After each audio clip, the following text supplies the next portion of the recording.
5,000 years ago, a lone scribe presses a sharpened reed into a damp clay tablet. In careful, practiced strokes, he records the day's grain deliveries to the temple granary. As the clay fills with neat rows of wedge-shaped symbols, he sets the tablet aside to dry. One more piece of preserved knowledge, all finished up.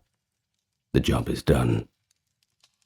Such a scene could have unfolded 5 millennia ago in ancient Mesopotamia, long before the famed Library of Alexandria or the scroll-stacked libraries of Greece and Rome. Bronze Age civilizations were pioneering the collection of knowledge. In the 3rd and 2nd millennia BCE, the peoples of Mesopotamia, the Nile Valley, the Indus Valley, and Minoan Crete had already developed writing systems and began to populate the world's first libraries, archives of clay tablets, papyrus scrolls, and inscriptions that safeguarded everything from mundane accounts to myths of creation. But these libraries were not public institutions as we think of libraries today. They were rather repositories of collective memory, temple collections, royal archives, scribal workshops, where human thought was preserved for future generations. The story of the first libraries is a journey into the very dawn of writing itself, when humanity learned how to make words last across time.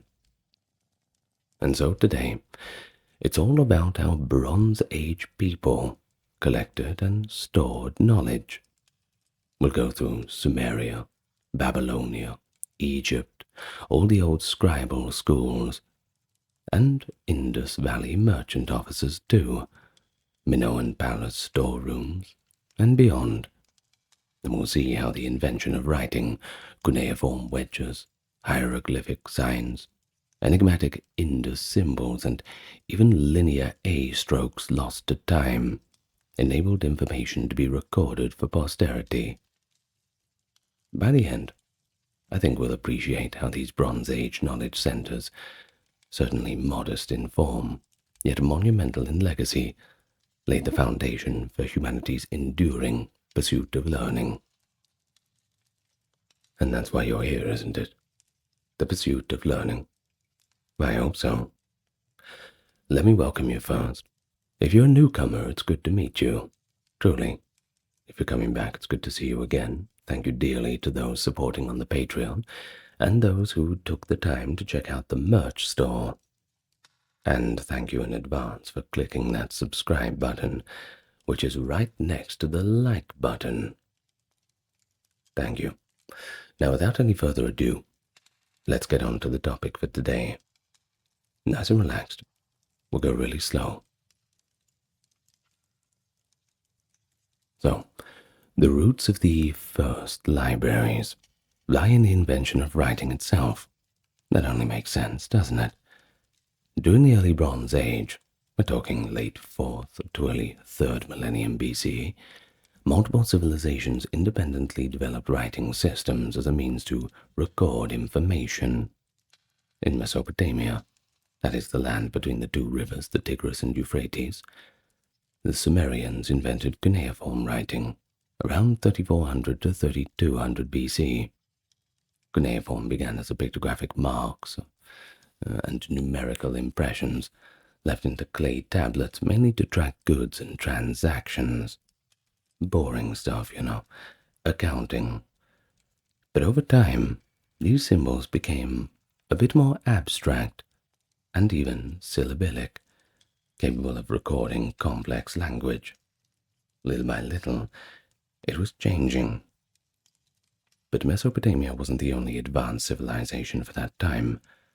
In ancient Egypt, a wholly separate writing system was taking place. Hieroglyphics.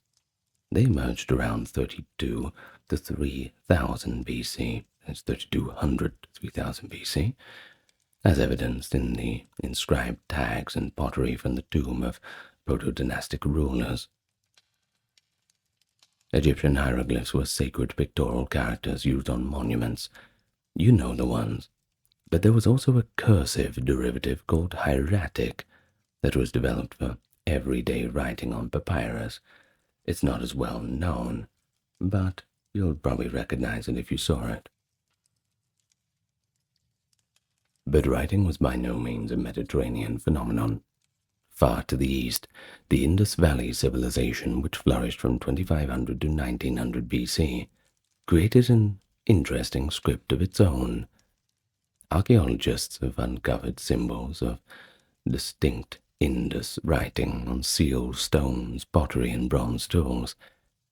These symbols, typically only a few characters long, likely represent a writing or proto-writing system, though it remains undeciphered to this day, at least at the time of doing this video. It'd be a little embarrassing if they deciphered it within the next few days, but that's okay. Well, in the Aegean, the people of Minoan Crete developed writing a little bit later. First, a set of pictographs, that is, Cretan hieroglyphs around 2000 to 1700 BC, and then a linear script in use by roughly 1800 BCE, that being Linear A. Now, Linear A is still undeciphered, but demonstrates that even in Bronze Age Europe, writing had taken root. It's just a shame we don't understand it yet. By around 2000 BC, multiple Bronze Age civilizations were fully literate, each using scripts tailored to their language and needs. That is not to say that the common people were fully literate, but the administration certainly was. Now you must remember, these early writing systems almost universally arose for pragmatic reasons only. No one in those early days was writing down big stories and all the rest, at least none that we've found. That would come a little bit later. They were chiefly used to facilitate administration, governance, and trade, record keeping, things like this. In Mesopotamia, early cuneiform tablets were essentially tools of the accountants. We've got tons of them, literally tons. Lists of grain deliveries, tallies of livestock, trade inventories, things like that. Likewise in Egypt, the earliest hieroglyphic inscriptions often accompanied economic records or labels of royal possessions. This practical origin of writing meant that from the very beginning, written documents accumulated in significant numbers. Once a tablet or papyrus had served its immediate purpose, recording a transaction or a decree, it was often stored rather than discarded, in case it needed to be referred to later. Thus, temples, palaces, and administrative offices gradually amassed archives of written records.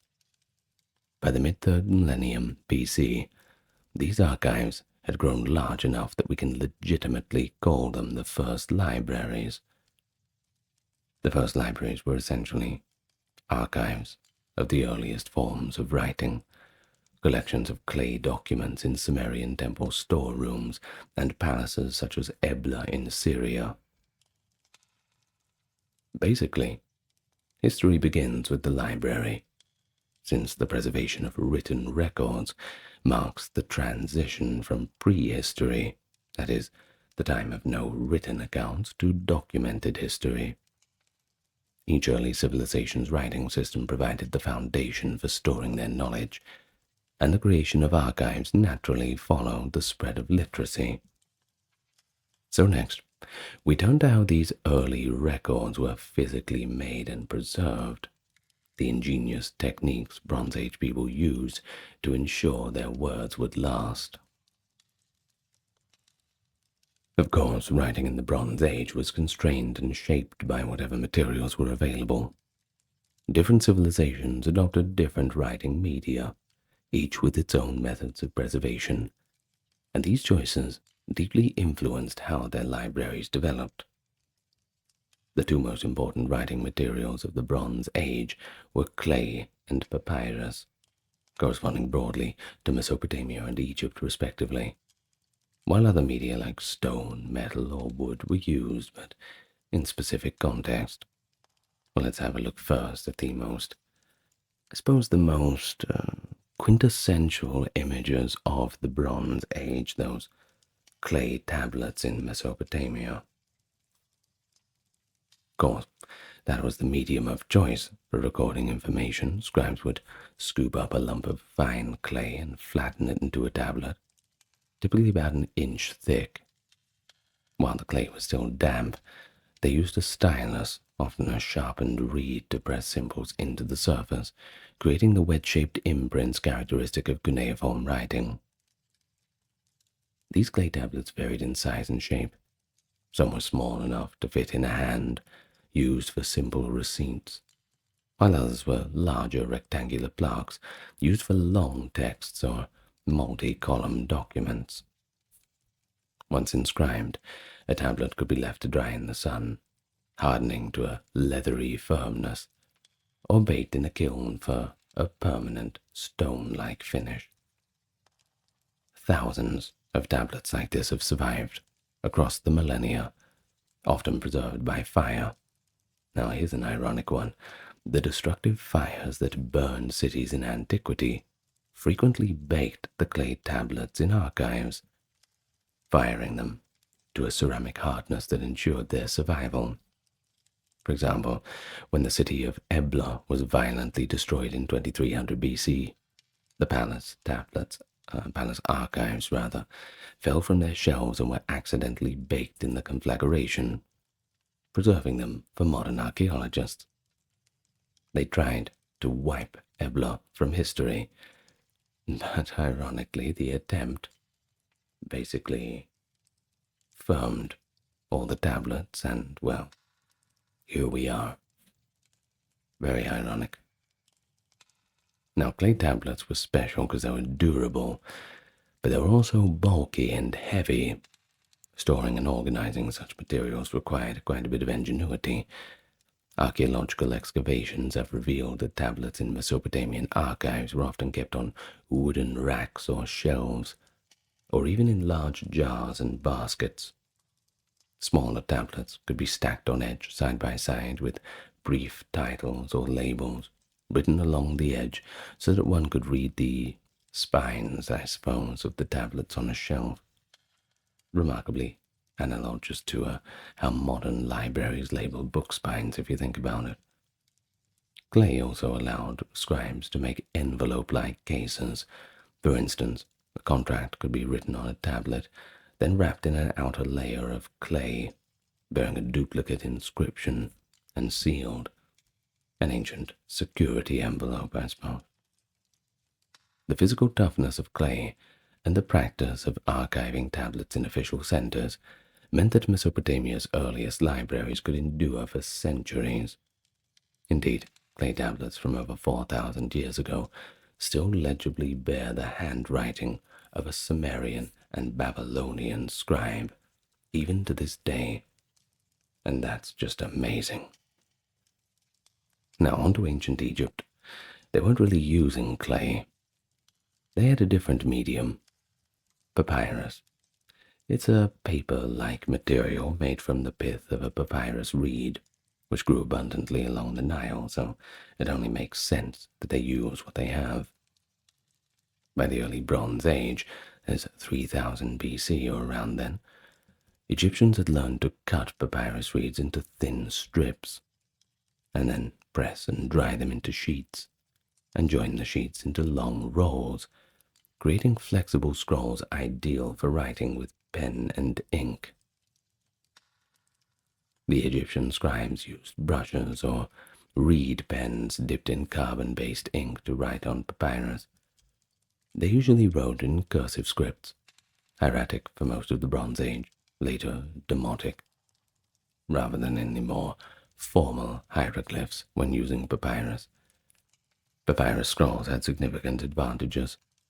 They were light, portable, and could contain much more text than a single clay tablet. The scroll could be rolled up and tied with a small tag or ink label identifying its contents. This portability likely contributed to a broader dissemination of writing in Egypt. One scholar notes that switching from clay to papyrus helped spur a great increase in writing in later periods, and it's hard to argue with that. It's certainly a lot easier to transport them. Paper weighs a bit less than the clay tablets. But it wasn't all good news. Papyrus was also perishable. Unlike the clay tablets that could literally survive the burning ruins of the city, papyrus was highly vulnerable, not just to fire, but moisture, and more importantly, as we sit here thousands of years later, it was vulnerable to time. Most Bronze Age papyri have come down to us as preserved only thanks to Egypt's dry climate and protective conditions of tombs and sealed jars. For instance, famous Egyptian texts like the Ebers papyrus, a medical text from around 1550 BC, and the Westcar papyrus containing royal tales, survived by being buried or hidden. Countless others must have crumbled to the dust. So how did Egyptians store their papyrus documents? Archaeological and textual clues indicate that they used wooden chests, clay jars, and shelving niches in a temple or palace archive. In the city of Amarna, around 14th century BC, a storage chamber of the documents of pharaohs was discovered, complete with the remains of papyrus and labels, suggesting that bundles of scrolls were actually kept there. And then there's the tomb paintings that show scribes carrying scroll cases or boxes, indicating that important documents could be tied up with cords and placed in decorated chests. One vivid image is from the tomb of an 18th dynasty official, which depicts scribes recording the harvest. Nearby, spare scrolls or writing equipment are stored in a wooden box. Thus, while Mesopotamia's libraries were rooms full of clay tablets, Egypt's were more likely to be cupboards of scrolls within temple scriptoria or offices, carefully maintained by archivist priests. The fragility of papyrus meant Egyptian archives required careful protection from the humidity and insects. Occasionally, scrolls might be recopied onto new papyrus if the old ones had decayed. Other material also played roles in Bronze Age information. In the Indus Valley, many inscriptions were carved on small steatite seals, that's a soft stone, that could be impressed onto clay for marking goods. These seals, typically about the size of a postage stamp, often have drilled holes, indicating they might be worn or kept on strings. Perhaps an official's personal seal, combining identification with a bit of text. The Indus people may have also written on perishable materials, wood planks or palm leaves, but no such documents have survived. In Minoan Crete, aside from clay tablets, some inscriptions appear on metal goblets and stone vases, and the intriguing Phaistos disc, a fired clay disc stamped with pictograms, suggests experimentation with different formats. Additionally, both Egypt and Mesopotamia sometimes used ostraca, broken pottery shards, or limestone flakes as a cheap writing surface for notes and school exercises. For permanent records like royal decrees and commemorations, stone stelae were employed. The best example I can give you of this is probably Hammurabi's Law Code. That was a diorite stele inscribed around 1750 BC. There are a few others, but this is the most recognizable. These stone inscriptions are not really libraries in themselves, but they often existed alongside the archives, and sometimes copies of the same text would be kept on clay or papyrus in an archive. All to be told, Bronze Age civilization demonstrated impressive ingenuity in exploiting the available materials to store their knowledge. Whether incising damp clay, painting ink on reed paper, carving symbols into stone, they developed pretty robust techniques. And the techniques in turn influenced the form of early libraries. Mesopotamia's archives look like rooms of baked tablet stacks, while Egypt's look like collections of scrolls and seals all stuffed into little holes, each tailored to the medium of memory. But enough about the tablets. Who were the people behind the first libraries? Well, in every Bronze Age civilization, a specialized class of literate individuals emerged. Scribes. They became the primary creators, organizers, and guardians of written knowledge.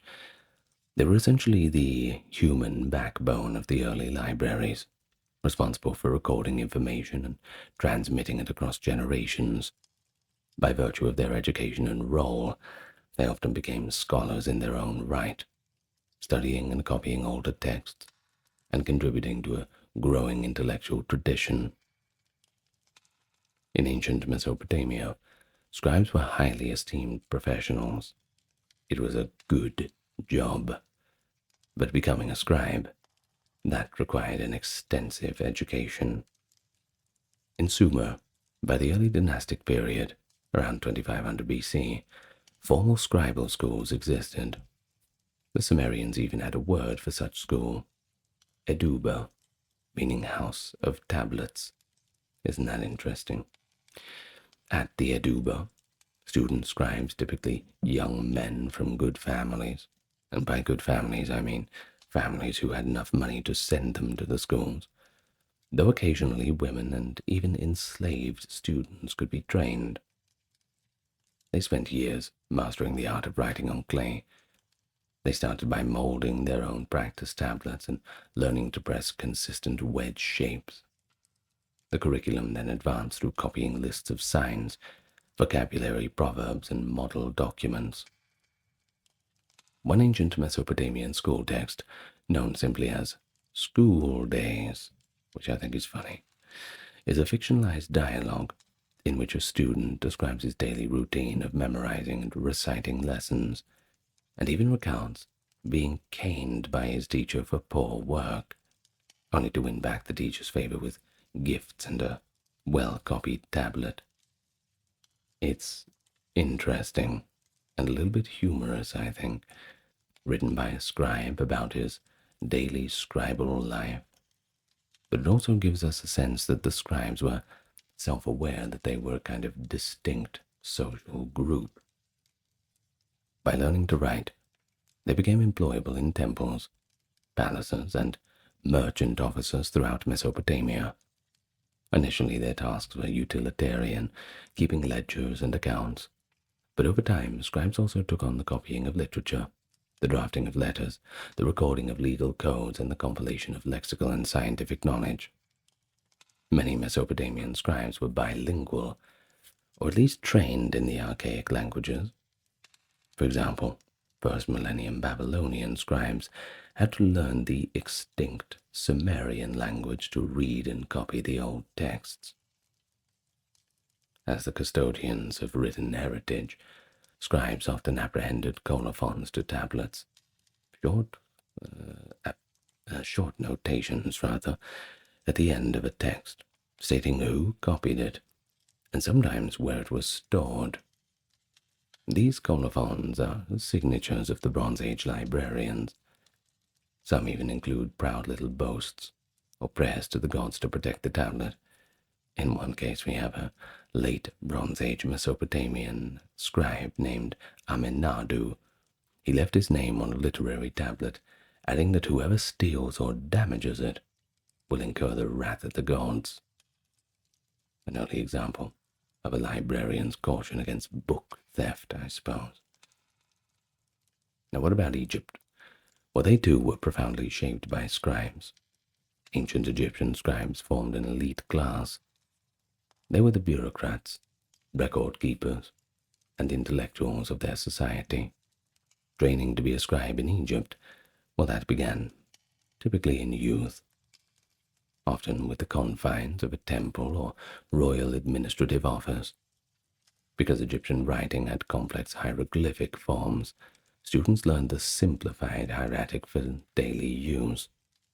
Mastery of writing and reading opened the door to comfortable employment, and Egyptian texts consistently praised the profession of the scribe as one of great honor. A famous Middle Kingdom text known as the Satire of the Trades, which I have done a full reading on, it's in the Egypt playlist, is a didactic work that extols scribe's life above all other occupations. In this text, a father tells his son, quote, "Behold, there is nothing that surpasses writings. I shall make you love books more than your mother. It is indeed greater than any office. There is nothing like it on earth."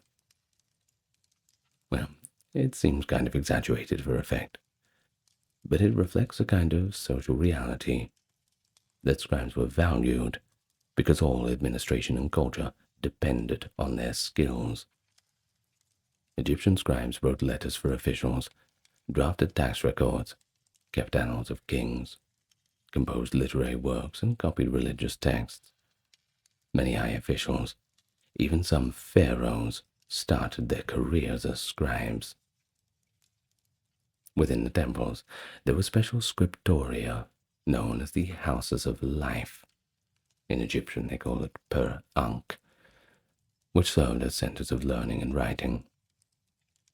Scribes attached to a House of Life not only copied existing texts, for example, endlessly reproducing chapters of the Book of the Dead to be placed in tombs, but also edited and composed works of medicine, astronomy, theology, and ritual.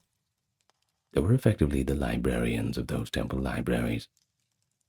An inscription from one such institution lists titles like Chief of the House of Life, and even pairs of a scribe of the House of Life with a chief physician, indicating that scholarly knowledge, medical and otherwise, was curated there by scribes. So Egyptian scribes, just like their Mesopotamian counterparts, used catalogues and classification systems. In later periods, a library catalogue papyrus from Edfu Temple lists scrolls by their first lines and counts, a precursor to the library catalogues. While no catalogue texts survive from the Bronze Age proper, the scale of organization implied by houses of life and storage chambers suggests that the Bronze Age Egyptian scribes were already managing collections systematically. And now to the Indus Valley. Well, because we cannot yet read their writing, we have no recorded names or personal accounts of their scribes. But we can infer that a class of specialists was responsible for carving the minute, standardized symbols on Indus seals and tablets. The consistency of the symbols across a vast area hints at training and a shared social, scribal culture. The fact that Indus inscriptions have been found on crafted luxury items suggests that literate artisans were indeed respected. Perhaps they were merchant scribes who managed to trade records, or priests who inscribed tokens for ritual or identification purposes. The Indus cities, with their sophisticated urban planning and trade networks, undoubtedly required record-keeping. One fascinating clue to their approach to written knowledge is the Dolavira signboard. At the city of Dolavira, archaeologists found 10 large alphabetic signs made of gypsum that had once been prominently mounted above the city's gate. Now this find, essentially a Bronze Age billboard, shows that the Indus script was not just used on personal seals, you see, but could appear in public displays. While, admittedly, we don't know what it actually said, the existence of a signboard hints that Indus scribes might have also kept records for public or communal use. The Indus Valley may not have had the libraries in the Mesopotamian sense. No archives of hundreds of tablets have been found there, at least not yet, but it's possible that they stored important documents on organic materials that decayed. Now, if that is the case, the scribes of Meluhha, as the Mesopotamians called the Indus region, have left behind a tantalizing mystery, a literate civilization whose books are lost to time, awaiting the day that we can decode the few inscriptions that remain. On Minoan Crete and in Mycenaean Greece, scribes were likewise central to administration and knowledge preservation. In the palace centers of Greece, Knossos, Phaistos, Zakros, etc., and later on mainland Greece, Mycenae, Pylos, and Thebes, scribes kept meticulous records on clay tablets using Linear A and later Linear B. Minoan scribes writing in Linear A recorded primarily economic and administrative information. Excavations at sites like Knossos and Hyathraiota have uncovered rooms that once stored dozens or even hundreds of clay tablets, and that indicates a centralized archive. When the Mycenaeans took over Crete and adopted writing, they continued the scribal tradition. The Linear B archives of Knossos, 14th century BC, and Pylos in the 13th century show a highly standardized bureaucratic system. Scribes wrote in a jargon-heavy administrative language, using many standardized abbreviations and logograms for commodities, a clear sign of established scribal training. And they also used a form of cataloging. Tablets are often found with summary tablets that tally subtotals from many records, pointing to an internal filing system. Analysis does suggest that Minoan and Mycenaean scribes not only kept archives, but also issued and filed transactional documents, effectively acting as accountants and record managers.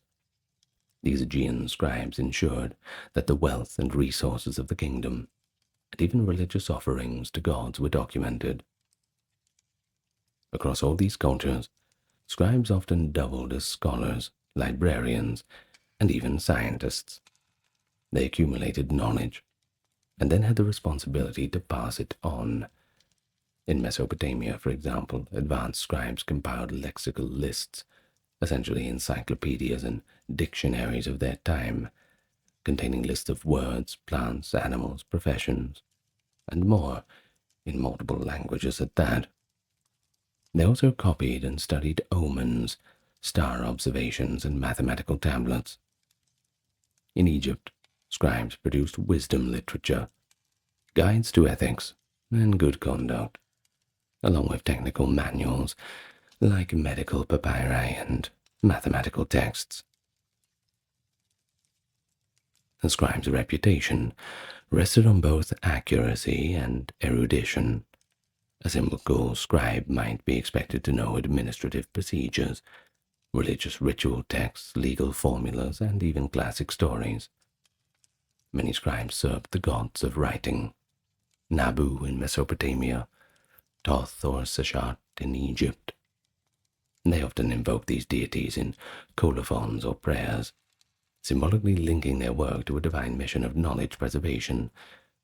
It is no exaggeration to say that the first libraries existed in the minds and hands of these scribes, for without their skill and care, the physical archives would have been nothing but unmarked clay and blank sheets of papyrus. So what exactly did these libraries hold?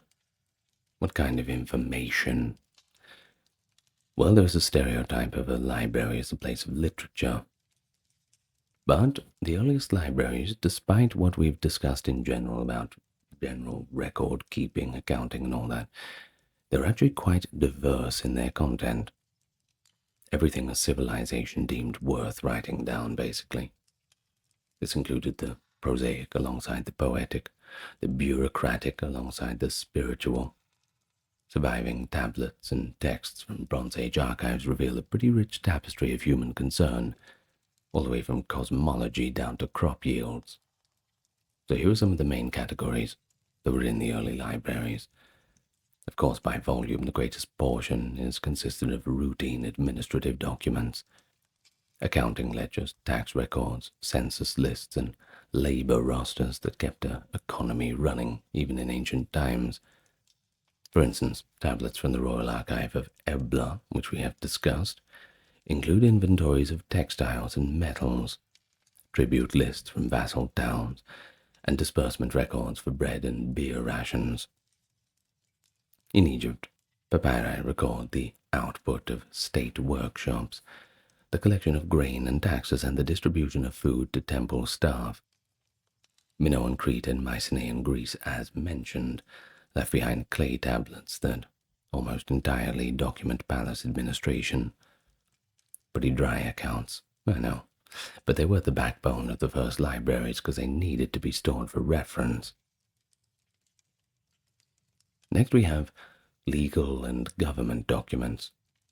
The archives also held laws, edicts, treaties, and correspondence related to governance.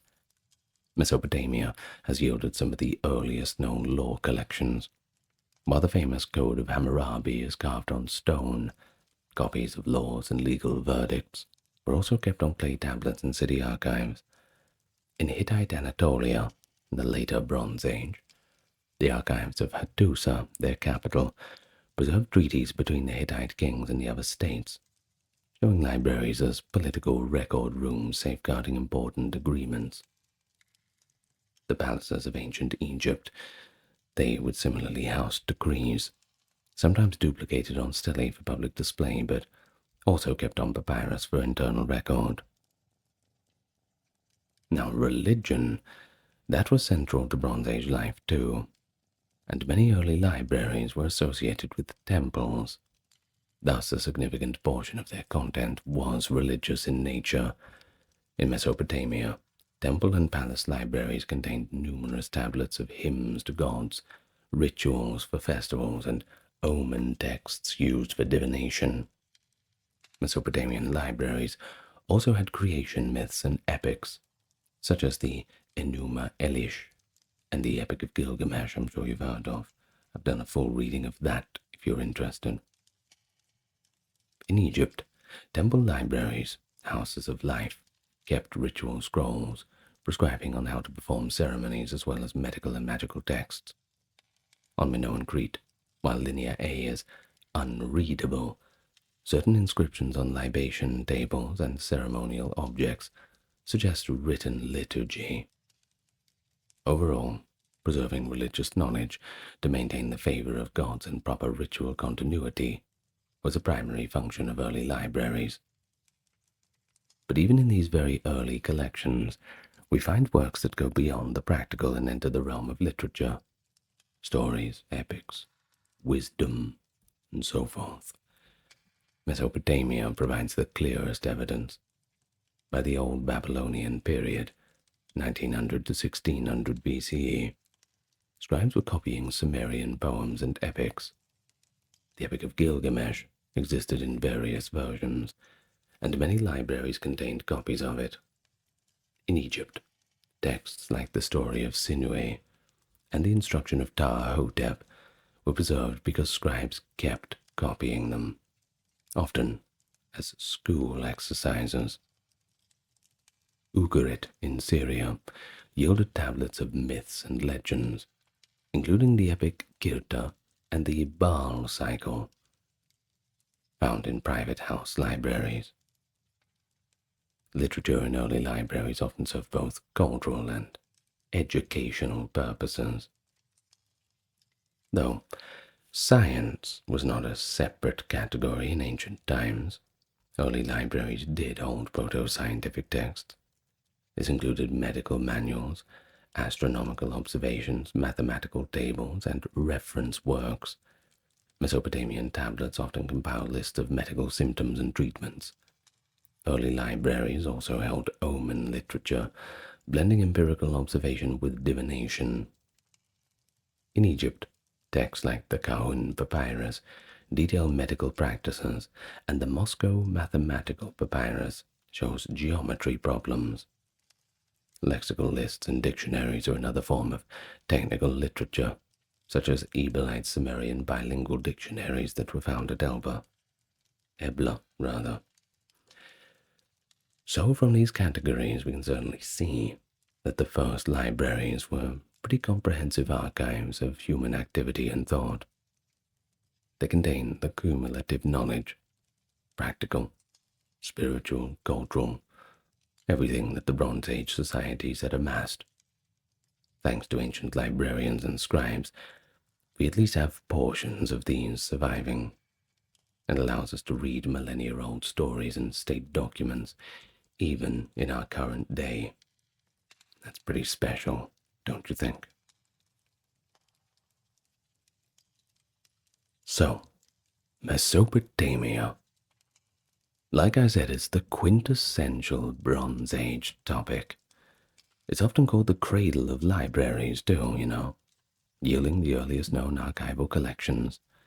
And believe me, there are tons and tons of those tablets still sitting there in storage in some museum, just waiting to be translated. We got so many that we just can't keep up.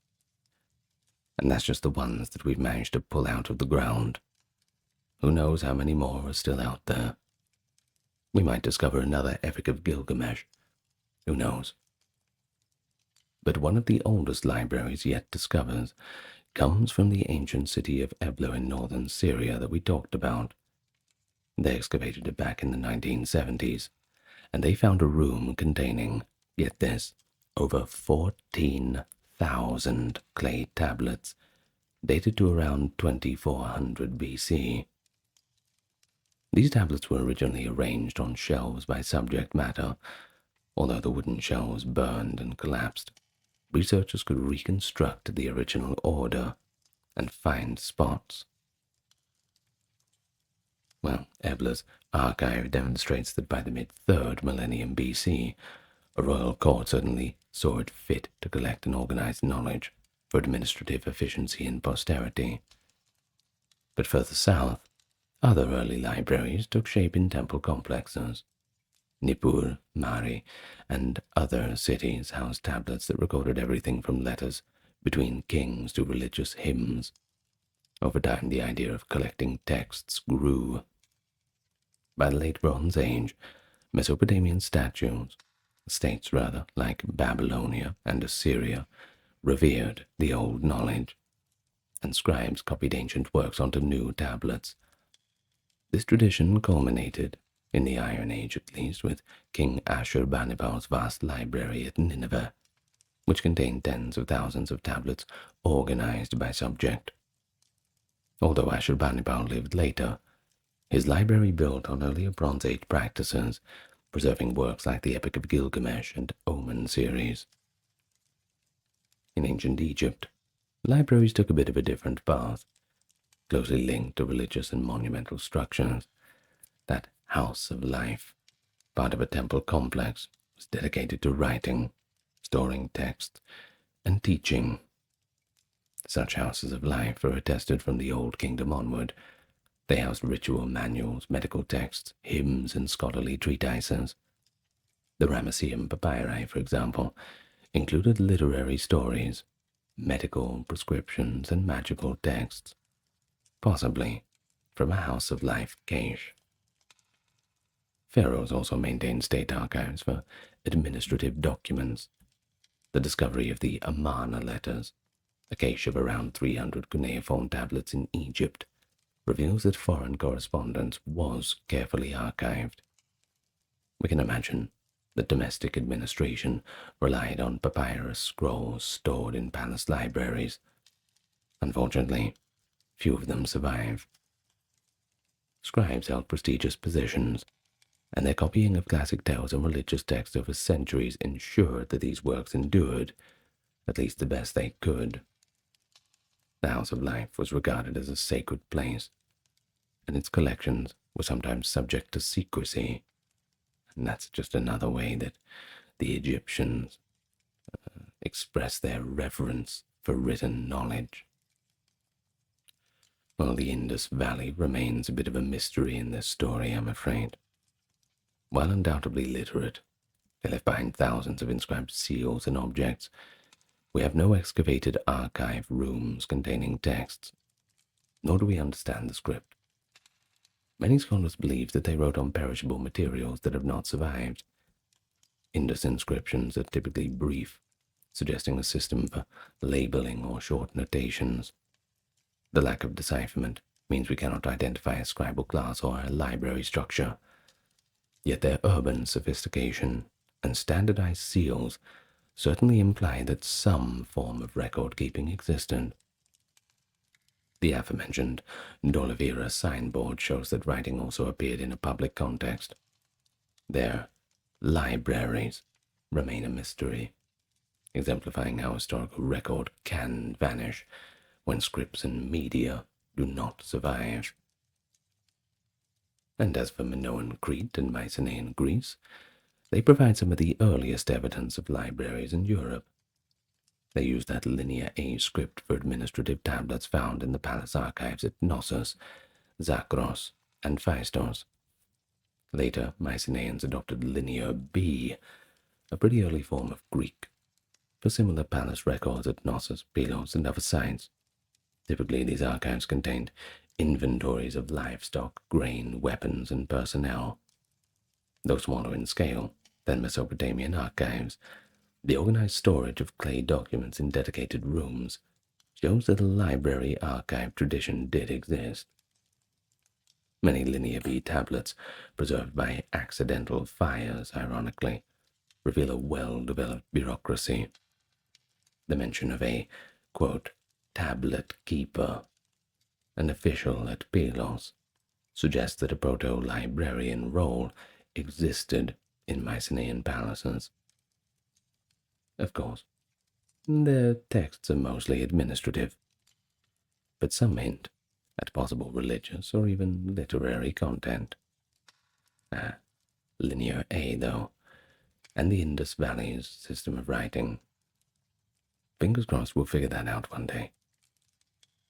Who knows what we'll learn about them. And so, in the Bronze Age societies, Mesopotamia, the Indus Valley, Egypt, Minoan Crete, we can see that emergence of a revolutionary idea that knowledge can be collected, stored, and transmitted beyond individual memory or local time. Now, these first libraries were usually extensions of temples or commercial hubs, yet in serving pragmatic functions, they ultimately preserved epics, myths, medical lore, and scientific observations. By committing words to clay or papyrus, and filing them systematically, Bronze Age scribes laid the foundations for a tradition of learning that endures to this very day. Each region contributed a unique approach. Mesopotamia gave us that extensive tablet archive and a scribal culture that prized copying older works. And in Egypt, the House of Life revealed a sacred dimension of libraries where scrolls were regarded as divine knowledge. The Indus civilization, that remains tantalizingly out of reach, but it reminds us of how easily information can disappear if the medium perishes or if the script is lost, along with giving us a little bit of a dream in the future that we might just figure it out. Meanwhile, Minoan and Mycenaean archives on clay tablets represent Europe's first steps towards recorded language. Together they mark the dawn of the library concept. And so, in every case, scribes stood at the heart of the enterprise, trained professionals who dedicated themselves to writing and organizing texts. Their skill turned ephemeral human speech into a permanent record. And I wonder if they knew that in thousands of years, people would be reading the very tablets that they had marked. That's something to think about. A millennia later, we can still read a lot of these papyrus documents, clay documents. It bridges a remarkable gulf of time. Thus the Bronze Age libraries, though modest in form, were completely monumental in their impact. They told us that knowledge is worth collecting and curating, setting the stage for the great library traditions that followed in the classical and medieval worlds. The very act of writing, saving information, From tax rolls to tales of gods and heroes, it began right there thousands of years ago. And we owe a debt to these ancient archivists who believe in preserving the written word made civilization's collective memory possible. So pour one out for the scribes, will you? Thank you very much for listening. In a Sumerian city, around 2500 BCE, a ziggurat temple towers above the mud brick houses, its people looking up at the terrace gleaming in the sun. What happens inside this sacred compound each day? Today, we'll find out. We will explore together how the Sumerians, one of the earliest urban civilizations to exist, worshipped their gods through elaborate temple rituals, devoted priesthoods, and daily acts of reverence. But Sumerian worship was not a casual affair. It was the central duty of a deeply pious society. According to an ancient maxim, reverence begets favor, sacrifice prolongs life, and prayer atones for guilt. It was this belief that underpinned every offering and every hymn. And so by examining their rituals, temples, and priests, we can gain an insight into a civilization whose entire worldview was centered on serving the divine. But before we go deeper, consider this. Why did the Sumerians invest so much in worship? The answer lies in their cosmology and sense of purpose. You see, the Sumerians believed that humans were created to take care of the gods' material needs on earth. In return, the gods would sustain the world with order, fertility, and protection. Therefore, the system of worship was not merely just a pious exercise. It was humanity fulfilling its role within the cosmos. And with that in mind, how about we go together through those ruined temple gates and try to piece together from the evidence that we have left how Sumerian devotion was carried out. But first, I'll welcome you to the channel. For those new coming, good to meet you. Those returning, thanks for coming back. And those who have not subscribed yet, I invite you to do so along with liking the video. Thank you once again to those who have checked out the merch store and supported on the Patreon. Now, let us begin. In every Sumerian city-state, the Grand Temple complex stood at the center, both physically and spiritually. In fact, the Sumerians called a temple a house, quite literally, God's house. These temples began as simple one-room shrines, up on raised platforms. But over the centuries, things evolved. They changed. They grew into large multi-room sanctuaries atop terrace bases. By the late 3rd millennium BCE, many temples were built on stepped pyramid towers, but we don't call them pyramids in this context. We call them ziggurats. They're a little bit different. The iconic form of Mesopotamian architecture. I'm sure you've seen them before. A famous example is the great ziggurat of Uruk, a massive staged tower dedicated to the moon god Inanna, built around 2100 BC by King Ur-Nammu. Climbing its stairways was a symbolic ascent toward the divine realm. But why would they bother building temples so high? What's the point of it? It's certainly hard work, so there better be a good reason. Well, they likely felt that an elevated, imposing structure befit a god's abode, served as a bridge between heaven and earth.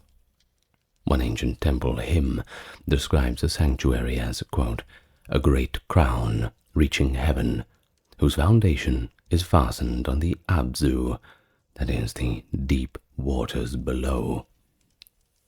The temple connected cosmic domains, sky, earth, and the underworld, and that made it the perfect meeting point for the humans and the gods. Its architecture often reflected this cosmic role.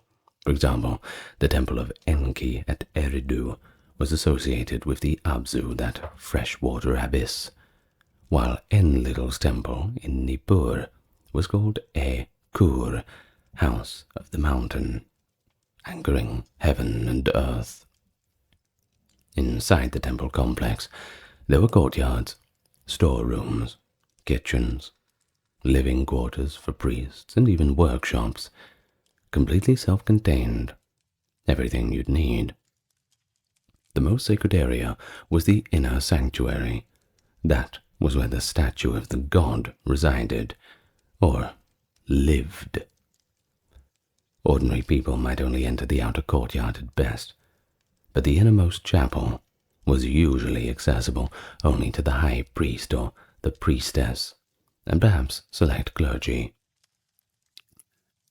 As far as archaeological remains, well, they show altars and offering tables, and the texts mention doors sealed with locks or clay seals each night, protecting the holy space from any unwanted guests. I'm sure there was plenty of curious people trying to look through the cracks of the doors, one can imagine. And so the temple truly was a house, not just in name. I mean, it had bedrooms, kitchen, and even bathrooms for the divine resident, believe it or not. And it was all carefully maintained by those devoted priests. To support these houses of the gods, each temple owned land, herds, orchards, and workshops. It wasn't a cheap operation. They had to pay for it somehow. Think of a temple as kind of like a large estate, or a small, walled-off city within a larger city. Fields were cultivated for the god. Livestock was raised, with the produce being bought as offerings. The temple of a major deity could control vast resources and workers. For example, the temple of the goddess Inanna in Uruk had its own weaving workshops and storehouses, while the temple of Ningursu in Lagash managed extensive irrigation works that were quite advanced for the time. I mean, we are talking early Bronze Age. But before the rise of kings, many Sumerian city-states were essentially governed from the temple, a system that you can pretty much equate with a theocratic rule. The city's chief priest, as we will discuss later on, functioned as both a religious and also an administrative leader, ensuring the temple's economic health, which in turn sustained the populace. So pretty much, the temple was the heart of worship and the heartbeat of the city's economy and governance until later periods where things would change somewhat. At the core of Sumerian worship was the belief that the god literally dwelt in the temple in the form of a cult statue, a sacred icon. The statue was not a mere representation, it was a seat for the deity's presence. Though it's important to mention that the Sumerians acknowledged that the god was not bound to it. It wasn't like he was stuck in the statue and couldn't leave. It was typically made of wood and adorned with gold and precious stones. The statue stood on an altar or in a niche in the sanctuary. Before it, offerings were presented, prayers recited, as if in the very presence of the god or goddess themselves, speaking directly. So how did a wooden statue become the living embodiment of a god? Well, that answer lies in special consecration rituals. When a new idol was made, priests performed ceremonies, known in later Mesopotamian tradition as the washing of the mouth and the opening of the mouth. In these rites, they usually animated the statue somewhat, purifying it with water and incantations, opening its eyes and mouth to receive life. Although our records of these rituals come from slightly later sources, we're talking Assyrian and Babylonian periods, scholars do believe that similar practices existed in Sumer. Once, quote, brought to life, the statue was believed to be a kind of host for the deity's essence. From that moment, the god required all the care that a living sovereign would need. Every day, the god's needs had to be met: food, drink, clothing, hygiene, even entertainment. And so, imagine as dawn breaks, the priests enter the sanctuary, perhaps whispering some prayers as they unseal the doors. They might ring a small bell or play a musical cue to wake the deity. First things first, light meal offerings to break the god's fast from the night. In a typical major temple, a full kitchen staff was on hand. Cooks and bakers who prepared bread, beer, and roasted meats from the temple's own flocks. Fruits, dates, and honey from temple orchards, and fresh milk from the herds might be laid on the offering table. These were presented to the statue with a solemn ceremony. A priestly officiant would present each item, speaking a formulaic prayer, and perhaps ring a libation vessel or raise his hands in homage. But do we think that Sumerians literally believed the statue ate this food? They understood that the god consumed the essence of the offering, not the physical substance itself.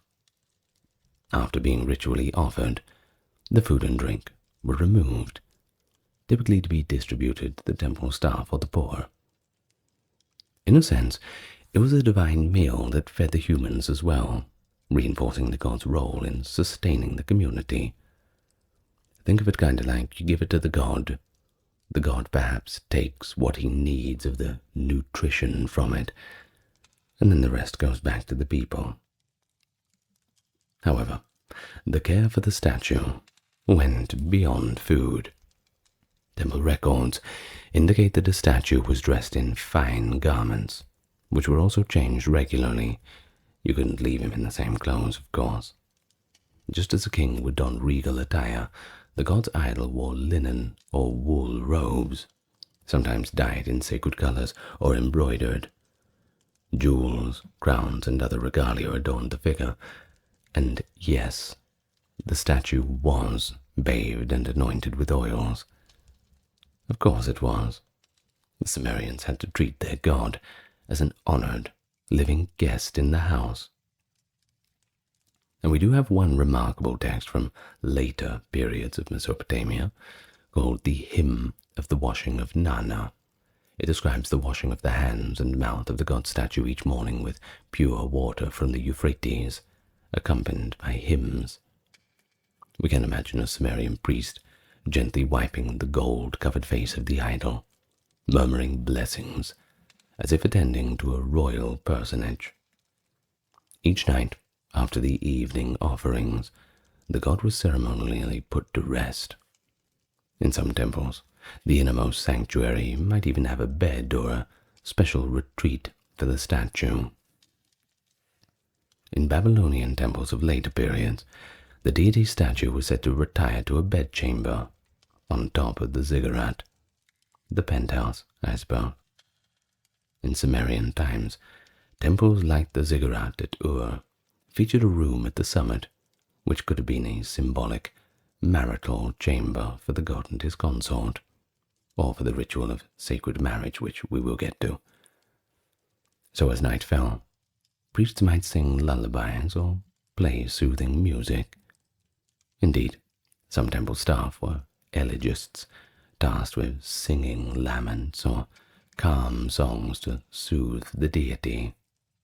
A kind of lullaby, that sort of thing.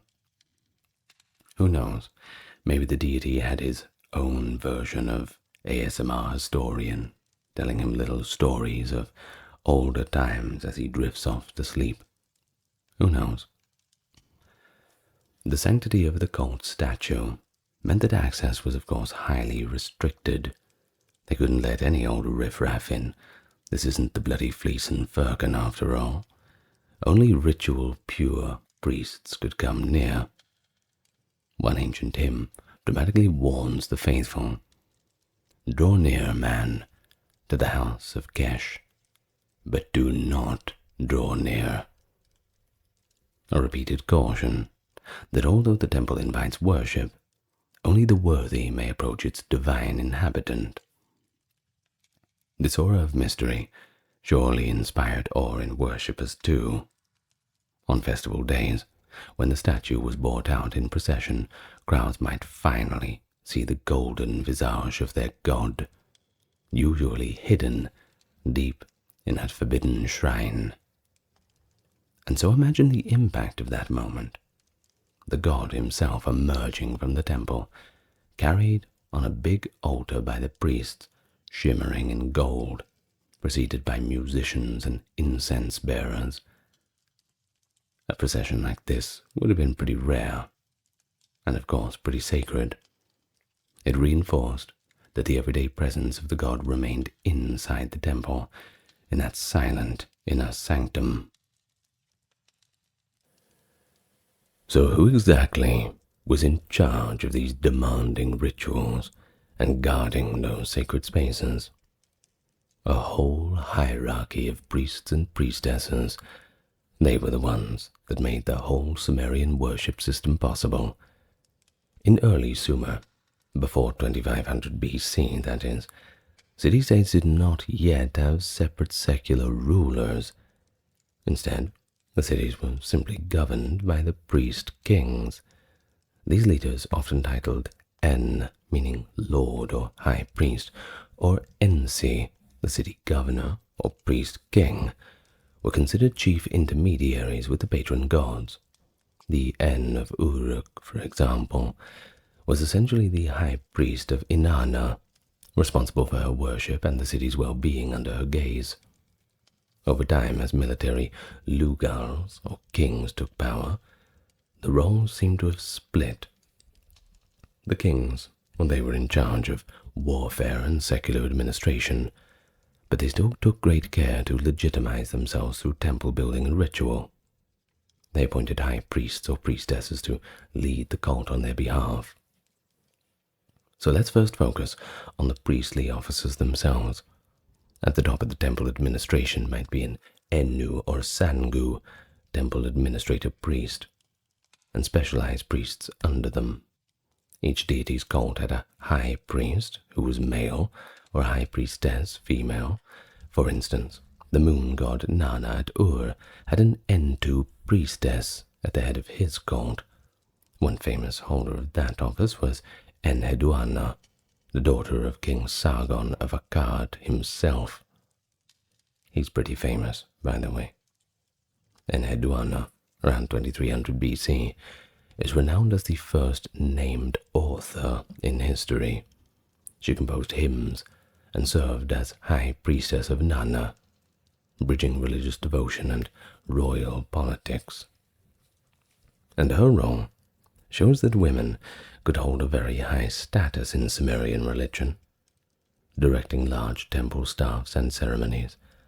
The title Entu also carried prestige, often translated as high priestess, and such a woman would participate in the most important rituals, including possibly the sacred marriage rite as the human representative of the goddess. Beneath the high priest and priestesses was a diverse cadre of clergy. Some were ritual specialists, ecomiasts, song leaders who chanted praise hymns, lamentation priests who recited laments and prayers of supplication, and even musicians who busied themselves playing lyres, harps, horns, and drums during worship. In fact, in Lagash, records from the Ur-3 period note an astonishing 62 lamentation priests, accompanied by 180 singers and instrumentalists, for temple ceremonies, basically an entire orchestra employed in divine service, all for the little wooden statue. And he didn't even clap when they were finished. Well, other priests served practical roles in the temple household.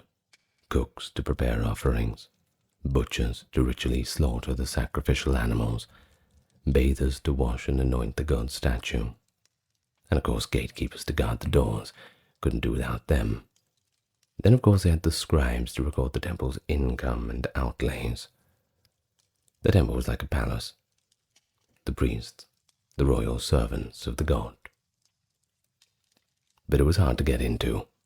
You couldn't just rock up and hand in your resume and get a job as a priest. You had to go through lengthy training. But even so, many positions were hereditary, passed from father to son, mother to daughter, creating families of priests who served for generations. Purity laws governed their lives. For instance, before performing rituals, a priest might have to abstain from certain foods or sexual activity for a time and cleanse themselves thoroughly with water.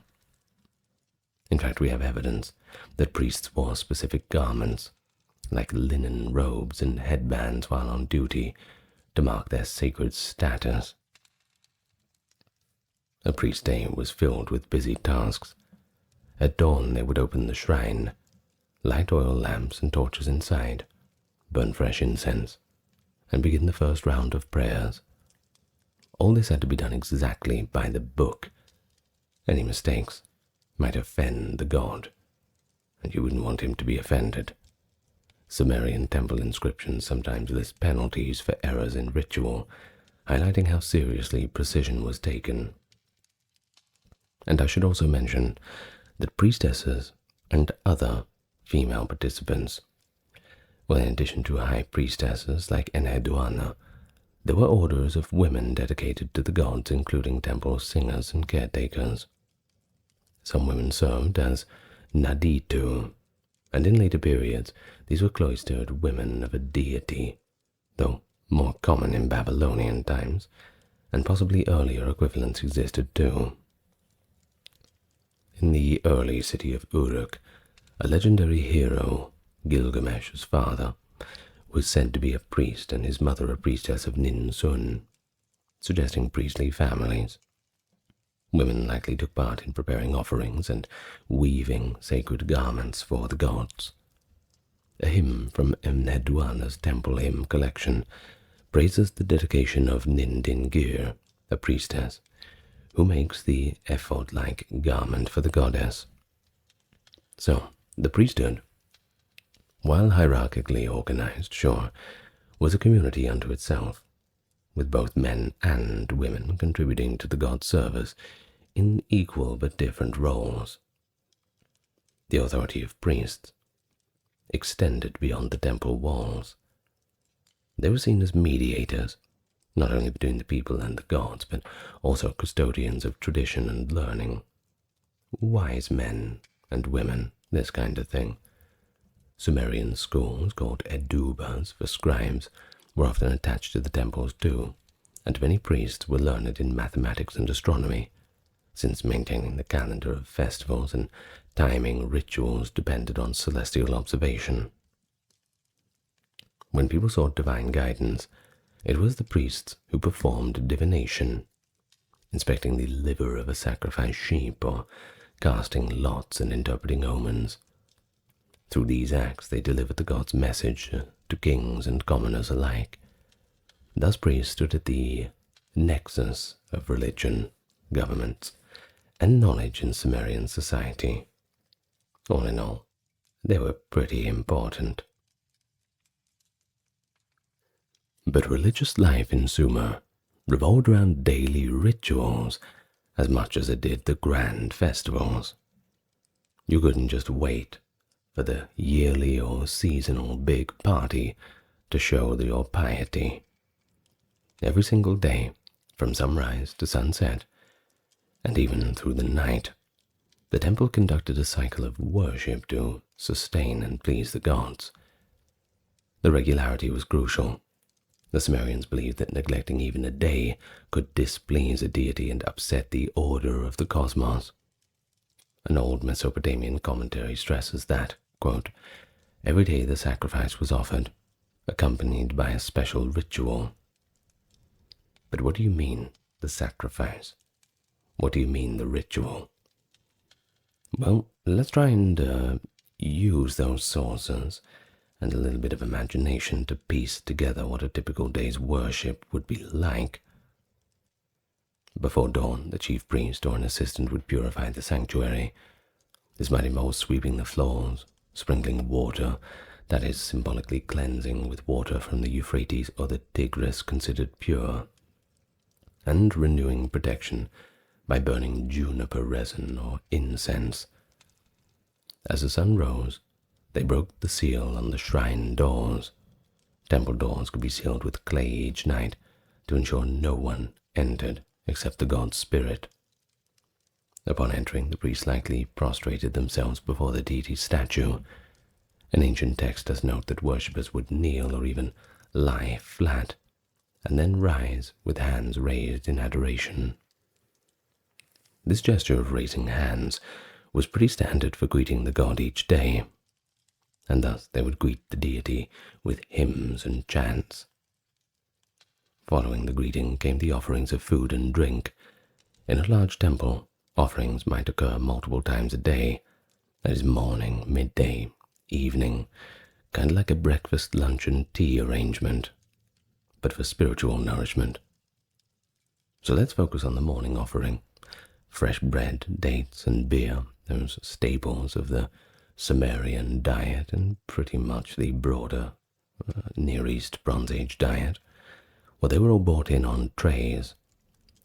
Now, beer was a common offering. Indeed, a special brewer priest might have overseen the fermentation of barley beer for the god.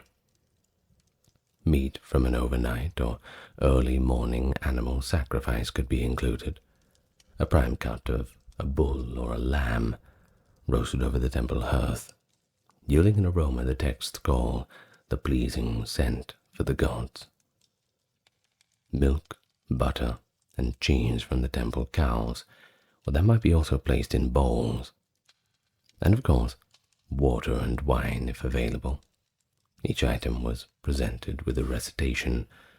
A priest might say, "O Inanna," or whichever god, "accept this bread, the bounty of your land," indicating that it was given in the god's honor. Of course, you can't have a honoring of the gods without music.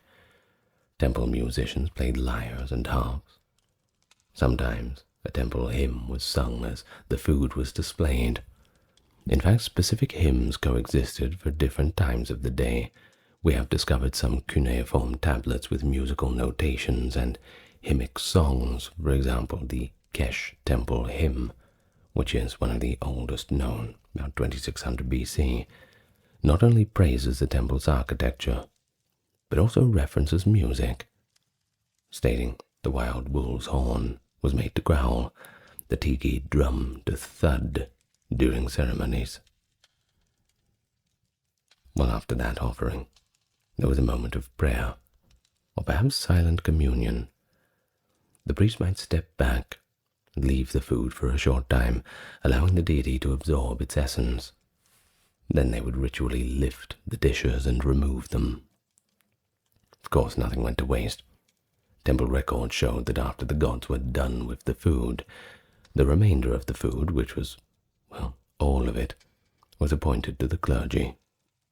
Certain portions possibly given to widows, orphans, or poorer citizens, depending on the temple's charity.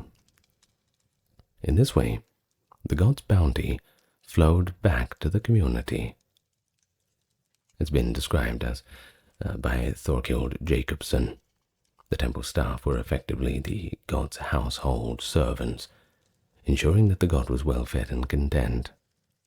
Sumerians saw this as humanity doing its divinely assigned duty. Later in the day, smaller offerings or libations might be made. Incense was burned periodically to refresh the atmosphere of the sanctum. The statue might be tended again, perhaps fanned to keep cool in summer, or warmed with coals in winter. One text from Babylon actually mentions warming a deity with a brazier in colder months. In the evening, a substantial offering was made, pretty much like a big dinner, the main event of the day. This could coincide with the time of sunset, a symbolic closure of the day. Afterward came a ritual putting of the god to bed. The priests would recite hymns of praise and closure. We have references to lullaby-like hymns, or even evening prayers in cuneiform literature. For example, a lullaby for a baby god, or the soothing of the heart for a goddess with music. They likely undressed any ceremonial garments on the statue to a more simple attire for the evening, or perhaps covered the statue with a veil. Lamps were extinguished, and the sanctuary was closed, sealed up until the next morning. One intriguing detail: temples often had a richly decorated bed or couch for a god and his spouse. In Uruk, the ziggurat complex included the House of Great Light, interpreted as a place where the moon god Inanna spent the night with his wife Ningal. Texts speak of escorting the god to the bedchamber. Indeed, an ancient Babylonian letter describes how in one city the people would consecrate the couch of the god, and the god will enter the bedchamber. On the fourth day, the god will return to his temple.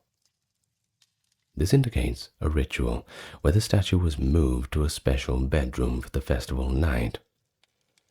In Sumerian times, similar practices may have existed during festival nights, especially at New Year or other fertility festivals, as we'll see with the sacred marriage ritual. Thus, from morning's first light to the dead of the evening, the gods were attended without cease. An observer would note that not a single day went by without prayers, offerings, and songs resounding from deep within the temple precinct. But don't just boil the worship down to a matter of physical offerings.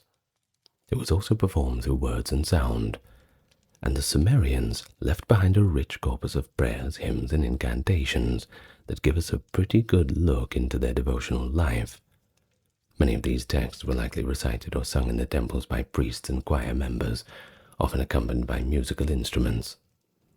So, if we do engage in a little bit of speculation and imagination, it's entirely within the context of these hymns that are left behind. But we'll try to keep it as strictly academic as we can, while keeping it kind of fun for you. One category of texts is the temple hymn, exemplified by the Kesh temple hymn and a collection of 42 hymns attributed to Enlil, that aforementioned daughter of Sargon of Akkad. These were poetic praises for individual temples and their deities that lived within. For example, Enlil composed hymns for temples all across Sumer, praising their grandeur and the god's glory. A temple hymn would typically enumerate the temple's features: house of splendor, bedecked with jewels, standing tall, and Lord the deity, i.e., words like, O house of Enlil, your lord is the prince of all lands, things like this. They're pretty common openings and endings for these sorts of hymns. But of course, they would also end with a plea for continued divine favor. These hymns could be chanted during rituals of temple dedication, or at regular services rather, to reaffirm the sanctity of the place. In fact, the Kesh hymn ends with a refrain inviting but cautioning approach. As we saw, we already mentioned that praise be to well-built Kesh, draw near but do not draw near.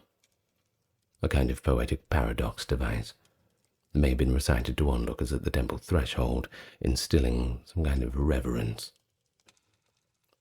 So Sumerian religious ceremonies also heavily featured music. From clay tablets and depictions, we know they had harps, lutes, lyres, pipes, drums, and rattles.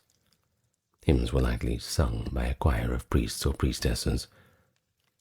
And so imagine that echo of a chorus in a high vaulted hall singing the praise of Inanna.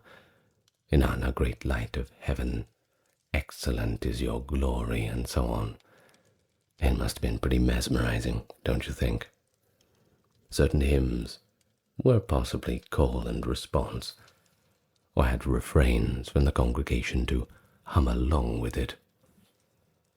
The use of instruments like the harp and the drum, called the balag and oud respectively, are often mentioned in texts, indicating that structured musical liturgy was a hallmark of Sumerian worship. One text describes a performance actually. The Algar instrument thunders. The drum and cymbals accompany the hymn. These auditory elements helped create an immersive spiritual experience, much as organ music or choral singing might do for us in a modern-day cathedral. It just adds to the atmosphere. But aside from praise, Sumerians also engaged in prayers of petition and, of course, lament. People in need might come to the temple to present prayers for healing, mercy, or perhaps the gods' intervention in some kind of crisis, an illness, drought, or perhaps even an eclipse.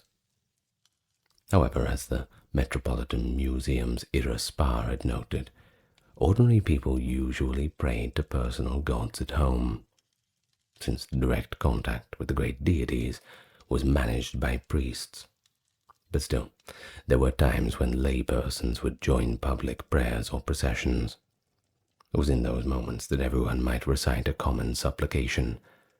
For example, during a city's collective mourning, let's say, I don't know, after some disaster, a drought, something like this, the temple's lamentation priests would chant dirges, and the people would chime in with refrains perhaps like, "Oh, my city, when will it rise again?" And actually, we have proper Sumerian lamentations that were used in rituals. A famous set are the city laments, etc., the laments for Ur, which mourn the destructions of cities and temples by invaders, or by the god's wrath. These laments were likely performed with harps and voices crying out by the priests to appease the gods and invite them to return and make things right again. One moving excerpt from a city lament, paraphrased, of course, says, "The smoke of incense no longer rises in the holy places. The offerings have ceased. The voice of prayer has fallen silent in the ruined temple." Doesn't sound very good. Certainly lives up to its name as a lament. And such lines tell us what an ideal temple sounded like, full of incense, smoke, offerings, and voice, by highlighting their absence as such a tragedy. The emotional power of these laments was a form of worship through sorrow, I suppose, acknowledging the god's absence and begging them to come back to their homes in the temple. But there were also incantations, specialized spoken rituals often for protective or healing purposes. If someone was ill or believed a demon was afflicting them, pretty common belief back then, a priest, often called an ashipu or a healer, would recite incantations, invoking gods to drive out the evil. While these might not be worship in a celebratory sense, they were part of religious practice. An incantation might address a god like Enki or a healing goddess like Gula, praising their power and asking for help. For example, a priest might chant something like, "Enki, lord of the deep, wise among gods, your waters bring life, cleanse this illness." Rituals could involve symbolic actions too, burning a doll that represented a demon, etc., but always accompanied by the spoken word. Through such acts, everyday life events were tied back into worship, illness and health, birth and death, and they all had their proper prayers and ceremonies. The combination of beautiful hymns, formal prayers, and potent incantations meant that a Sumerian temple was certainly not a quiet place. It was filled with words addressing the divine, pretty much at all times. Even when not singing or speaking, a visitor might hear the quiet murmuring of a priest reading, or the faint echoes of a hymn practiced by trainees. Worship was an audible, performative experience, all aiming to please the god's senses. In Mesopotamian ritual, the god's ears were as important as his stomach was, and that means that the praises and prayers were as necessary as the food offerings to keep the deity as satisfied as possible. While daily rites kept the gods content on an ordinary day, the festivals were of course the highlights of the year, and everybody looked forward to it. In fact, Sumerians had a calendar full of holy days, often tied to seasonal changes and agricultural cycles. Each major city had its own calendar, and festivals dedicated to its patron deity, and these could range from modest monthly observances, like the new moon feast for the moon god, or specific days of rest and purification, to multi-day extravaganzas, where the entire city dropped everything and participated together. One of the most important types of festival was the New Year celebration, which in some Sumerian cities included the famous sacred marriage rite. This ritual, known as hieros gamos, symbolically married the god and goddess to ensure fertility and prosperity for the coming year. In the city of Uruk, for example, the new year, basically springtime at the barley's harvest's beginning, was marked by a ceremony where the king took on the identity of the shepherd god Dumuzi, also known as Tammuz, and a high priestess represented Inanna Ishtar. In a secluded part of the temple, or possibly on top of the ziggurat beneath the stars, they would enact a ritual union. Texts including Sumerian love songs, believe it or not, some attributed to King Shu-Sin of Ur, 2000 BC, describe such a scenario in romantic and poetic language. It goes like this: Bridegroom, let me caress you. My precious caress is more savory than honey. Now, this isn't a salacious detail for its own sake, but deeply religious symbolism. The union was thought to revitalize the land, just as the union of Inanna and Dumuzi brought the spring growth. Afterwards, the couple, the king and the priestess, would present themselves to the populace amid the feasting and rejoicing, as a divine marriage had taken place, ensuring blessings for all. Another common festival was the procession of the gods. At certain festivals, the statue of the god would be removed from the inner sanctum and carried through the streets, or perhaps to another holy site. Often this involved visiting the temple of a related deity.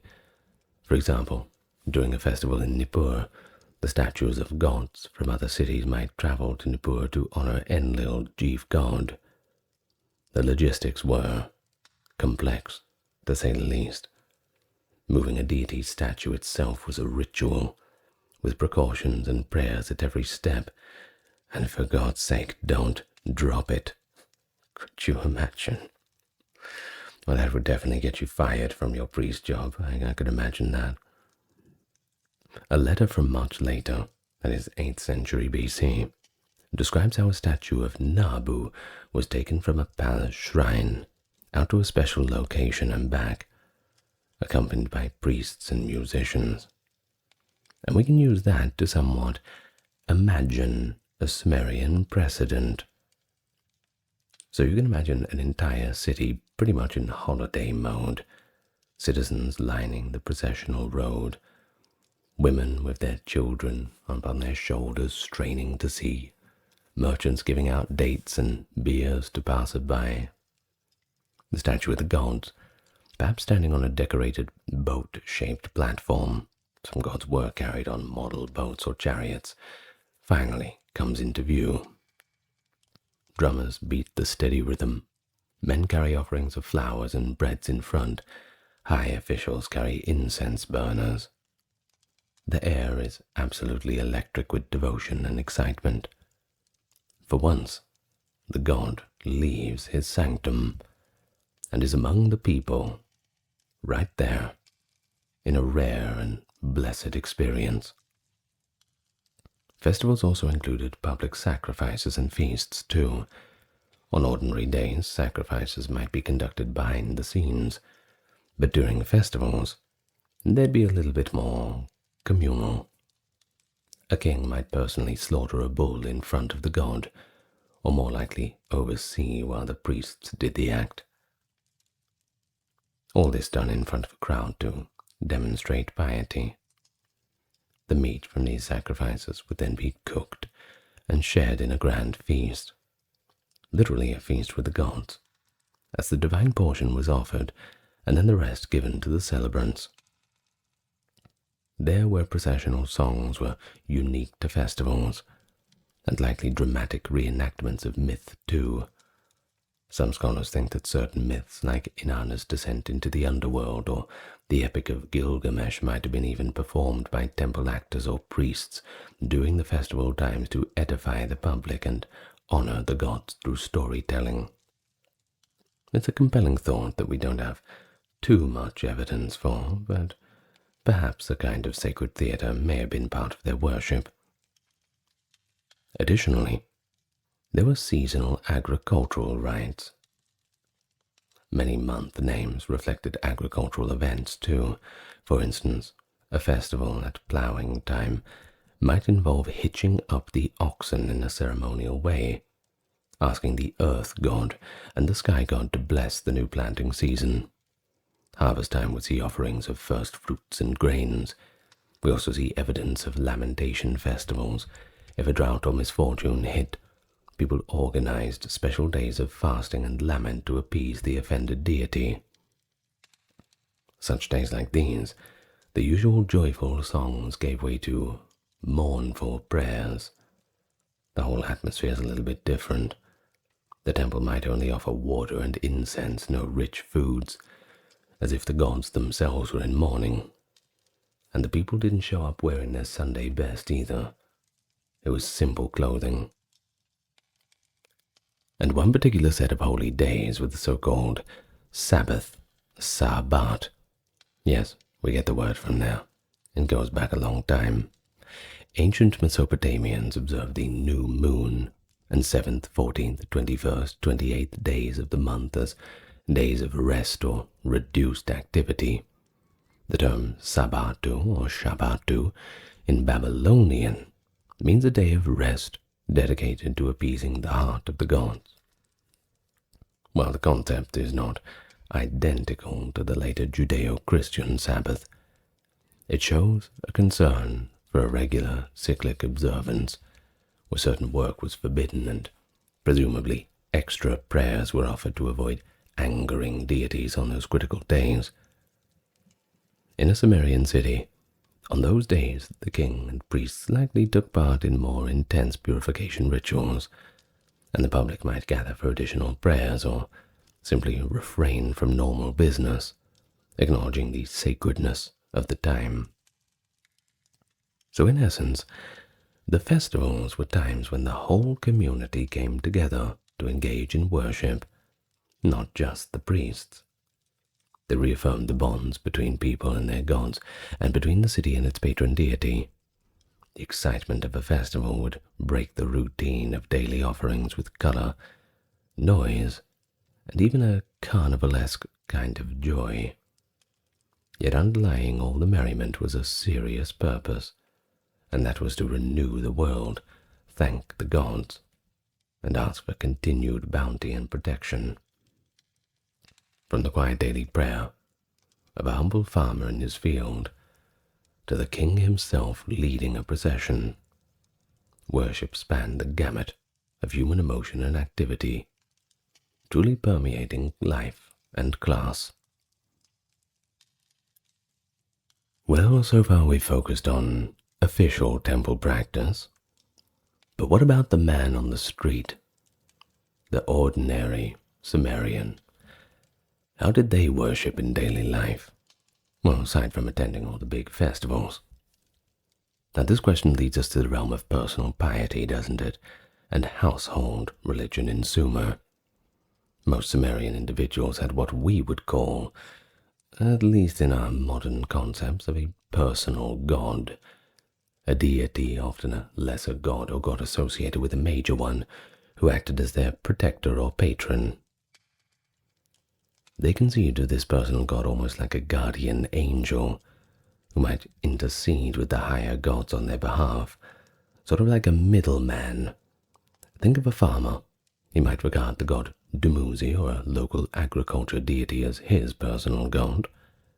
A mother might pray to a goddess like Ninhursag or Gula for her family's health. People felt a direct connection to these personal gods and would set up small shrines in their homes for daily prayer. And think about it.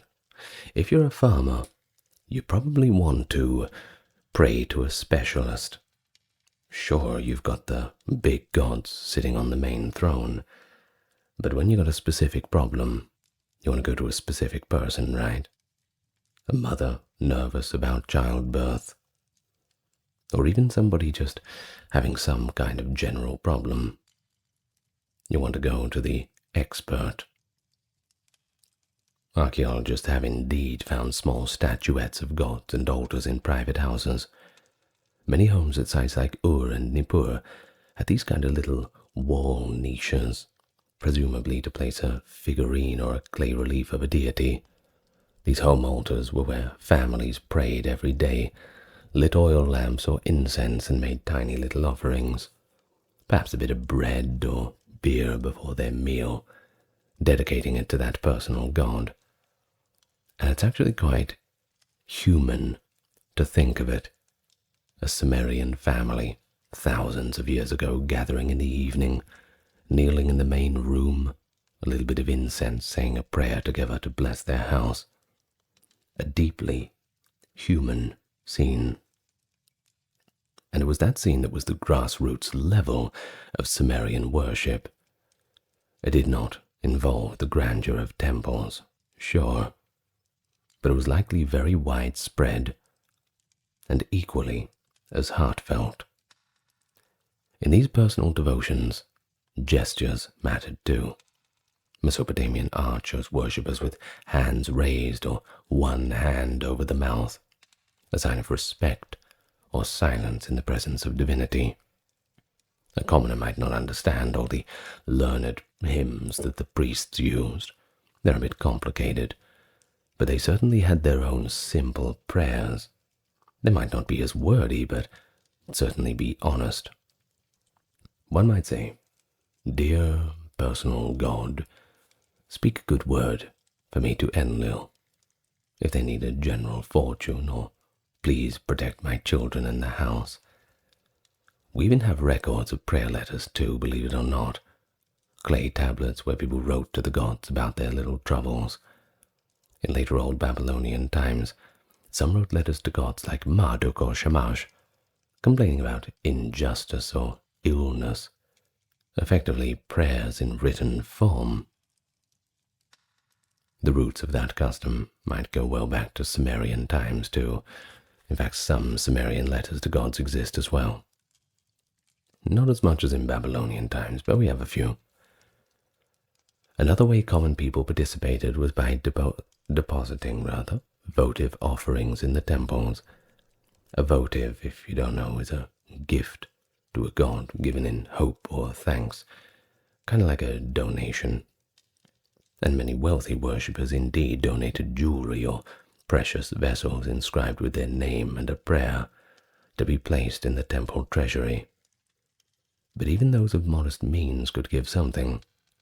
For instance, one could dedicate a small votive statue of themselves.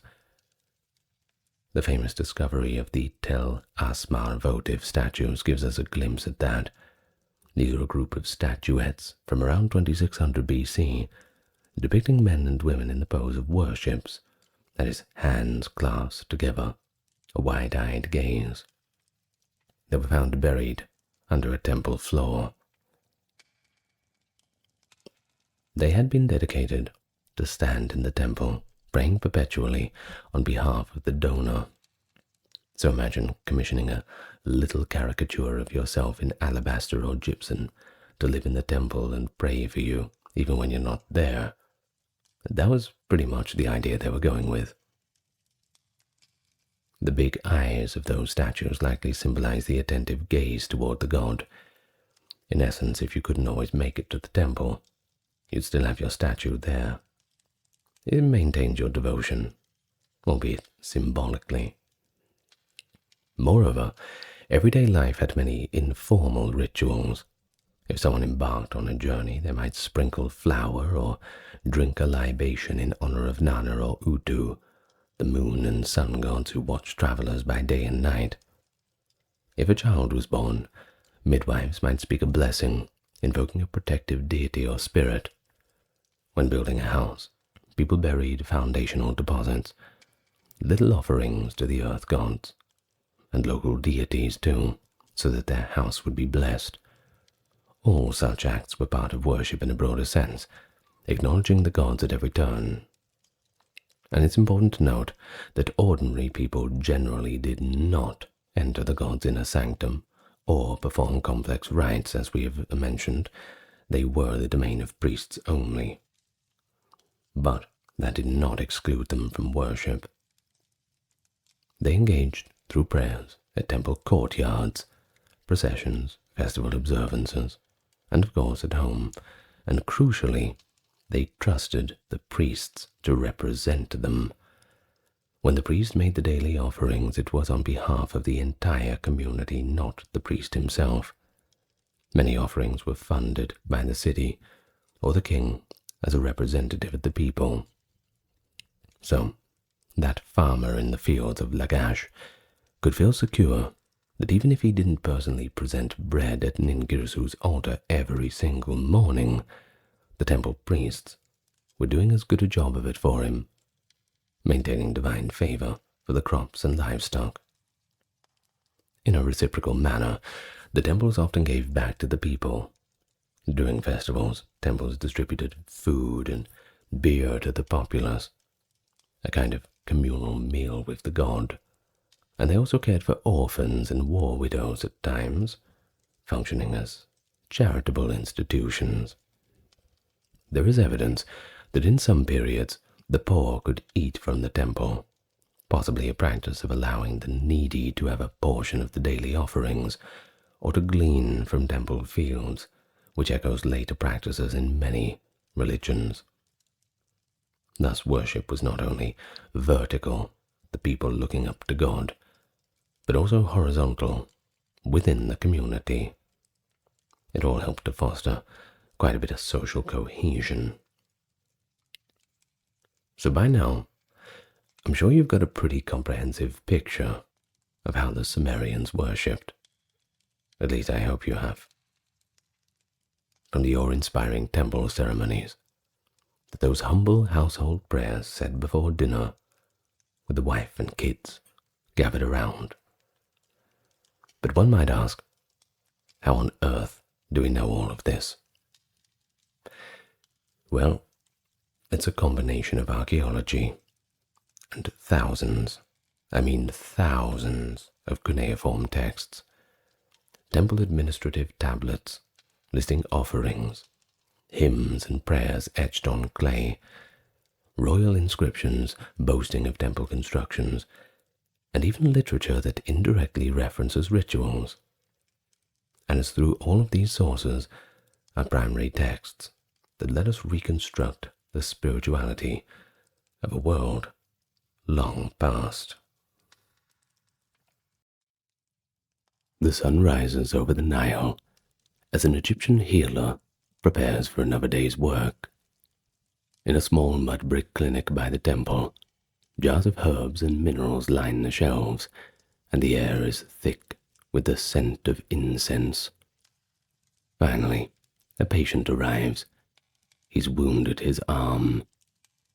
The physician carefully washes the injury with wine and honey, and recites a quiet prayer to invoke the protection of the divine. This could easily be a scene from ancient Egypt, a land where medicine and magic walked hand in hand. From the dawn of pharaonic civilization, the Egyptians developed rich traditions of healing practices that combined practical treatment with spiritual relief. They recorded their medical knowledge on papyrus scrolls, performed surgeries with copper tools, and truly believed that gods and demons could influence health. Today, we will journey through thousands of years of Egyptian history, exploring how their medicine evolved from the early days of pyramid builders to the eras of the great pharaohs. We'll rely on ancient sources of legendary physician priests, examining the medical papyri they left behind, step into the healing temples, and discover the ailments of remedies of a long-ago world. So I hope you're ready, and I hope you're excited to be immersed in the story of medicine along the Nile. It's one of innovation, mysticism, and the timeless human quest to cure our illness. But first, let me welcome you. Oh, it's so good to see you. Any new people coming should click that subscribe button, located conveniently next to the like button. And thank you dearly to those supporting on the Patreon and those who checked out the merch store. You have my thanks. With that being said, customary introductions out of the way, let's get nice and relaxed, and we can begin our journey back to ancient Egypt together. Healing in ancient Egypt. It began in prehistoric times and developed during the early dynastic period. We're really going back to the earlier practices. You see, even before medical texts were even thought about being written, archaeological evidence suggests that Egyptians had at least some knowledge of treating injuries. Skeletal remains show well-healed bone fractures, indicating effective splinting and care. The world's first known physicians emerged in Egypt's early history. One record preserved by later historians speaks of a healer named Sekhet-Enak, who served the pharaoh Sahura of the 5th dynasty, and that's the 25th century BC, by the way. Apparently, he knew what he was doing because he cured the king's nasal illness. While the exact date in that account is uncertain, it reflects the high esteem for healers even in the Old Kingdom. By around 2650 BC, during the 3rd dynasty, the famed polymath Imhotep rose to prominence. He served as a vizier, that is the chief minister to King Djoser, and was renowned as a physician, architect, and sage. Egyptian tradition credited him with exceptional medical wisdom. Many Egyptologists even speculate that later medical writings, though compiled long after Imhotep's time, might echo his teachings. Think of him in the way that the Greeks have Galen. Yes, the Greeks have Galen. The Egyptians had Imhotep. In fact, Imhotep's reputation grew so great that over 2 millennia later, he was actually deified as a god of healing, the only mortal in Egyptian history to attain full godhood in medicine. So he must have knew what he was doing for sure. Well, as we go into the Old Kingdom, that is 2700 to 2200 BC, physicians held quite respected positions at court and in society. We know this from tomb inscriptions, which give glimpses into these early doctors. For example, the Hesi-Ra, who lived around 2600 BC, is often cited as the first recorded physician and dentist. His titles included Wer Ibe Senjui, which scholars translate as Great One of the Dentists or Physicians, indicating he oversaw general dental care and medicine. Hesi-Ra's tomb art even depicts him in the act of treating patients, confirming that organized medical practice was certainly taking root at this time. Interestingly, his titles also name him a chief of scribes and a magician, showing that an accomplished Egyptian healer was expected to be literate and versed in magical rituals as well as practical techniques. It's a blend of roles: the scribe, the doctor, the priest/magician. It would characterize Egyptian medicine throughout its history. By the end of the Old Kingdom, Egyptian healers had established a solid foundation of medical knowledge, much of it likely passed down orally or through temple training. They understood basic anatomy from practical experience and possibly from religious rituals like mummification, which was beginning to be developed at very early times. There are hints that early physicians performed simple surgeries. A tomb at Saqqara from around 2500 BC contains carvings that may depict surgical operations. In one famous 6th Dynasty tomb, a scene shows what appears to be the circumcision of a patient, one of the earliest depictions of surgery on the human body. By this time, healing was a valued profession, and Egyptians would continue to expand their medical expertise in the centuries to come. Well, we're certainly off to a good start, aren't we? Well, as Egyptian civilization progressed, healers began recording their knowledge on papyrus scrolls, and that's left us with some of the oldest medical texts in history. These medical papyri are primary sources, and they let us glimpse into ancient diagnoses, treatments, and even the spells used by doctors. As like I said, they walk hand in hand.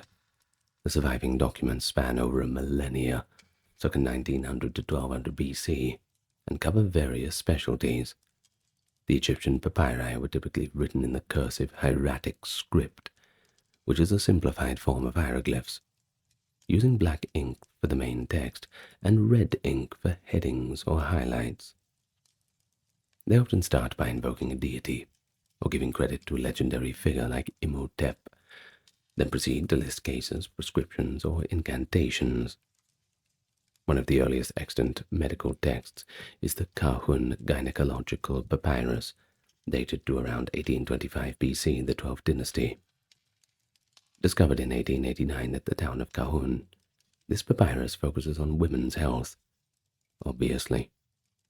It contains 34 sections dealing with gynecological problems, fertility, and pregnancy. Each section provides a description of symptoms, guidance for diagnosis, and then recommending a treatment. Notably, all remedies in the Kahun papyrus are non-invasive, reflecting a conservative approach to internal ailments. Of course, you didn't really have anesthetic back then, didn't you? Wanted to avoid cutting people open as much as possible. There is one interesting little remedy in the papyrus to promote contraception. One Kahun recipe advises mixing crocodile dung with honey or sour milk and inserting it as a pessary. A striking, if unappealing, method that perhaps relied on creating a physical barrier. Well, I would guess that that's a pretty effective contraception. I don't think you'd have many men going near you with that. Well, either way, jokes aside, the document shows that by the Middle Kingdom, Egyptian doctors had a specialized understanding of female productive health and were systematically recording their cases and remedies. Another invaluable text is the Edwin Smith surgical papyrus, dating to about 1600 BC. It was purchased in the 19th century by Edwin Smith, an American collector, and later translated by archaeologist James Breasted. The papyrus is essentially an ancient trauma surgery manual and stands out for its rational and almost modern approach. It presents 48 clinical cases of injuries to the head, neck, torso, and limbs. For each case, the text describes how the wound looks and feels, the examination, and gives a diagnosis or prognosis. This ailment I will treat, or in some cases, an ailment not to be treated. And then it outlines the treatment, if there is one. The Edwin Smith papyrus shows Egyptian surgeons employing advanced practices.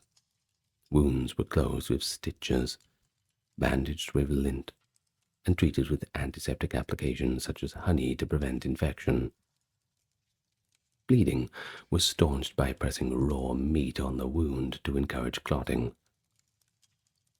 There are detailed instructions for setting broken bones too and dislocated joints.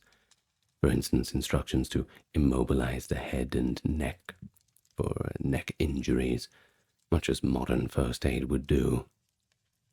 One case even describes a cervical spine injury with paralysis, correctly noting it as untreatable and likely fatal, which indicates keen observation of cause and effect.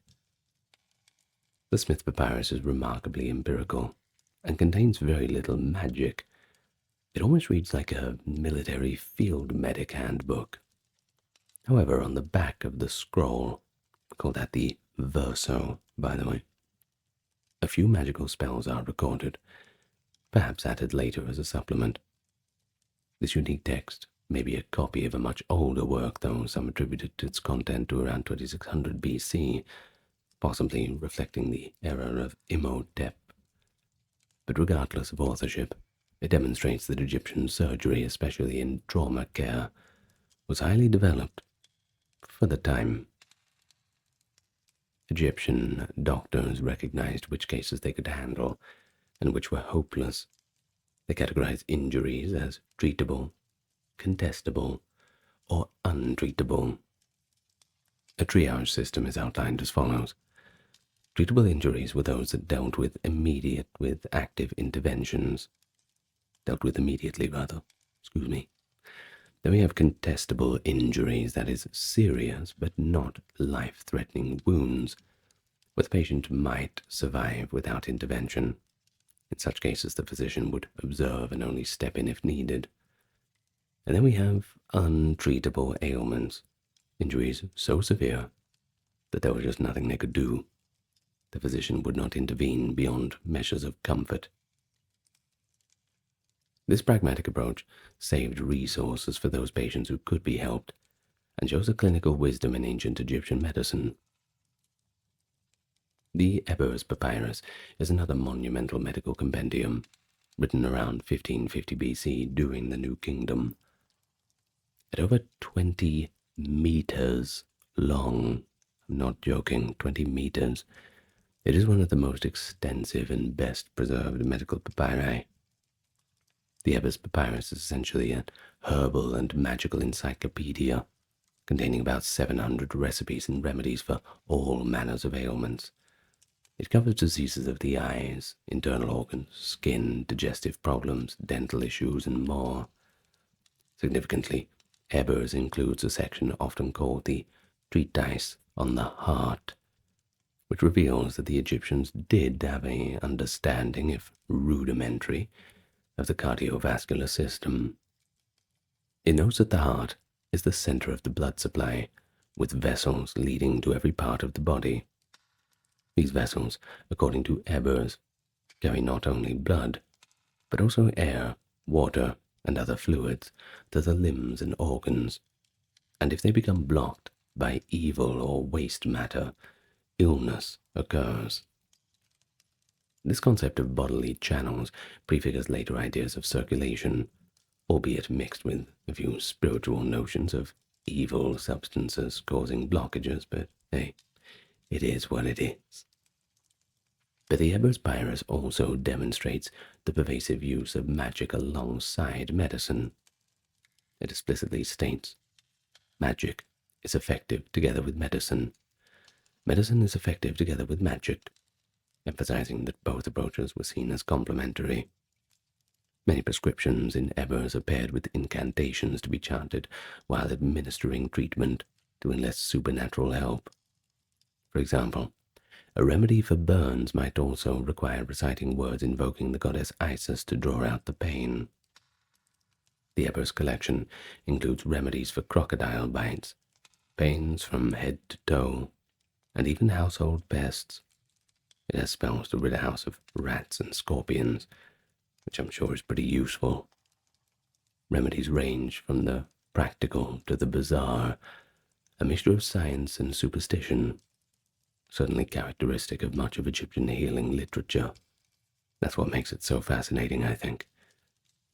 But beyond these three famous papyri, many other medical texts have been found, showing the breadth of the real knowledge. The Hurst Papyrus of 1550 BC is a collection of recipes for internal and external ailments, heavily utilizing honey. The Berlin Papyrus of 1300 includes sections on obstetrics and an introduction to the heart and vessels similar to the Ebers. The London Medical Papyrus, circa 1300 BC, contains both medical and magical recipes, illustrating that crossover. The Charles Beatty Medical Papyrus of 1200 BC specializes in proctology, with treatments for anal ailments. In total, scholars have identified fragments of over 40 medical papyri from ancient Egypt, covering everything from ophthalmology to pediatrics. These papyri were often stored in temple libraries or houses of life, as they were called, Per-Ankh, which were part scriptorium, part school, and possibly part clinic. Together, the texts paint an impressive picture. By the New Kingdom, Egyptian medicine was literate, codified, and wide-ranging. The tone of authority and detail in these scrolls suggests that they were based on long experience. They were practical manuals for practicing healers. Through the papyri, the wisdom of Egyptian physicians could be passed down through generations. Of course, as you can imagine, in ancient Egyptian society, physicians were held in quite high regard, often considerable of status and privilege. Being a physician usually meant part of the educated elite.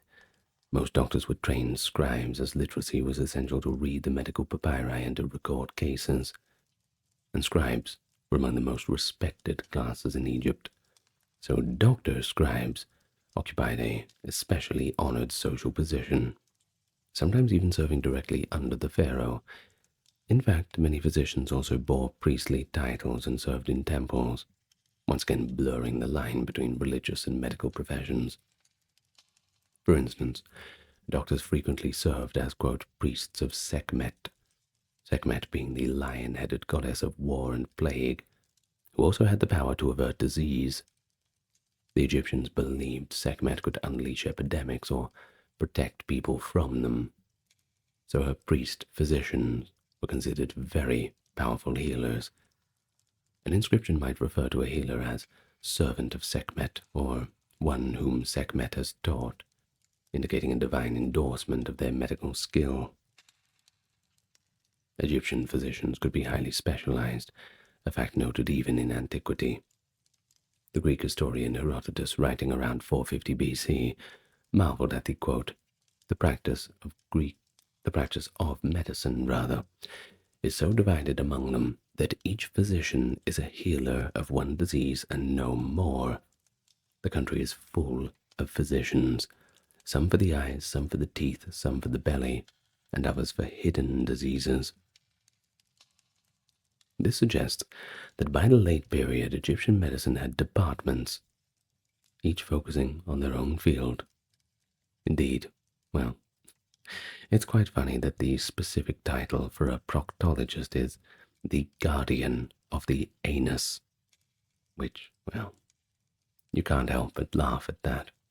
But there's also another one, the shepherd of the royal rectum, somewhat humorous-sounding title for the pharaoh's enema specialist.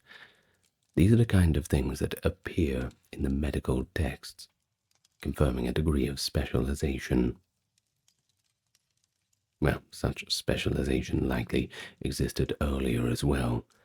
For example, tomb inscriptions from the Old and Middle Kingdom mention eye physicians of the palace or court dentists.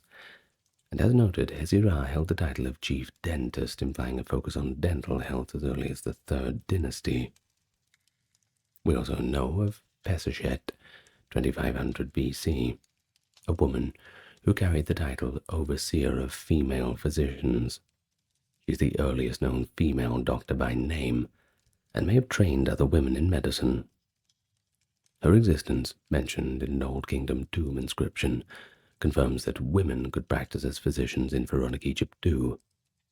While the majority of known doctors were male, sure, there is evidence that women worked as midwives, healers, and even official physicians, especially in treating female patients.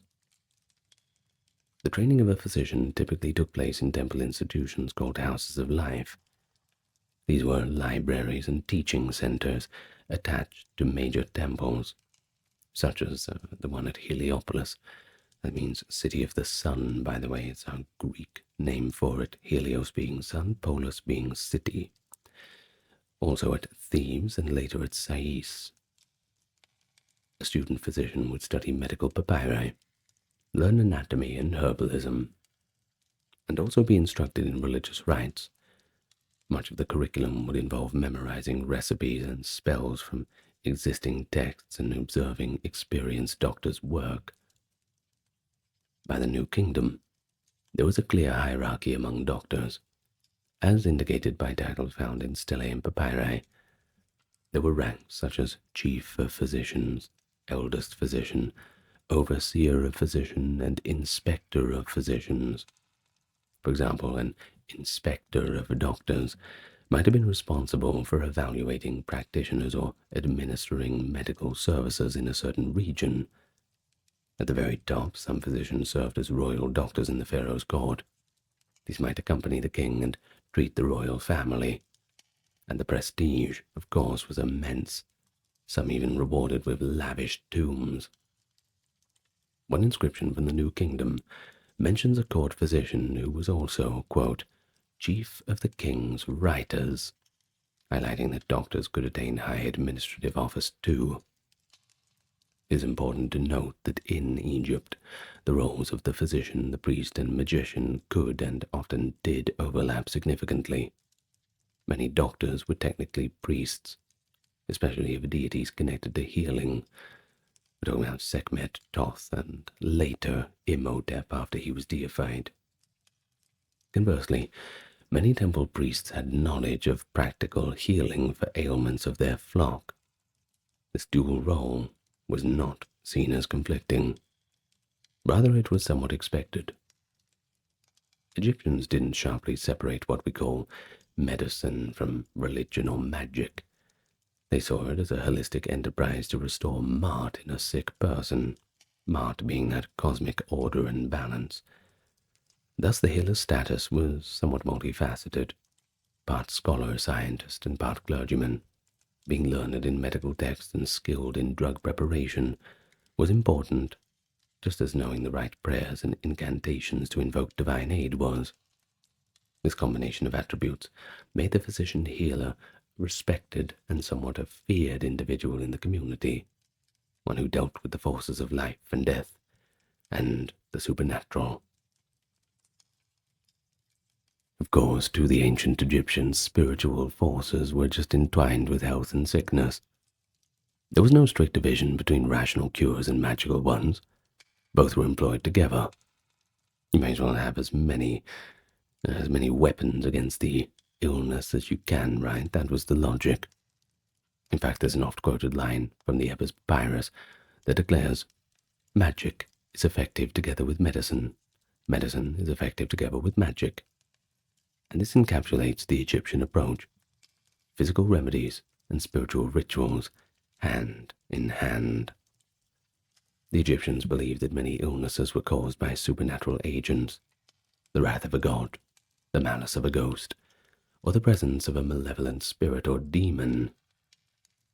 A person's health was seen as a reflection of their relationship with the divine order. If someone fell ill without an obvious injury, it might be blamed on invisible arrows shot by angry gods, perhaps a curse or the intrusion of some entity into the body. For instance, fevers and plagues might be seen as sent by Sekhmet when she was enraged. Nightmares or seizures could be attributed to some kind of demonic possession.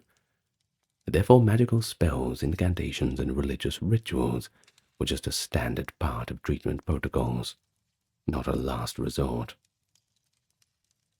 A doctor was expected to know which incantation to recite for a snake bite, and which god or goddess to invoke for a particular malady. The practice of Heka, the Egyptian concept of magic, was itself deified in the form of the god Heka, who personified magical power. Heka was often depicted as assisting the creator god in bringing order to the world, and by extension, he was called upon by healers to restore order, that being health, in the human body. In fact, Heka, magic, was considered a legitimate force of nature, much like gravity or electricity today, that a skilled practitioner could harness. Doctors were trained in these magical arts as well. They were effectively physician-magicians. A healing session for an internal illness typically involved both therapeutic remedies, that is, potions, herbs, and poultices, and also ritual actions, the burning of incense, making offerings to a god, wearing protective amulets, and reciting spells. An ancient Egyptian patient might have an ointment applied to their skin, while the physician simultaneously chanted a spell like, "Fly out, scourge of the god, come forth upon the earth," something like that. Certain gods and goddesses were specifically associated with healing and frequently involved. We've already mentioned Sekhmet. Well, Sekhmet could both cause and cure epidemics. Her priests were learned in diagnosis and in performing rituals to appease her and avert plague. Isis and her son Horus were also central to magical healing myths. Isis was said to have healed Horus from a deadly scorpion sting using the power of spells, and thus Egyptian healers often recited the spell of Isis for snake bites and scorpion stings. Amulets bearing the image of Isis, Horus as a child, or the eye of Horus, the Udyat eye, were common protective talismans used in healing to ward off harm. Another goddess, Serket, was a patroness of venomous bites, and would be invoked for anyone bitten by snakes or scorpions. Thoth, the god of wisdom, was thought to author many healing formulas. Doctors might utter, "Come, Thoth, with your magic," and heal this patient. But overarching all of this was that concept of cosmic balance, maʿat, which healers sought to restore in a sick person's body and spirit. Every illness could be seen as an imbalance or disruption of harmony that needed to be set right through both physical and spiritual means. Magical practice in medicine also involved the use of symbolic objects and written spells. Often, a priest-physician would prepare a written spell on a scrap of papyrus or linen bandage, and then bind it to the patient as an amulet. Alternatively, a spell might be inscribed on a bowl, which was then washed out with water. The patient would drink the water, thus ingesting the magic in a literal way.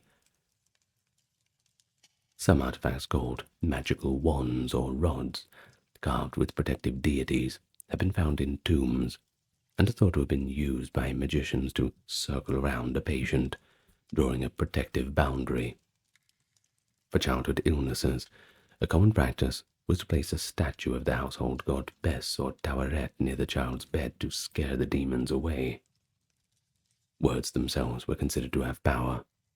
Knowing the secret names of demons or gods could give one control over them.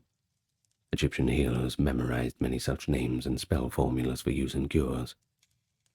Even in documents that are largely practical, like the medical papyri we discussed, spells are frequently mentioned. For example, the London Medical Papyrus contains 61 recipes, and 36 of them are purely magical, incantations to cure diseases by expelling evil forces. The Brooklyn Papyrus, from the 4th century BC, a little bit more modern, I suppose, is an entire manual on snakebite treatment that interweaves antidotes with lengthy spells, enumerating every mythical name of snake demons to nullify their venom. In daily life, when people face disease, they often turned first to magical solutions. An individual with a persistent headache might wear a headband inscribed with a prayer to Thoth, or a mother might recite a charm over her feverish child, invoking the cooling breath of the north wind. These practices were not seen as contrary to medical treatment, just essential parts of it. The worldview of ancient Egyptians simply did not separate the seen and unseen realms when it came to health. In sum, spirituality, magic, and medicine were fully integrated into Egypt's healing practices, reflecting a more holistic approach. To heal the body, one must placate the gods and banish away any evil influences afflicting the soul. While magic played its part, sure, the ancient Egyptian physician was also a practical doctor, and he was equipped with an array of surgical tools and medical techniques. Archaeological finds and tomb illustrations have revealed a remarkable collection of instruments that Egyptian surgeons used, many of which have recognizable modern counterparts. In the inscriptions, we see depictions of items such as scalpels, forceps, scissors, hooks, lancets, probes, and even something akin to tweezers and pincers. These instruments were crafted from materials available at the time. Early on, sharpened flint or stone blades were used for incisions, later replaced by copper or bronze knives as metalworking advanced. And by the New Kingdom, some surgical tools were made of bronze alloy, which could be shaped into fine blades and was easily cleaned. The famous temple relief at Com Ombo, Ptolemaic period but reflecting earlier designs, shows a set of surgical implements including saws for bone, forceps, a mortar and pestle for preparing remedies, and containers that likely held antiseptic substances like honey. The Egyptian physician's approach to surgery was a cautious one but competent for the time. Because internal surgery was risky in an era without anesthetic or knowledge of infection control, most Egyptian surgery focused on external injuries and superficial conditions. The Edwin Smith papyrus demonstrates the systematic treatment of trauma wounds. For a deep cut, the instructions were to suture the wound, close with needle and thread, and then apply raw meat on day 1 to stop the bleeding, and honey and lint bandages on the subsequent days to prevent infection and promote healing. The use of honey is repeatedly attested with good reason. Honey does indeed have natural antibacterial properties. Modern science has confirmed this, and the Egyptians wisely used it as a wound dressing in about 500 different remedies. They also employed resin and grease in wounds, ingredients that will help seal a wound from air and perhaps reduce infection. If a wound became infected or an abscess formed, Egyptian surgeons would open and drain it. One papyrus recommends lancing an abscess and inserting a strip of linen as a drain. They even understood a bit of orthopedics. A dislocated joint like a shoulder or jaw would be manually reduced or snapped back into place, using techniques quite similar to those still used today. Splints were devised from broken limbs. These could be made from wooden splints or even tightly bound bundles of reeds, padded with linen to immobilize the fracture. In one case, a type of plaster cast is described. Linen bandages soaked in a glue-like substance that hardened around the injured limb to hold it firm. Minor surgical procedures were pretty common. Bloodletting, however, was not a major part of Egyptian practice, unlike later Greek medicine, but they did use cauterization to stop bleeding, or to treat certain lesions. They treated boils and cysts by cutting them open. There is evidence from mummies that dentistry was attempted. A 4th dynasty skull was found to have a hole drilled in the jaw, likely to drain an abscess under a molar tooth. Toothaches were a prevalent problem due to the coarse bread that wore down the teeth. Healers would prescribe topical treatments for pain, and in some cases might have even pulled loose teeth, though extractions are not well documented. A famous example of early prosthetics is a wooden prosthetic toe found on a mummy, showing attempts to surgically replace a lost body part for functional or cosmetic reasons. Egyptian surgeons were also adept at eye surgery for surface eye conditions. They could excise growths or drain inflamed eyelids. Many remedies for eye ailments are in the papyri, often combined with magic to address the very common problem of ophthalmic infections. But perhaps the most routinely performed surgical procedure was circumcision. Evidence suggests that it was a coming-of-age ritual for males, and physicians likely carried it out with a flint or bronze blade. An Old Kingdom tomb scene shows two men circumcising a youth with an inscription, "Hold him, and do not let him faint." Now that is barbaric, isn't it? Well, this indicates the use of teams for surgery, if we can take that away from it. One person to operate, another to stabilize the patient. An Egyptian doctor also described hernia repairs. One medical text refers to pushing back a hernia and bandaging it tightly, and one account from around 1500 BC suggests surgical treatment of an inguinal hernia was attempted. Infections and complications were always a risk, and that is exactly why Egyptian surgeons stuck to what was feasible and observable. Their surgical successes can be seen in the mummy examinations. Broken bones re-healed correctly, amputated toes in one case replaced with prosthetics to allow walking, skulls with signs of trephination, drilling a hole in the skull that had healed edges, implying that the patient survived the cranial surgery by some weeks or more. Trephination was rare, by the way, but it did occur. It might have been done to relieve pressure after head injuries. Tools like copper needles and fine sutures, possibly made from animal sinew or flax fibers, allowed them to stitch wounds neatly. After surgery, patients would be cared for with clean linen dressings.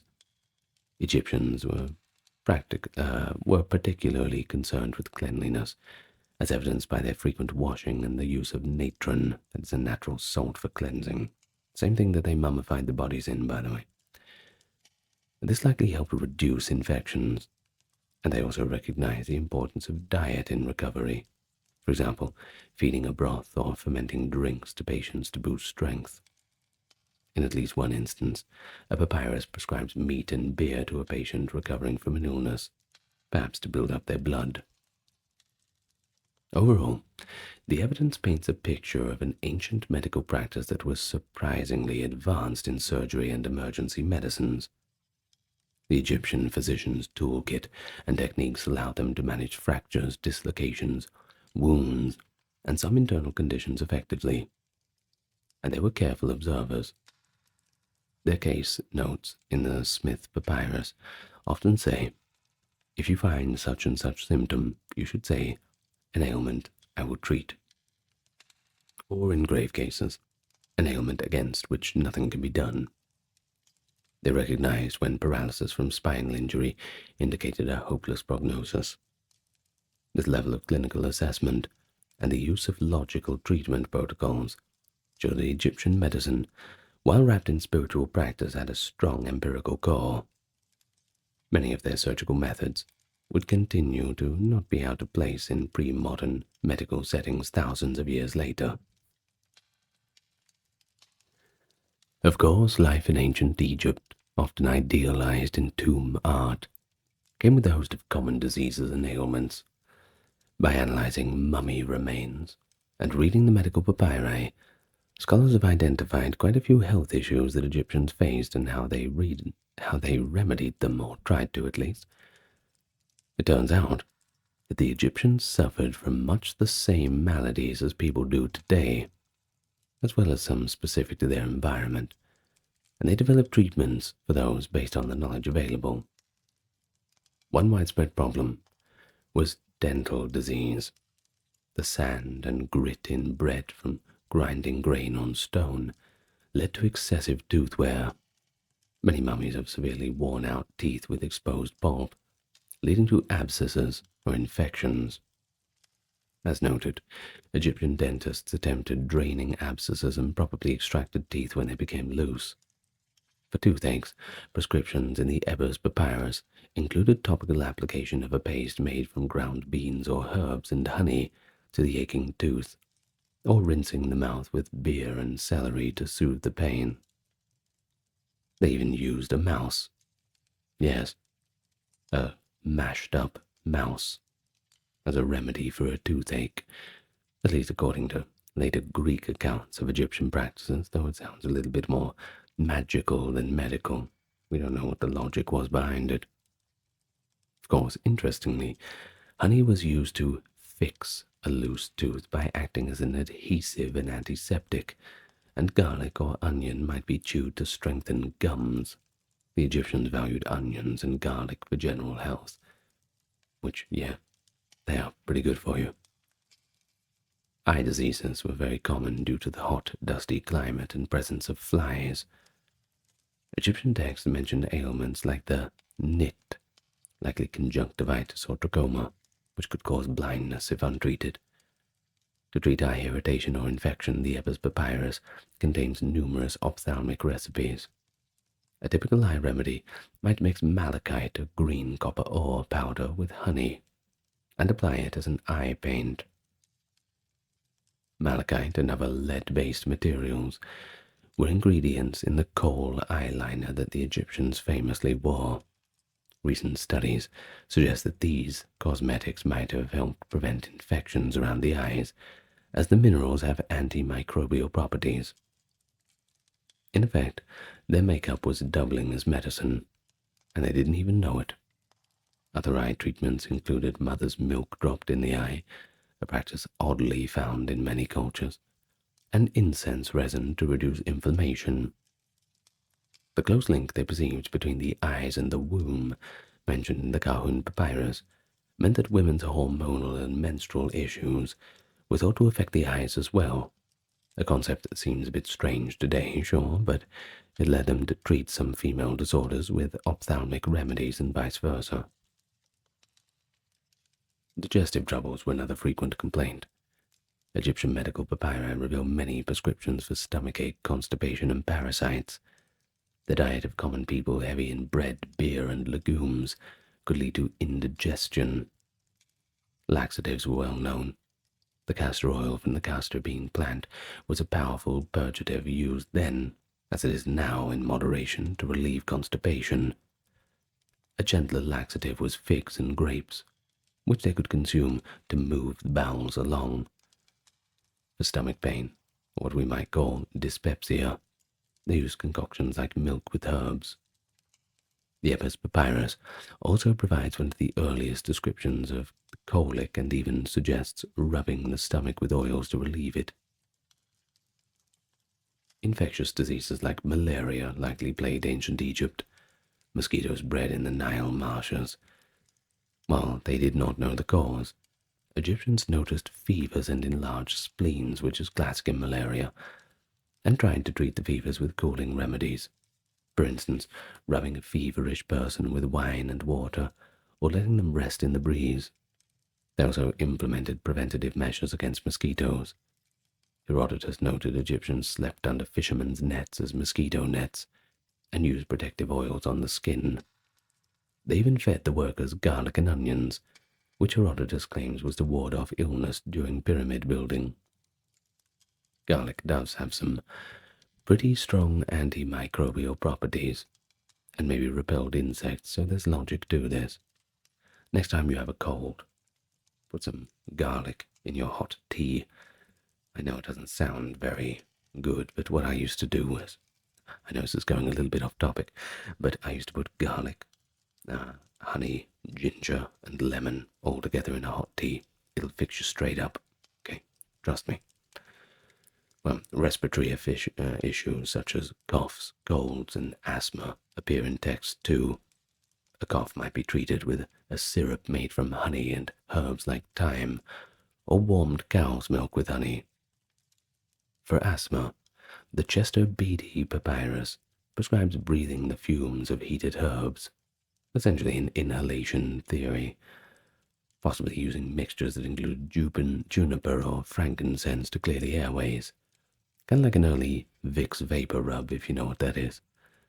One interesting remedy for asthma was to heat a concoction on bricks and have the patient inhale the smoke. They also had a concept of using steam, throwing certain herbs on a fire for inhaling the vapors for congestion. But perhaps the most striking is that the ancient Egyptians seem to have identified serious diseases like diabetes and cancer, albeit in rudimentary terms. The Ebers papyrus contains a description of a condition with, quote, too great emptying of urine, essentially excessive urination. This is now interpreted as an ancient recognition of diabetes mellitus, particularly since they noted ants being attracted to the urine, a sign of sugar content, although the papyrus itself just focuses on the volume. For this, they recommended dietary changes and certain plant concoctions to reduce thirst.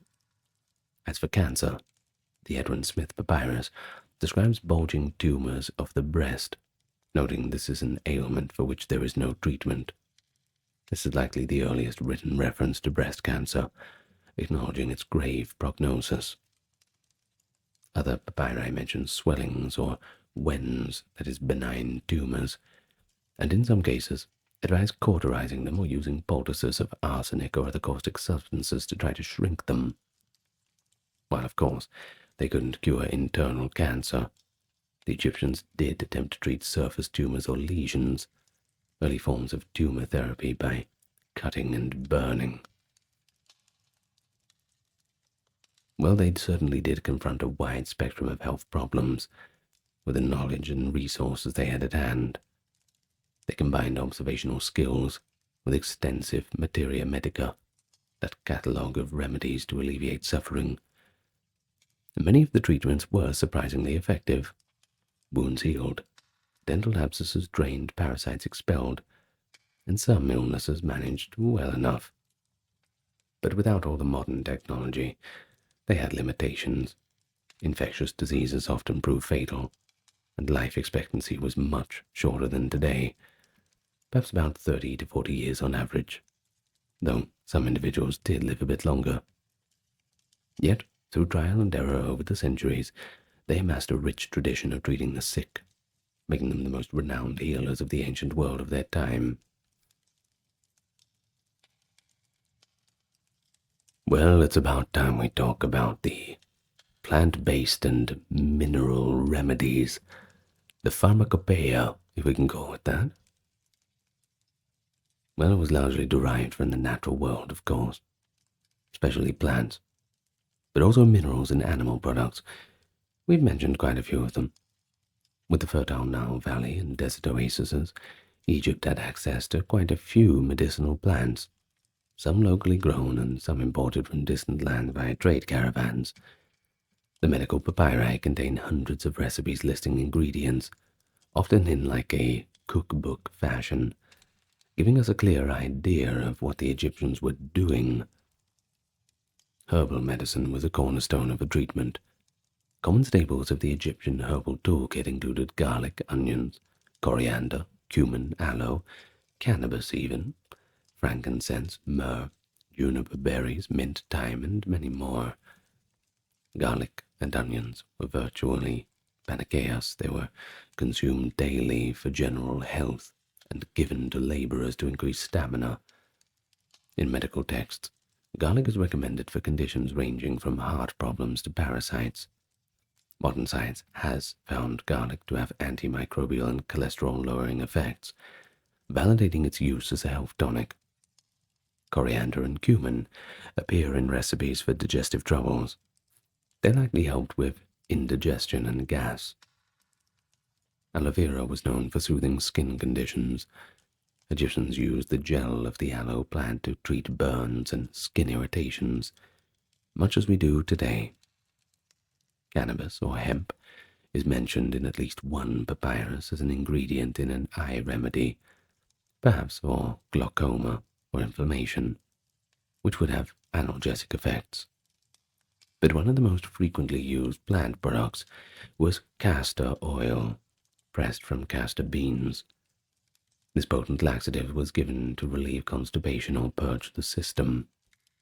The papyrus Ebers also suggests castor oil as a base in other ointments for skin conditions. Cenopods, a natural laxative, were used similarly for purging. On the other end, for diarrhea, Egyptians turned to binding remedies like pomegranate rind or acacia gum, which have tannins to reduce intestinal motility. Mint and caraway were also used as calming teas for upset stomachs. They were also among the first to use certain resins and gums medicinally. Frankincense and myrrh, both aromatic resins from trees in the Horn of Africa and Arabia, were not only burned as incense, but also incorporated into salves for wounds and sores. Willow bark was used to reduce pain and inflammation. Interestingly, willow actually contains salicin, a compound related to aspirin. Thus, when an ancient Egyptian chewed on willow bark for pain relief, they were unknowingly utilizing a natural source of something akin to aspirin. The texts show a sophisticated knowledge of dosing and compounding. Remedies were prepared in various forms: pills, drinks, ointments, poultices, suppositories, pessaries, fumigations, enemas. They had 5 basic routes of administration: oral, rectal, via pessaries, topical, and via inhalation. A prescription in Ebers might read something like, to remove pain in the side, crushed celery and beer, take for 4 days. Measurements were given in units, like the hin, about half a liter, or ja, a spoonful, showing an attempt at standardizing quantities. They often used beer, wine, milk, or honey as vehicles to deliver medicine, since those could dissolve or carry herbal extracts. Wine was employed as a solvent to extract plant essences, and beer was common for mixing in herbs and making them more palatable or potent. Of course, honey deserves its special mention as a wonder ingredient in Egyptian medicine, and not just Egypt either, pretty much all over the world. It was present in an enormous number of recipes. One review notes honey in about 500 prescriptions. Beyond wound care, as discussed, it was given for coughs, sore throats, and even to fix a loose tooth.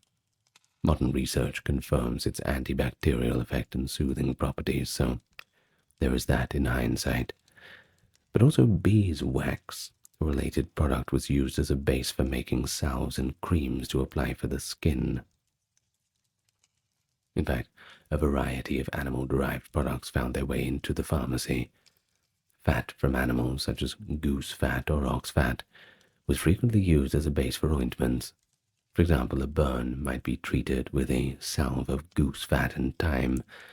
Milk from cows or goats was a common diluent, and also an ingredient in fertility or woman's remedies. Eggs, usually from ostrich or chicken, appear in some recipes, either the yolk or shell for different conditions. And even more exotic, lizard blood, crocodile dung, mice, bats, and various organ meats appear in some recipes, likely for the sympathetic magical effect. For instance, there is a cure for baldness in the Ebers papyrus, suggesting rubbing the scalp with a mixture that includes hippopotamus fat, possibly because the hippopotamus was hairy or symbolically strong. While many animal ingredients were probably placebo or symbolic, some had some real effects. Mouse paste for a toothache might have been simply a way to apply enzymes or a distracting counter-irritant. Crocodile dung in contraceptives, aside from acting as a physical barrier, creates an acidic environment that could act somewhat like a spermicide. But it's certainly not a method that you would recommend today. That is for sure. Well, They also used animal bile for its detergent properties in laxative preparations, and brain, often from animals, appears in few remedies, perhaps a source of fat or because of magical thinking associated brain matter with neurological cures. But it's fascinating that a number of Egyptian remedies have been tested by time and later adopted in different forms. For example, pomegranate for tapeworm was later used by Greek and Roman medicine, even in the early 20th century, before modern drugs. Willow bark, the aspirin source, remained a folk remedy into modern times, and aloe is still a go-to for burns. The Egyptians had identified many pharmacologically active plants. They even used opium from poppies, likely as a sedative or a pain reliever, though they didn't really know that high doses were risky. They even treated mental health issues to some extent. For depression or grief, the Egyptian prescription might not be a herb, but an activity. One papyrus recommends that a patient walk in the sun with fine oil on his head to alleviate sadness, a recognition of therapeutic activities beyond ingestible medicine. Well, taking a walk and getting a bit of sunshine, that does certainly help if you're feeling a little down. But incantations aside, the practical pharmacology was extensive and remarkably astute. It combines symptomatic pain relief, as painkillers, laxative, antidiarrheals, with attempts at cures as antiparasitics and wound-healing agents. Today, researchers still look at these ancient recipes to find leads. For instance, a plant called Ami majus, still used by Egyptians for skin conditions, led to a modern treatment for vitiligo and psoriasis. It contains a compound used in PUVA therapy. So, the Egyptian pharmacopoeia was one of the most extensive of the ancient world, and it served its people well in a time long before synthetic drugs or scientific medicine. But healing in ancient Egypt was not confined to clinics and papyrus texts. You could always go to the temple, if you were a little bit more desperate, perhaps. Temples were not only religious centers, but they were hubs of learning and sometimes medical practice. Many temples featured special areas or adjunct buildings that functioned as sanatoria, where the afflicted could come and seek cures through divine intervention, especially if everything else had failed. Priests who served the gods often doubled as healers for the community, and certain deities' temples became famous for cures. A prominent example of this is, of course, Imhotep and his cult in later periods. Centuries after his death, he was venerated as a god of medicine, and by the first millennium BCE, and into the Ptolemaic era, people would travel to Imhotep's temples, such as they had one in Memphis and another in Saqqara. They did this in hopes of receiving miraculous healing. These places functioned similarly to the Greek Asclepions. Pilgrims would come with offerings, pray or undergo rituals, and often sleep overnight in the temple, a practice known as incubation, hoping that the god would send them a curative dream or vision. In fact, archaeologists have discovered inscriptions and votive stelae left at Imhotep's sanctuaries, thanking the god for healing miracles. For instance, restoration of sight to the blind or cure of a crippling illness, attributed to Imhotep's divine intervention. His Greco-Roman equivalent was Asclepius, and indeed the Greeks in Egypt identified him with him, blending traditions. However, before Imhotep was fully deified, Egyptian temples were sites of healing. Another healing goddess, Isis, had temples, like on the island of Philae in the south, where people sought cures. Isis, being the magical healer who resurrected Osiris and healed Horus, was believed to help devotees with anything from snake bites to infertility. Her priests performed rituals that included the reading of magical spells, some inscribed on metal or stone and displayed in the temple. A famous artifact is the Metternich stela, 4th century BC, a stone slab covered in spells of Isis and Horus for healing bites and stings. Water would be poured over the stela to imbue it with the power of the spells, then collected for the patient to drink, thus ingesting the magic along with the water. Temples of Sekhmet were naturally associated with healing as well, albeit in a somewhat fearful way. Priests of Sekhmet were essentially the physician class at times, called upon during epidemics. Pharaoh Amenhotep III of the 18th dynasty commissioned hundreds of statues of Sekhmet, possibly in hope of keeping disease at bay. At the temple of Mut, a form of Sekhmet in Karnak, numerous Sekhmet statues stood, and it's thought the priests there practiced both preventative rituals to appease Sekhmet daily and healing for those struck with illness. We hear of Sekhmet priests being summoned when plague or pestilence broke out. Their role was to perform ceremonies to pacify Sekhmet's rage and thereby end the epidemic. The priests were likely learned in practical medicine too, given that they are repeatedly described as effective healers in later sources. It's worth noting that while many cures were sought within temples, that Egyptian medicine was not fully theocratic. People didn't only rely on miracles. They combined temple healing with secular medical care. A patient might receive a remedy from a physician at home, but still make a pilgrimage to a temple for a little help from the divine. At least that would cover all bases. The integration of the two was seamless in their culture. In times of public health crises like epidemics, the state's response was as much religious as it was medical. The king might issue decrees for extra offerings to temples, mass prayers or processions of statues of healing gods through the streets to cleanse the land of disease.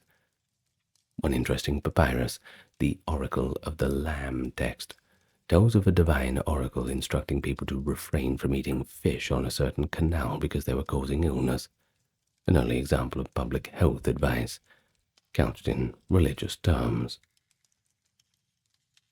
Ultimately, temples in Egypt served not only as places of hope and faith, but sometimes hospitals in a way. They provided a sanctuary for the sick, where they could receive care both spiritual and physical in a peaceful environment and away from that bustle of daily life.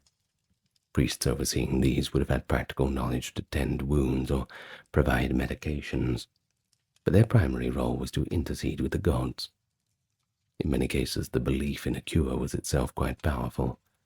Placebo effects combined with real treatments surely contributed to recovery somehow. The grateful testimonies left on temple walls demonstrate that some people did leave cured, or at least convinced of the efficacy of the temple's healing power. Through the New Kingdom into the late period, as foreign influence grew, Egyptian temple medicine continued to adapt. Eventually, Greek and Egyptian practices merged in places like the Great Library of Alexandria, where physicians of all cultures studied the old papyri and advanced their knowledge further. Well, in many ways, the ancient Egyptian medicine was the cradle of later medical developments. The Greeks acknowledged their debt to Egypt. Figures like Hippocrates and Galen knew of Egyptian practices. But within Egypt itself, the tradition remained uniquely syncretic.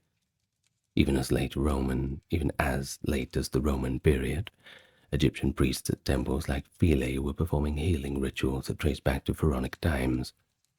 The legacy continued in a direct line. Some Coptic Egyptian remedies recorded in the early Christian era are virtually identical to those in the pharaonic papyri.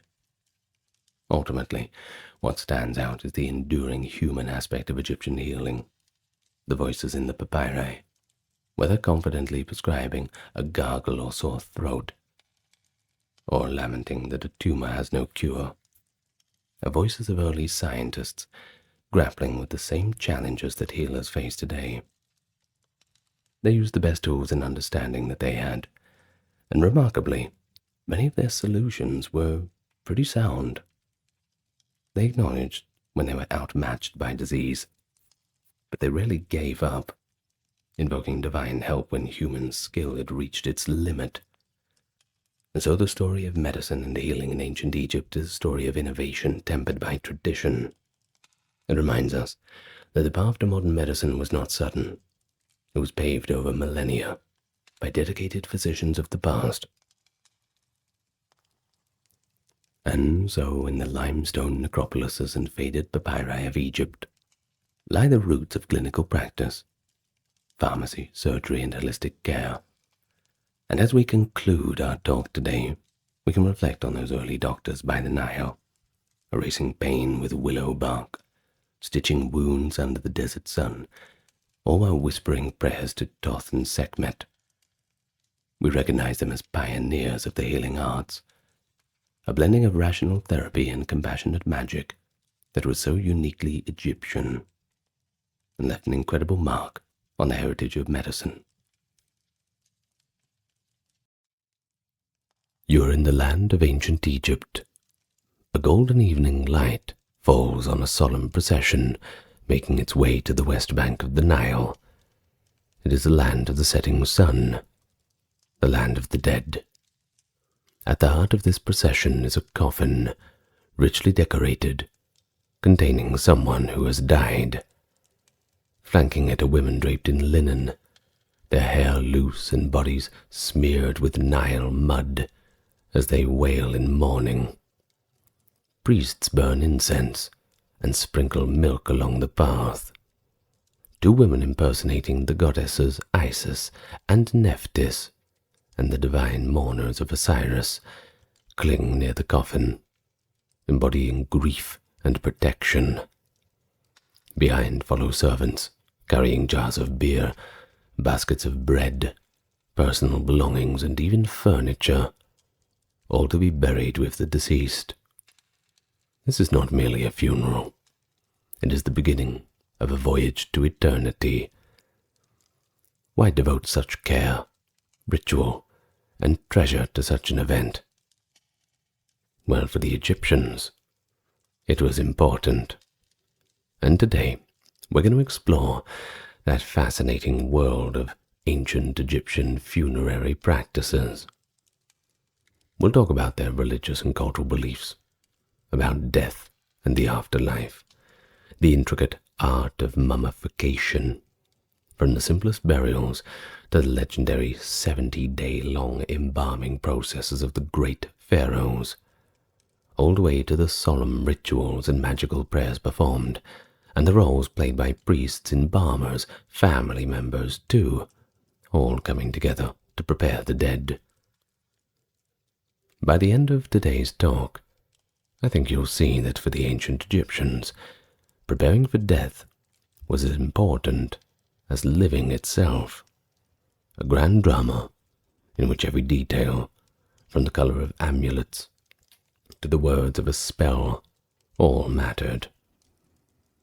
So, we begin a very long video today, and with introductions out of the way, allow me to first welcome you. For those new to the channel, perhaps you don't know what to expect, but I hope you'll enjoy it. If you do enjoy it, click that like and subscribe button, and tell me what you think about ancient Egypt, how fascinating it all is, in the comments below. Let's start a conversation. Thank you for those supporting on the Patreon and the merch store. Let us now get nice and comfortable, and we may begin. I had described somewhat of a vivid scene at the start. I hope it certainly set the stage for what is to come, but why bother with all of this? We need to understand why Egyptian funerals were the way they were, why they went to such lengths for the dead. At the core is a profound belief that death was not the end, but just a transition that everybody had to make, the great equalizer. Life continued on in another realm, and how one's remains and soul were treated determined on the quality of that eternal life. The Egyptians believed each person had multiple spiritual components, notably the Ka, the vital life force, or the essence, and the Ba, personality or soul. And at death, the Ba and Ka separated from the body. This would become the Kat. But they needed a preserved body, you see, to reunite, and form an Akh, an effective spirit. Now, as one text explains, the soul had to be able to recognize and return to the body to receive sustenance and continue its existence. Thus, preserving the corpse in a lifelike form was extremely important. The afterlife could only be achieved if the Ka had a physical home to return to. And immortality in ancient Egypt, that was conditional. One had to be mummified, properly buried, but you also had to be remembered by the living. If all these three were done, the deceased could live forever among the gods.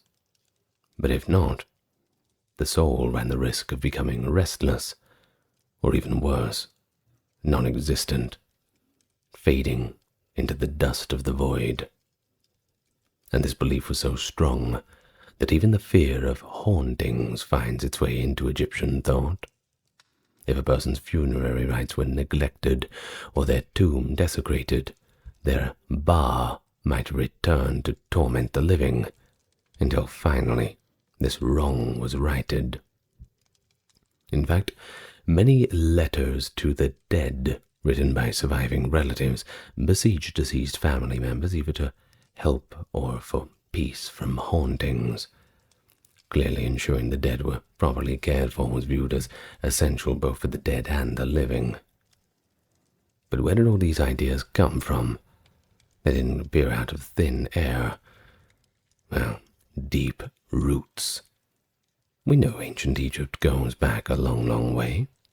Everyone knows that.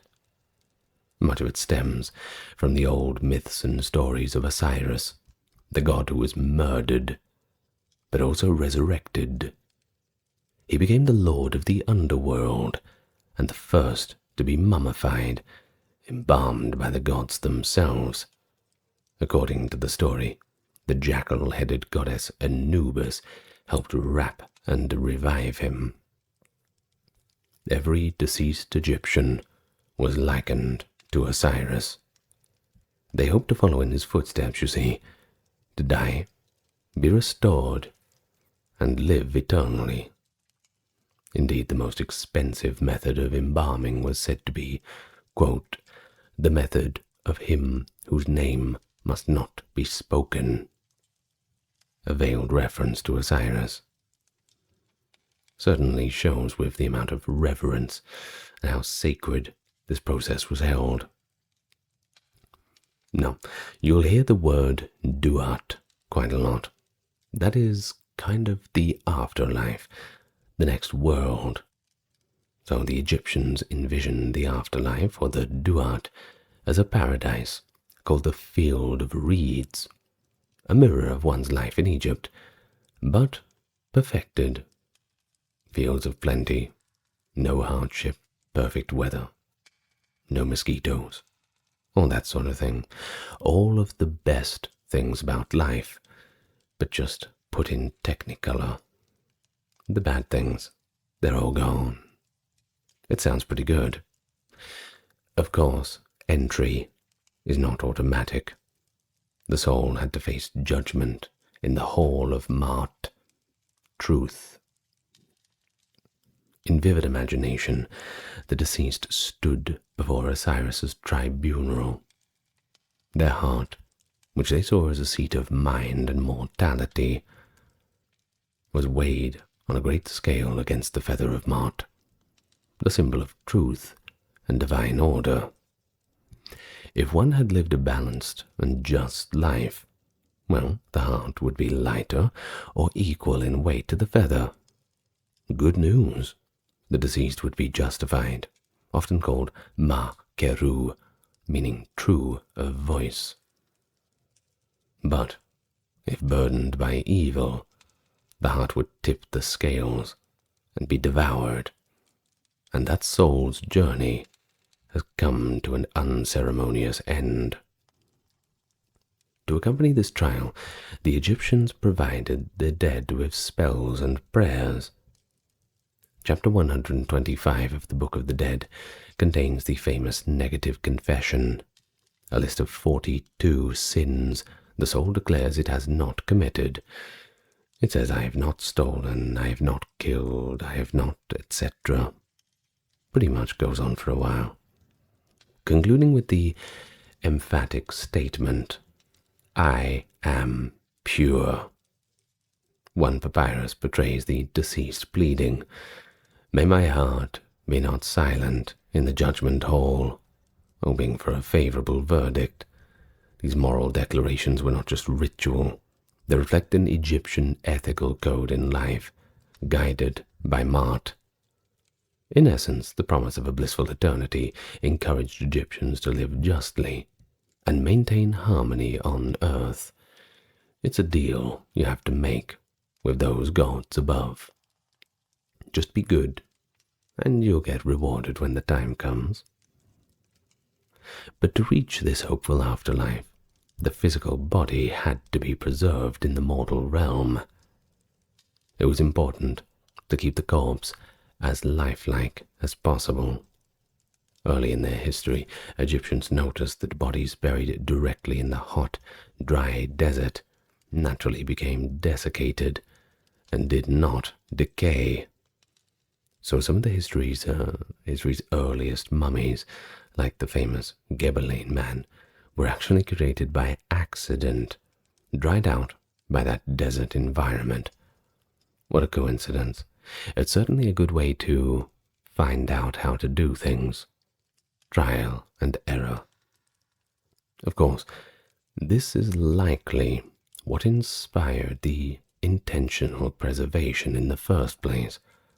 By around 2600 BC, during Egypt's Old Kingdom, they began deliberately to mummify their dead.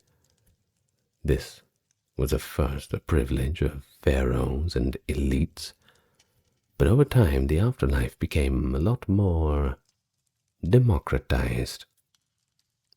Still, preserving a body, that was expensive, so the quality of mummification one received often depended on their means. The best mummies, ironically the ones that look most alive, tend to be royalty or nobility from the New Kingdom period, such as Tutankhamun and Seti I, whose mummies are extraordinarily well preserved. Even after over 3,000 years, it really is a sight to behold, if you're into that. The cultural importance of all of this cannot be understated as well. Funerary practices permeated Egyptian culture. It was everywhere. People of all classes made at least modest preparations for death.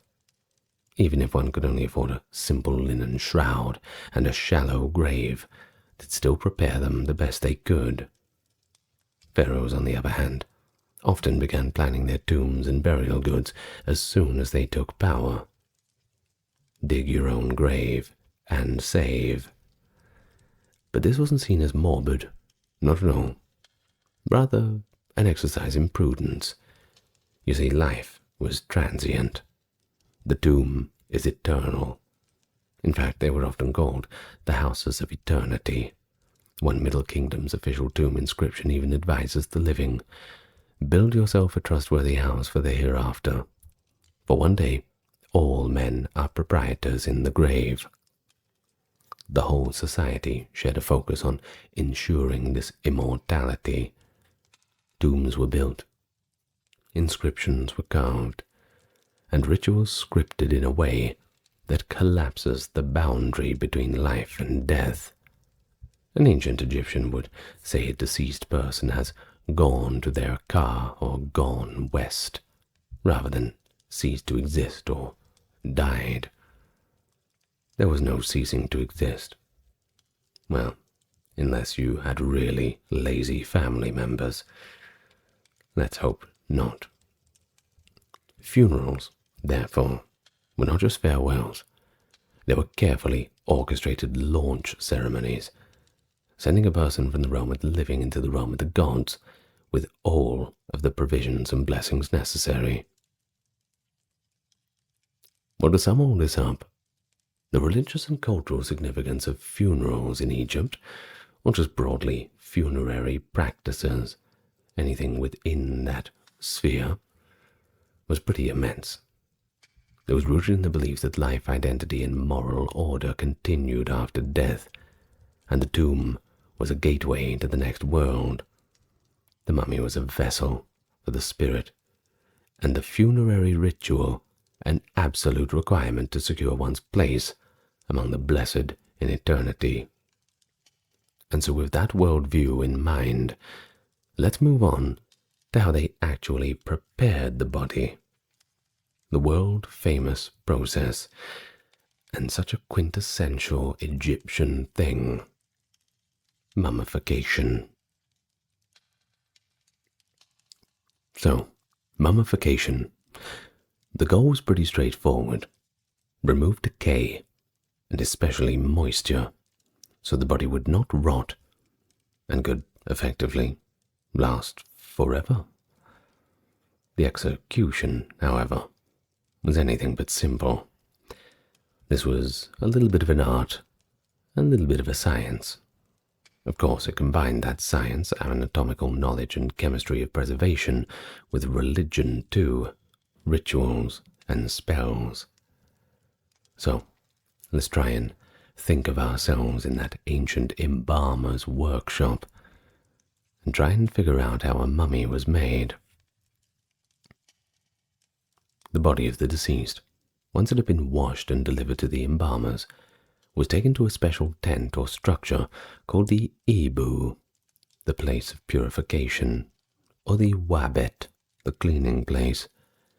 It was here that priests and professional embalmers worked as a team, performing their tasks according to strict ritual protocol. The chief embalmer typically wore a jackal-headed mask to represent Anubis. In fact, texts and paintings show an embalmer wearing an Anubis mask overseeing the work, a literal embodiment of the deity guiding the process. That was one of Anubis's responsibilities too, embalming. Now this chief would have assistants who were skilled in surgery and wrapping, as well as a lector priest who would read spells at each stage. The entire process famously took 70 days from start to finish, a period often mentioned in text and confirmed by Herodotus, a Greek historian who described Egyptian mummification in the 5th century BC. During these 70 days, various steps were completed methodically: cleansing, evisceration, drying, anointing, wrapping. So let's go through them. Now, step 1, that was purification and the removal of the brain. The first actual step in making a mummy was, of course, to remove those parts of the body that decayed fastest. The brain, which the Egyptians oddly did not regard as important, though they thought the heart was the seat of thinking, was removed through the nostrils.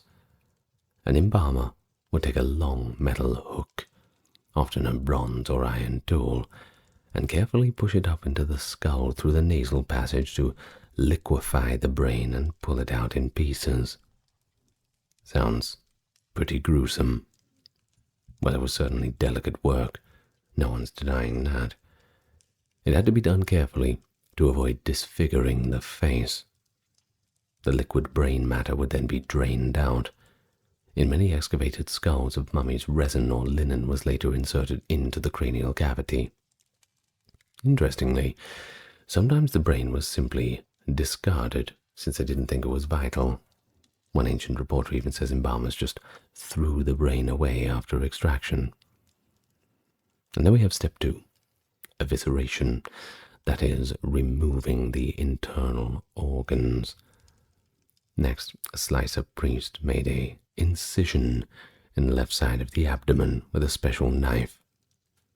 In ancient times, perhaps, an obsidian or flint blade, described by Herodotus as an Ethiopian stone. Through this cut, they removed the organs of the thorax and abdomen. Stomach, intestines, liver, lungs were all taken out. The only major organ left inside the body was the heart, for reasons that we have noted. It was considered the core of one's being, and, well, you needed it once you had to do the weighing of the heart in the afterlife. In fact, embalmers took great care to leave the heart in place. If it was accidentally removed, they would sew it back or substitute a heart scarab amulet inscribed with a spell imploring the heart to not betray its owner in the judgment. I mean, I don't know if you'd get away with that in front of Osiris, but you could certainly try. It's better than showing up empty-handed, or empty-chested, I suppose. The other organs, however, were very important to preserve as well. Each organ was treated, dried, and stored in its own special container known as a canopic jar.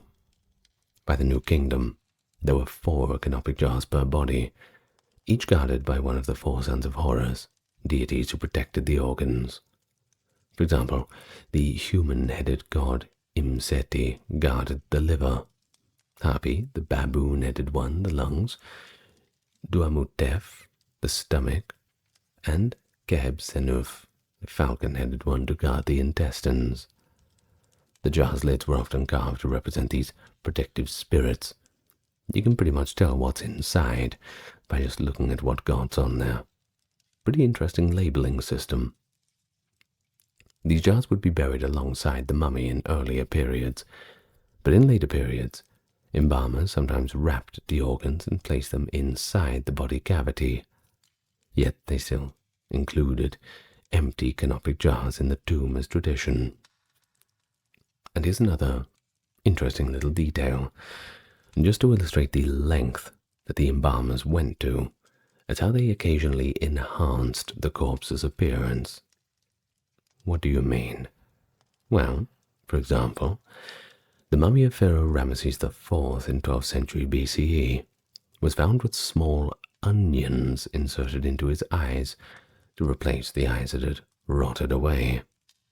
This unique case in mummification shows an attempt to make the face look more lifelike by giving some fullness behind the eyelids. The nostrils of the same mummy were plugged with linen and peppercorns, perhaps to maintain the shape of the nose. These careful touches speak to the Egyptian desire to preserve the body as it did in life, since the Ka, of course, had to recognize it. Now, step 3, desiccation. With the organs removed, the body and the organs, with the organs removed, rather, the body and the organs separately needed to be dried out thoroughly. And to do this, the Egyptians achieved this by using a naturally occurring salt mixture called natron, a combination of sodium carbonate, bicarbonate, and chlorine found in Egyptian salt lakes. The corpse was covered entirely in natron crystals, or packed in natron powder for a period of many days. Classical sources and modern experiments confirm 40 days was the key period for drying, though the total process was 70. Either way, about 40 days in natron, all moisture had been leached out of the tissues. The body would be much thinner, skin shrunken and darkened, essentially mummified. The internal organs, then removed, were likewise packed in natron to dry. Sometimes embalmers also placed packets of natron inside the body cavity and even beneath the skin. This dehydration step was the most critical for preservation. Herodotus emphasized that they were not allowed to exceed 70 days of natron. Quote, "For a longer time than this, it is not permitted." Perhaps because over-drying could make the corpse too brittle. Well, after the set time, the body was washed of natron and any residual salts, and step 3 was all complete. Now step 4 was anointing, stuffing, and restoration. Once dried, the body was something like how can I put it? It's like a big piece of beef jerky. Think of it like that, very shrunken and stiff. The embalmer's next job was to restore a lifelike shape and impart pleasant aromas associated with sanctity and divinity. They would anoint the skin with oils, resins, and spices. According to Herodotus, the embalmers filled up the body cavity with pure myrrh, cassia, and other spices before sewing it back up. They also liberally applied cedar oil, frankincense, and beeswax in various stages. These substances were antimicrobial, i.e., they helped in preservation, and also gave the mummy the characteristics sweet scent often noted by archaeologists, even thousands of years later. In some mummies, the body cavity was packed with linen, sawdust, or sand plump to thicken up those sunken areas. For instance, after about 40 days of drying, embalmers might stuff linen pads under the skin or inside the abdomen to restore a fuller shape. On occasion, artificial eyes, like the onions we mentioned, or stone eyes, were placed, and a facial feature could be subtly padded out. The whole aim was to make the mummy look whole and a little more dignified. One scholar poetically noted that the mummification at this stage was much more of an art than it is a science. Quote, transforming a corpse into a godlike form. Indeed, the word mummy in Egyptian, sa, also meant noble, dignified, implying that being mummified elevated one's status among the dead. It is pretty fascinating to consider that the Egyptians also saw mummification as a kind of spiritual cleansing. The physical removal of organs could be linked to removing sins. They treated moral impurities as forms of decay to be excised. Embalmers cleansed the body physically, but the priests would simultaneously recite spells to cleanse it spiritually. The result was a purified, intact body, ready to house the spirit once more. So, step 5, wrapping. The final step was wrapping the body in the linen bandages, and this could be an incredibly elaborate procedure on its own, often taking many days of the total process. The embalmers used hundreds of yards of linen strips, often recycled linen from old clothes or household textiles. In fact, even pharaohs' bandages have been found to bear laundry marks of palaces, believe it or not. Each finger or toe might be wrapped separately, arms and legs wrapped, then bound together.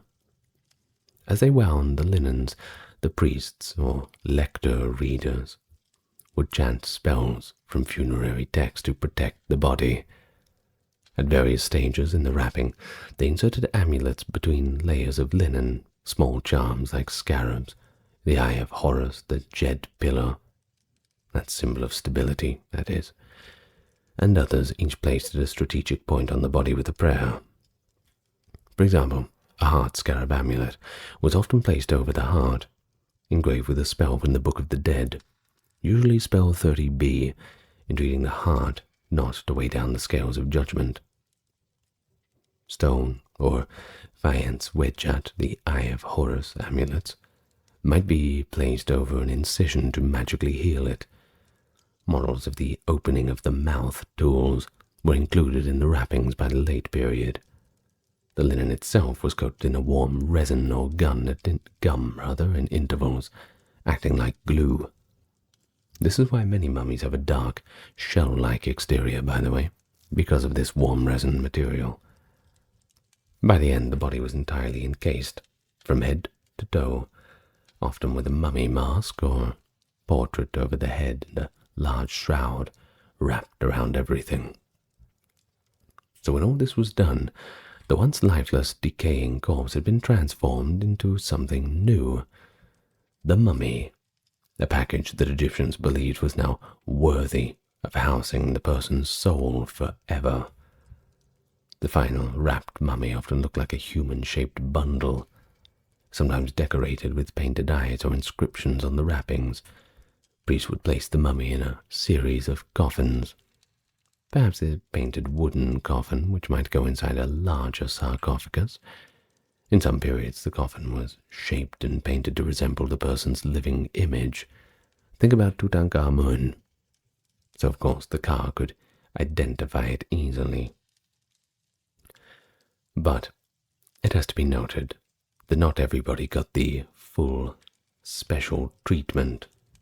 The deluxe package was only for those who paid. Herodotus describes when a body was brought to an embalmer. They show the family wooden models of corpses representing 3 price points. The most expensive first-class method that we just detailed, the second cheaper method, and a very basic third method. If the family chose the best method, the steps are as above. Brain out, organs out, spices, natron, wrapping. It's all pretty lavish. The second, more budget-friendly option, the embalmers did not cut the body open at all. Instead, they injected cedarwood oil into the body and sealed it for the natron period. The oil would dissolve all the organs into a liquid, which would then be drained out after some days, bringing out the melted guts with it, effectively emptying and preserving the body without surgery. This left only skin and bones, as the flesh would be partly dissolved too. The corpse, now much more skeletal, was returned to the family without the elaborate wrapping. Imagine having to go and pick that up. One imagines this second-class mummy was somewhat less presentable. And finally, the third and cheapest option, according to Herodotus, said it was simply to purge the intestines with a liquid, possibly a laxative enema, lay the body in natron for 70 days, and then hand it back. No special chemicals, no nice-smelling spices, no wrapping. Of course, this would result in a fairly basic desiccated corpse, likely just bundled up in a shroud. But for the poor, even this might have been too costly. Many common people in Egypt's long history were probably given simple burials in the desert sands without elaborate embalming, or were only partially mummified, perhaps just dried with natron and wrapped in old cloth. The embalmers had their own guilds too, by the way, and with guilds comes trade secrets. Herodotus notes that this profession was hereditary and highly specialized, and they even had taboos. For instance, Herodotus recounts a rather shocking precaution. Now believe this, when a beautiful woman or a high-status woman died, her body was not given to embalmers immediately. The family would wait 3 to 4 days before allowing the embalmers to have the corpse, in order, and this is what Herodotus says, that the embalmers may not abuse the woman.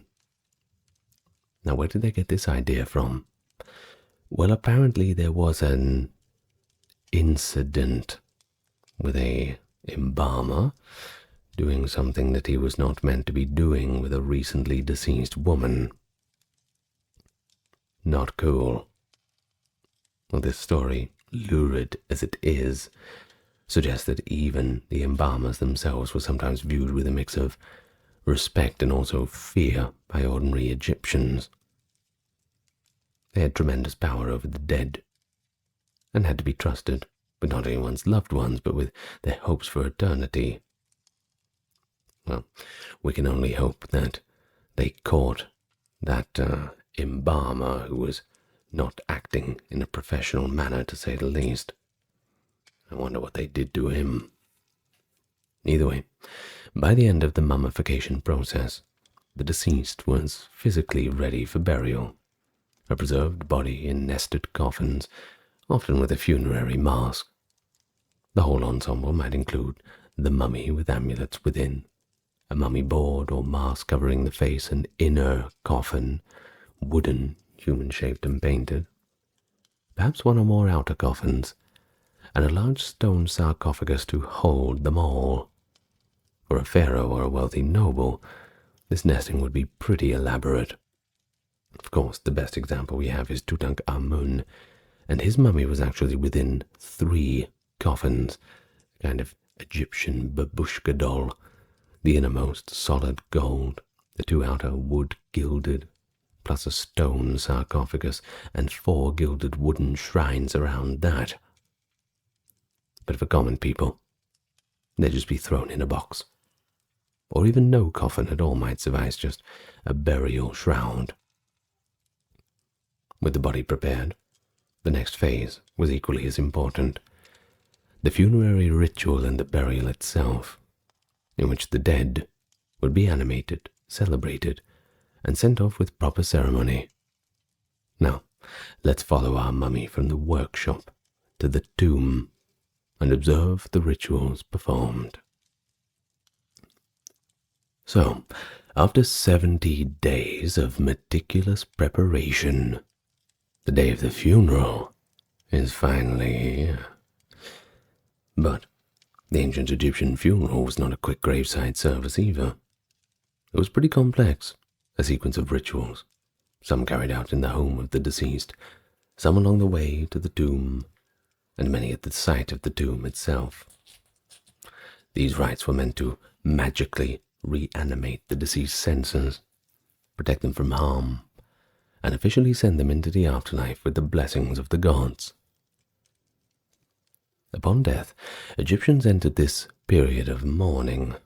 Family members and professional mourners would cry out and cover themselves in dust or mud. Herodotus describes how, when a respected household member died, the women would plaster their heads and faces with mud, leave the body inside the house, and run through the streets wailing with bared breasts, joined by female relatives. Now, take some things, Herodotus says, with a grain of salt, but, well, we don't have any sources saying that they don't do this. As for the men of the family, meanwhile, they would also beat their chests and mourn separately. This public display of grief announced the death to the community and honored the deceased with visible emotion. After this, the body was taken for mummification, as we have seen. So, on the appointed day of burial, often around the 70th day after death, when the mummification was complete, a funeral procession formed to escort the mummy to its tomb. Now, one can imagine the scene. The mummy in its coffin was placed on a funerary bier, or a sled often pulled by oxen or carried by men. Scenes from tomb art and texts, as well as, of course, Herodotus's account, depict a line of people making this journey. At the front typically were priests uttering prayers, burning incense. One priest might carry a brazier of incense and sprinkle libations like milk or water along the route. Close to the coffin, as mentioned, were 2 female mourners representing Isis and Nephthys. These women, sometimes actual family members, other times hired mourners, took on the roles of the 2 goddess sisters who mourned Osiris. They would gesture dramatically, throw dust on their hair, and chant laments just as Isis and Nephthys did for the Osiris of the legend and myth. Their presence was symbolic. It merged the deceased's story with that of Osiris, promising resurrection. Following them were other mourners and relatives, often with arms thrown in the air or on their heads in grief. Servants trudged along, carrying all the goods to be buried, jars of food and drink, furniture, chests of clothing, sharp tea figures, and so on. For a pharaoh's funeral, this would be a staggering convoy of treasures. Even for a well-off commoner, it might include a few of his favorite, stools and beds, offerings, a couple of tools, things like this.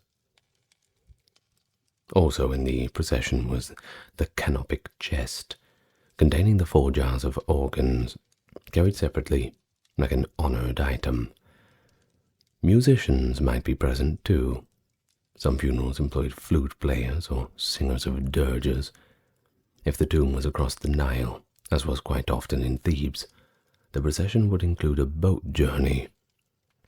They would ferry the coffin across the river to the west bank, since most cemeteries were located in western deserts. This boat ride itself was symbolic of crossing into the afterlife. Arrival at the tomb and the opening of the mouth ceremony, that was next on the agenda. Once the procession reached the tomb entrance, there were further ceremonies. The coffin was met by dancers and a priest who recited spells in honor of the dead. The centerpiece of the tombside rituals was the opening of the mouth ceremony. This ritual, attested since the pyramid text of the Old Kingdom, was performed to restore the deceased's ability to see, hear, breathe, and eat in the afterlife. The idea was that mummification, while preserving the body, left the person in a deathly silence. The opening of the mouth would magically restore their senses. Well, how did the opening of the mouth actually play out? Kind of like this. The mummy, or sometimes statue of the deceased, was stood upright. Often the coffin was propped vertically, or the mummy taken out and sort of supported up. A priest, usually wearing a leopard skin robe, that being the Sem priest, and sometimes an Anubis jackal mask too, would touch the face of the mummy with a special set of ritual tools. One tool was the adze, a small axe-like instrument. Another was a spoon-shaped blade called a peseshkef, possibly resembling the tool used in childbirth to cut the umbilical cord.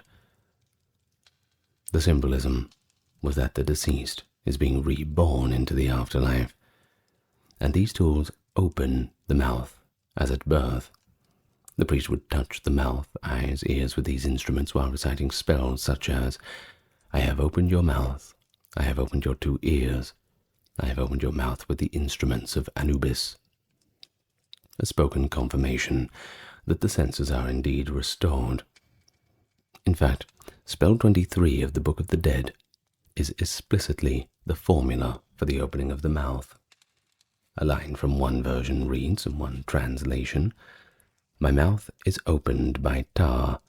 The bonds of Seth which restrict my mouth have been loosened," invoking gods to free the deceased from the silence of death. Now, the imagery of bonds being loosened implies that death's hold is being released so the person can function again normally, but now, instead of in the mortal world, in the spirit realm. Often as part of this ritual, a calf or ox was sacrificed. The leg of this sacrificial animal, the foreleg, was offered to the deceased, symbolically providing strength and life force. The offering of meat and blood spilled were also tied to revivification, possibly linked to the Osiris myth where the spilling of the blood or the energy of life is transferred. Now, during the opening of the mouth, the family, especially the heir or oldest son, might even participate. In some depictions, the son of the deceased holds the mummy and touches the mouth, effectively performing the ceremony under guidance of priests. In royal funerals, this could have political significance. Well, for example, when Tutankhamun was buried, it is believed that his successor, Ai, acting as a son figure, performed the opening of the mouth and thus legitimized himself as heir. Thus the ritual also publicly confirmed continuity, that the dead was properly installed in afterlife and the living successor had done their duties. After the opening of the mouth concluded, the now, reanimated deceased was presented with offerings. Tables heaped with bread, beer, beef, poultry, vegetables, wine, and incense would all be laid out. A priest or family member would present these and consecrate them with the traditional offering formula. An offering which the king gives, and Anubis, who is upon his mountain, that he may give invocation offerings of bread and beer, oxen and fowl, alabaster and linen, everything good and pure, for the ka of whoever name. Now this offering formula appears on countless tombs. It's really everywhere. It indicates the supplies that the dead would enjoy. A little bit of a funeral shopping list.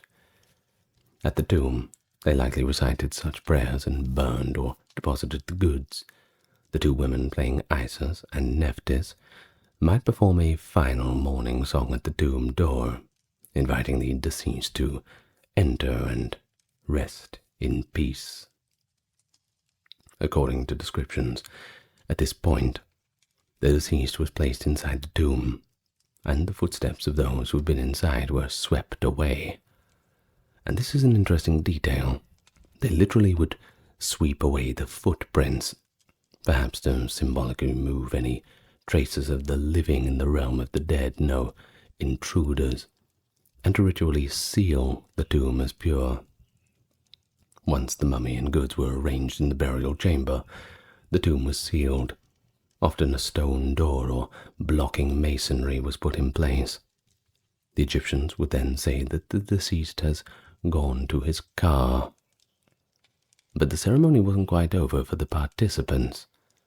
After the burial, the mourners and the families often held a funerary banquet nearby, a feast in honor of the deceased. Imagine, after all the somber rites, they now share food and drink, some of which may have been offered symbolically to the dead first. Tomb paintings show scenes of such banquets, relatives eating, drinking wine, musicians playing harps, dancers performing in honor of the dead. This was a social and religious function. It celebrated the dead person's transition and also reinforced family and community bonds among the living. Texts even suggest that the spirit of the deceased was believed to attend this feast in a spiritual form, enjoying the company one last time before departing fully to the west. In one tomb painting, guests are actually shown sniffing lotus flowers and making merry, perhaps a reminder that death to the Egyptians was a natural part of life's cycle and not an occasion for unending gloom. So they mourned, sincerely, but also celebrated the belief that the deceased would live on in paradise. With the dead person interred, there were ongoing rituals beyond the funeral day. The tomb would ideally have a chapel or offering place where a family could bring regular offerings daily, or on special feast days like the Feast of Osiris or the Wag Festival for the Dead. Priests or relatives would continue to perform the opening of the mouth on statues of the deceased in the chapel, enabling those statues to receive offerings as stand-ins for the real person. Tombs often had a false door carved in the wall of the chapel, a niche through which the spirit was believed to come out and take the offerings left by the living. The false door was like a magical portal of sorts, inscribed with the deceased's name and titles, and often the offering formula. It was expected that forevermore the ka of the deceased would be able to emerge and eat the essence of the bread and beer offered, ensuring it never went hungry. After all, eternity is a long time. But there were also periodic ceremonies. For kings, large-scale rituals at their mortuary temples. For commoners, families might observe a 40-day memorial service, since that 40 days was significant in the embalming, or an annual remembrance on the anniversary of death. The living sometimes wrote letters to the dead on papyrus or on bowls left in the tomb chapel, asking their deceased relatives for help with problems, or sometimes even to intervene in family disputes. In fact, all of this just shows how the dead were considered active members of the family, still having a stake in the world of the living. So to sum it all up, the Egyptian funerary ritual was a very well choreographed affair. It began with a heartfelt mourning and ended up with an almost uplifting banquet, with the critical magical rite opening of the mouth in between to ensure the mummy was activated for the afterlife. The entire sequence reflects their approach to death, deeply respectful, very ritualistic, but also quite optimistic. They truly believed that these ceremonies had power, that saying the right spells and performing the right actions would allow the deceased to breathe once more, to even speak before the gods and safely navigate into the afterlife. Now, who carried out all these tasks?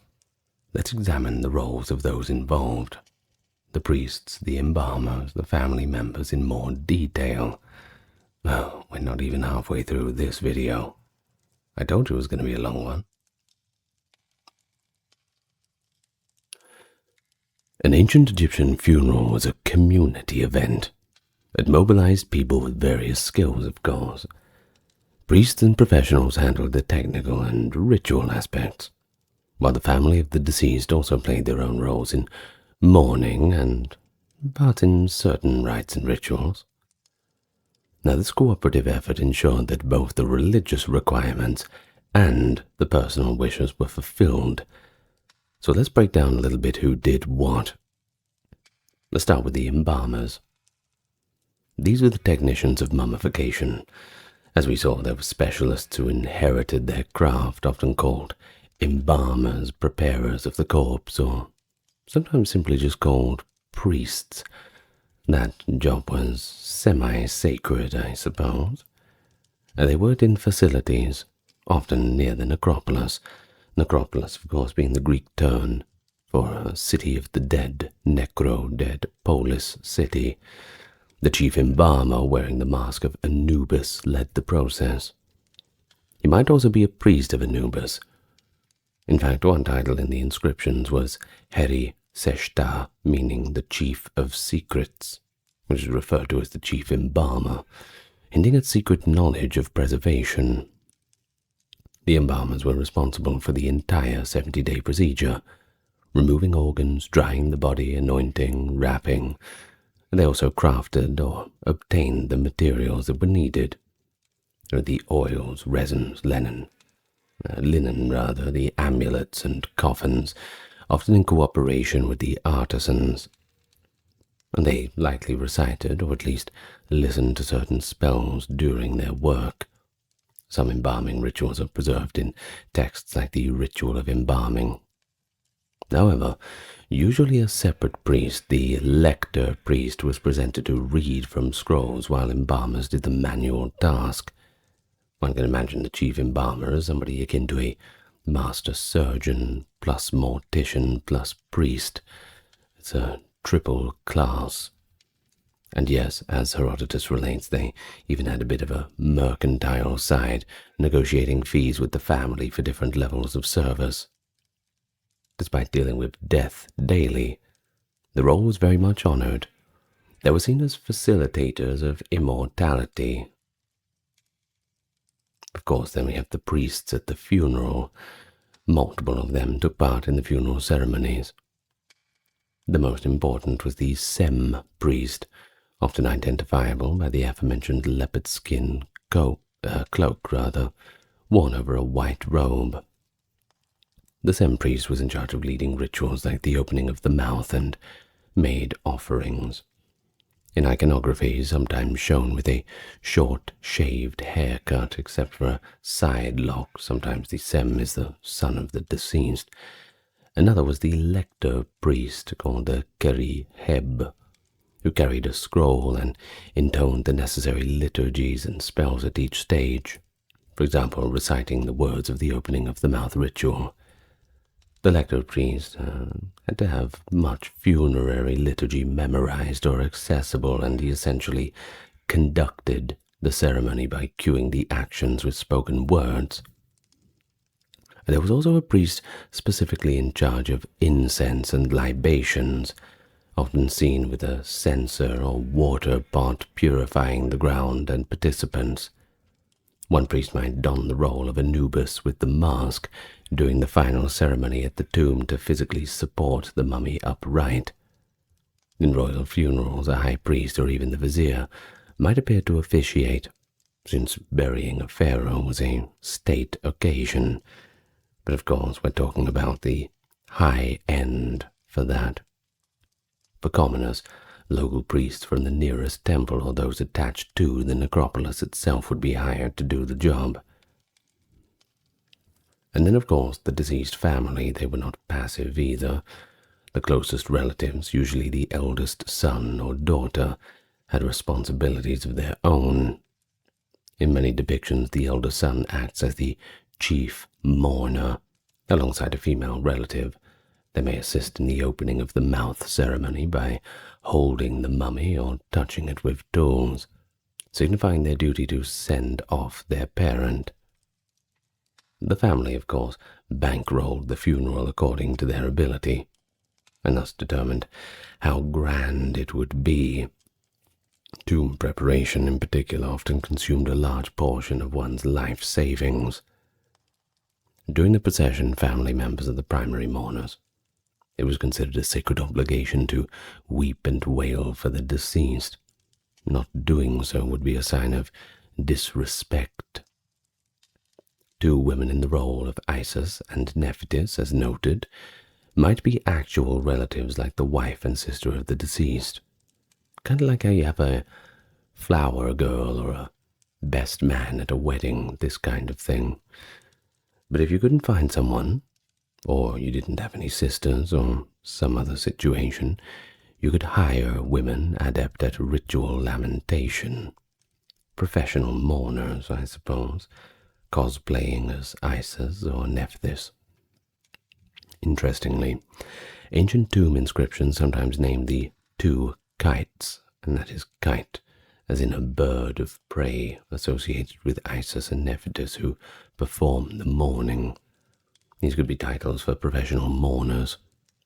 But in some cases, a wife or mother took on the aspect of Isis herself in mourning her loved one. The presence of family in these roles personalized the rites. It was not just professionals, but blood relations, ensuring the deceased soul had every advantage. And so after burial, the family, especially the male heirs, had the ongoing duty of making offerings at the tomb, or maintaining the mortuary cult. In the Old Kingdom in particular, nobles often had a line in their tomb autobiographies asking their descendants to remember them and to recite the offering formulas on their behalf. For kings, their family, quote-unquote, which in this case included their successors and state-appointed priests, maintained elaborate offering rituals at mortuary temples. For private individuals, their children might bring bread, beer, or incense to the tomb on festivals. If a family died out or neglected the tomb, it was thought that the deceased could suffer hunger or even just loneliness, and no one likes to be lonely. This is one reason why Egyptians were motivated to have sons, by the way, to secure someone to tend their tomb in perpetuity. In cases where no relative could do it, people endowed funds to pay priests to perform offerings, a little bit like a perpetual trust fund, but instead of money for prayers. And we should also mention those who prepared the funerary goods. We can't forget them, that's for sure. We have sculptors, coffin makers, painters, jewelers, scribes. These individuals contributed indirectly, of course, but were all a vital part of the process, part of the broader structure. A scribe might carefully copy spells from the Book of the Dead onto a papyrus to be buried with the deceased. Artisans would decorate coffins with protective deities and texts. Those lovely tomb walls covered in paintings of the afterlife? They would have been done by artists from the village of Deir el-Medina. For example, they painted them in the New Kingdom. Even the tomb diggers and builders, skilled masons and laborers, they played a crucial part long before the actual funeral day by constructing the house in which the funeral would culminate. We have direct evidence of that, too, during the New Kingdom. A whole community of tomb builders near Deir el-Medina took pride in building and decorating the pharaoh's tomb, knowing that it was key to the king's eternity. They were so dedicated that they once went on strike when rations failed to arrive, refusing to work on the royal tomb until they were paid in grain. Fair enough. This incident in 1158 BC under Ramesses III is actually the first recorded labor strike in history, caused because the workers who built tombs, including the pharaohs, had not received their promised remuneration. The fact that the vizier had to release emergency grain from the temple reserves to pay them shows how important their work was to the state, and how seriously even the government took the business of proper burial. Now, after the burial, certain priests called Ka priests, or servants of the Ka, took over the responsibility of making offerings at the tomb regularly. Wealthy individuals might hire or endow positions for priests to bring offerings every day or on a feast schedule. For kings, entire mortuary temples staffed by dozens of priests ensured the pharaoh's spirit was fed and honored daily. In the pyramid complexes of the Old Kingdom, or the mortuary temples on the Theban West Bank in the New Kingdom, these priests kept the memory of the deceased alive in the living world, which was essential because Egyptians believed the soul needed to be remembered to continue to exist. As long as people, in particular priests, recited your name and offerings, as long as they remembered you, you weren't truly dead. That's pretty much it. Your soul would live on in perpetuity. But it is also worth noting the role of necropolis police, or guards if we're going to use a less cool name, particularly by the New Kingdom. The problem of tomb robbery was pretty widespread, and especially in those periods of chaos. You'll see that in between the Egyptian dynasties, when things tend to fall apart, that there is that, chaotic little period between drinks that, people don't really follow the rules. So, there were officials assigned to guard tombs and inspect them regularly. Some tomb workers themselves doubled as guards. A papyrus from the New Kingdom, Papyrus Abbot it is called, records the officials checking royal tombs for signs of robbery, indicating an administrative role in protecting the dead. This shows that caring for the dead wasn't just a one-day affair, but certainly a continuous duty that even involved a kind of law enforcement. Well, to sum it up, an Egyptian funeral engaged a whole network of people: the embalmers, the priests, the family members, the craftsmen, and later the priests or officials that maintained the tomb and cult. Each had their own defined functions, but they all worked towards that single purpose: to give the dead a proper send-off into eternity. And with the body prepared, the rituals completed, and everybody having done their part, the deceased was now ready to journey to the afterlife. But to navigate that journey, knowledge was power. And this brings us to the very rich literary and magical tradition of funerary texts that the Egyptians developed as guides and protections for the dead. So, imagine being an Egyptian soul who has just left the body and entered the mysterious realm of the Duat. How would you know where to go?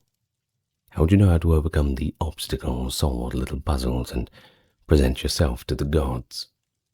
It's pretty complicated, and you don't want to make any faux pas, that's for sure. And the Egyptians had an answer for it all. Don't worry.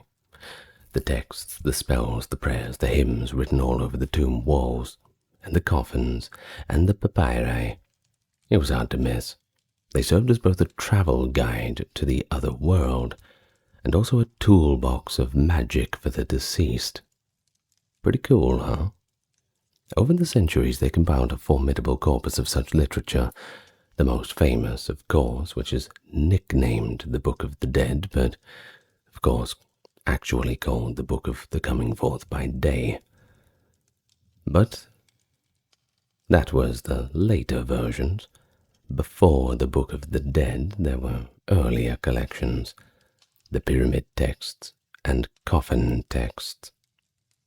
These writings give us an incredible insight into Egyptian beliefs and theology. They're a mix of ritual, magic, and poetry, and they were as essential a part of an elite burial as the mummy or the coffin, so let's look at each in turn. First, we'll start with the pyramid texts. This takes us all the way back to the Old Kingdom, between 24 and 2300 BC.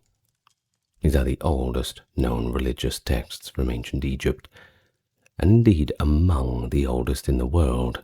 Of course, that's a hotly debated topic, which one is the oldest. They were carved in the interior walls of certain Old Kingdom royal pyramids, hence the name. The practice began towards the end of the 5th dynasty, famously in the pyramid of King Unas at Saqqara, as around 2350, and continued in the pyramids of pharaohs and some queens into the 6th dynasty. The pyramid texts are a collection of hundreds of utterances or spells, sometimes just numbered, around 759 in total across all the pyramids. They were unillustrated, just columns of hieroglyphic text, and were meant exclusively for the use of the king and perhaps a few queens. At this early period, commoners did not get these texts. The content is pretty diverse too. Hymns to gods, magical formulas to help the king ascend to the sky, addresses to the corpse, and dialogues where the king asserts his place among the gods. A frequent theme is the pharaoh joining Osiris in the underworld, or rising to the heavens to sail with Ra, the sun god. The spells are inscribed in a specific arrangement around the burial chamber and antechamber, almost as a ritual landscape on the walls. One famous utterance from the pyramid texts, that is utterance 213 in Unas's pyramid, proclaims to the dead king, "O King Unas, you have not gone away dead, you have gone away alive." It's a pretty bold statement, isn't it? It's a powerful assurance that the king lives on, just in a different form. It continues, "Sit upon the throne of Osiris, your scepter in your hand, that you may give orders to the living." The text basically transforms the dead monarch into a god-king in the next world, ruling alongside Osiris. Other utterances were meant to open the tomb or protect the body. For instance, spells to prevent decay or to release the king's shackles abound. The pyramid text also contained the earliest version of the myth of Osiris embedded into them, and the notion that the king's resurrection is parallel to Osiris's. While reserved for loyalty, the pyramid texts certainly set the stage for all funerary literature in later times. They show the importance of spoken words in magically effectuating the resurrection. The mere presence of carved spells in the tomb was presumably enough for them to take effect. Some might have been recited at the funeral as well, but we can't know that for sure, but it certainly seems most likely that they would be. Now, then we get a couple hundred years later, between 2100 and 1600 BC. That's the Middle Kingdom. We find the coffin texts. As time went on, the privilege of the afterlife and the knowledge to attain it was finally democratized somewhat, extended beyond kings. In the Middle Kingdom, high officials and other elites wanted similar spells for themselves, because after all, everybody was going to the duat eventually. Thus, coffin texts emerged. People must have gone crazy when they released that one. so called because these spells were often painted or inscribed on the inside of coffins, that is, the coffins of non-royal persons. In a sense, they're basically a free-for-all expanded version of the pyramid texts. They incorporate many of the old pyramid text spells too, adapted to refer to the deceased rather than specifically to the king, and they also add a few new ones. The coffin text could also appear on the tomb walls or papyri of the period, but coffins were the primary medium.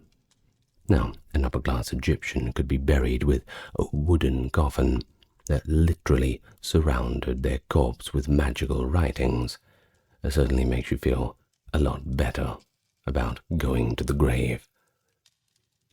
These texts seem to deal with similar themes: protecting the body, guiding the soul through obstacles, providing the transformation spells to allow the deceased to take different forms. There are spells, in fact, to turn into a falcon or a lotus flower to travel freely. A key difference is the coffin text introduced the idea of detailed guides to underworld geography. One text, often called Spell 110, the coffin text spells are numbered in Egyptology, by the way, is known as the Book of Two Ways.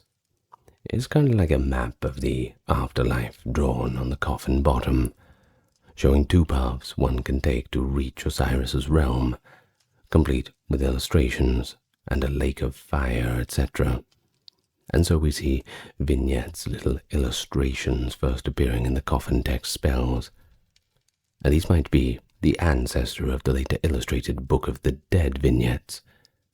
The coffin text show a continuing concern with the ka and the ba, explicitly focusing on how to release the ba from the body and then reunite it with the ka.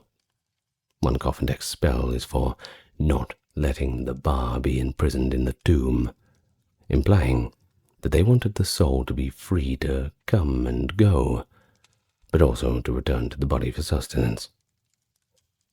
In terms of availability, by the New Kingdom, around 2000 BC, wealthy commoners, not just pharaohs, could have these spells.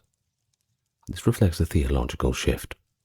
The afterlife is theoretically open to all, but you still had to get proper burial, though. They couldn't just throw you into the ground.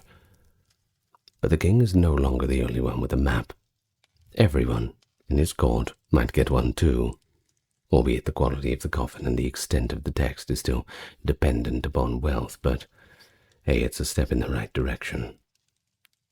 And then, of course, we get to the famous Book of the Dead. Now, that is in the New Kingdom and later. New Kingdom basically starting around 1550 and going up to about 30 BCE.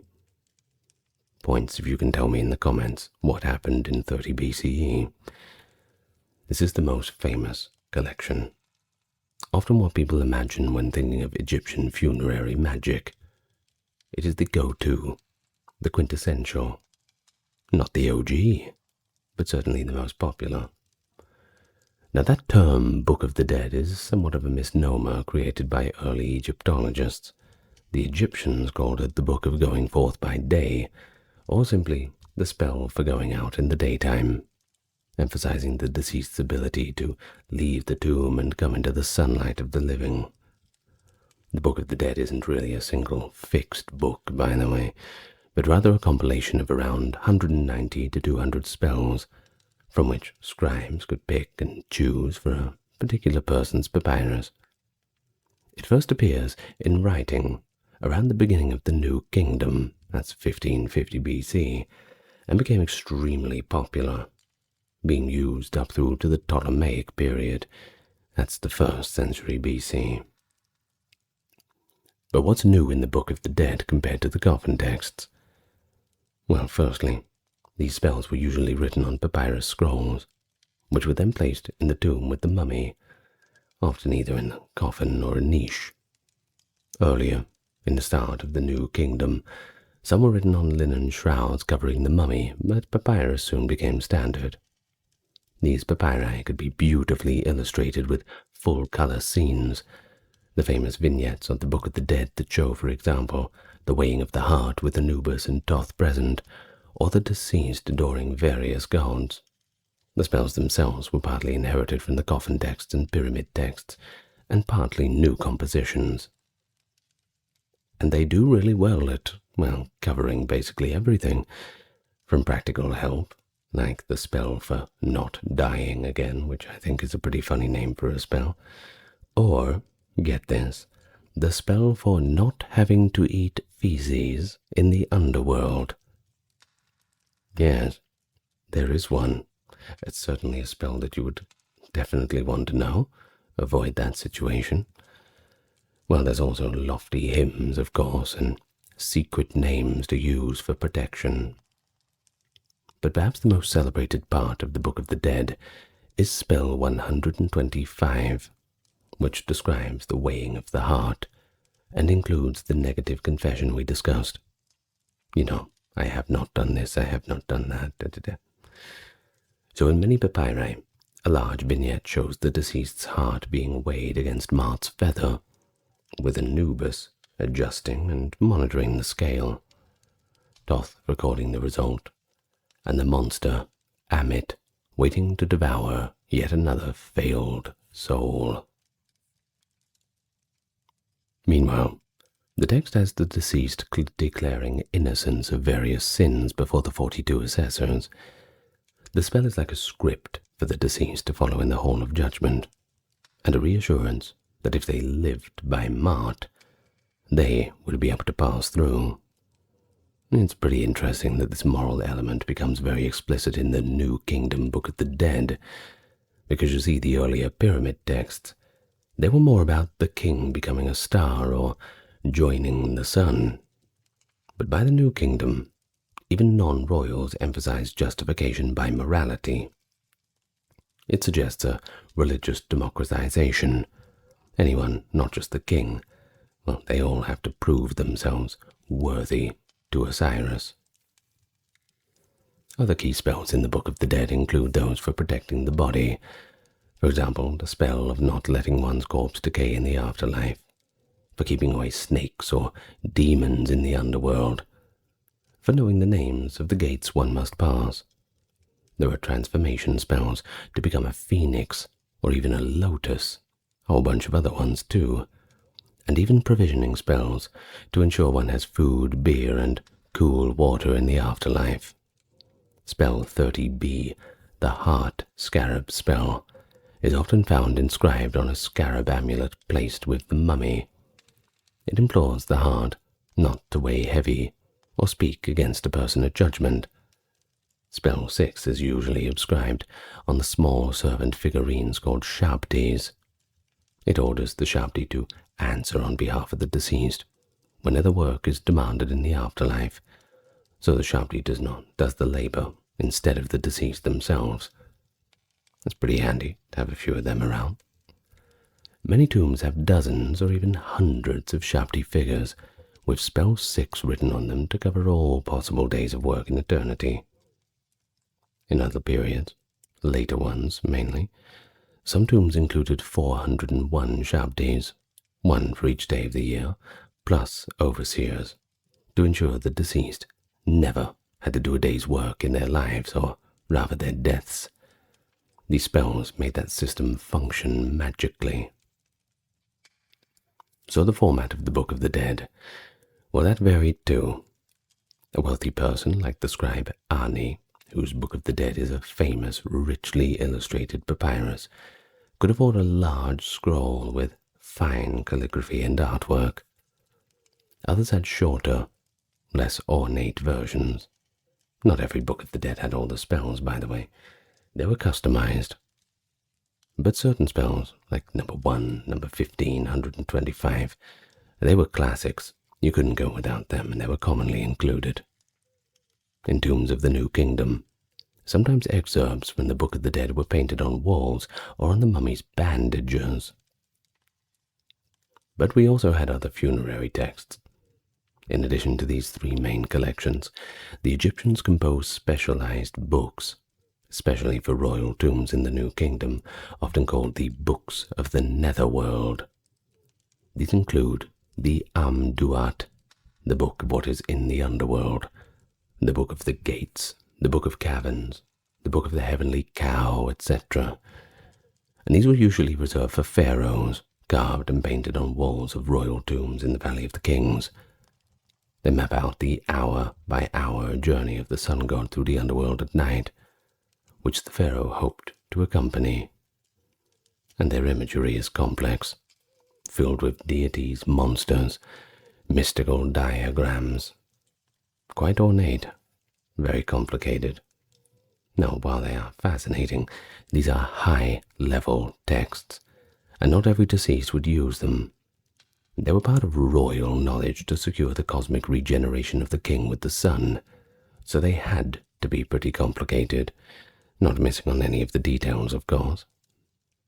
Meanwhile, private individuals in the New Kingdom, and later, could have texts like the Book of Breathings, a later derivative of the Book of the Dead, or the Book of Being in the Light, but still the Book of the Dead remained the go-to manual for most people for a very long time.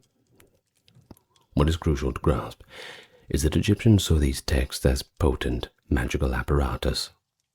They weren't just theology, they were practical.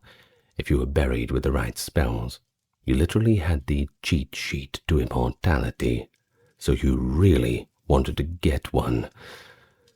You'd know the secret names of the gatekeepers, you'd have the words to command your Shabdi servants, and you'd have the litany of virtues to recite the judges.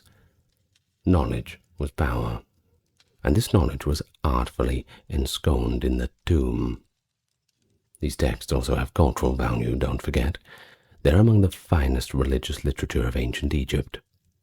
They mix prose and poetry, mythology and prayer. For example, in one coffin text, the deceased says, "I will sail rightly into the sky. I am the one who faces forward," asserting their new-found freedom.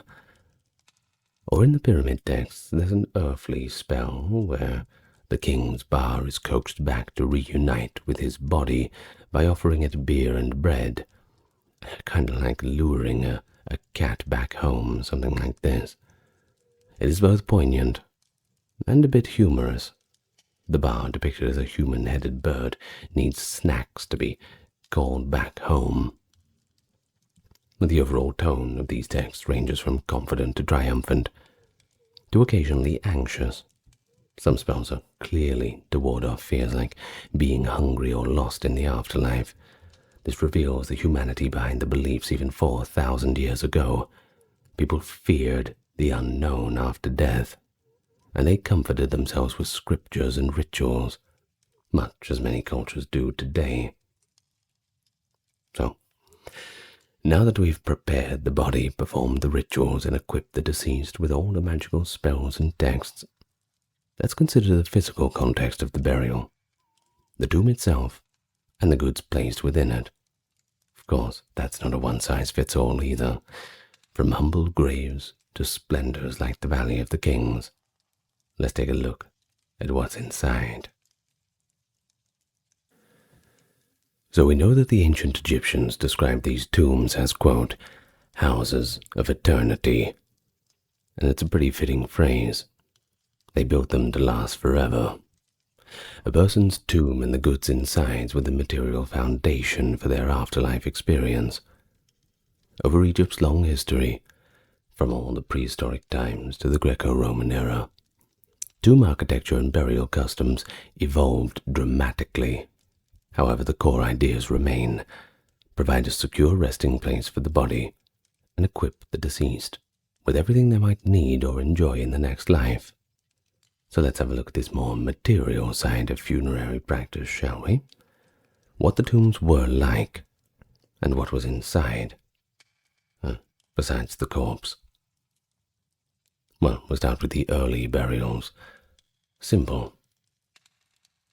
In prehistoric Egypt, before 3100 BCE, people were typically buried in small pits in the desert sand. The body was often placed in a fetal position. sometimes wrapped in a mat or an animal skin, and accompanied by a few grave goods, like a pot of food or personal items. Because these graves were shallow and in direct contact with dry sand, the bodies naturally desiccated, creating an accidental mummification, as we noted in the first part of the video. But the goods were minimal, perhaps some beads, a stone tool, or a cosmetic plate in late history. But as time went on, these graves became more elaborate, at least for those who could afford it. By around 3600 BC, some graves included multiple pottery jars, jewelry, figurines, and evidence of some rituals. Certain painted scenes on pottery possibly depict funerary dances. Some corpses were wrapped in linen bandages with resin as early as the late pre-dynastic period. There's also evidence of early experimental mummification. We also see by the first dynasty, that's 3000 BC, thereabouts, that the wealthy started constructing mud brick tombs called mastabas. Well, a mastaba, which is Arabic for bench, named by the archaeologists for their bench-like shape, was a kind of rectangular, flat-roofed tomb structure with inward-sloping sides. Early dynastic elites built mastabas to house their burials, moving beyond simple pits. A mastaba typically had an underground burial chamber and a chapel above ground for offerings. These appear in the first and second dynasties. The royal family and nobility at the capital of Memphis, that is, Saqqara and Abydos being the major cemetery sites, all had such tombs, complete with niched walls imitating palaces.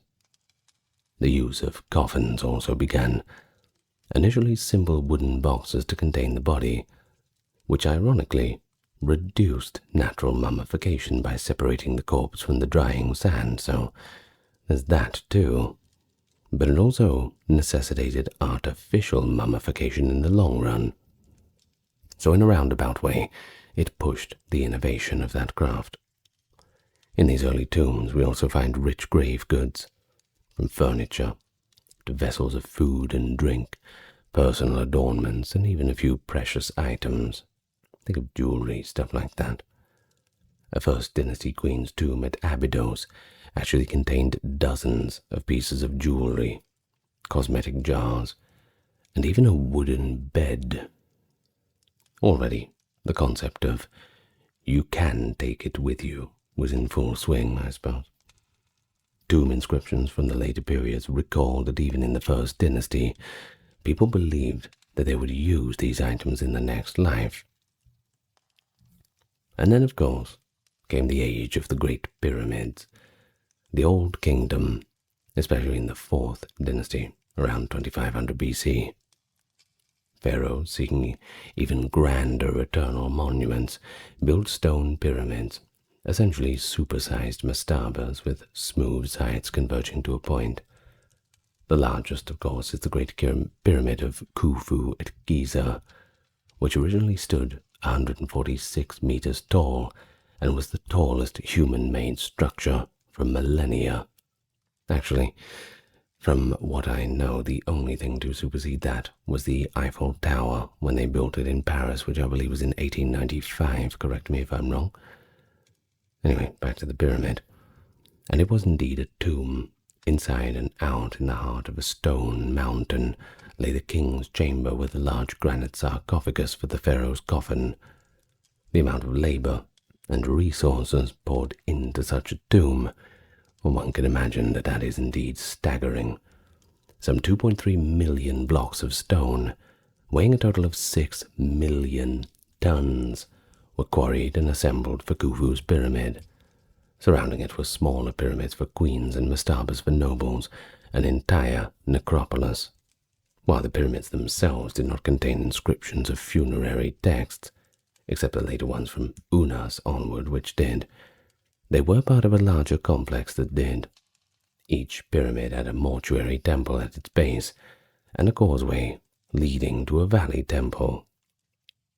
In those temples, offerings were made to the deceased king daily, and relief scenes showed the kings with gods. Now, the entire belief was that the pyramid was a cosmic engine, ensuring the king's ascension to the sky and his eternal reward. Pyramids evolved, but by the 4th century, by the 4th dynasty rather, we have the true pyramids of Giza. Of course, that step pyramid of Djoser is an early form, and we have different styles all throughout. But these newer ones were basically a guarantee of the king's immortality, and by extension, a kind of assertion of his divine power on earth.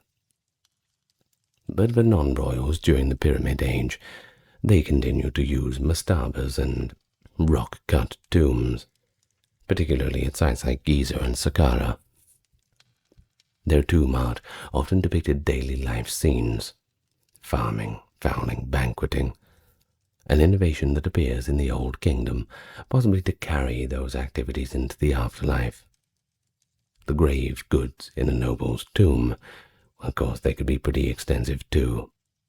Statues of the tomb owner to act as alternative bodies for the car, offering tables, copper tools, linen, food offerings, pretty much anything you could think of.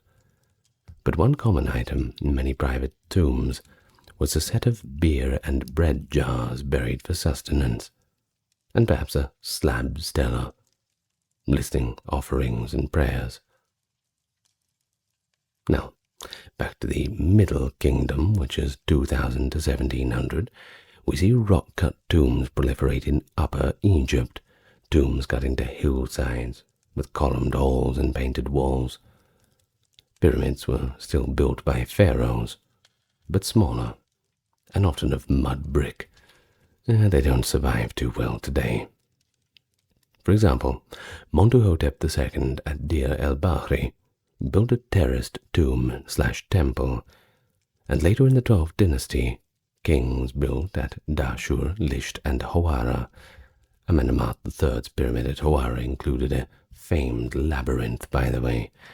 Pretty cool. The tombs of officials now routinely had coffin texts all over the coffins, and models of daily life. A wonderful example of Middle Kingdom burial goods comes from the tomb of Meketre, a high official, circa 1980 BC. When discovered, it contained a trove of wooden models depicting a mini version of his household, cattle being slaughtered, grain being ground, boat sailing, etc., all to ensure that those services were available to him in the afterlife. It shows a belief that replicas could function magically as the real thing. Servant statues, precursors to sharpties, also appear. Little figurines depicted performing various tasks, intended to come alive for the benefit of the deceased. The early figurines didn't yet have inscribed spells, but they anticipate sharpties. The richest Middle Kingdom, tombs like those of the nomarchs Beni Hassan or Thebes, included jewelry, weapons, elaborate wooden coffins with inlays, and sometimes even cartonnage masks over the mummy's face. If you were lucky, gilded with gold. And gold, well, that was particularly valued. Not just for its wealth, but for its symbolism.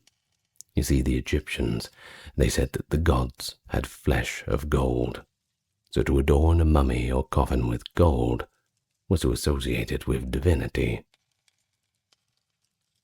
In the New Kingdom, 1550 to 1070, pharaohs had a bit of a shift. They shifted strategy to avoid the pitfalls of pyramid tombs, which by then were pretty prone to grave robbery. I mean, when you saw a big pyramid on the horizon, you knew that it was full of treasure, right? So they chose the remote valley of the kings near Thebes to dig hidden rock-cut tombs for themselves. These tombs were essentially tunnels extending deep into the cliffs, opening into multiple chambers richly decorated with religious texts and images. Notable ones like the Tour of Seti I or Thutmose III are exquisitely decorated with the Amduat and other guides through the night. Though less externally visible than the pyramids, these tombs were still monumental projects. KV5, the largest, likely built for the sons of Ramesses II, has over 100 chambers. Each king still had a separate mortuary temple built elsewhere, like Hatshepsut's temple at Deir el-Bahri, or the Ramesseum for Ramesses II, where ceremonies were performed, but their bodies rested in the hidden valley to deter thieves. Despite efforts, almost all these royal tombs were robbed in antiquity, perhaps even by some of the necropolis staff themselves. Well, most likely by the necropolis staff themselves, to be honest. However, one sensational exception, I'm sure you know, was the tomb of Tutankhamun, also known as KV62, a relatively small tomb that escaped major looting.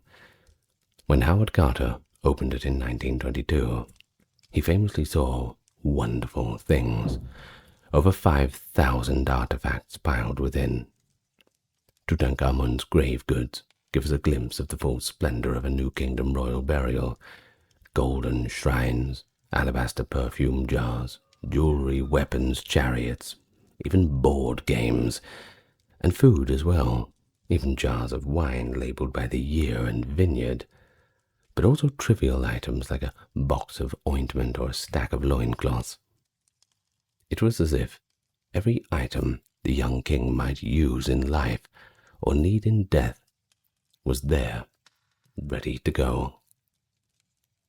Also, he had dozens of Sharpli statues.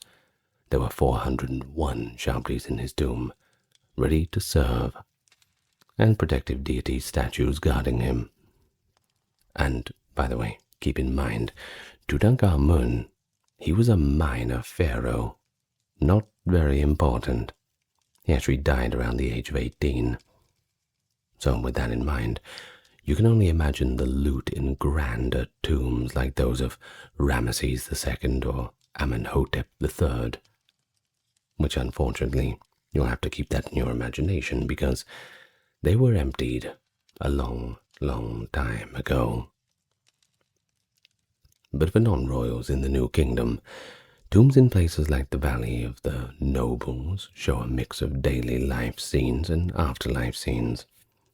They were typically rock-cut, with an entrance chamber for offerings and a shaft to a burial chamber. Grave goods for nobles included fine coffins, often nested sets of 2 or 3 statues of gods, canopic jars, amulets, cosmetics, clothing, food. Texts from the Book of the Dead were either on papyrus or on the coffin. Stelae with prayers might be set up. Poorer folk might be buried in simple graves outside the formal cemeteries, perhaps wrapped in mats with only a pot or two. Archaeology at sites like Deir el-Medina, the workers' village, found that even ordinary workers managed to secure tombs and modest coffins for themselves. The desire for a proper burial spanned all classes. Now, in later periods, tomb styles shifted again. The late period saw a renaissance of older styles. Many went back to using massive stone sarcophagi with lengthy carved texts, like, for example, the 26th dynasty high official sarcophagi covered in the hieroglyphs and protective images. The number of Shabdis also peaked. Some late period tombs contain hundreds of them, in a nice uniform sets and rows. Mummification in this period became even more elaborate, sometimes with intricate bead net coverings and portrait masks. By the Ptolemaic and Roman eras, we see the beautiful Fayum mummy portraits, realistic painted portraits placed over the faces of mummies, merging Egyptian and Greek art styles, and remarkably, Egyptians were still including the Book of the Dead scrolls and mummifying bodies well into the Roman period.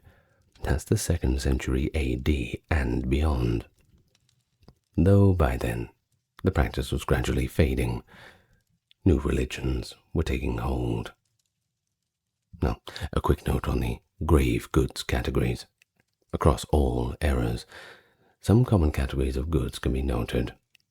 Food and drink, so we're talking bread, beer, wine, dried meats, and fruits. In fact, in Tutankhamun's tomb there was 30 wine jars, boxes of meat prepared as meals, and baskets of grain.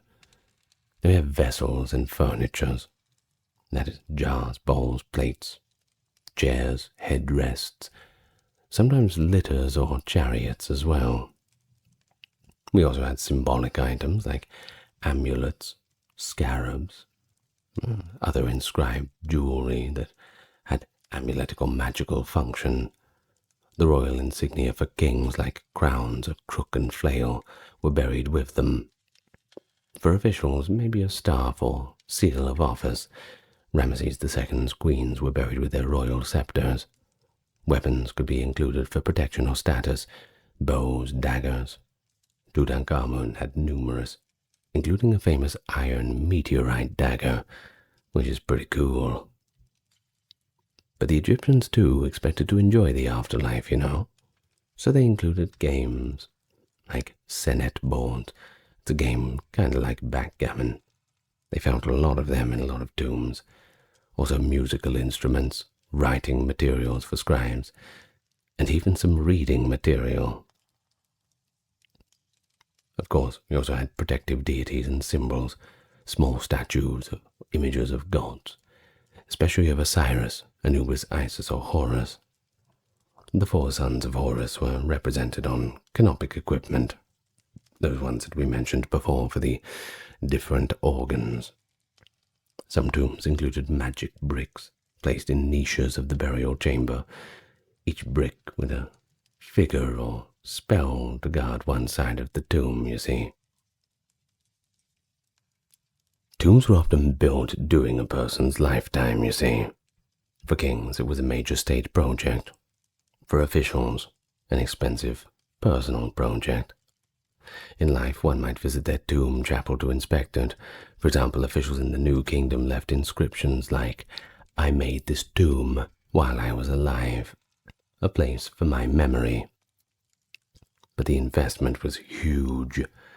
In the case of the Great Pyramid, not only was it massive in scale, but it was aligned precisely with cardinal points and incorporated perhaps religious numbers or ideas. Some argue that the slope represents the rays of the sun, or a ramp to the heavens. In the Valley of the Kings, the placement of tombs was thought out so as not to interfere with each other's corridors and possibly hide their entrances. The secrecy became paramount. They might seal a tomb and then conceal the entrance, hoping that robbers would not find it. As history showed, this was partly successful. Tutankhamun's obscurity saved his tomb. Later, when the tomb plundering got out of hand, the priests of the 21st dynasty performed what could be called an ancient reburial project. They collected many New Kingdom royal mummies from their ransacked tombs and reburied them in two sacred caches, one in a shaft at Deir el-Bahri, another in the tomb of Amenhotep II, along with whatever royal coffins and remains of goods that they could salvage. And this ironically preserved those mummies like Ramesses II, Seti I, Thutmose III, just to name a few, for discovery in the late 19th century CE.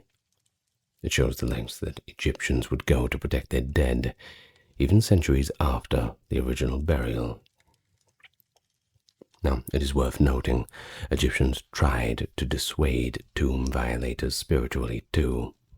Some private tombs in the Old Kingdom bear curses inscribed, warnings to anyone who violate the tomb or disturb the owner's rest, to be punished by a council of gods, or by inversion of fortune, etc. He who shall do any evil or wicked thing to this tomb, may the crocodile be against him in the water, snakes against him on the land, hippopotamus be against him, etc. These inscriptions reflect the fear of losing one's eternal house, and the desperate hope that the gods would sort of guard it for you. Well, from these tombs and goods, we see how funerary beliefs permeated all levels of society. The king demonstrating his divinity and ensuring cosmic order with a pyramid or hidden tomb. The noble associating status and hope for divinity by lavish tombs and goods.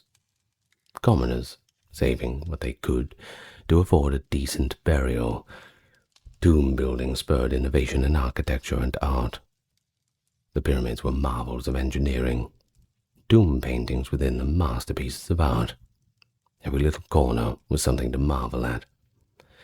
But it also consumed a big chunk of Egypt's economy. Quarrying all that stone, carving all those sarcophagi, weaving linen for bandages. In fact, one mummy's wrappings could use up to 4 kilometers of linen, not even kidding. The funeral industry employed priests, craftsmen, laborers, and administrators. In the New Kingdom, the village of Deir el-Medina, was entirely occupied by the workers who cut and decorated royal tombs. A highly skilled community that left behind letters and records, giving us a good insight into their daily lives. Certainly helped with this video. Their dedication was such that when their rations were delayed, they directly petitioned officials, as we mentioned in the first labor strike of history.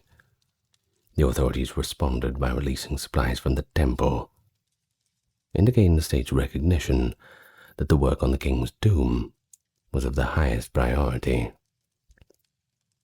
So, with tombs built and stocked, the Egyptians believed the deceased now had a safe harbor and all the comforts of home for eternity.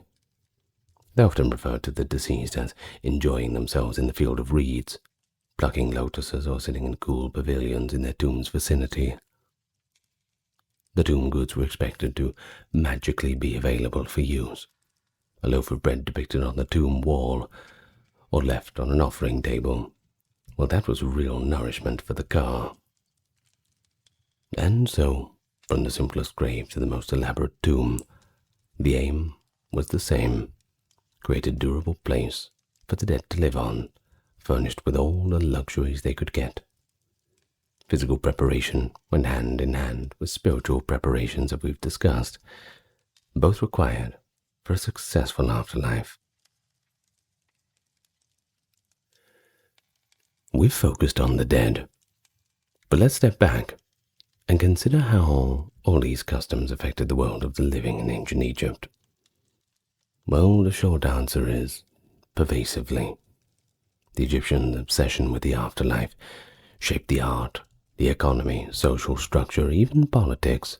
Some might say Egyptians spent inordinate amount of time on and resources preparing for death, and indeed, Greeks and Romans both remarked on that. But for the Egyptians it was time well spent, an investment in eternity, an expression of deep religious piety and cultural identity. Well, in terms of the economic and labor aspects, building tombs and making funerary goods was a major industry. The state organized huge projects like pyramid construction, which mobilized thousands of workers.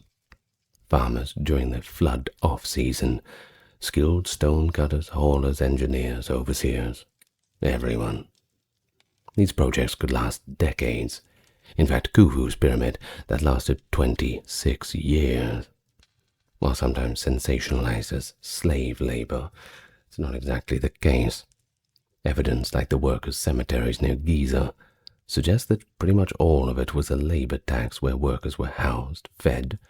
We find beer, bread, and beef remains at the workers' village, by the way, and very respected for their contribution. These were artisans, not slaves. The maintenance of the funerary cult of the king, in temples attached to pyramids or separate, like in the New Kingdom, employed priests, gardeners to tend orchards for offerings, bakers, brewers, a whole staff to keep delivering the daily offerings. For private tombs, many craftspeople earned livelihoods through commission of coffins, tomb statues, carving inscriptions, weaving burial linens, etc. The famous goldsmiths who made jewelry for the dead, or carpenters who built fine coffins, were effectively servicing the afterlife economy. But even as far away as trade routes, expeditions were sent to get incense from Punt, or cedar wood from Lebanon, partly because these materials were needed for burials, incense for ritual, cedar for coffins and oils, things like this. So of course international trade, well, that had a mortuary driver as well.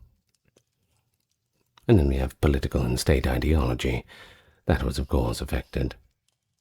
The pharaoh's legitimacy was tied to his role as a preserver of cosmic order and as an intermediary with the gods, roles that of course extended beyond his life. Building a great tomb was in a way a public demonstration of piety and order. For example, Pharaoh Ramesses III, after defending Egypt from invaders, invested heavily in temple and tomb building, in keeping with the principle of maʿat, to restore balance to the land. Pharaohs often started their tomb as soon as they took the throne, and the progress of that tomb was a matter of state. In some cases, when a pharaoh died unexpectedly young, like what we see in Tutankhamun, they had to repurpose another tomb because his own was unfinished, which likely caused a bit of a scramble in the administration. Tomb building was so central that its disruption could be a sign of trouble. Late in the New Kingdom, tomb workers striking due to unpaid wages mirrored the decline of central authority and economic strain. There's a bit of a feedback loop. A prosperous, stable Egypt builds grand tombs. When the state weakens, as at the end of the New Kingdom, tomb security fails, the tomb gets robbed, and the ideology of eternal kingship is shaken. Indeed, after the New Kingdom, pharaohs never quite built tombs on the same scale again, and the practice changed in response to societal shift. Well, belief in the afterlife also guided how people behaved and treated each other. The prospect of facing the judgment of Osiris and declaring the negative confession, "I've not stolen, not murdered, not lied," etc., well, that was a moral incentive. Because if you had stolen, or if you had murdered, then you had lied also, if you were telling them that you haven't. So don't do it. Many wisdom texts and instructions, as they were called, from Egypt, i.e. the instruction of Taha-Hotep, advise acting with justice and kindness, aligning with maʿat implicitly, because one's eternal fate depended on it. One Middle Kingdom text, the Dialogue of a Man and His Bar, explores despair and afterlife, showing that some individuals deeply contemplated what comes after death, and that despair could be alleviated by the hope of an honored burial. Of course, the desire to be properly buried meant that family continuity was important. Egyptians valued having children to perform their funerary rites. This likely influenced marriage patterns, birth rates, and how they wrote about family in inscriptions. Ancestor worship was about the domestic life. Many households kept busts or stelae of deceased relatives, and would pour libations or make small offerings to them, asking for their guidance or intervention with the gods.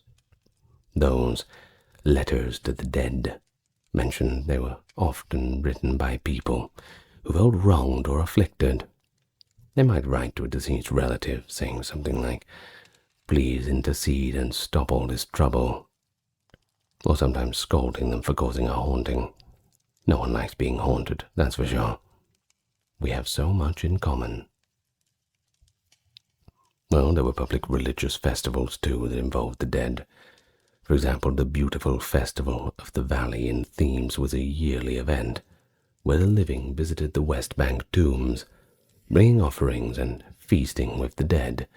Think of it kind of like how we have the Day of the Dead in Mexico. That's the ancient Egyptian version of that. The gold statue of Amun would travel to the West Bank, and families would picnic at tomb sites, sharing food with their departed kin's spirits. So, part of the social calendar included tending to the dead, making it a normal part of life to interface with the afterlife. Additionally, every new moon or specific days like the Feast of Wag were dedicated to commemorating the dead across society. This means to an ancient Egyptian, caring for one's deceased relatives was as routine as cooking dinner for one's family, or doing the washing, something like this. It required cooking extra bread and beer to bring to the tomb, maybe reciting a few memorized prayers, rather. So, on a philosophical note, the Egyptian approach to death likely gave the living a strong sense of purpose and comfort too. Life was seen as just part of a grand journey, and perhaps that made them more joyful in daily life, knowing that pleasures could be eternal if they did things properly.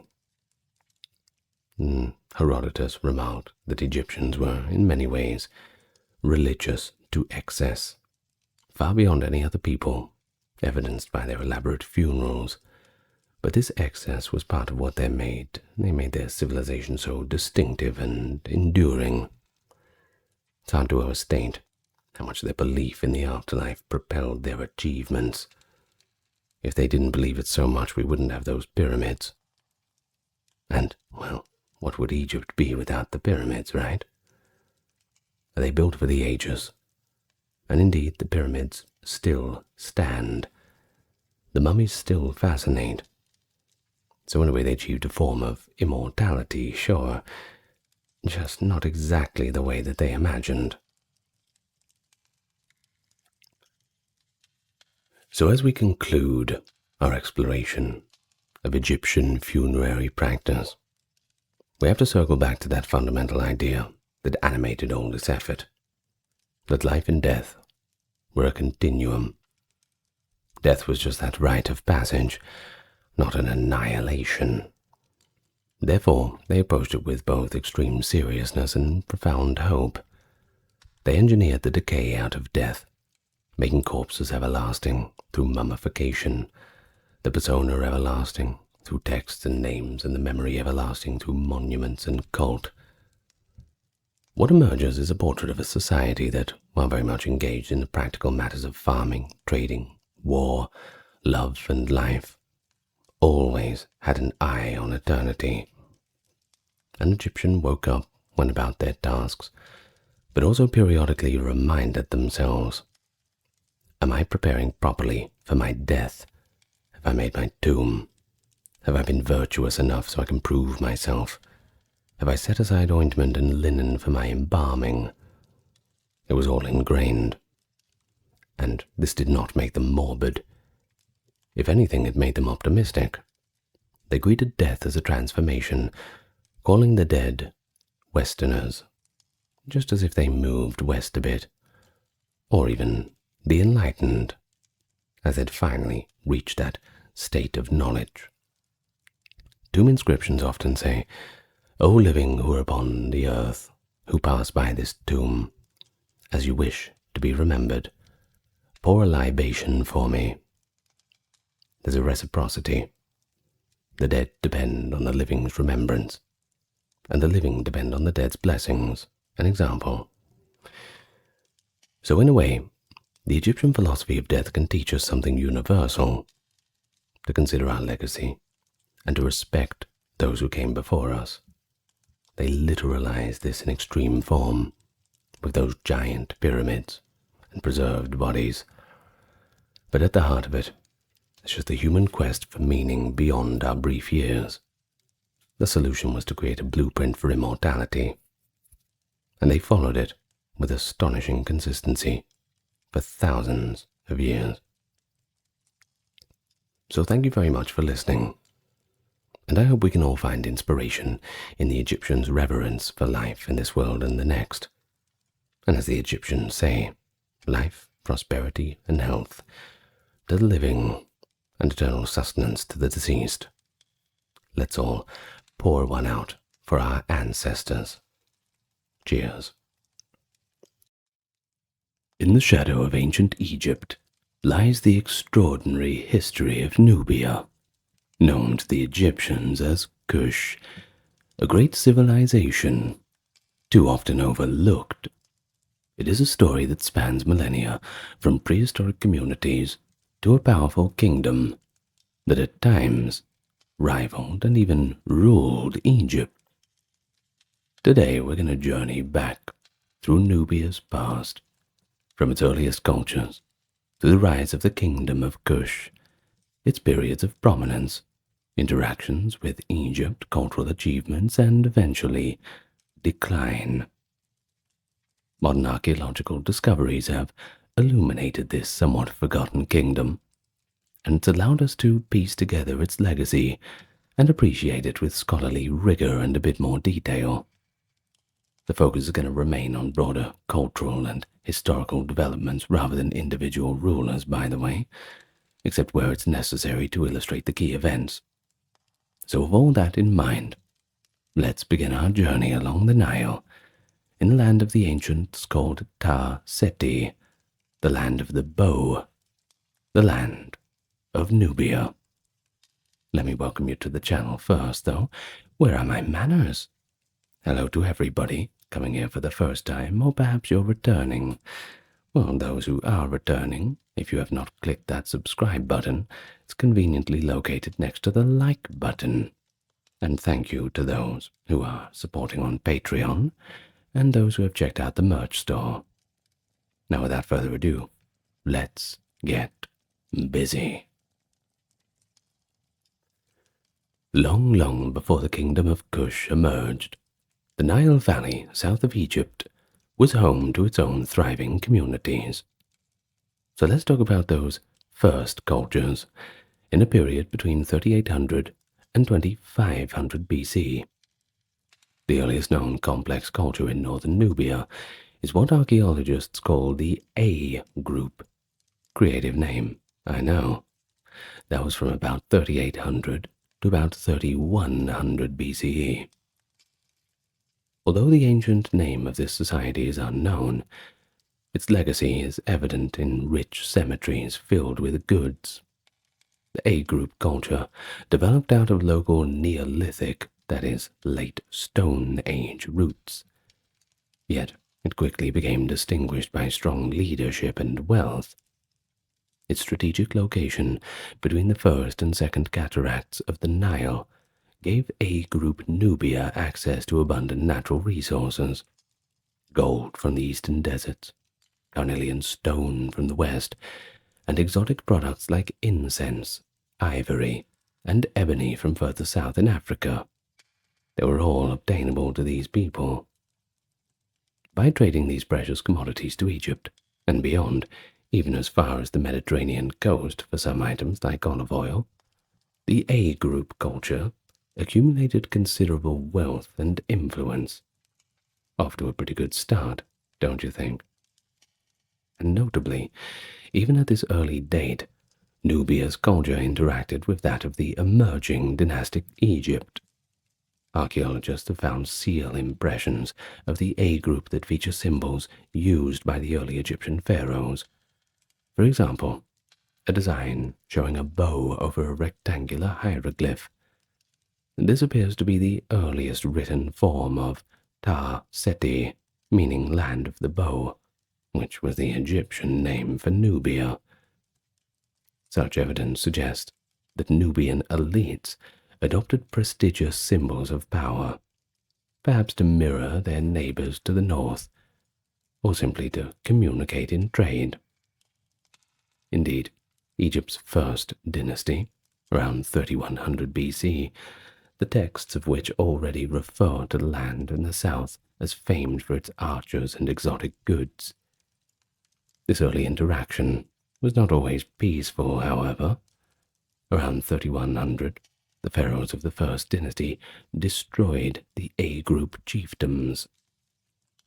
But in essence, the nascent Egyptian state, pushing its frontiers southward, crushed the first known Nubian kingdom.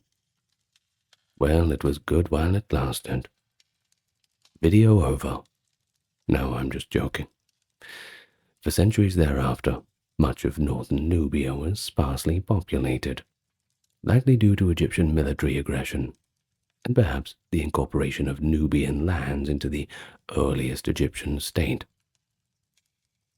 Yet, Nubia's strategic position and rich resources meant that its political power was only suppressed temporarily, far from being extinguished. In the subsequent centuries, during Egypt's Old Kingdom period, 27th to 22nd centuries BC, there is evidence of intermittent occupation and trade in Nubia. The site at Buhen, near the Second Cataract, shows a mixture of Egyptian and Nubian pottery, hinting at a trading post or copper working center that kept the exchange of goods alive. Thus, even in this early era, Nubia was both a vital trade partner and a target of Egypt. And that's a dynamic that I think you will find will persist throughout antiquity. And so, after the decline of the A group, new cultural groups emerged in Nubia. By around 2400 BC, one group known as the C group appeared in Lower Nubia. Now, lower, of course, we go by directions of the Nile, just as we say Lower and Upper Egypt. Lower being the northern part, upper being the southern part. So, this C group in Lower Nubia, characterized by small villages and distinctive burials, had appeared by about 2400 BC, with connections to sub-Saharan African traditions such as cattle pastoralism. Another, the so-called pan-grave culture, associated with the Magi nomads, also inhabited parts of Nubia and the eastern deserts around 1800 BC. These groups coexisted with the developing complex society further south, the Kerma culture, named for its capital city, Kerma, near the Third Cataract of the Nile. And it is here, at Kerma, that the first major kingdom of Kush took shape. By around 2000 BC, Egyptian texts were already calling this southern land Kush, indicating that a powerful polity had emerged there. Kerma became the center of a Nubian state that flourished from about 2500 BC to about 1500 BC, and even managed to rival Egypt in wealth and complexity. The city of Kerma itself, excavated in modern times, astonished archaeologists with its monumental architecture and extensive cemeteries rather. At the heart of Kerma stood a massive mud-brick temple structure called the Western Defufa, rising some 15 meters tall, a testament to early Nubian architectural ingenuity and religious life. Surrounding it was a bustling urban center, engaged in craft production and trade. Kerma's artisans produced striking ceramics, including the famous thin-walled, black-topped red pottery, which is considered among the most exquisite prehistoric pottery in Africa. Now, far from being a backwater, Kerma was an urban capital, orchestrating long-distance commerce. Gold, ivory, ebony, incense, and slaves were among the exports of Kush that Egypt coveted, while Nubians imported Egyptian linens, oils, and manufactured goods in return. But the wealth of Kerma is most vividly seen in the king's tombs. American archaeologist George Reisner, who first excavated Kerma in the early 20th century, unearthed dozens of royal tumuli, grave mounds, dating to about 1750 to 1500 BC. These tombs were massive, some 50 meters across, and inside them were extraordinary offerings. The remains of hundreds of human sacrifices have been found, indicating that Kerma's royal funerals involved retainers or captives sacrificed to accompany the king in the afterlife. Alongside human victims were horse burials, and even oxen, as well as luxurious goods, jewelry made of gold, amethyst, and quartz, and fine wooden funerary beds inlaid with ivory depictions of African wildlife. One famous find was an elegant granite statue of an Egyptian noblewoman, Lady Senui, discovered in a Kerma tomb. Lady Senoi was the wife of an Egyptian governor from far to the north in Aswan, and her statue had somehow ended up in possession of the Kerma rulers. Its presence in a Kushite tomb suggests that Kerma's kings likely acquired high-quality Egyptian artworks, either through trade or warfare. In fact, Reisner initially thought the statue proved Egyptians had ruled Kerma, but now we understand it was probably war booty or a diplomatic gift, since Kerma was an independent power contemporary with Egypt's Middle Kingdom. By around 1700 to 1600 BC, the kingdom of Kerma reached the peak of its power. At this time, Egypt was weakened, fragmented in the Second Intermediate Period, and of course, Kush took full advantage of that. Why not? Kerma's influence expanded northward into Lower Nubia, absorbing the territories that had once been A Group and C Group lands. Egyptian texts from this era speak of serious conflict with the Kushites. One account suggests that the king of Kush allied with the Hyksos, Asiatic rulers of northern Egypt, against the native Egyptian dynasty in Thebes around 1550 BC, a scenario that shows once again Kush's geopolitical clout. The Egyptian pharaoh, Kamose, writes of intercepting a letter from the Hyksos ruler to the king of Kush, proposing an alliance to attack Thebes, which, of course, reveals how formidable the Kerma had really become in the eyes of its neighbors. Thus, in response to the Kushite expansion, Middle Kingdom Egypt, 1900 to 1700 BC, had already constructed a chain of massive fortresses along the Nile in northern Nubia. Forts like Buhen, Semna, Uranati, with thick walls and garrisons, were built to control Nubian movement and protect Egypt's access to trade routes. But despite these efforts, during Egypt's weakness, the Kushite rulers pressed north, even occupying some of these fortresses. The contest between Egypt and Kush came to a climax around 1500. As Egypt's new kingdom began, pharaohs launched vigorous campaigns to reclaim their lost influence in Nubia. The Egyptian king, Thutmose I, circa 1500 BC, is traditionally credited with penetrating to the Fourth Cataract, defeating the Kushites in their heartland. Not long after, the great conqueror, Thutmose III, circa 1450 BC, boasted of having, quote, made Kush the retreat of his majesty, indicating he subdued Kush and turned it into a province of Egypt. Archaeology supports that narrative. Around that time, the splendid city of Kerma appears to have been violently destroyed and burned, marking the end of the independent Kerma kingdom. After roughly 2500 to 1500 BC of flourishing, the first kingdom of Kush had fallen to Egypt's imperial ambition. So with the conquest of Kerma, Nubia entered a new phase under Egyptian domination.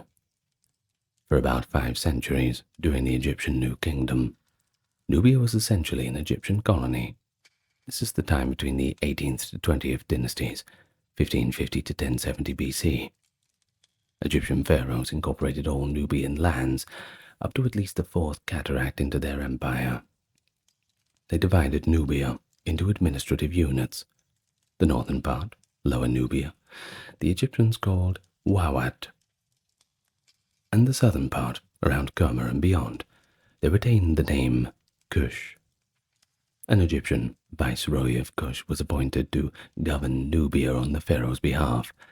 This official, often titled King Son of Kush, administered Nubia's resources, collected tribute, and oversaw mining expeditions for gold and other minerals that Nubia was famed for. Indeed, enriching the pharaoh's treasury was a major motive for Egypt's colonization of Kush, as Nubia's gold mines were legendary. During these centuries of occupation, Nubia experienced extensive Egyptianization, that is, the adoption of the new Egyptian culture. Egyptian-style temples were built throughout Nubia. For example, ancient Napata, now called Jebel Barkal, near the Fourth Cataract. Pharaoh Thutmose III founded a grand temple to Amun at this site, and also at sites like Soleb and Amara, where Amenhotep III and other pharaohs constructed stone temples with statues and inscriptions in the pharaonic style. The Egyptian language and writing, that being hieroglyphs and Demotic, became the official medium in Nubia. Many Nubian elite learned Egyptian and took on Egyptian titles. Artifacts from Nubian sites of the period, such as pottery, jewelry, and furniture, closely resemble those found in Egypt. In effect, northern Nubia became an extension of Upper Egypt, heavily influenced by Egyptian art, religion, and administration.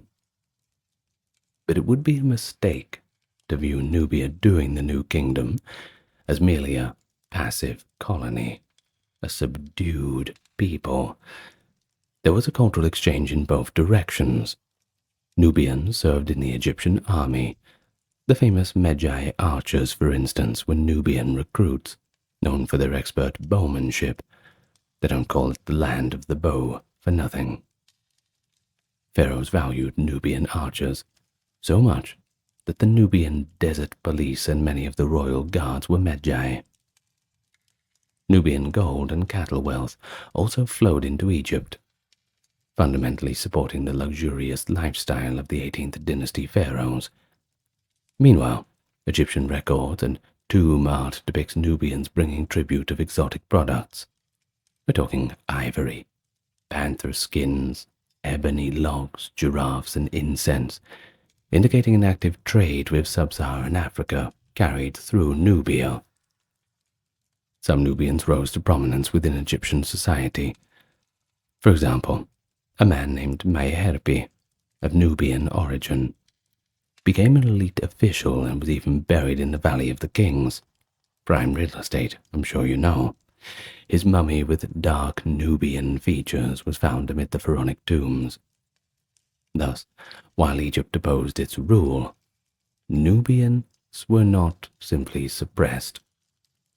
They contributed militarily, and also to the exotic riches of Egypt, and Nubian individuals could find pathways to power in the imperial system. By around 1200 to 1100 BC, Egypt's new kingdom power waned. Under Pharaoh Ramesses II and his successors, the ability to hold distant territories declined. The rise of invasions and internal strife, that being the late Bronze Age collapse, affected Egypt, and gradually Egyptian control over Kush began to loosen. Sometime after 1070, with the end of the New Kingdom, Egyptian authorities and colonists retreated from Nubia. They left behind temples, fortresses, and an Egyptianized local nobility, but no formal control mechanisms. Of course, this withdrawal set the stage for Nubia to reassert its own independence and develop a new Nubian-led kingdom. Well, anyway, after Egypt's pullback, there's a mysterious period for Nubian history, sometimes called the Third Intermediate Period for Egypt, between 1070 and 750 BC, during which indigenous Nubian leadership gradually resurfaces. For some time, the historical record falls nearly silent. Earlier scholars once termed it a dark age because few written records or substantial ruins were known between 1070 and 850. However, this is where the archaeologists step in, and the discoveries have since dispelled that notion of a void.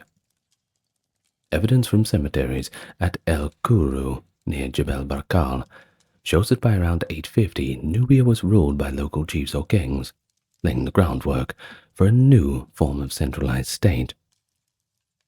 These early kings at El Kuru, whose names are obscure, later traditions do mention a founder figure named Alara, had modest tombs, indicating a regional chieftain initially, but over time, the power seems to have grown.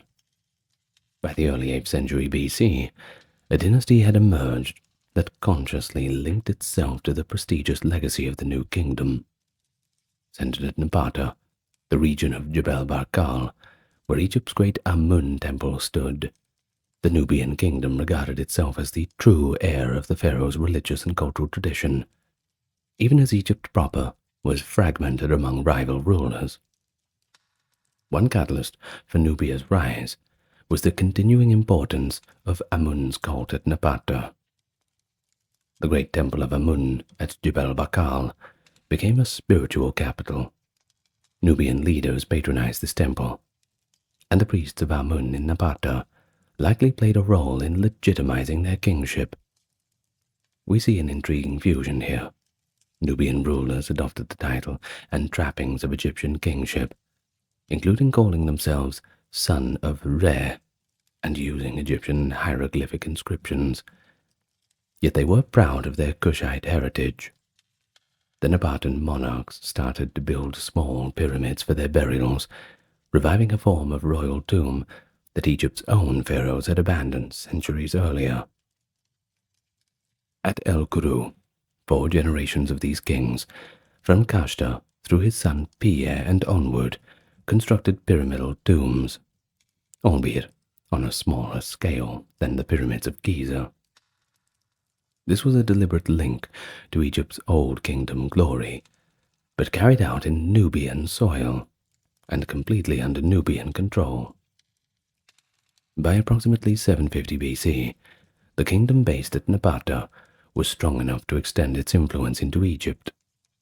The political situation in Egypt at that time was, well, chaotic to say the least. The land was basically split up between local kings and warlords, especially in the Nile Delta. No one was able to unite the country. Ripe for a takeover, that's for sure. And so, seizing the opportunity, King Kashta of Kush moved north into Upper Egypt and peacefully established his authority in Thebes. He basically just walked right in. He even had his daughter, Ameneridis, installed as God's wife of Amun in Thebes. That is a powerful priestly position, effectively controlling the Theban region now. Building on this foundation, Kashta's successor, Pir, often called Per-Ankh, launched a full-scale campaign to reunify Egypt under Kushite rule around 727 BC. Pir's remarkable expedition is recorded in detail on the Victory Stele of Pir, a monumental inscription uncovered in Napata. In this text, one of the greatest records of Nubian history, Pir describes how he marched north from Nubia, defeated a coalition of Egyptian Delta kings, and took control of Egypt up to the Mediterranean. His forces besieged the formidable city of Memphis.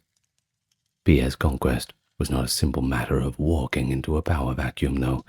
He faced stout resistance, and he prides himself on overcoming the fortified towns of Hermopolis and Memphis, which did not open their gates to him. Well, either way, after each victory, he performed rituals of thanks to Amun. You can't forget to thank Amun, after all, emphasizing that he was not a barbarian invader, but a pious restorer of maʿat, that Egyptian concept of cosmic order. An anecdote from Pir's Stele brings to life his character. Upon accepting the surrender of one enemy ruler, he inspected the royal stables, and he was frankly horrified to find the horses starving and neglected.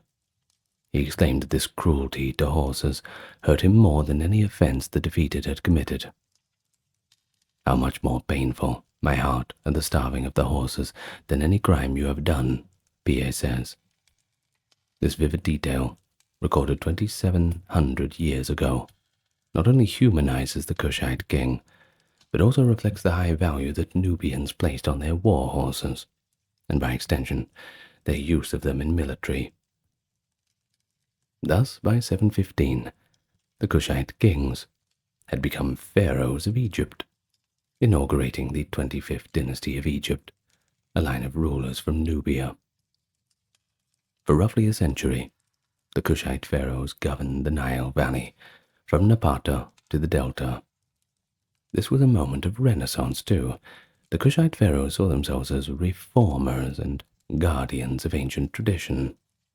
They rekindled the Egyptian arts and religion which had decayed during the previous turmoil. For example, King Shabaka, Per-Ankh's brother and successor, is said to have preserved old religious texts that were in danger of being lost. The 25th dynasty rulers built and restored temples across Egypt and Nubia in the grand style. At Karnak in Thebes, they commissioned works honoring Amun. In the Nubian heartland, they continued to develop Jebel Bakar's sanctuary. The Harka, the most celebrated of the Nubian pharaohs, ruling from 690 to 664, constructed colossal projects. He added a towering columned court to Karnak Temple and a splendid temple at Kawa in Nubia. Under the Harka, the kingdom of Kush reached as far as Libya in the west, and perhaps had an influence on the Near East too. Notably, he's even in the Bible. They remember him as Tirhaka, king of Ethiopia, coming to aid King Hezekiah of Judah against Assyria around 701 BC, one of the rare references to Kush in biblical context.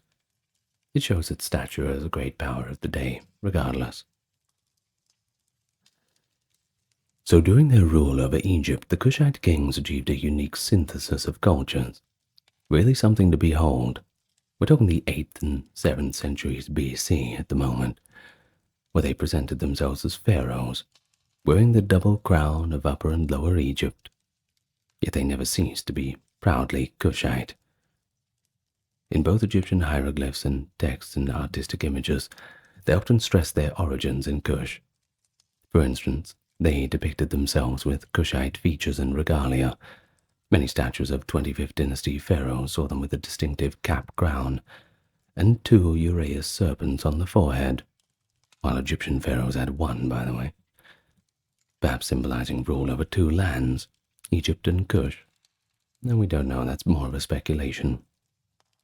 But some ceremonies and royal titles were modified to incorporate more Nubian elements. This period also saw a revival of pyramid building. The Kushite monarchs reintroduced pyramid tombs on a significant scale, constructing them not in Egypt, but in their ancestral cemeteries at El Kuru and later Nuri near Napata. These pyramids were much smaller, typically about 20 to 30 meters high, and a lot steeper than the pyramids of the Giza type. But they were tightly clustered and numerous. Dozens of them still stand in the desert of Sudan today, marking the burials of kings, queens, and nobles. By adopting and adapting this practice, the Kushites linked themselves to the sacred past, and perhaps also distinguished their royal burials from those of contemporary Egyptian dynasts, who by then were burying in tombs, not pyramids, which is, well, explained in another time, I suppose. The 25th dynasty's reign over united Egypt and Kush was dynamic, but it was relatively brief. It faced a formidable external challenge, the Assyrian Empire. The Assyrians expanded into the Levant and eventually turned their attention to Egypt. In 671 BC, Emperor Esarhaddon of Assyria invaded Egypt and defeated Taharka's forces in the north. He retreated to Nubia, regrouped, and even reoccupied Memphis for a time. But in 667, Assyria's new king, Ashurbanipal, campaigned ruthlessly in Egypt. Oh, and he was ruthless. If you want to know more about him, go watch my video on Ashurbanipal. Absolute lunatic. Well, the Assyrians sacked Thebes and forced the Kushites out, installing native vassals in the delta. The last Kushite pharaoh, Taharka's successor, Tantamani, ruling from Nubia, made a final attempt to regain Egypt, but he was decisively driven back by 664. Hence, by 656, the 25th dynasty's control in Egypt had ended, confined once more to their southern domain. But despite this setback, Kush remained a powerful kingdom, now centered solely in Nubia again, with its capital still at Napata. For several generations after 656, the Napatan kings continued to prosper. They maintained an Egyptian-style state in Nubia, complete with pharaonic titles, court rituals, and hieroglyphic inscriptions. In fact, one could argue, perhaps, that after the Assyrian onslaught, the Kushite realm became the true repository of Egyptian high culture, as political chaos reigned in Egypt itself, and things became a little bit more Assyrian. Well, Napata's monarchs of the 6th century, such as Atlanersa and Senkamansiken, devoted their resources to Nubian temples and pyramid burials. The artistic style of this epic is fascinating too, you really have to see it. Royal statues and reliefs from Napata showing a mix of classical Egyptian proportions but with distinctly Nubian facial features and adornments. However, the Kushites were not entirely left alone after withdrawing from Egypt. In 593, the Egyptian pharaoh Psamtik II led a large expedition into Nubia, perhaps aiming to crush any Kushite ambitions of reconquest. Egyptian troops reached Napata and reportedly sacked it, desecrating royal tombs at El Kuru in the process. There is also archaeological evidence of damage around this time, and it likely forced a major political decision. The Kushite kings shifted their capital further south to Meroe. Meroe was a city in the southern part of their domain, near the Sixth Cataract, in the region of modern Sudan's Central Plains. While Napata remained a religious center for some time, royal residence and burial began to transition to Meroe after 590. Of course, this move had profound consequences. It just marks the start of a new era in Nubian history. Following the loss of Egypt and the shock of Psamtik's campaign, Kush recentered itself at Meroe, 300 kilometers south of Napata. Over the subsequent centuries, from the 6th century BC onward, the kingdom of Kush underwent significant cultural evolution. Historians often divide Kushite history into two main phases, the Napatan period and the Meroe period. In reality, the shift, though, was gradual. Initially, kings continued to be buried at Napata until about 300 BC, and Napata's temple of Amun remained pretty important. But Meroe rose up as a thriving center of power, and after a while it pretty much eclipsed Napata. The reason for choosing Meroe likely would include its safer distance from Egypt, its proximity to vital resources, especially the iron ore and hardwood forests, and access to trade routes, both along the Nile and the Red Sea and interior to Africa. As Kushite society oriented around Meroe, it began to look somewhat different from the Napatan kingdom. It was less influenced by Egyptian models and became increasingly distinct. The Meroitic kings and queens still venerated Amun and other Egyptian deities, but they also elevated local gods to prominence, blending and creating a unique religious landscape. One notable indigenous deity was Apadimak, often depicted as a lion-headed warrior, who became a state god in the era of Meroe. By the 3rd century BC, Apadimak was officially incorporated into the royal pantheon, and splendid temples were dedicated to him.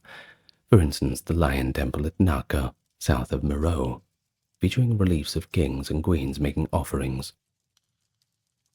But perhaps the most striking development at Meroe was the creation of a new writing system and language. Sometime around the 2nd century BC, the Kushites devised the Meroitic script, replacing Egyptian hieroglyphs for many purposes. The script came in two forms, a cursive form for writing on papyrus, and a hieroglyphic-looking form for monumental inscription. Meroitic script is alphabetic, or more properly, syllabic, with 23 signs, including vowels, This marked a departure from the Egyptian writing, which used hundreds of symbols and no written vowels. By simplifying the writing system, the Meroites made literacy more accessible to natives. Unfortunately, while modern scholars can read the letters of Meroitic, the Meroitic language itself remains only partly understood, as is not clearly related to better-known languages. Thus, many Meroitic texts, mostly religious and funerary, can be sounded out, but their meaning is still a mystery, a tantalizing reminder of how much Kush's intellectual life is yet forgotten to us. Nonetheless, the mere existence of an original script shows to a highly literate bureaucracy and a cultural pride that no longer needed to lean on Egyptian words for self-expression. As for Meroe, the city itself, it grew into a wealthy metropolis. Classical authors described it as a fabulous place. Herodotus heard accounts of Ethiopians, the Greek term for Nubians, whose capital city was Meroe, a city of great size, rich in gold. And then we have Diodorus Siculus, writing in the 1st century BC, that Ethiopians of Meroe were the first to worship the gods, and that they taught Egyptians their religion, a rather mythical claim reflecting the high esteem held for Meroe in some circles. And at its height, Meroe's influence extended deep into Africa. The kingdom controlled territories east of the Red Sea coast and south along the Nile, bridging trade between Central Africa, Egypt, and the Greco-Roman world. Caravans carried Nubian exports like gold, ivory, exotic animal skins, ostrich feathers, and elephants for war or perhaps display, while Mediterranean wine, olive oil, and luxury goods came back to them. But the Meroites were still skillful iron workers. In fact, Meroe has actually been called the Birmingham of ancient Africa for its large-scale iron industry. Archaeologists have found huge mounds of iron slag, the waste from smelting, on the outskirts of ancient Meroe. Charcoal furnaces were in operation by at least the 6th and 5th centuries BC, as evidenced by radiocarbon dating of slag deposits around 500. And this makes Meroe one of the earliest iron-producing centers in Africa. The technology allowed the mass production of iron tools and weapons, which would have been a strategic advantage in agriculture, hunting, and warfare. There is even evidence or suggestion that Meroe exported iron ingots or products to its neighbors. Some scholars believe Meroitic iron reached as far as Egypt, and perhaps southwards to what is now Ethiopia. If that's true, Kushite metallurgists might have been responsible for spreading iron technology beyond their own borders, accelerating the African Iron Age. Even without definitive proof of export, the impact of local iron on Meroe's economy was considerable. Iron tools improved farming and allowed larger food production to sustain the growing population. One last hallmark of Meroitic culture was its art and architecture, which combined influences in creative ways. The royal city at Meroe featured elaborate palaces, grand temples, and spacious public baths or pools that hinted luxury and ritual. Meroitic art adopted some Hellenistic and Egyptian motifs, but recombined them into something uniquely Nubian. For instance, the palace site at Musawarat es Sufra, one can find elephants depicted in temple reliefs, reflecting how important these animals, native to the region, were to Kushite royal imagery. Royal statues from Meroe sometimes show the king and queen together in a manner unlike Egyptian convention, perhaps indicating a dual rule or prominent the status of queens. Well, by the 1st century, Meroe was a flourishing capital known to the wider world, and the Romans, who had replaced the Greeks in Egypt. They took note of their southern neighbors. In fact, interaction with the Romans would prove to be a defining episode of the history of Meroe.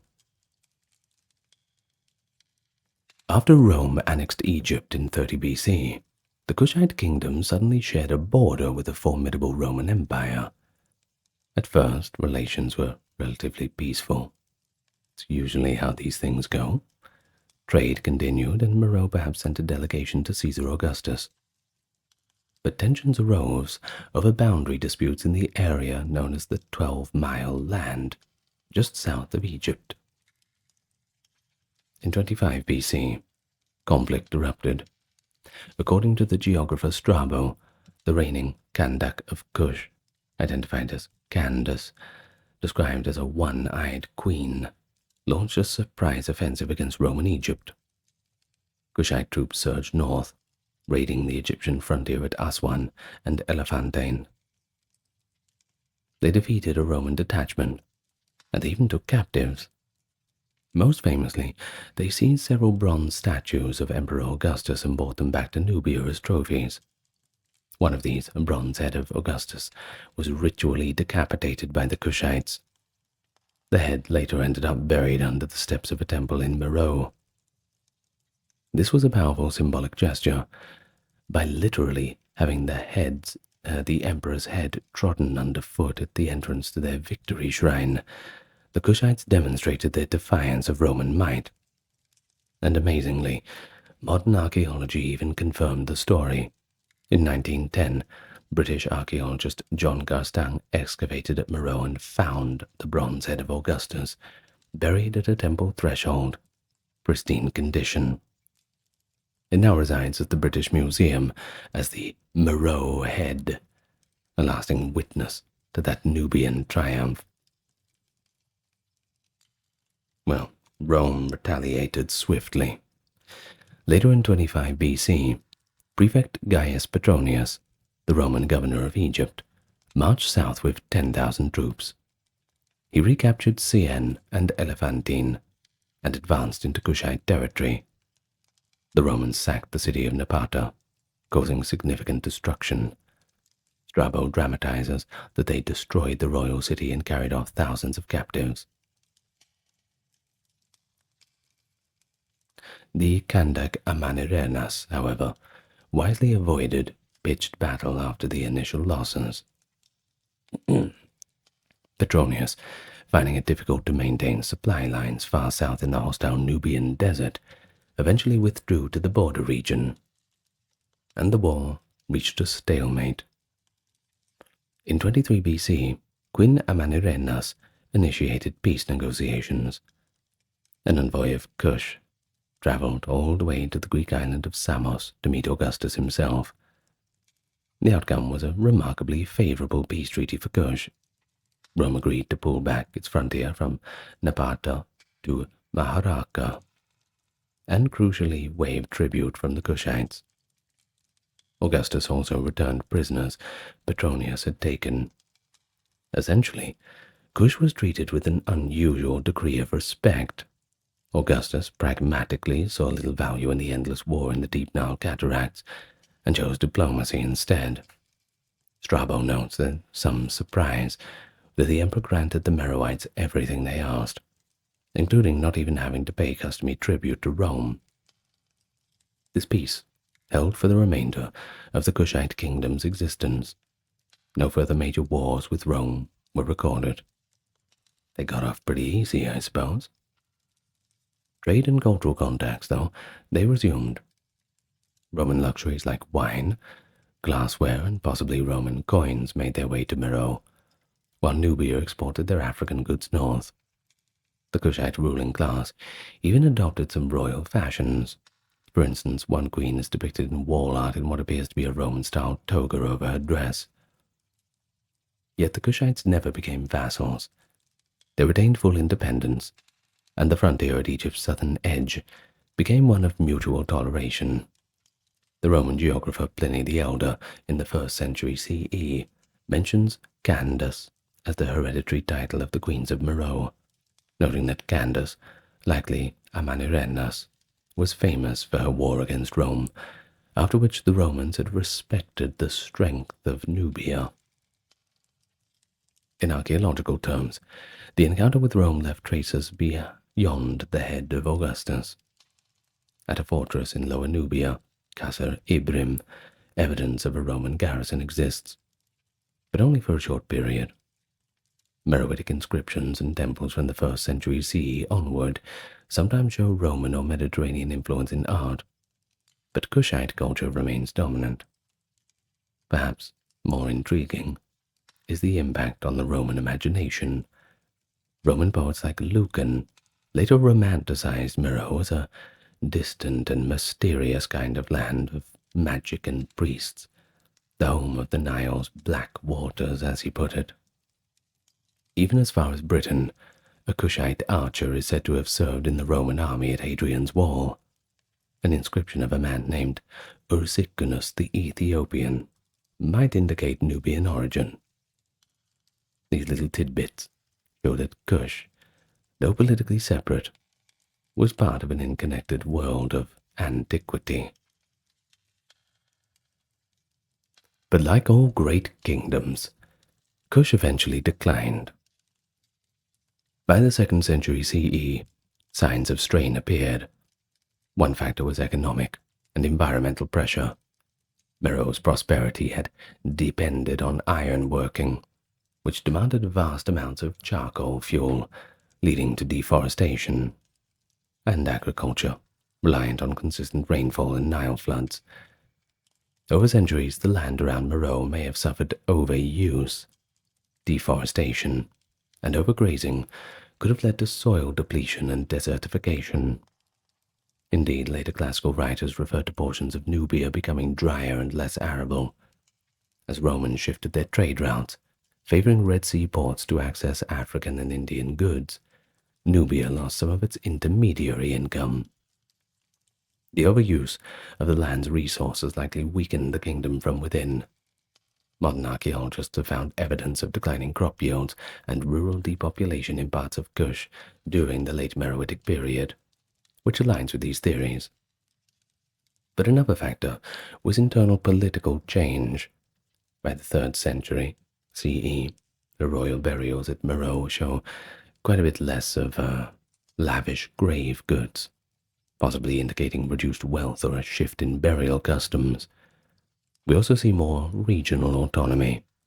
Outlying districts like Nobatia in the far north and areas in the south may have started operating on their own. There is mention of tribal groups like the Noba, from which the later name Nubia might actually derive, and also the Blemines, the desert nomads. They also become quite restive at later times. The royal line continued, and the title of Kandik appears to still hold importance. But by the 4th century, evidence of strong centralized rule begins to wane. The final blow came from the outside, the rising kingdom of Aksum, or what is now Ethiopia, Eritrea. Aksum was an emergent power southeast of Kush, controlling trade on the Red Sea. Sometime around 330 to 350, the Aksumite king Inanna launched a campaign northward. In Ethiopian inscriptions, Inanna claims to have conquered the peoples of Kasu and Noba, Kasu referring to Kush. He describes defeating a king of Kush and taking his city. This corresponds with archaeological indications that the city of Meroe was abandoned or destroyed in the mid-4th century CE. Inanna's conquest, as if, though thorough as he boasts, effectively marks the end of the kingdom of Kush. The once great capital of Meroe was left in ruins, and no more pyramids were built for Kushite kings after that date. However, Inanna's attack likely hit a kingdom already weakened. One Aksumite inscription suggests there was a revolt in Meroe, or a civil conflict which Inanna had exploited. Additionally, as noted, environmental decline had taken its own toll. Overuse of the land had already depleted the resources of Kush.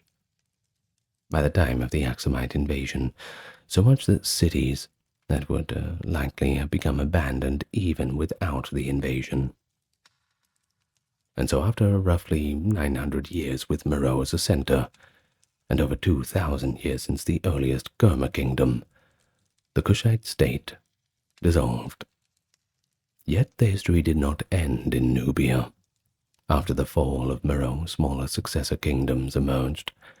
By the 6th century, Nubia had 3 Christian kingdoms, Nobatia, Makuria, and Alodia, and would last through the Middle Ages, showing that Nubia remained a resilient and important region.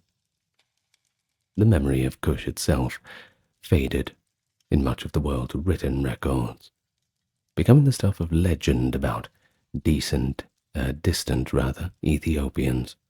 I'm sure they were decent too, give them credit. Well, medieval Islamic geographers knew of Nubian kingdoms, but they had scant knowledge of their grand ancient past. It's only thanks to modern archaeology that we're figuring it out now.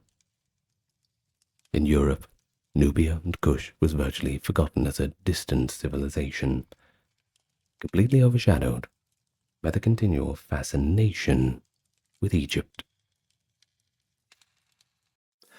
Hello and welcome back.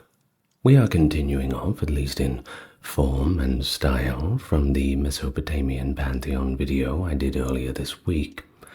But this time, we are going to go through the main deities of the Egyptian Pantheon. Of course, we're not going to be doing every single one of them, but we will be explaining the main ones that pop up. As always, if you like what you hear, the best way to express it is by clicking the like and subscribe, but you already knew that.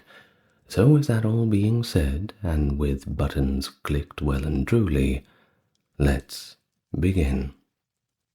And what better place to begin with Ra, also known as Re, depending on where you read it. Now let's explain in general the form and function of Ra. Ra was one of the most central deities in the Egyptian pantheon, and his iconography reflects this importance. He was typically depicted as a man with the head of a falcon, crowned with a sun disk, encircled by the Uraeus, that is the Greek rendering of the name. You might recognize this object. It is a sacred cobra attached above the head, symbolizing sovereignty, divine authority, and, of course, most importantly, protection. Nothing protects you like a big angry snake in front of your forehead.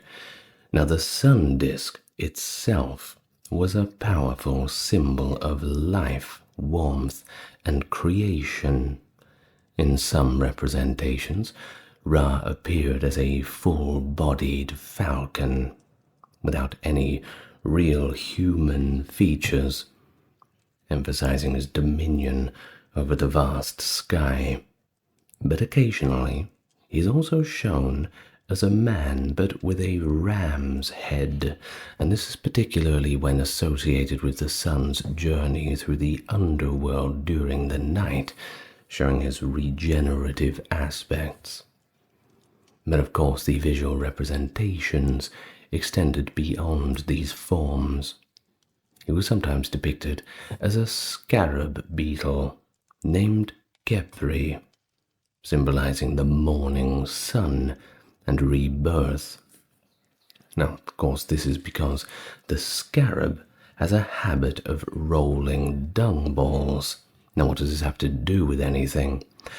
Well, these little balls of dung are kind of a metaphor for the sun moving across the sky. Which is, well, interesting to say the least. Now, at sunset, Ra was represented as an elderly man, or in another name, Atum, that is the creator god, signifying the sun's descent and transition to the underworld. Of course, lots of varied forms of Ra across this vast breadth of time in which he was observed and worshipped in different ways. And all these forms just illustrate his all-encompassing nature and his presence in, well, every aspect of the sun's cycle, from dawn till dusk. Now, as for the function of Ra, what does he actually do? Well, of course, he was the preeminent sun god, embodying the physical sun itself and its life-giving energy. Now, the sun, of course, in many cultures, predating most of our religions to this day, have sun worship as the main characteristic. Of course, why would you not worship the sun?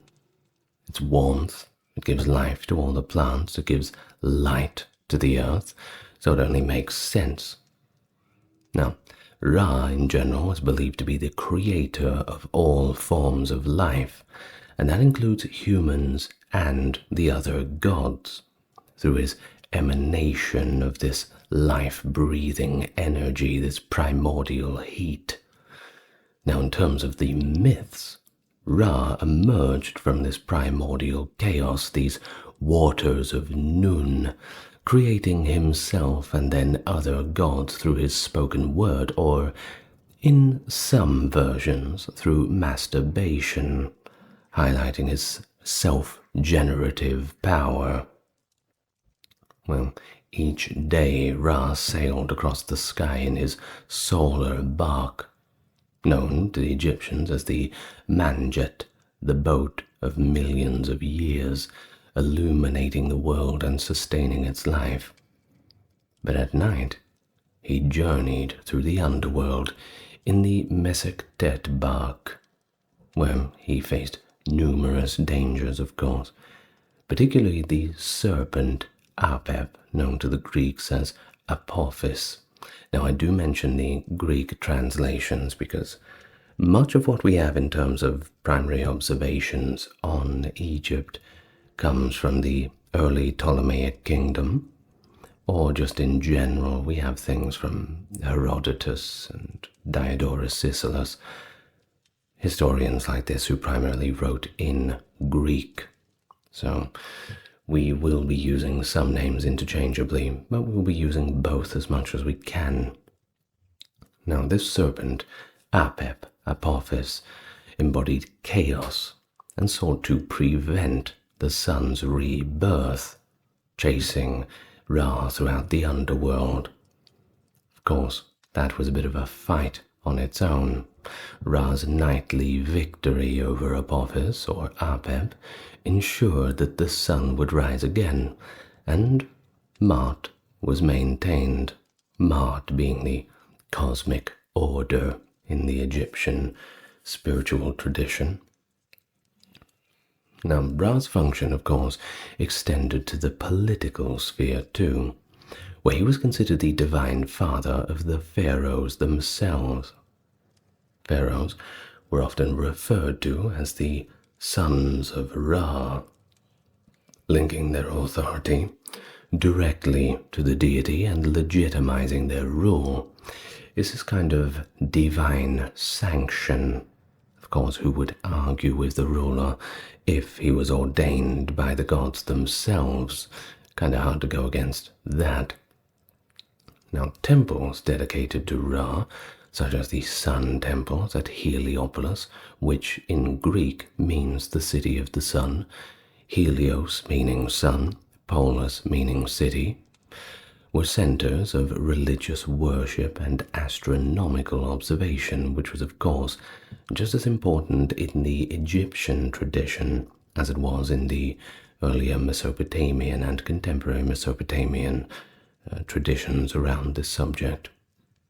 Now, priests, they performed rituals to honor Ra, including reciting hymns, and they also conducted ceremonies to aid him on his daily journey, making sure that the sun rises again, and of course, that cosmic order of maʿat is once again balanced out.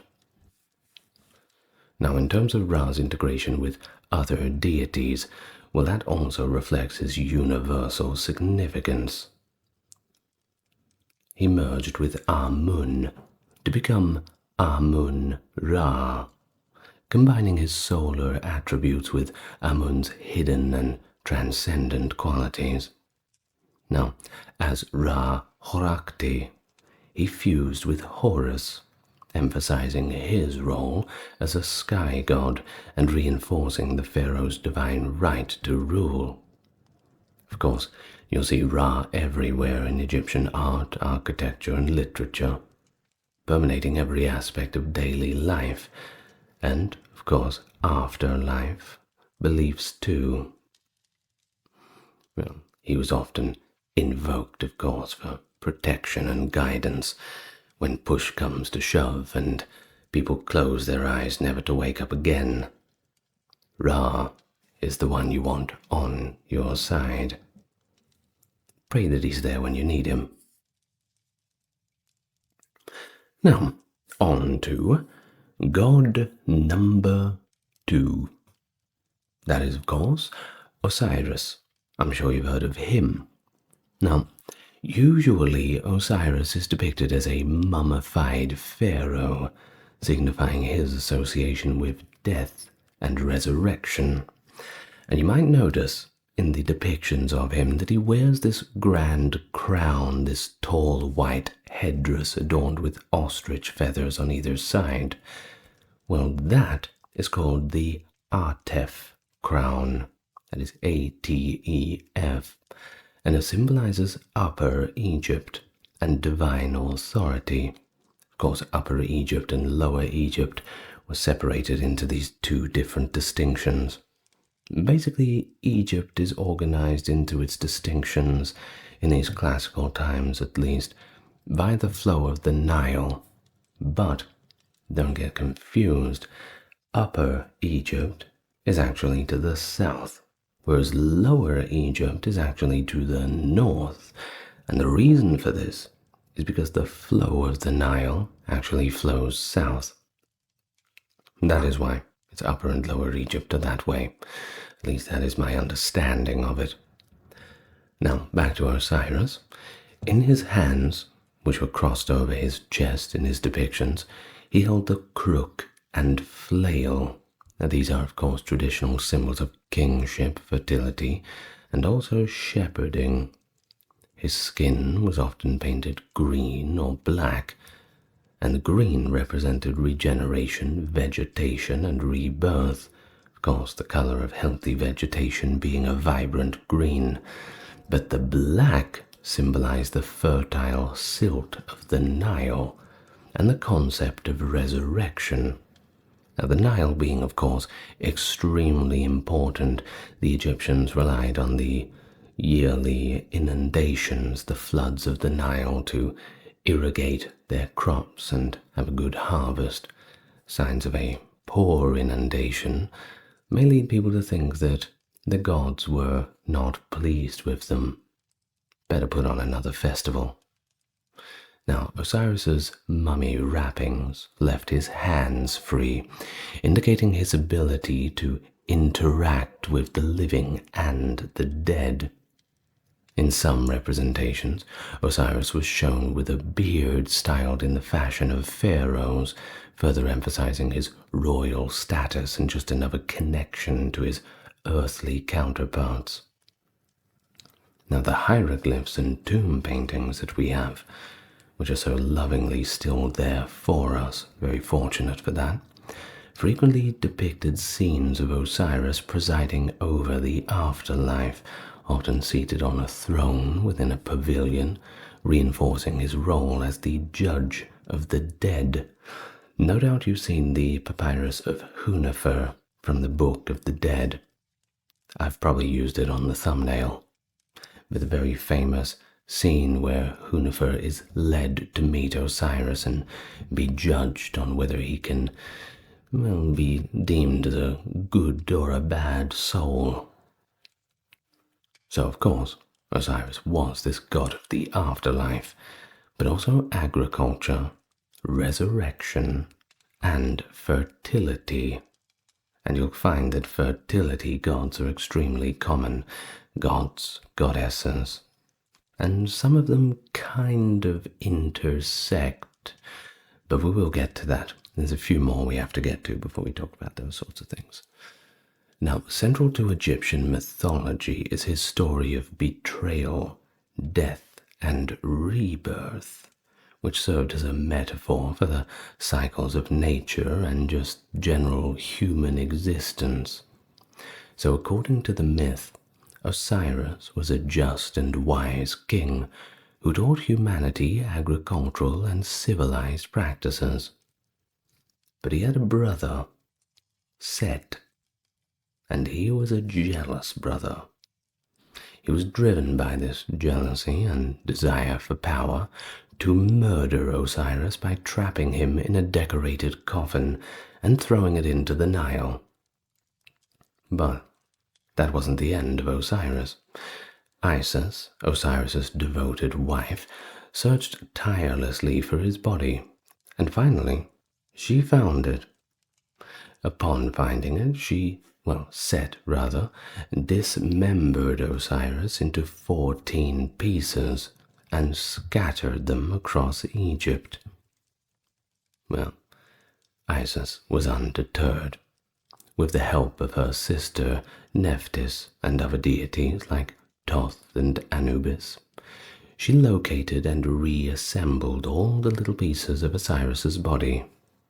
Now you must remember, Isis had incredible magical abilities, and she resurrected him long enough to conceive their son Horus. There are different tales of that story of the conception. Some say that she just fashioned the specific part that she needed and left the rest by the wayside and did the job herself. I won't go into a great explanation of that one. You can use your imagination.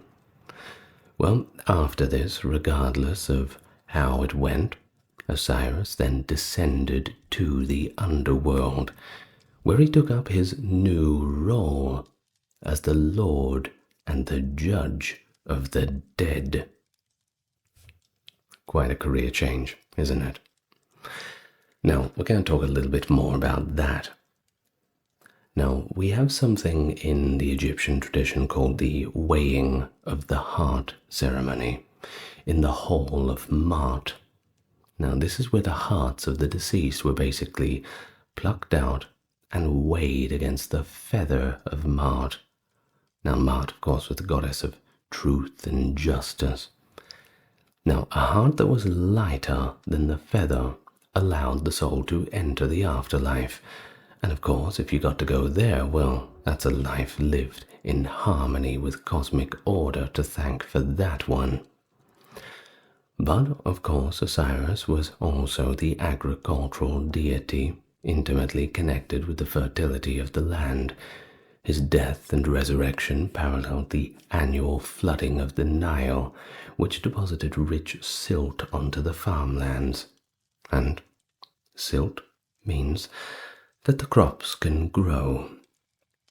Of course, festivals in Osiris's honor included planting ceremonies, where all those grains were germinated in Osiris-shaped molds.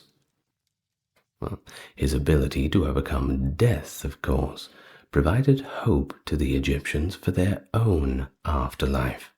I mean, if Osiris can do it, why not me? He exemplified the possibility of an eternal life, encouraging adherence to that cosmic order of maʿat and proper funerary practices. Osiris's worship included elaborate rituals, temple ceremonies, and mysterious plays that reenacted his myth. The city of Abydos became a significant cult center, attracting pilgrims seeking his blessings. His legacy influenced Egyptian concepts such as kingship, morality, and the afterlife, reinforcing the interconnectedness of life, death, and ultimately, rebirth. Okay, now we turn to Isis. Now, Isis was one of the most venerated goddesses, known for her protective and nurturing qualities. Kind of like a mum, if you want to put it that way. Now, she was commonly depicted as a woman wearing a throne-shaped headdress of sorts, symbolizing her name in hieroglyphs and her role as the seat of the pharaoh's power. In later periods, she was shown with a cow horns encircling a sun disk, linking her to another god, Hathor, a kind of maternal goddess as well, and emphasizing her significance in the cosmos. Isis was often portrayed with outstretched wings, signifying her protective nature, especially in funerary contexts where she guarded the deceased. Now, in scenes depicting the resurrection of Osiris or the protection of Horus, she was sometimes shown as a kite, which is a type of bird, not the kind of kite you fly in the park. Now, this shows her role in breathing life into her husband and safeguarding her son. Iconography also included representations of Isis nursing the infant Horus, emphasizing her role again as a mother goddess and reinforcing that divine right of kings, as pharaohs, by the way, were considered the earthly embodiment of Horus. Now, there is another function of Isis, which is very interesting, I think, because she's seen as this goddess of magic and healing and protection, but also motherhood. Definitely that wise old figure. Now, her story is central to the Egyptian mythology too. Of course, we've already spoken about her a little bit in the Osiris section, and her story encompasses those themes of devotion, cunning, and power. Of course, as we've mentioned, after the murder of Osiris, she exemplified her perseverance by searching tirelessly for his body and using her magical abilities to resurrect him. Her magic was said to be unparalleled, stemming from her knowledge of secret names and spells. Pretty cool, isn't it? Well, as the mother of Horus, she protected him from Set's attempts to kill him. That was during his childhood too, which is pretty monstrous. Of course, this all happened in the swamps of the Nile Delta where this battle was going on. Her protective spells and cunning ensured the survival of Horus, which eventually allowed him to avenge his father. Now, she was called upon also by those seeking healing and protection. Her magic was believed to cure the sick and also to protect the vulnerable. The old myths tell of her acquiring the secret name of Ra, granting her immense power. Now, her maternal qualities extended beyond Horus, of course. Not just her own son, but everyone in Egypt was kind of like her child. Of course, she's the mother of Egypt, so of course they would be. She was seen as this compassionate deity who listened to the prayers of the common people, offering solace and assistance in bad times. And thus, when bad times become the worst of times, she offers her role in funerary rituals, helping to resurrect Osiris, of course, and by extension, aiding the deceased in their journey to the afterlife. She was associated with these rituals of mummification and ultimately the protection of the dead from the evil forces, getting them where they need to go. Kind of like an outstretched hand. Don't worry, I'll take you to the Hall of Maat. Of course, you might have heard of Isis's worship extending beyond Egypt, and that is true, with her cult spreading throughout the Mediterranean world during the Hellenistic and Roman periods. Now, Hellenistic being Greek, of course. Hellas is what the Greeks call their country. Now, temples dedicated to her were established in places like Philae, Delos, and Pompeii. Festivals in her honor also celebrated her virtues, and initiates participated in mystery cults that promised personal salvation and also eternal life. Isis's enduring legacy just shows this multifaceted nature as a goddess of profound power, compassion, and also universality. Kind of like a one-stop shop if you want to do some serious prayer. And so, of course, with those three out of the way, we arrive to Horus. Now, he's primarily depicted as a falcon, or at least a man with the head of a falcon. Pretty common in Egyptian iconography to have this half-half situation. Now, this shows his dominion over the sky and his keen vision, and he often wore the double crown of Egypt, which is the red crown of Lower Egypt and the white crown of Upper Egypt, showing his rule over a now unified land. His headdress reinforced his association with national sovereignty and kingship. Now, just a quick note, this isn't about the Egyptian gods, but you might have seen a very famous stele called the Narmer palette, being King Narmer bludgeoning the unfortunate king of the other side with a big club and taking the crown of Upper and Lower Egypt for himself. This kind of goes back to that divine right of kings wearing the hat, and if you've got the right hat, then you're the one in charge. Funny how it works that way. But if you look up the Narmer palette, you'll see what I mean.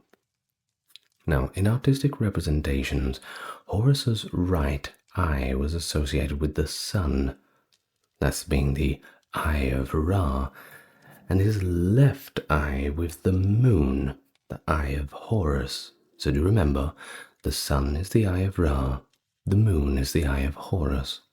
Of course, this is meant to represent the celestial body's cyclical nature.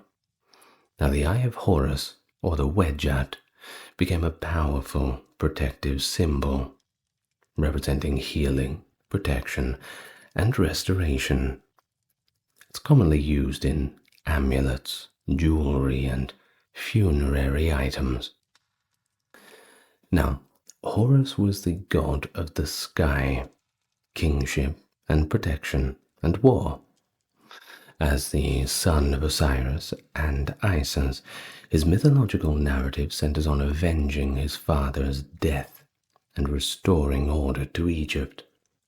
Now, as an action movie before the action movies were even a thing, if you ask me, it's a cool origin story.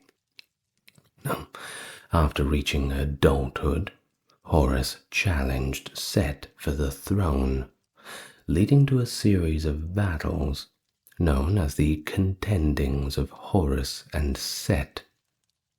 These stories symbolize the struggle between the order and chaos, ultimately resulting in Horus's victory and the establishment of rightful rule.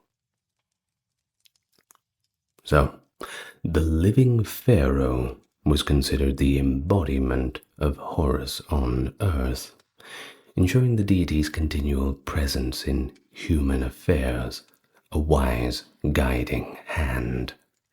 This association legitimized the pharaoh's authority and connected the monarch to a divine will. Now, Horus's martial aspects were emphasized in his battle against Set, so it also became kind of a god of war and hunting.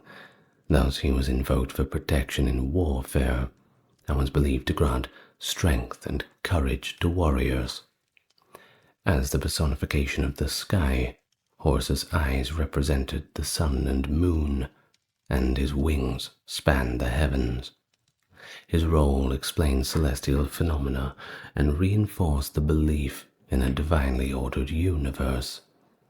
And thus, this eye of Horus symbolizes restoration and wholeness, stemming from the myth where Set damaged Horus's eye during their conflict. Thoth, healed the eye, and its restoration became a metaphor for healing and restoration of maʿat. The wedjat was used in rituals, amulets, and architecture to ward off evil and bring good fortune. Temples dedicated to Horus, such as the Temple of Edfu, served as an important religious centers. Rituals and festivals celebrated his victories and reinforced the pharaoh's divine connection. Horus's influence permeated legal and moral codes, justice, leadership, and of course, always balance. And just like that, we arrive at Set, who is also known as Seth.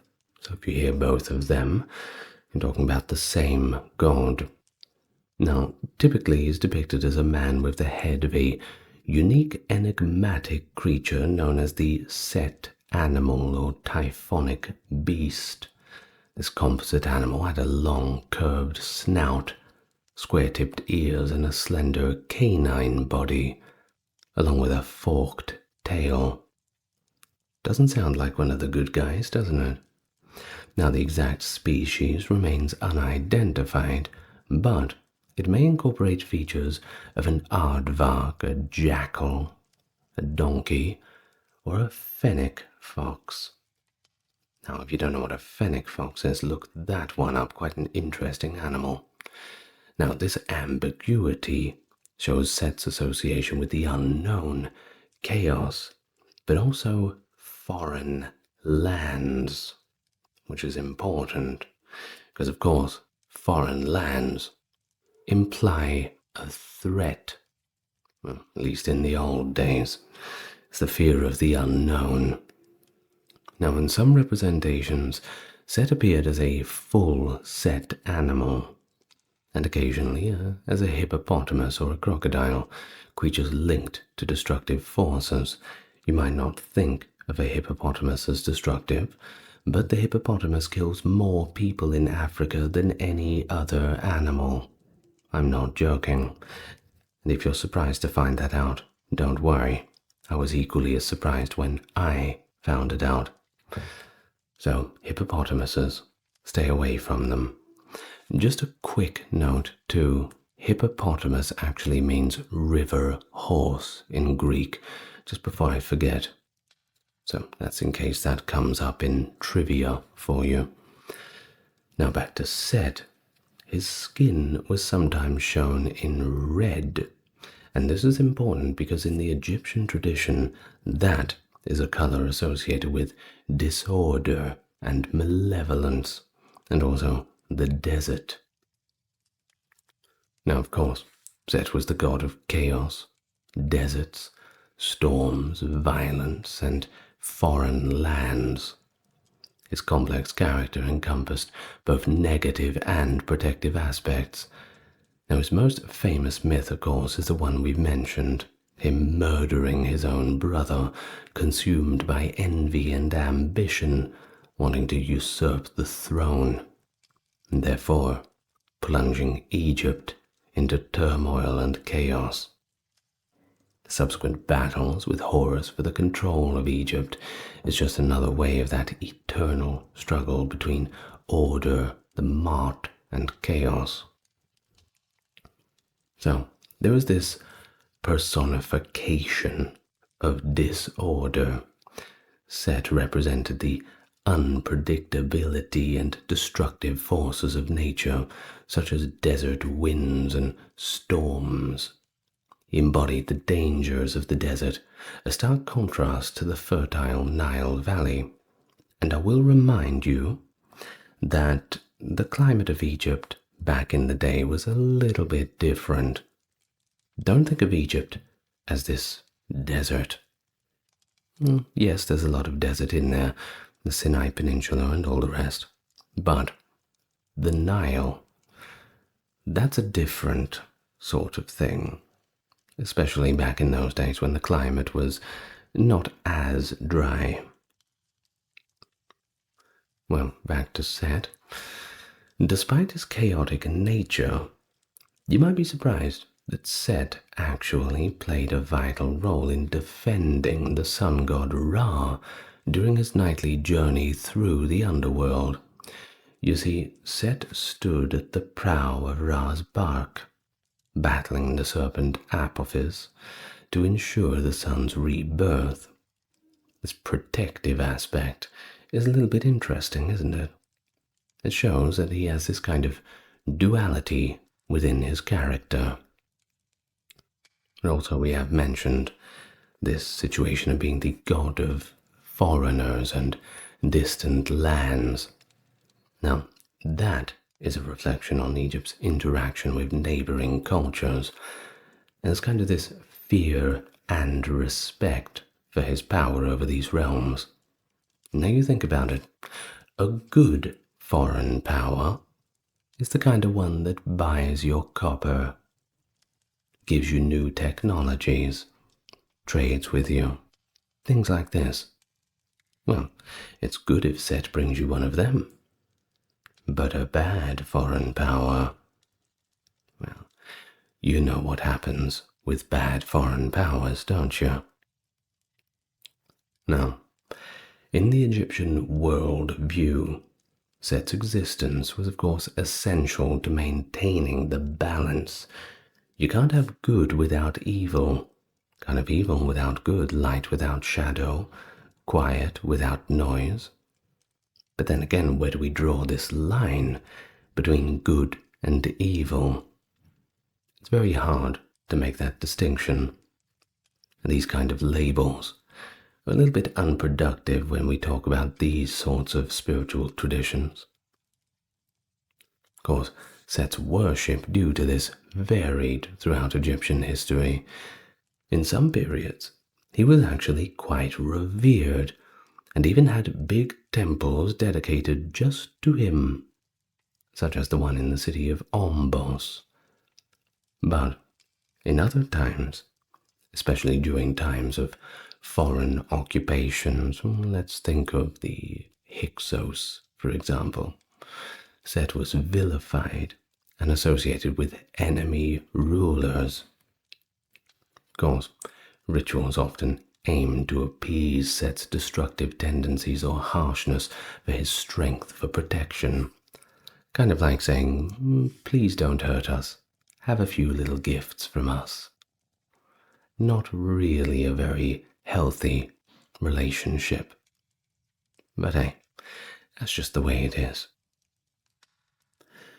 Well, now with the big five out of the way, we get to Anubis, or Anubis, however you want to pronounce it. Now, Anubis was depicted as a man with the head of a jackal, or as a full black jackal. Now, the jackal's important because of its association with cemeteries and tombs due to its habits of scavenging, and Anubis's black coloration represented both the decay of the body but also the fertile soil of the Nile Valley. Once again, rebirth symbolism. Now his ears, I'm sure you'll notice, are quite alert, pricked up like he's heard some sound at distance. His gaze was always forward and just signifies his vigilance, always watching, always listening, ready to go at any moment. Now Anubis was often shown holding a flail or a was scepter, representing his authority and dominion over the underworld. Now in scenes depicting the embalming process, he was portrayed attending to the mummy, demonstrating his role again in mummification and protection of the dead. You will see this once again in the papyrus of Hunefer and related materials from the Book of the Dead. Of course, Anubis was the god of mummification, embalming, and the afterlife. His primary function was to guide souls into the afterlife and protect graves from desecration. Anubis played a crucial role in the funerary practices too that were central to Egyptian religion. Now, quick one about the grave desecration. Egyptians in tradition were often buried with quite a good few valuables. And when times get tough, people make their money in whatever way they can. You can see where I'm going with this. Now, we're very lucky that, things like Tutankhamun, discovered by Howard Carter in, I believe, 1912. We're very lucky to have these sorts of things because most of the graves and tombs were simply robbed over the years, especially in times when of the Islamic conquests. I mean, the pyramids themselves used to be capped with gold, and they used to be white. All of that was taken away, robbed. Well, at least we still have the bones of the pyramids left to marvel at. It's still impressive. Now, back to Anubis. Now, he oversaw the embalming process, we know that, but he was also believed to have invented the entire thing. Of course, he invented the mummification process to preserve Osiris's body after his death. And then, of course, it got taught to humans and the traditions continued. Now, Anubis guided the souls of the deceased after this mummification process through the underworld. Come with me, and I will take you to the hall of Maat for your judgment. Now, in the weighing of the heart ceremony, which we briefly talked about, Anubis placed the deceased's heart on a scale balanced against a feather of Maat, and he monitored the scales for fairness, ensuring that the judgment was a just and fair one. Now, Thoth, who we're about to get to, recorded the outcome, and Osiris was the final one who made the decision. So, the cult of Anubis was, of course, widespread, and his images adorned tombs and sarcophagi. Priests wore Anubis masks during the embalming rituals to embody the presence of the god, kind of like a role play. Amulets bearing his likeness were common too, serving as talismans for protection and guidance. Anubis's role reinforced the importance of these proper funerary rites and ethical living to achieve a favorable afterlife. Of course, you don't want to have the awkward moment when Anubis is leading you to the weighing of the heart ceremony, both of you knowing full well that it's not going to work out well for you. Now, next one, we have Thoth, who was depicted as a man with the head of an ibis, which was a bird associated with wisdom, knowledge, and also writing due to its methodical movements along the Nile's banks. Now, alternatively, believe it or not, he was shown as a hulking great baboon. Don't know why, a little bit less graceful than the ibis. But the baboon was another sacred animal linked to intelligence and the moon. In his hands, Thoth often held a scribe's palette and a stylus, emphasizing his role as the divine scribe helping out Osiris. He sometimes carried the Ankh too. Now that is that cross with the circle on top of it.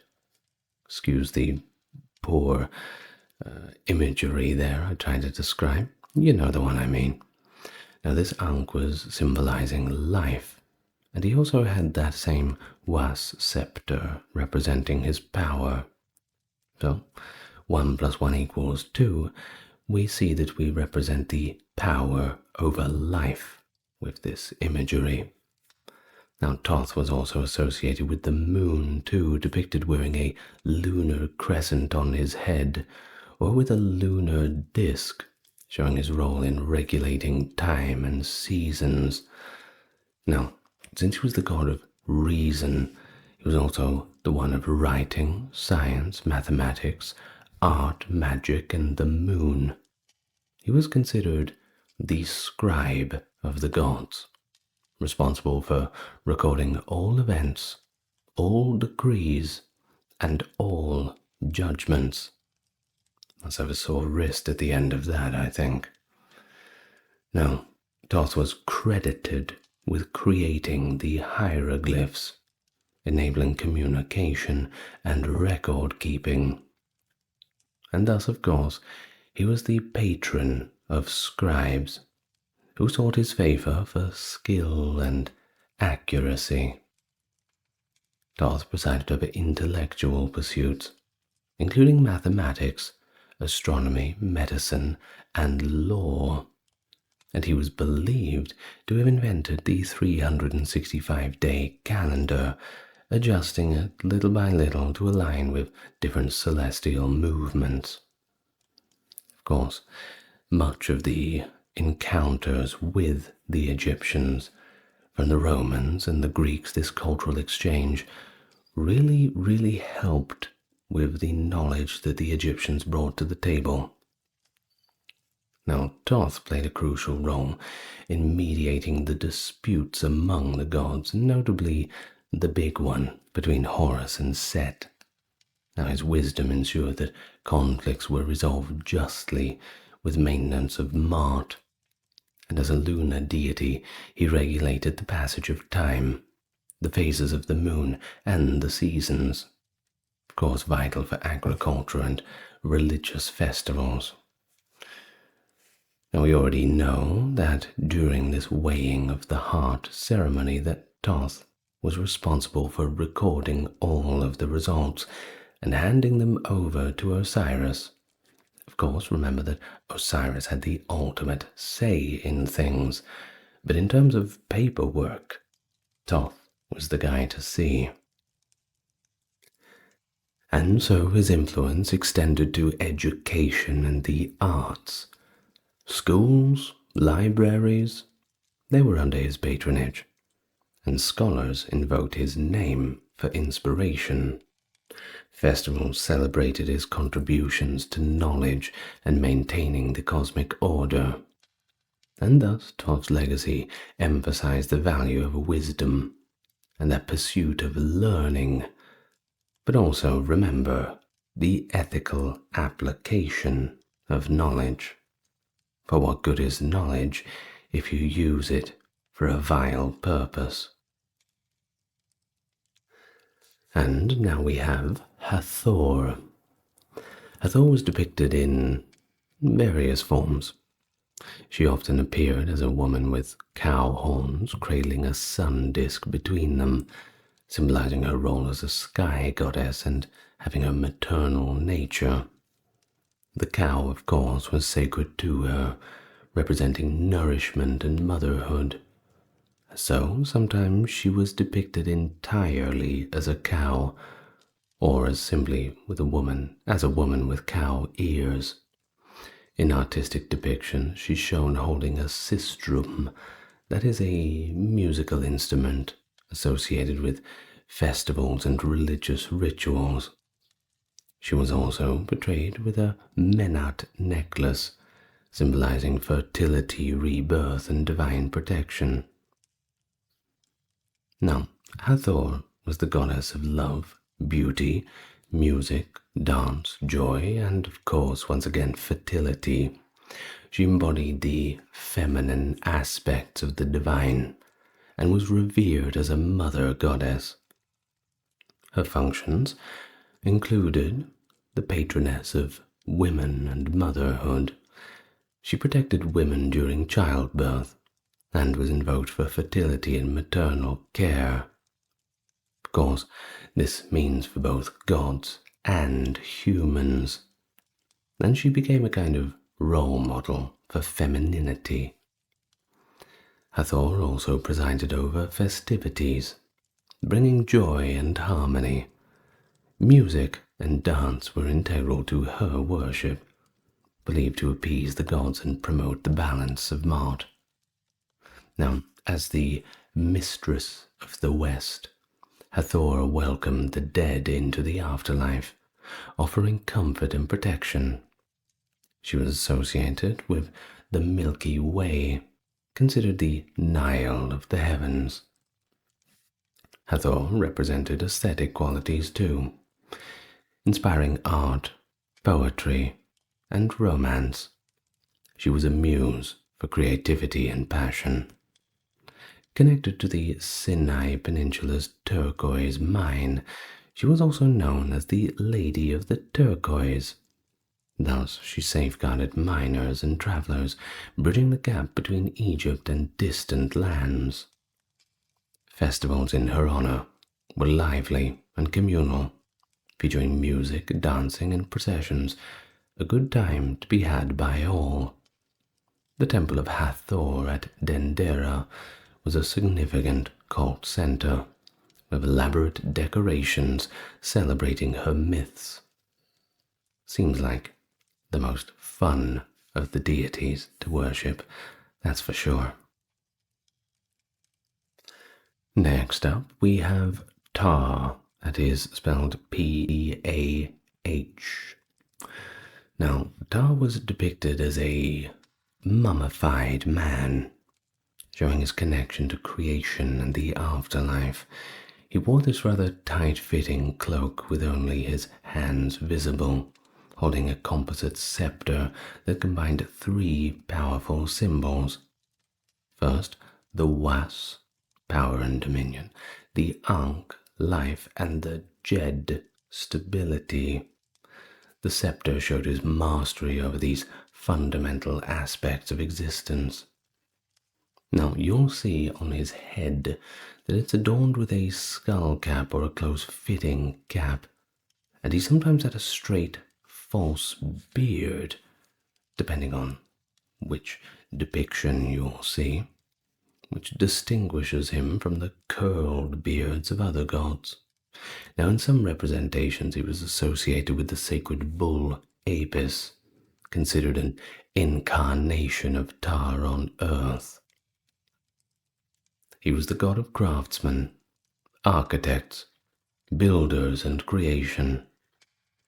Centered in the city of Memphis, he was revered as the patron deity of artisans and those who shaped the physical world. Ptah was believed to have conceived the world through thought and brought into existence by speaking words. This concept emphasized the power of intellect and speech in creation. Of course, magic goes along with the magic words. Now, he also inspired creativity and skill in stonemasons, carpenters, metalworkers, and sculptors, and Egypt needs as many of them as it can get. Thus, workshops often invoked his name for excellence in craftsmanship. He oversaw the building of temples, monument structures, reflecting his role in shaping the culture of Egypt too. As a funerary god, Ptah was associated with the regeneration of the deceased, ensuring their rebirth in the afterlife, but not to the extent of the other gods. Now, his influence was most profound in Memphis, where his temple, Hut-Ka-Ptah, mansion of the soul of Ptah, the Ka being the name for the soul in the Egyptian tradition, was a significant religious center. Now, the city's Greek name, Aegyptos, is believed to be derived from this temple's name, highlighting Ptah's importance. Festivals celebrated his creative power, and his priesthood held considerable sway. So, Ptah's legacy shows this value of intellect, craftsmanship, and the transformative power of creation. Alright, last one now. We have Amun. Now, Amun was depicted as a man wearing a crown with two plumes, symbolizing his dominion over the air and invisibility. He often held a scepter and an ankh, representing his authority and life, and in some representations, he appeared as a ram or a man with a ram's head. The ram's curved horns were emblematic of virility and strength. He was sometimes shown as a goose or associated with a goose, earning him the epithet Great Cackler, linked to the creation myths where a cosmic egg hatches the universe. His representations emphasize his concealed yet omnipresent nature. Now, initially, he was just a local Theban deity, but with time he rose to national prominence, especially during the Middle and New Kingdoms. As his cult grew, he emerged with the sun god Ra to become Amun-Ra, embodying both the hidden and revealed aspects of the divine. Thus, he became the supreme deity, overseeing the pantheon and embodying ultimate power, revered as a creator and sustainer of life. He represented the unseen forces of the world, such as air and wind. His name meant the Hidden One, emphasizing his mysterious and transcendent qualities. Now, Amun's rise paralleled the political ascendancy of his city Thebes. Pharaohs promoted his worship to unify Egypt and legitimize their rule, often depicting themselves as his chosen representatives on earth in the mortal capacity. In his aspect as a ram, Amun was associated with procreation and fertility, influencing agriculture and population growth. Now, if we talk about Thebes, which is modern-day Luxor, we can't go past the Karnak temple complex, perhaps the most famous of the temple complexes, and that was the epicenter of Amun's worship, one of the largest religious structures ever built, and it's extremely impressive. Take my word for it. It featured grand temples, obelisks, and avenues of sphinxes, reflecting his immense influence. Festivals like the Opet festival celebrated Amun's connection to the pharaoh and the renewal of his kingship. Thus, Amun's priesthood amassed significant wealth and power, sometimes rivaling the pharaoh's authority, which I'm sure you can imagine causes more than a few problems. But his worship extended beyond Egypt too, influencing neighboring cultures and becoming a symbol of this universal godhood. His legacy shows the interplay between religion, politics, and society, reinforcing that concept of divine kingship, and in general, the unity of a nation. And with that, we reach the end of our little video on the Egyptian Pantheon, at least in general. Now, of course, there's a lot more that we can go into, and in later videos we will be, but this should give you everything you need to know, at least at a cursory glance. So when you hear the name of a god come up, you can know who they are, what they do, and perhaps why they are there. Mesopotamia, located between the Tigris and Euphrates River, in what is now modern-day Iraq, a home to a rich tapestry of cultures. No doubt you've heard of the Sumerians, Akkadians, Babylonians, and the Assyrians, and of course, the home to a fascinating pantheon of deities. Now, in this episode, we are going to have a look into the 10 principal deities, spending a good amount of time, probably 4 to 5 minutes on each one, just to briefly explain their roles, attributes, and significance within Mesopotamian mythology and daily life. Of course, due to time constraints, we're not going to be going through every detail and eccentricity. This is more to just give you a bit of an introduction on who the deities are within the pantheon. So with that in mind, as usual, we're going to start with our stretches.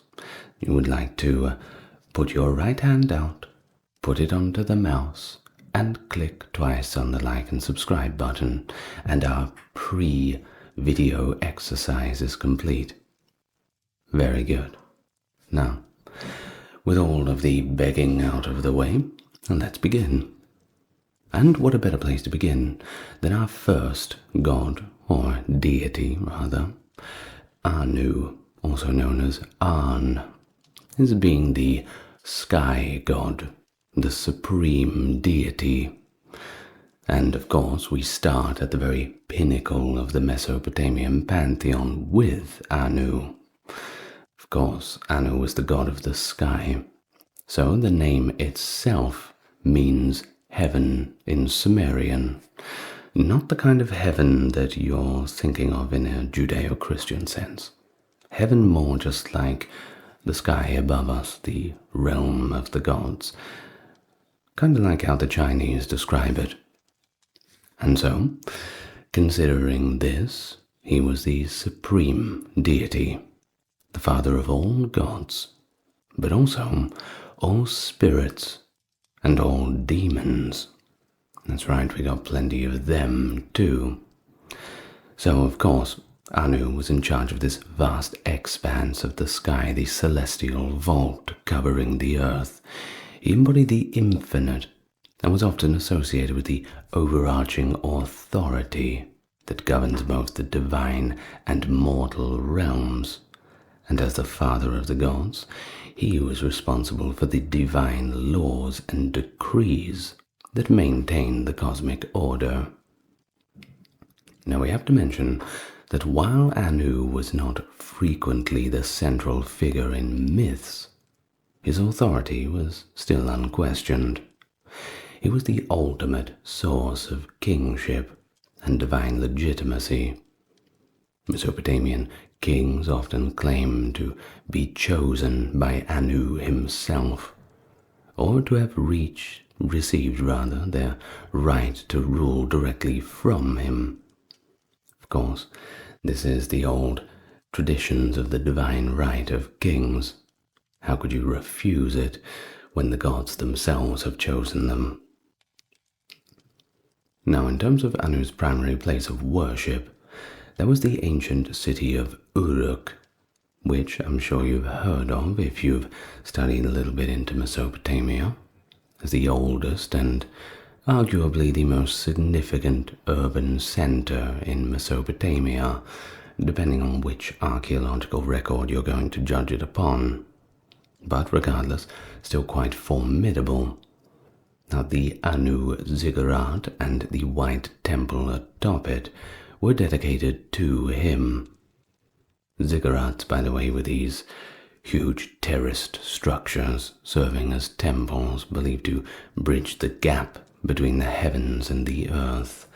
Think of them somewhat like a pyramid, but in a more terraced formation. Somewhat more reminiscent of what we see in South America, but still quite different. You'll certainly see from some of the visual mediums in this video what a ziggurat looks like. Fortunately, we still have a few of them left for now. Now, in Mesopotamian cosmology, Anu was part of a divine triad, along with Enlil and Enki. Now, this triad represented three things: the heavens, the atmosphere, and the earth/water, respectively. And together, these three controlled the universe. And one of the most notable myths involving Anu is the Epic of Gilgamesh. I'm sure you've heard of that one. We've fortunately got it in a pretty good surviving state up until now. And in this, Anu appears in response to the citizens of Uruk's pleas regarding Gilgamesh's somewhat tyrannical behavior. And so, Anu commands the creation of Enkidu to be kind of a counterbalance to Gilgamesh. Now, once again, this shows this role in the cosmic order, maintaining this balance and justice. And so Anu is featured in myths concerning the distribution of the meh, divine decrees or powers that govern the aspects of civilization and nature, and his decisions in these matters show once again his position as the ultimate authority. Now, as far as his symbolism and legacy, well, he's often symbolized by the horned cap. And you might have seen this in lots of Mesopotamian artworks as a symbol of this divinity. It was a headdress representing his supreme status among the gods, a crown fit for a king, if we put it that way. Now, despite his somewhat distant presence in myths, his influence permeated Mesopotamian religion. Everywhere leads back to Anu. His role as the progenitor of gods and dispenser of divine authority makes him a central figure in this understanding of the old mythology. And so with that, we arrive to our second deity of the Mesopotamian Pantheon, Enlil. That is the god of the wind, the air, and the storms.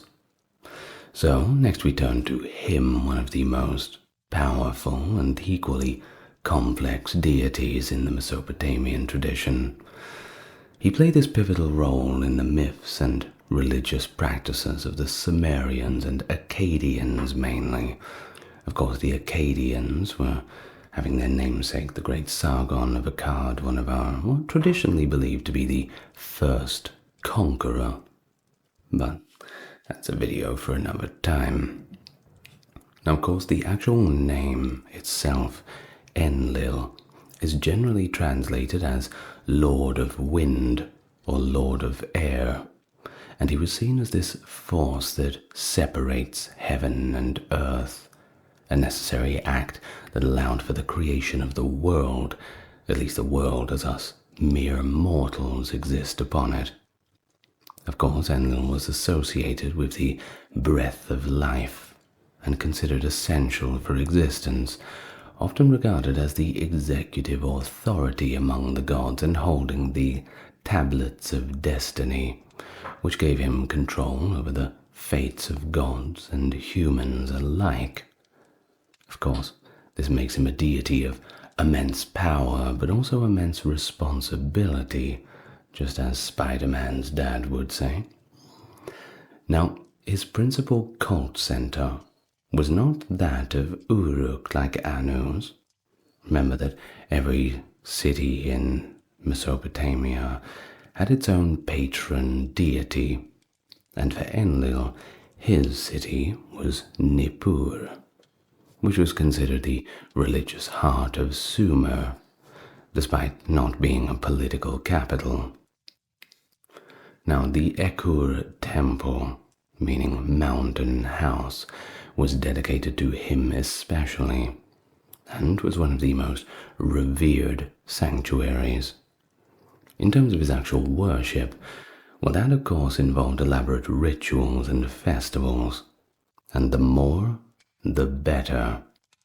Of course, within your city, you want to make the god feel welcome. Now, as a god who could bring both prosperity and also destruction, he was revered and appeased, but also a little bit of fear. Now, farmers in particular sought his favor for beneficial winds and rains that would ensure good harvests, while also praying for protection against destructive storms. Of course, we find Enlil prominently in several Mesopotamian myths. The first one, bearing his name, Enlil and Ninlil. This myth explains the origins of the other deities and emphasizes themes of love and duty and the cycles of life and death. Enlil's relationship with the goddess Ninlil leads to the birth of the moon god Nanna, or Sin. We'll get to her later. We'll get to him later, rather, excuse me. And other deities associated with the underworld. Now we also have the flood myth, also known as the Epic of Atrahasis or the Deluge myth. And of course the flood narrative within the Epic of Gilgamesh, where Enlil becomes frustrated with humanity's noise and decides to send a flood to wipe them out. And I quite enjoy this myth, because many a time when I'm recording these audios and I need to keep as quiet as possible, I too wish for a flood to wipe out the noise of my neighbors. Barking dogs, birds, everything. We do our best under the circumstances. But I digress back to the topic. So within these myths, these flood myths, it portrays him as a deity capable of severe judgment. However, Enki, or A, intervenes by warning a mortal, ensuring the survival of life and humanity can live another day. Now, also there is this control over destiny, and we mentioned those tablets of destiny. And with them, Enlil had this divine power to decree fates. Of course, it makes him this figure in determining the outcomes of both mortal and divine affairs. Now, what about the symbolism around Enlil? Well, he was often represented by a horned crown too, kind of like Anu, but perhaps not as grand. But he was sometimes associated with a staff or scepter, which also signified his authority. Now, there is a bit of numerology as well involved in a lot of the old Mesopotamian myths. And the number 50 was sacred to him, representing perfection and totality in the Mesopotamian numerical system. Now, of course, the legacy of him is evident in the way that later cultures adopted and adapted his attributes. His character embodies this unpredictable and awe-inspiring nature of the gods, reflecting the Mesopotamians' respect and fear of the natural phenomena. So, we're building up a little bit of knowledge here. We got the first two, Anu and Enlil. And of course, we've already mentioned the name Enki, and that is our next deity. He's also known to the Akkadians as A, that is spelled E-A. Now, Enki is one of the most enduring and benevolent gods in the Pantheon, associated with water, wisdom, magic, and creation. So, his actual name translates to Lord of the Earth, but he was primarily the god of the fresh water abyss, which was called the Abzu, or Absu, depending on the translation. Now, this subterranean reservoir was believed to be the source of all fresh water, which is of course essential for life in Mesopotamia's arid environment. So you can see how this is a pretty important deity to have around, and certainly one that you wouldn't want to annoy. Now, he was also revered for his wisdom, intelligence, and creative prowess. You see, Enki was a patron of crafts, arts, and technology, and he was often credited with teaching humans various skills and crafts necessary for civilization. Think about farming technologies, how to make pottery, all that sort of thing. Well, when the young kids would ask Mum and Dad, where did we learn how to do all this? Well, they would say, you better thank Enki for the knowledge. Now, Enki's main cult center was the ancient city of Eridu, and this was considered by the Sumerians to be the first city created and the birthplace of civilization. Now, that is not to say that the Assyrians, Akkadians, Babylonians all thought the same. Of course, they had their own stories about where civilization started, as does everybody. Now, of course, within Eridu, we have the Abzu temple, which was dedicated to him, symbolizing his connection to the Abzu and his role as a life-giving force. Worshippers sought Enki's guidance and blessings for knowledge, craftsmanship, and protection against the chaos. And of course, what's a temple without a good team of priests and scholars? And there were plenty of them there, particularly revering him, given his association with wisdom and magic. Now, what about the mythology? Well, Enki appears in numerous myths of his own, which show his ingenuity and compassion. Of course, we have the Atrahasis epic, the Flood Deluge, where he plays his role in that too. You see, in this he decides to destroy humanity due to how noisy and disruptive they were. Remember how we said about Enki as well, who is sympathetic to humans, who warns Atrahasis, who, by the way, is also known as Utnapishtim in the Epic of Gilgamesh, and he tells him to build a boat to save himself, his family, and representatives of all living creatures. Sounds a little familiar, doesn't it? Well, the next one is the myth of Enki and Ninhursag. And this tale involves Enki's interactions with the goddess Ninhursag and subsequent creation of plants and healing deities. The next one is the myth of Inanna and Enki. Now, in this narrative, Inanna visits Enki and cleverly acquires the meh. Now remember, we mentioned that before. This is the divine decrees that encompass all aspects of civilization. We're talking law, art, culture, all the good stuff.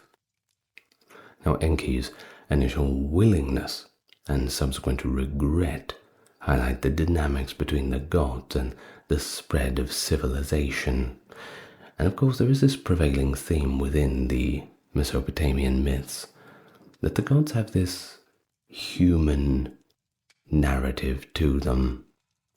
They express emotion just as you would expect a human to do so, sometimes even more chaotically. Of course, it certainly takes a very bad mood to flood the entire earth. But hey, that's just what happens. Now, Enki, speaking of water, is often depicted with streams of it flowing over his shoulders, and this symbolizes the rivers. One on either side, you have the Tigris and the Euphrates, of course the vital lifelines of Mesopotamia and the traditional border zones of the region. But he also has fish frequently appearing in his iconography. He's sometimes shown holding a goatfish. This is a creature that combines the aspect of land and sea animals, symbolizing his dominion over both realms.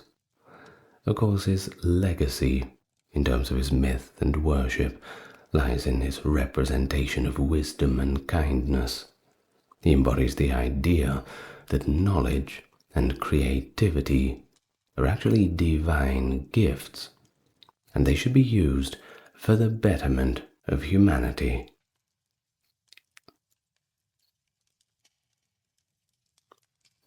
Alright, now let's get into the next one. We have, of course, Inanna. Don't get it confused with Nana, because that's different. Now, Inanna is the goddess of love, war, and fertility, and she's also known as Ishtar in Akkadian. She's one of the most prominent and multifaceted deities in Mesopotamian tradition. We're talking love, beauty, desire, sex, fertility, war, justice, political power. She really has her hand in everything. So her character is rich with these contradictions and dualities, chopping and changing depending on feelings and whims. She's both the goddess of love and sexuality, promoting procreation and passion, but also the goddess of war and conflict, aggression and strategic power, giving life and taking it away. She was often associated too with the planet Venus, known for its visibility as both the morning and evening star, symbolizing a connection to both the beginning and end. Now, Uruk and Zabalam were primary cult centers. The Inanna temple complex in Uruk was also dedicated to her and was a significant religious and economic hub of the time. Her worship was elaborate and involved various rituals. It included music, dance, and possibly even sacred prostitution, although the exact nature and existence of this practice are debated among scholars. Festivals in her honor celebrated themes of fertility, love, and victory. Of course, we find Inanna in plenty of myths, most notably Inanna's descent to the underworld. That's probably the most famous myth of hers. It tells her journey to the realm of her sister, Ereshkigal, the goddess of the underworld. Now in this myth, seeking to extend her power, Inanna descends down into the depths, but is stripped of her possessions and killed. Well, her absence brings fertility to a halt on earth. No Inanna, no children. Well, eventually things get so terrible that she is allowed to return, and they revive her. But there's a catch. They only do this if somebody takes her place. Of course, I've got a reading of that coming up very soon. Oh, along with the Atrahasis myth. We'll get there soon, don't worry. Now, the other one, of course, is her involvement in the Epic of Gilgamesh. Now, in this one, Inanna actually propositions Gilgamesh, but he actually turns her down. Bad luck. Citing the fates of her previous lovers who met unfortunate ends. You see, Inanna has a bit of a reputation. Being an immortal goddess, she basically finds some young little toy boy, play around with them for a while, and after she's had her fun, well, tosses them aside. And nobody likes that, don't they? Be careful about your reputation. Of course, Gilgamesh heard about this as much as everybody else and wasn't keen on the idea of becoming number 547 of Inanna's boyfriends. Well, Inanna was not too pleased with this. Does not take rejection very well. So she sends the Bull of Heaven to basically punish him, try and maul him, leading to further conflicts and highlighting her volatile nature. Now there's also another fragmentary myth called Inanna and the Hulupu tree. This myth involves Inanna nurturing a sacred tree that, after time, becomes infested with these strange creatures. Now she calls upon Gilgamesh for help, and he obliges, and they actually do remove them. Shows her connection to growth and the challenges of fostering life. Now, in terms of her symbolism, she's often depicted as a beautiful woman, of course, sometimes winged with a headdress featuring horns and stars, and she's associated with lions, symbolizing courage and strength, but also doves for the love and feminine aspect. She has her own emblem too, an 8-pointed star, or perhaps a rosette, symbolizing her association with Venus, that is the planet Venus, not the goddess, and her all-encompassing nature. And so, she has a pretty profound legacy, and an equally profound role. It is this complexity of human emotions and experiences, both nurturing and destructive forces, that make up her character, and it challenges these simplistic categorizations, reflecting the Mesopotamian understanding of the divine as not just being this infallible, all-knowing being, but a kind of all-encompassing one, covering all facets of existence. All right then, so our journey into the Mesopotamian deities continues with Utu. Now in Akkadian culture, you might hear him referred to as Shamash. He is the sun god and a deity of justice, morality, and truth. His role as the bringer of light extends beyond the physical to the metaphorical illumination of justice. He was believed to ride across the sky in his sun chariot, which, well, think about Greek myths, Egyptian myths. Yeah, kind of familiar. Well, he brings daylight to the world, and while doing it, observes all human activities. Nothing escapes the sight of Utu. Now his omnipresence made him the perfect arbiter of justice, you see, as he saw everything, and therefore he could know it all. So he was associated with law, fairness, and the protection of the righteous. He was often called upon to witness oaths, and was believed to punish those who committed injustices. Now, the main temples of Utu were located in Sipar and Larsa. The Babar temple, meaning White House, was also a significant center of worship. Now, priests conducted their daily rituals to him, but they had to do it at sunrise. That acknowledges his journey across the sky. In the morning, wake up before dawn, get dressed, ready. Utu is coming. They wanted to give him a good welcome. Now, as for the worshippers, they prayed to Utu for justice, fair judgment, and guidance in legal matters. His influence extended to the administration of law, with judges and officials seeking his favor to uphold fairness. And that's right. All those years ago, they still had law courts. Of course they did. Someone had to decide which was fair or not. I'm sure you've watched my video about the Babylonian law system. If you have, you would have known that by now. Now, Utu appears in several myths that emphasize his role as a just and benevolent deity.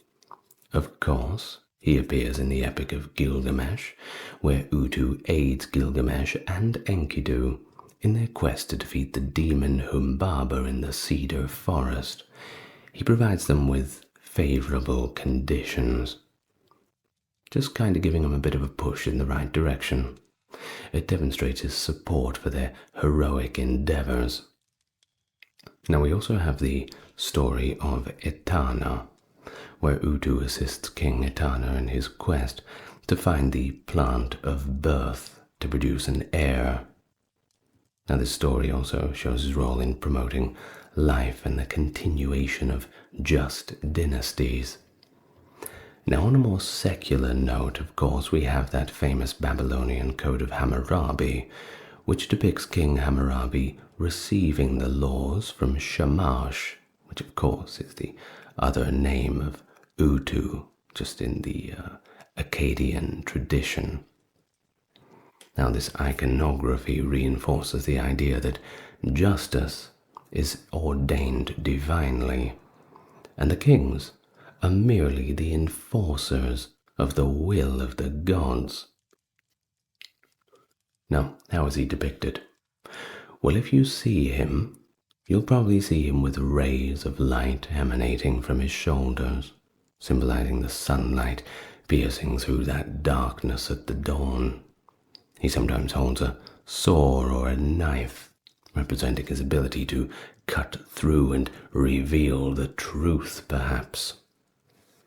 Now, his symbol is the solar disk, but it doesn't just represent physical light, but also enlightenment and moral clarity. And so he is significant in this context of laws and ethics, whether they be in a court dynamic or even just ethics in personal life. His association with justice influenced legal practices and the development of the law codes in Mesopotamia. Of course, the belief that justice had divine backing added quite a bit of moral weight to the legal proceedings. Okay, so we have the sun deities. We gotta have a moon deity, don't we? So we turn to Inanna, who is also known as Sin in Akkadian. So you might see her in that sort of context. See him, rather. I do apologize. I had a friend called Inanna a while ago. I keep thinking of her. So, Inanna is the moon god, associated with wisdom, fertility, and the measurement of time. His cyclical journey across the heavens was crucial for the calendrical calculations in Mesopotamia.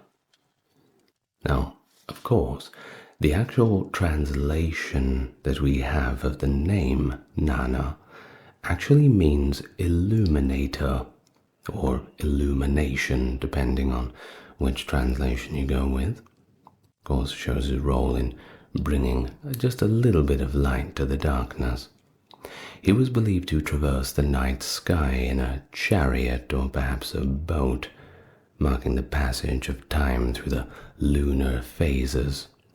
Now, as a deity of wisdom, Inanna was thought to possess deep knowledge, perhaps due to his ability to observe the world from his celestial vantage point during the quietness of the night. Certainly gives you a lot of time to think, doesn't it? Now, we go to the city of if we want to find the primary center of Inanna's worship, which was of course one of the most important urban centers in Mesopotamia. And you will find in the great ziggurat, which was dedicated to him and served as a focal point for all the religious activities. Lunar observations were of course integral to the Mesopotamian calendar, influencing agriculture, festivals, and religious rituals. And so the priests of Inanna were skilled astronomers who tracked these lunar cycles to determine auspicious times for various activities. Now, Inanna appears in myths too that highlight his familial connections and influence. The first being the journey of Inanna to Nippur, where he travels to Nippur to present gifts to Enlil. The story shows these themes of respect, duty, and the maintenance of divine relationships. There's also another one that shows him as the father of the goddess Inanna and the sun god Utu, linking him to other major deities and emphasizing how interconnected the pantheon is. But of course, his association with fertility is there too. You see, as the moon influences tides and natural rhythms, Inanna was linked to fertility and the growth of crops. The waxing and waning was symbolic of life cycles. He's often depicted as a wise old man with a flowing beard, sometimes seated on a throne with a crescent moon symbol nearby. Of course, the crescent moon became that enduring symbol that was associated with him. His role in timekeeping had a lasting impact on astronomy too, and the development of calendars. Now, As we move on, we arrive to our next deity. And we arrive to the Mother Goddess and the Lady of the Mountains. We arrive to Ninhursag, who is also known as Ninmah or Ki. She embodies the nurturing aspects of the earth, is associated with fertility, childbirth, and sustenance of life. Of course, that name, Ninhursag, literally translates to Lady of the Sacred Mountain, of course reflecting her connection to the mountains as sources of life-giving streams, and as symbols of stability and permanence. We have the saying, as unshakable as the mountains. Now, she is revered as the mother of gods and humans, often involved in creation myths where she shapes beings from clay. She represents the earth's ability to produce and sustain life, making her, of course, a central figure in agricultural societies, and so she was worshipped throughout Mesopotamia. But she had significant temples in cities like Kesh and Adab. Her shrines were places where people sought blessings for fertility, safe childbirth, and the health of land and livestock herds. Offerings to Ninhursag included agricultural produce and figurines representing mothers and children. Her worship emphasized the cyclical nature of life and the interconnectedness, of all things. If I can connect my words properly. Maybe I should start praying to Ninhursag for that. Now, of course, we go back to a few myths, one being in the creation of humanity, where Ninhursag is often depicted as a midwife or mother figure in the creation of humans. As we said, she molds the people from clay, and then she breathes life into them, symbolizing the earth as a source of human existence. Of course, we also have the tale of Enki and Ninhursag, where in the story Enki consumes forbidden plants, leading to ailments in various parts of his body. Ninhursag actually cures him by creating deities associated with each afflicted body part. The myth shows the themes of balance and consequences too of overstepping boundaries, but once again we have this restorative theme of the power of the earth. Now, she's often depicted as a seated woman with a horned headdress, sometimes holding a staff, or accompanied by lions at her flanks. Her influence extends to a latter mother goddess figures in different cultures too, representing fertility, nature, and the feminine divine. Her portrayal as a nurturing yet powerful deity reflects once again the respect for the earth's generative capabilities. Okay, now let's turn our attention to Marduk, the patron god of Babylon. Now, Marduk's rise from a relatively minor deity to the head of the Babylonian Pantheon reflects the political and cultural ascendancy of the city of Babylon itself. Remember, there's always that power struggle between the different kingdoms in Mesopotamia. Don't look at it as a unified deity. That's a little dangerous. Well, tell that to Sargon, but okay. Now, he was associated, Marduk that is, with creation, water, vegetation, judgment, and magic, and he was often depicted with a triangular or forked spade, his symbolic weapon. Well, as Babylon grew in power, Marduk absorbed the attributes of other gods, consolidating various aspects of divinity into his persona. And little by little, as Babylon became more powerful, so did he, and the whole process elevated him into a position of supreme authority. Now his main temple was the Esagila in Babylon, a grand complex that included the towering Etemenanki ziggurat, which some scholars believed to be in the inspiration for the biblical story of the Tower of Babel. Could be. Now the Akitu festival, the Babylonian New Year celebration, was central to Marduk's worship, and during this festival, rituals reenacted Marduk's victory over chaos, reaffirming the king's divine mandate and the city's central place within the cosmos.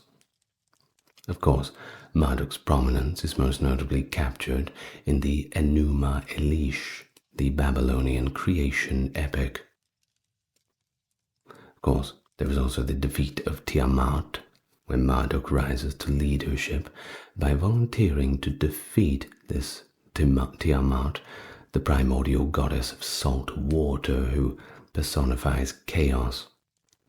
Marduk, coming out armed with powerful weapons and spells, slays Tiamat, but not just her, also her entire army of gruesome and terrible monsters. After defeating Tiamat, Marduk creates the world from her divided body. He forms the heavens and the earth, establishing order from all the chaos. And thus he creates humans from the blood of Kingu, Tiamat's consort and commander. Humans are made to serve the gods, you see, relieving them of menial tasks.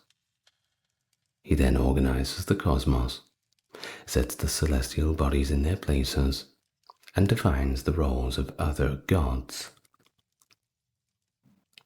Now, of course, you'll often find Marduk depicted with his symbolic dragon-like creature, the Meshusu, representing his power and authority.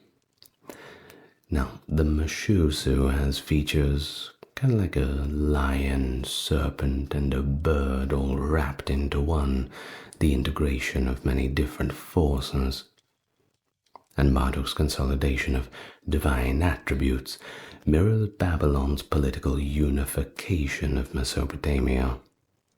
You see, the mythology around him kind of aims to justify Babylon's dominance and the king's rule as divinely sanctioned. So he's kind of just a spiritual stand-in for the physical deity, manifestation, which is Babylon. A little complicated, but hey, that's why we're here, to take it nice and slow. Okay, so next we have Ashur, who is the chief god of the Assyrians and the embodiment of empire. Now his importance grew alongside Assyria's expansion, and he became the personification of the state and its imperial ambition, kind of like a symbol, we're coming to get you. Now Ashur is associated with war, kingship, and empire. And unlike the other gods with rich mythologies, Ashur's creation was closely tied to the Assyrian nation's identity and the divine justification for its conquest. He was often depicted as a winged disc with horns, sometimes with a figure drawing a bow, symbolizing his role as a warrior god. You see a symbol like that, you know exactly what he's here for. And of course, his principal place of worship was the city of Ashur, after which he was named. Temples dedicated to him served not only as religious functions, but also administrative and political roles. Assyrian kings saw themselves as a kind of like representatives, or even embodiments of Ashur on earth. Military campaigns were conducted in his name, of course, and victories were attributed to his favor.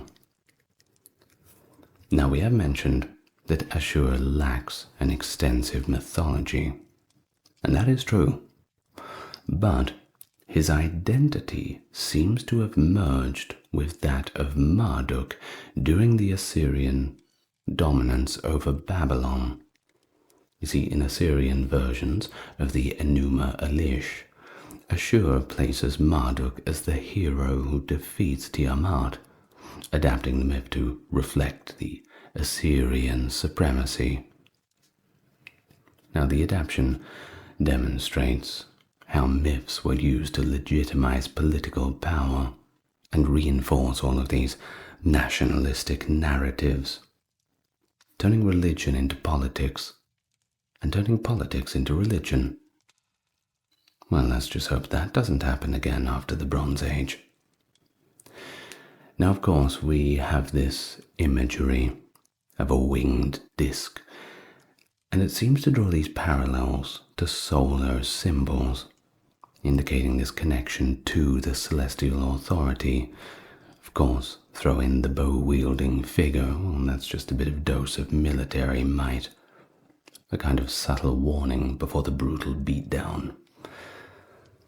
Of course, his entire legacy is tied to the rise and the fall of the Assyrian Empire. His worship shows the role of religion in statecraft and the use of divine sanction to justify expansionist policies. I'm sure that'll be the last time that happens.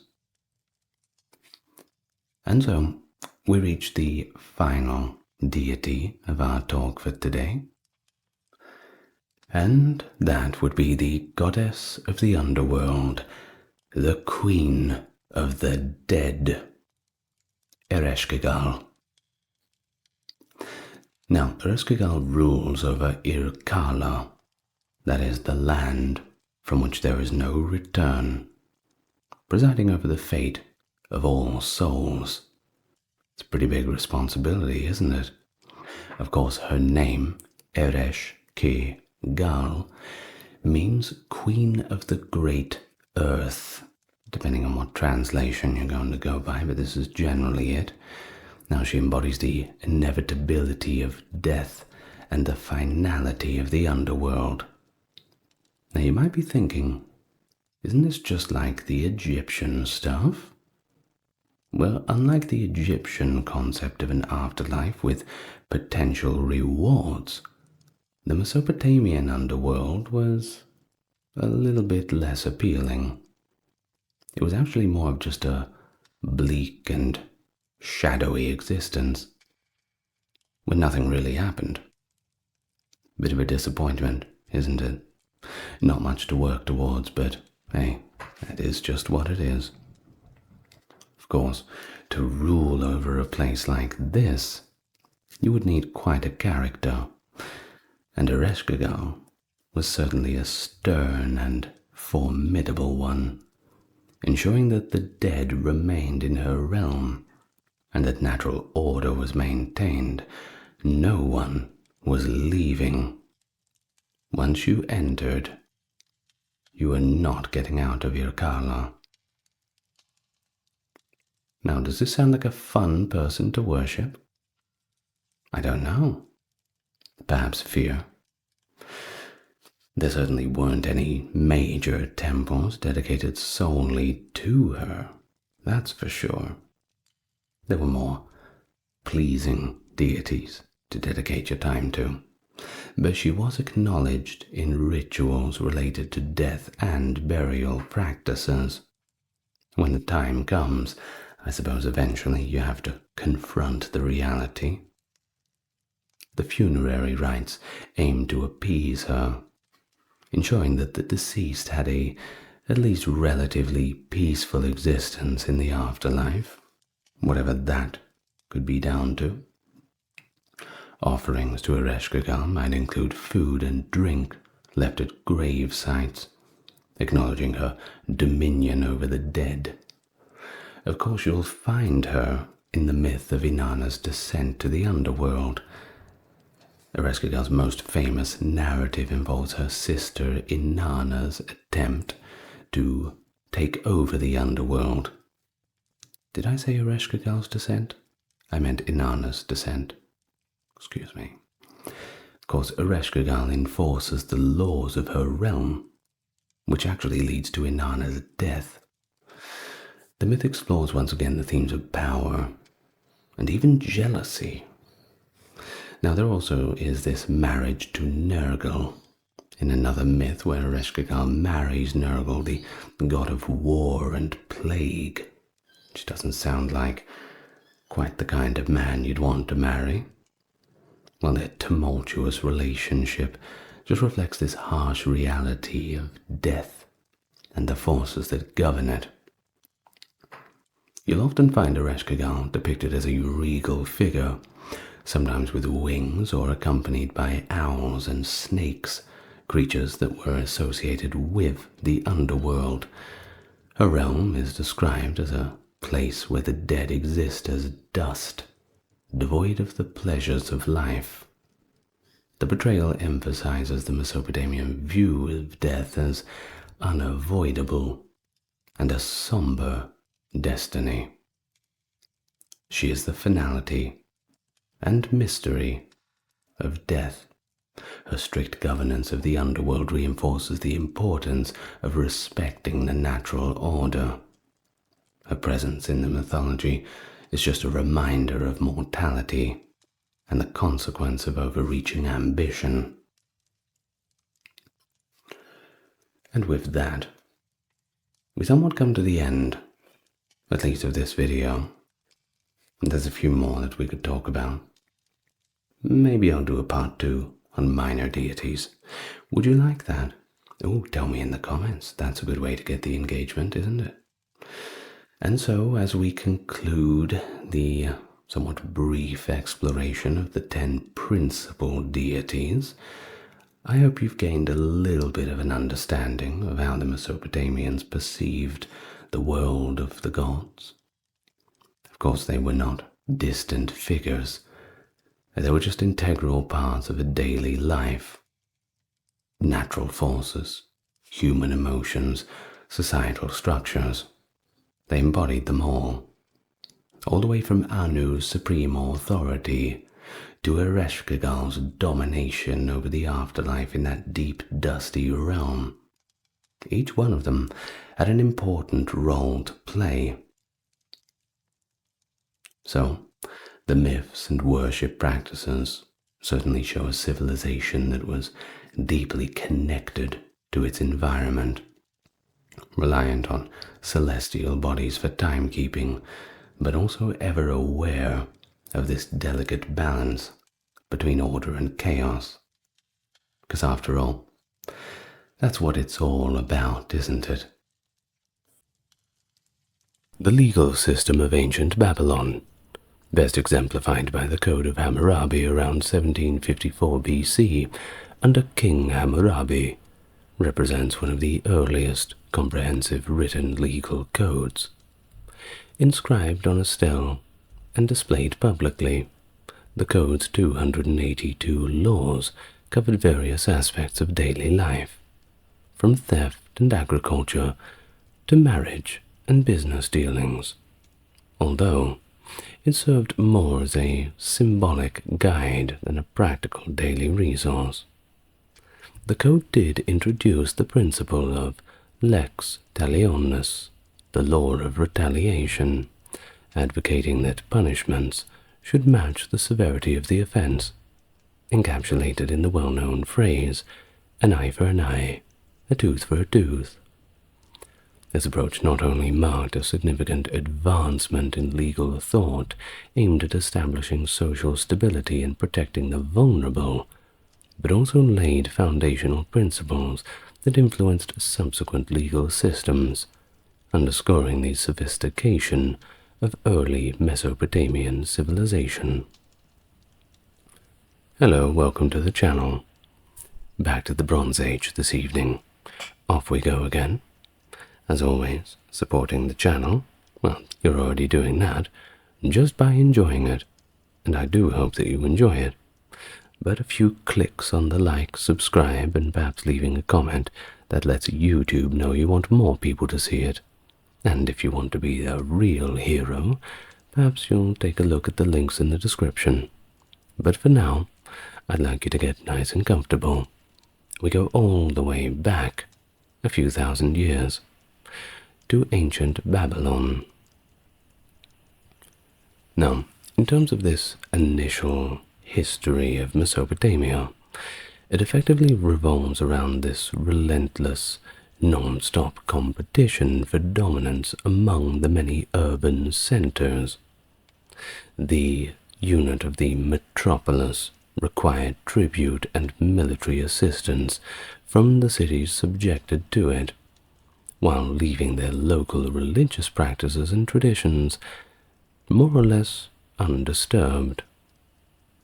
The rulers and conquerors showed equal regard for the rites and customs of the city, and upon the arrival of the ancient Semitic-speaking peoples in the cities of Mesopotamia, their tribal customs were incorporated into the legal systems of these areas.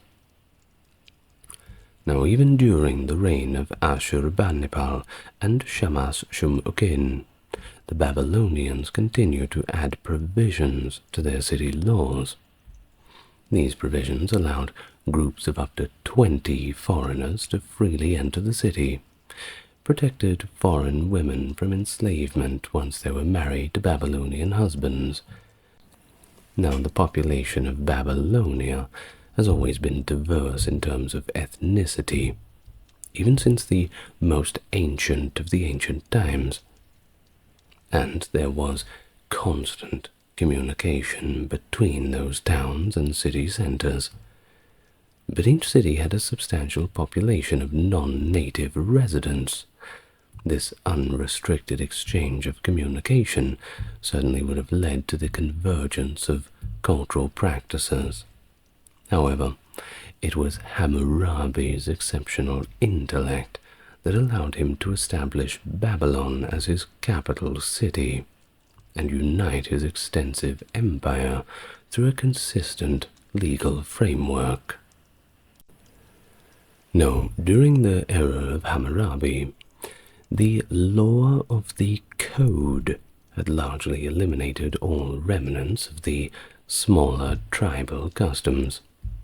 The absence of self-help, blood feud, and marriage by capture was at this time mandated by state law.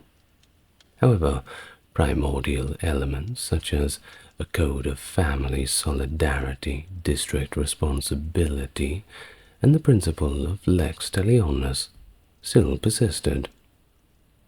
Now, the monarch was a compassionate ruler, readily available to all of his subjects, capable and eager to defend the vulnerable against the most powerful of oppressor.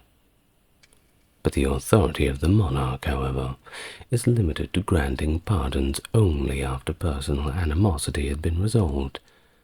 Judges were also closely monitored, and the option to appeal was also permitted.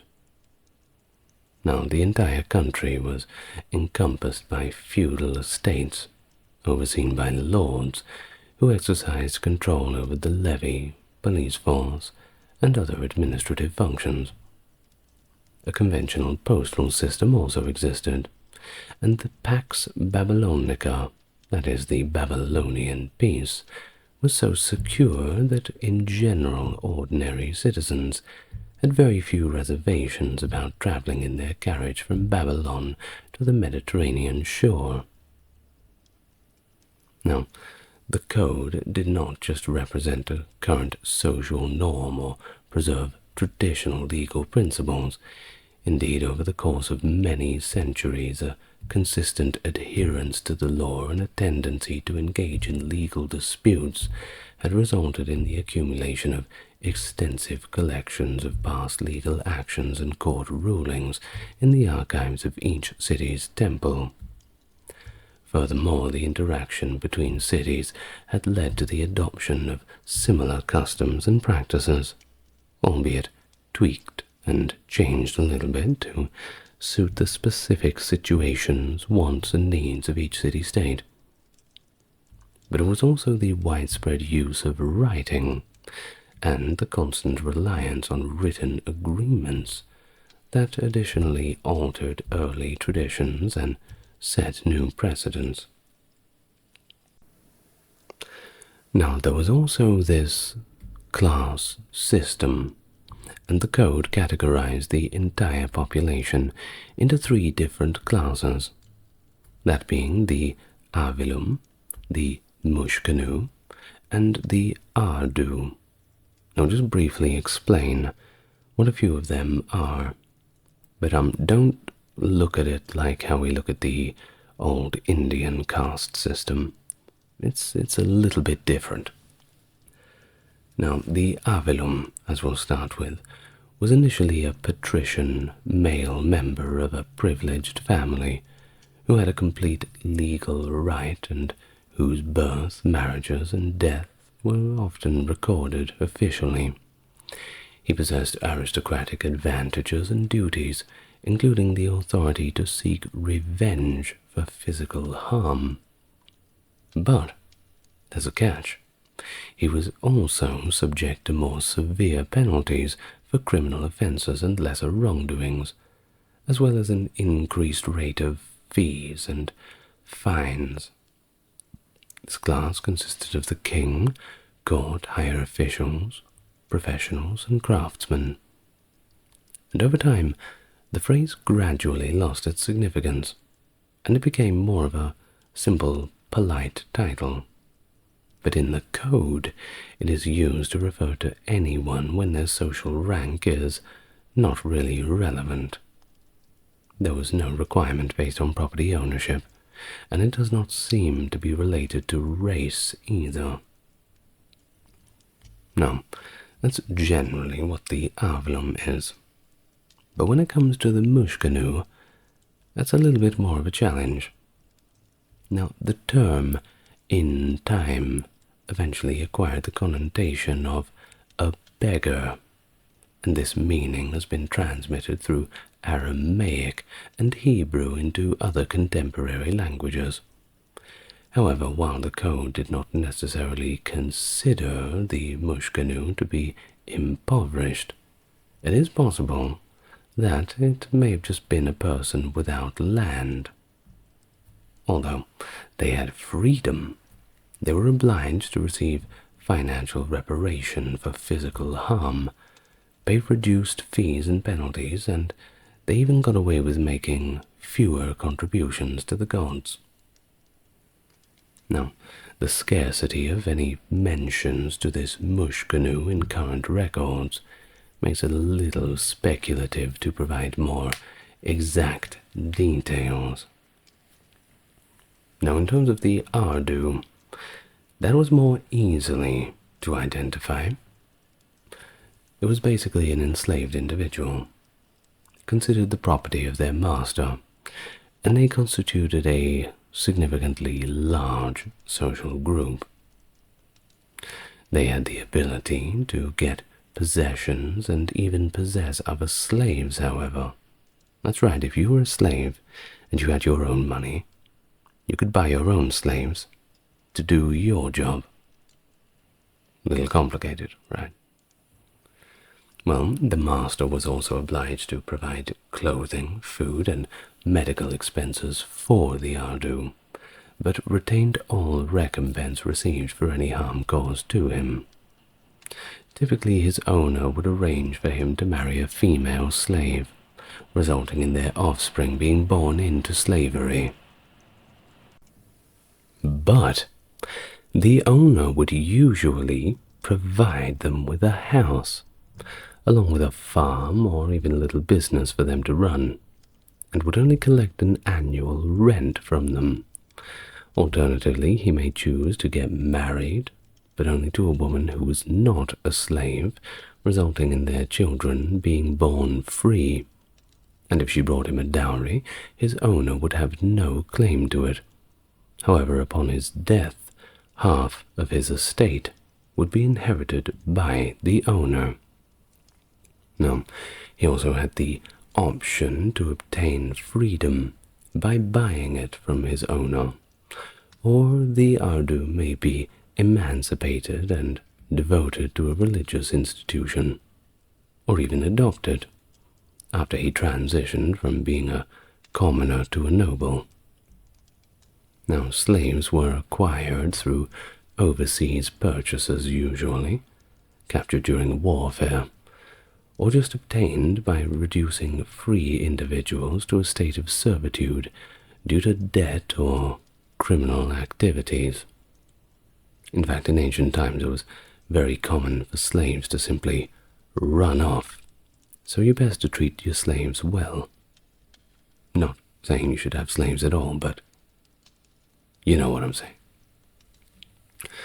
Now, in terms of if a slave was caught trying to escape, well, the person who captured them was obligated to return them to their owner. Now, according to the Code of Hammurabi, the owner was required to pay a price of 2 shekels to the captor. It was around 10% of the average wage of a slave, the average value rather. Now, engaging in the act of detaining or sheltering a slave was subject to the penalty of death. And I do think you'll find that there's a lot of things in the Code of Hammurabi that are subject to the penalty of death, but we'll get to them a little bit later. Now, a slave was marked with an identity symbol that could only be removed through a very difficult surgical procedure. Now, this mark, often considered of the name of the slave's owner, either tattooed or branded onto their arm, was of course very difficult to hide. Of course, it's easy to check if you come across some kind of law enforcement or anyone who wants to check your status of a free or enslaved individual. Thus, in Assyria and its subject provinces, there were, however, numerous serfs that resided on large estates, and these serfs were primarily from subject races, settled prisoners, or former slaves, and they were bound to the land they cultivated, sold together with the estate, but nevertheless they had their own ability to own land and property for themselves. Now, there is minimal evidence of serfs in Babylonia in that sense, unless the Mushkanu is considered one of these serf class. Now, on to more religious matters, in terms of how things would run around temples, because of course that is very central to these old times. Well, generally, the deity associated with a city was believed to have dominion over its territory, consisting of a central area of cultivatable land and a surrounding region for grazing. The inhabitants of the city were seen as the deity's tenants, living on the god's land effectively. Now, the deity had a deputy, and that was the monarch, kind of a step down, not exactly as we think of it in the Egyptian sense. Now, the monarch had long stopped interfering with occupancy and were satisfied with predetermined payments in the form of natural resources, livestock, currency, or labor. Now, speaking of livestock, the state claimed a share of all agricultural produce, and that includes crops, livestock as well. Royal messengers also had the authority to requisition property, issuing receipts as proof. Fortunately, we've got a lot of them written down due to cuneiform being quite easy to keep for a long period of time scratched onto those clay tablets. And cities imposed their own taxes, such as duties, customs fees, ferry charges, highway tolls, and even water prices, which is of course quite important and sometimes scarce. Now, this being said, the king did not own all the land. but he did have his own estates, along with personal possessions and the taxes that he had collected from the populace. High-ranking officials were granted endowments, including official houses, in return for personal services to the king. These lands, known as fiefs, were inalienable. They couldn't be sold, they could not be pledged, rented, or diminished in any way. Now, if the fief holder was called abroad, they could appoint a competent son to take over.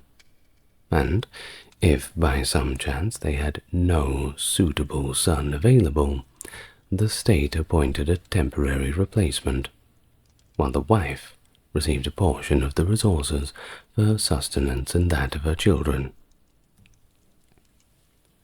Now, temples, of course, played their crucial role in society, as they always do, and continue to in our modern world, to varying extents across the globe, of course.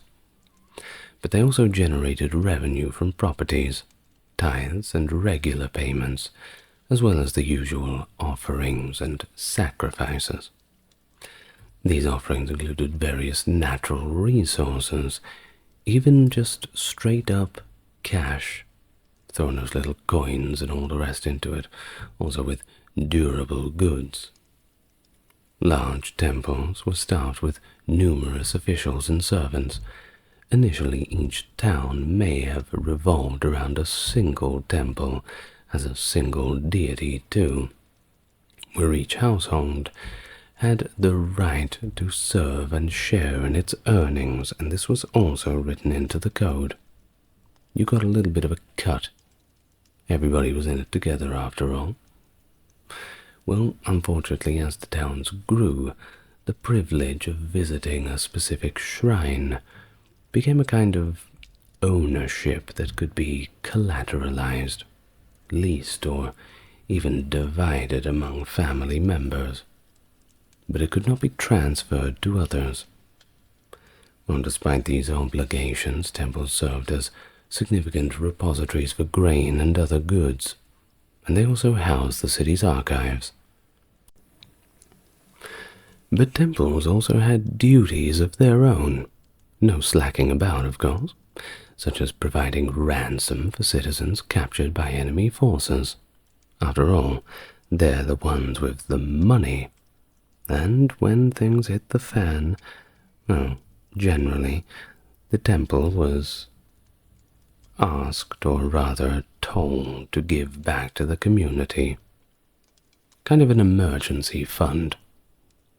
You imagine if it all worked like that today.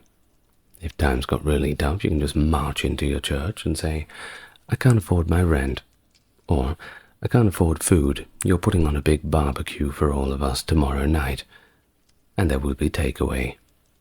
See you then. It's not a bad idea. Well, they also supported these impoverished farmers by providing interest-free loans for seeds, grains, or even just supplies in general. But the farmers were expected to repay these promptly, especially when that first harvest came. Now, in terms of the king's authority over the temple, it was not possessive, but rather managerial. He may take a loan from it, but he will repay it in the same way as other borrowers. You don't get away with just taking money from the coffers just because you're the king. The tithe appears to have been sent as payment owed to the deity for the use of his land, and of course the king was on that land too. But it is uncertain whether all lands paid tithe, as it is possible that only those with a previous affiliation to the temple did so. Now, in terms of property, the code acknowledges various methods of transferring ownership of property, and is quite advanced for its time. Remember, we're talking almost 3,500 years ago to 4,000 years ago. It's really quite impressive. In terms of the methods of the transfer of ownership, we have sale, lease, barter, gift, dedication, deposit, loan, or pledge, all of which had very extensive contractual arrangements. A sale refers, of course, to the transfer of ownership of a purchased item, such as real estate, in exchange for monetary recompense. This transfer is typically represented by a staff, key, or deed of conveyance, and receipts are provided for both payment and the item. If credit was extended, it was regarded as a debt and obtained as a loan from the seller, with the expectation that the buyer would repay it and provide a bond as collateral. Now, the Code of Hammurabi also emphasized the importance of proper documentation and witness testimony to support any claims, and that is particularly in transactions and property disputes. After all, there's a lot on the line when you're buying and selling a home. Contracts and receipts were crucial for verifying ownership, and failure to produce these documents could result in severe penalties, including accusations of theft, and if it was really bad, they might even kill you. Oh, I know that sounds a little bit harsh, but, well, that's just the way it was. Well, just for example, purchasing property from a minor or a slave without proper documentation could lead to capital punishment, and buyers of stolen property were required to provide their purchase to avoid being held responsible for the theft. So it's best you have all of your paperwork in order. Now, in cases where a buyer purchased a slave or property that was later found to have been unlawfully acquired, they were required to return the property to its rightful owner, and they did not get any compensation. Specific provisions allowed buyers to reject slaves who were found to be sick or unfit within a certain period. A sale could be annulled if there were issues with the title or even hidden liabilities. Now, in terms of agricultural practices, they were heavily regulated too, with landowners often leasing their land to tenants or farmers. The tenant was responsible for maintaining the land, ensuring proper cultivation, and producing an average yield. Now, if a harvest did fail, the tenant was required to reimburse the landowner. In cases of unintentional loss, tenants were still responsible for the land, and both parties would share losses according to their profit-sharing agreement. The code also allowed for barren land to be rented for restorative purposes, with tenants exempt from paying rent, at least for an initial period while they got the ball rolling. Now, in terms of housing leases, while we're talking about rents and all the rest, they were typically annual, and the rent was paid in advance. Tenants were also responsible for maintaining the property. Now, woodwork was generally removable, allowing tenants to take their belongings with them. If a landlord reclaimed the property before the lease term ended, they were required to refund part of the rent. Land could also be leased for construction purposes, with tenants exempt from rent for several years, after which the building would become the property of the landlord. Now, although there were many slaves, there was still a frequent need for hired labor, and in particular during the times of harvest, where labor was the most important. Now, this was a contractual issue, where the employer, who typically paid in advance, may request collateral as a guarantee for the completion of the task. Cattle were employed for tasks such as plowing operating irrigation machinery, transporting goods, and threshing. The code established a legally mandated salary for individuals who were engaged in sowing, driving oxen, working in the fields, and renting oxen, donkeys, and other similar animals, and you had to pay the minimum amount. Otherwise you'd get in all sorts of trouble. And speaking of these animal commodities, there were of course numerous groups of animals, both herds and flocks. Now the flocks were entrusted to a shepherd, who issued a receipt for them and led them to graze. The code determined his salary too. He had a duty of ensuring proper care and restitution of livestock, namely replacing an ox with another ox and a sheep with another sheep, and ensuring their satisfactory breeding.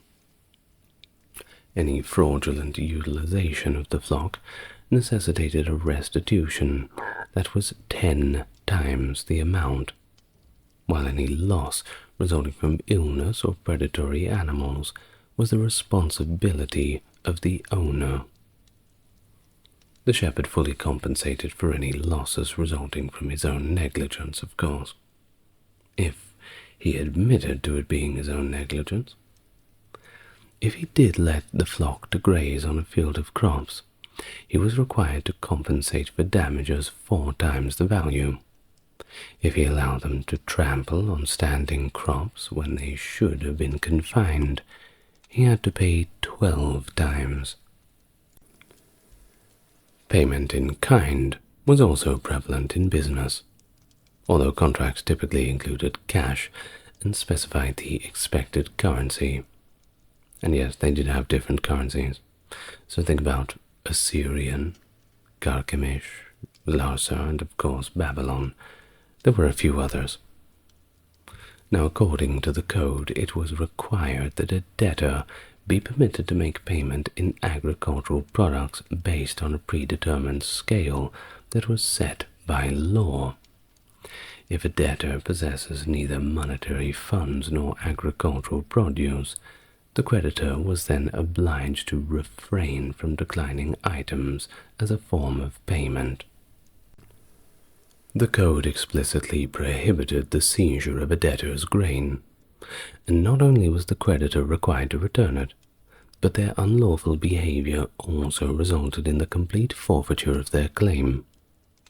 A seizure without proper justification for the sake of collecting debt was also penalized, as was the act of seizing a working ox to satisfy a debt.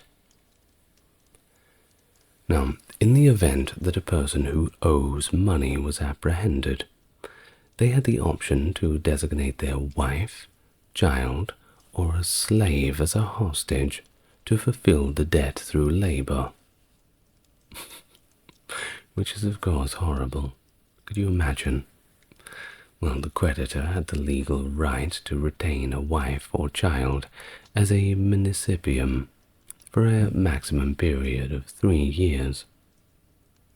If the mancipium died of natural causes while under the ownership of the creditor, no legal action could be taken against the creditor.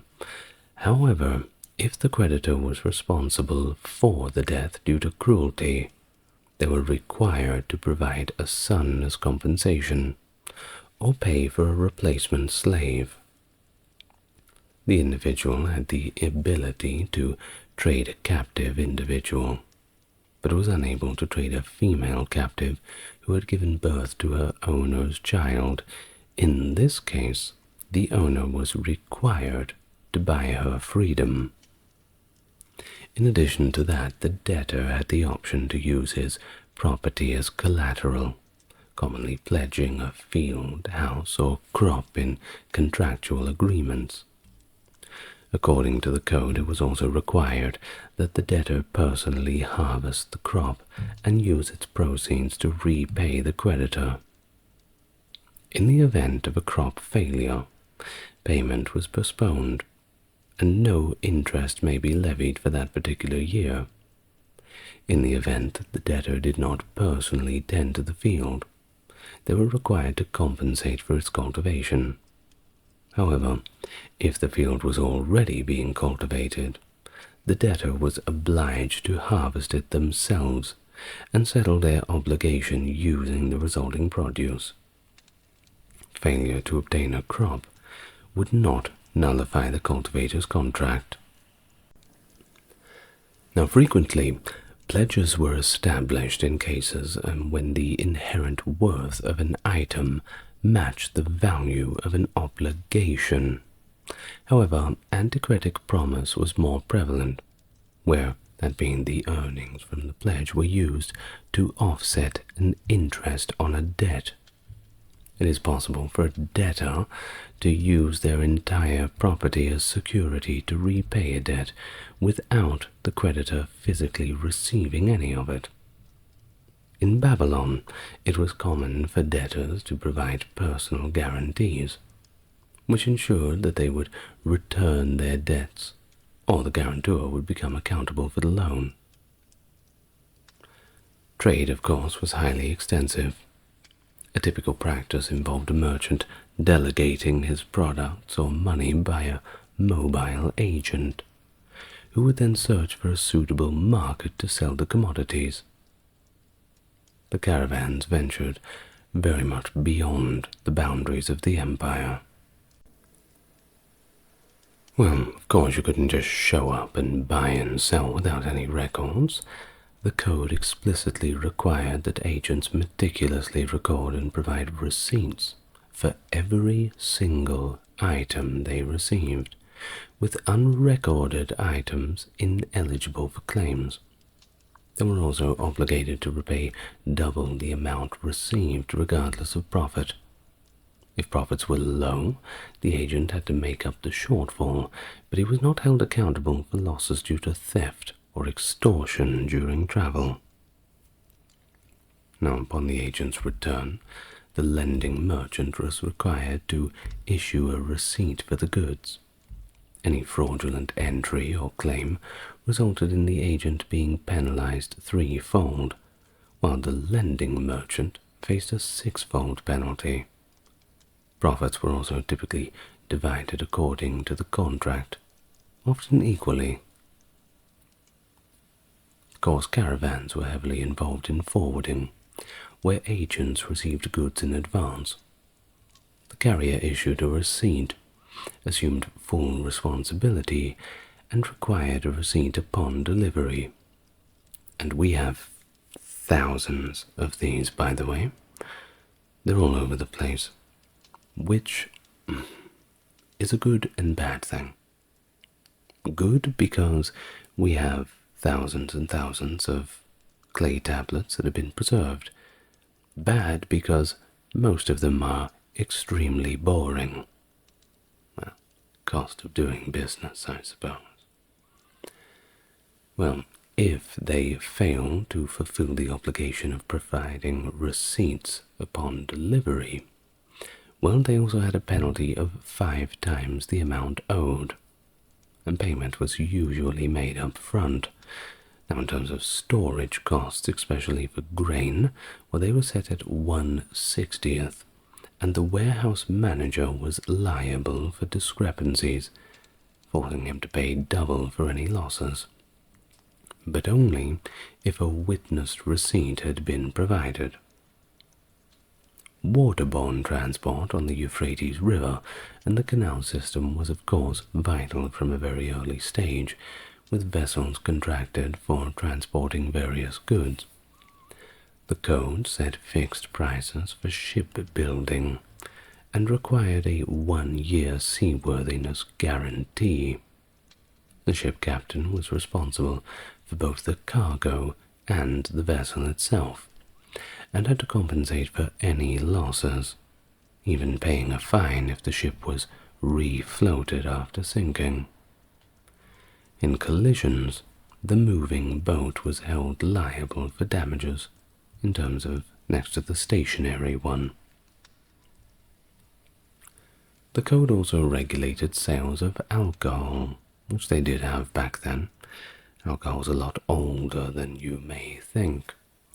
It set the prices for beer and prohibited tavern keepers, typically women by the way, from engaging in disorderly conduct or treasonous gatherings, with violations punishable by death.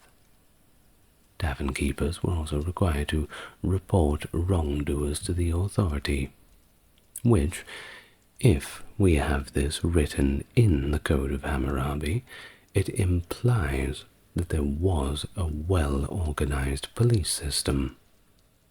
So there's that too. Now what about banking practices? Well, they included payment by banker or written drafts against deposits, with negotiable bonds for payments. Temples or wealthy landowners rarely charged interest on urgent advances, possibly linked to the earlier Matea system, where borrowers might have been land occupants, etc. But there were some instances of high interest rates ranging from 20 to 30%, which were applied to delinquent loans, and particularly in business dealings. Now, marriage was something that functioned as a transaction of its own, primarily an agreement for two individuals to become a single unit. Typically arranged by families, the groom's father provided the bride price, which the suitor ceremonially offered to the bride's father along with other gifts.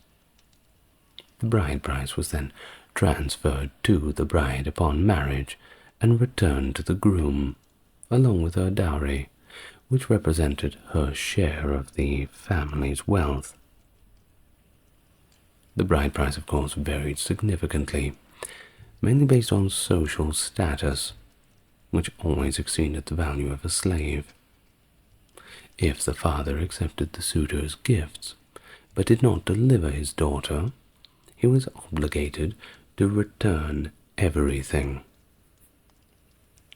If a marriage contract was broken due to slander by the suitor's friend or an acquaintance, the bride price had to be refunded, and the slanderer was prohibited from marrying. Conversely, if the suitor withdrew from the marriage after giving the gifts, he had effectively forfeited them, so no getting cold feet. Now, the dowry may encompass immovable property, but often comprised personal belongings and domestic furnishings. The ownership of the property stayed with the woman during her lifetime.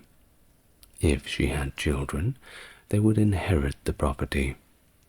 If she did not have any children, the property would go back to her family. In this case, the husband had the option to subtract the bride price from the property, if it had not been given to the wife, or restore it if it had been.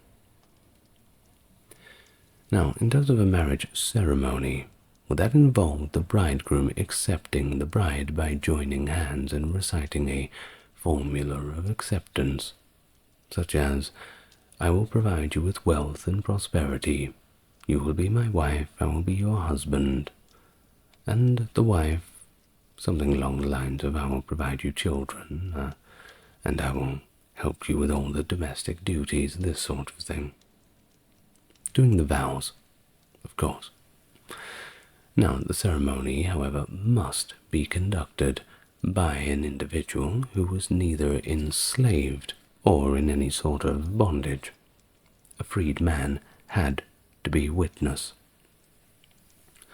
The marriage contract, which was esteemed essential by the code, determined the status of the woman as a wife. It typically outlined the repercussions that each party would face if they chose to eventually reject the other.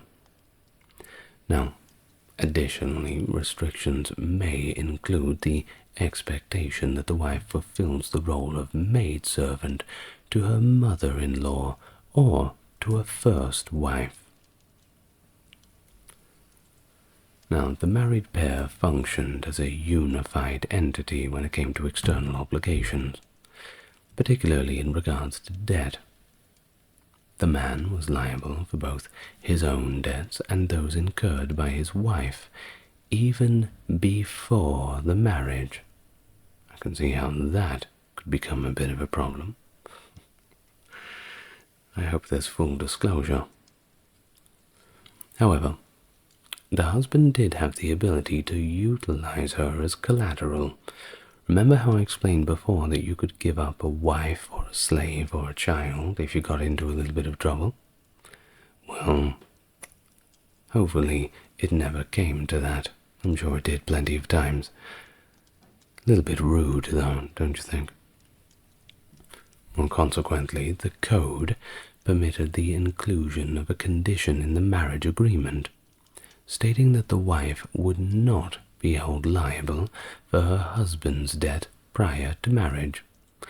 So you couldn't get yourself into debt, then go and marry someone without telling her about the debt, and then simply throw her to your debtor as collateral. You couldn't get away with that. Obviously, it had happened at least one time, because they had to make a law about it. So somebody had the nefarious idea of doing it. Now, it could also be written into marriage contracts, explicitly stated that the husband could not be responsible for the wife's debt prior to marriage, and that both spouses would be jointly responsible for any debts incurred after marriage, regardless of a separation. Now, a man had the option to establish a settlement for his wife by deed or gift, granting her a limited stake in the portion of his property.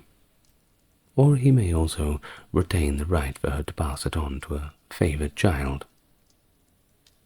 But the husband also had the choice to get a divorce, but he was required to return the dowry if this occurred. Additionally, if the wife had given birth to children, she would have custody of them. Subsequently, he was required to allocate to her the revenue generated from the property, together with the necessary resources to sustain herself and their children until they reached adulthood. She also received an equal portion of the allowance with the children, and apparently in his fortune upon death, and had the freedom to remarry. In the absence of children, the man would give back the dowry to the woman and compensate her with an amount equal to the bride price, or 1 mina of silver if no bride price had been established. The latter refers to the typical penalty specified in the contract for his rejection of her. But if the husband could demonstrate that his wife had been an inadequate spouse, the code permitted him to divorce her, retaining custody of the children and the dowry. Alternatively, he had the option to, demote her to the status of a servant within his own household, ensuring her provision of food and clothing. Which sounds pretty terrible, but, well, it's just the way it is. The wife also had the option to initiate legal proceedings against her husband on grounds of cruelty and neglect, and if she successfully substantiates those claims, she can receive a judicial separation and also retain her dowry. And she's taken the kids, I assume. But the man did not receive any additional form of punishment. If she failed to substantiate her case, yet was proven to be an inadequate spouse, however, she was subject to drowning. So, you better have very good proof. Now, in the event that a husband is absent due to circumstances beyond his control, such as being conscripted into a war, the wife may actually choose to live with another man. However, it's important for her to reunite with her husband once he does get back, and any children from the second relationship would remain with their biological father. If she received financial support, any violation of the marriage bond would be considered adultery. The marriage was terminated without any consequence for the wife due to deliberate abandonment or voluntary absence of the husband. If he came back, she was neither obligated nor allowed to go back to him. Now, in terms of relationships in general, monogamy was pretty much the norm.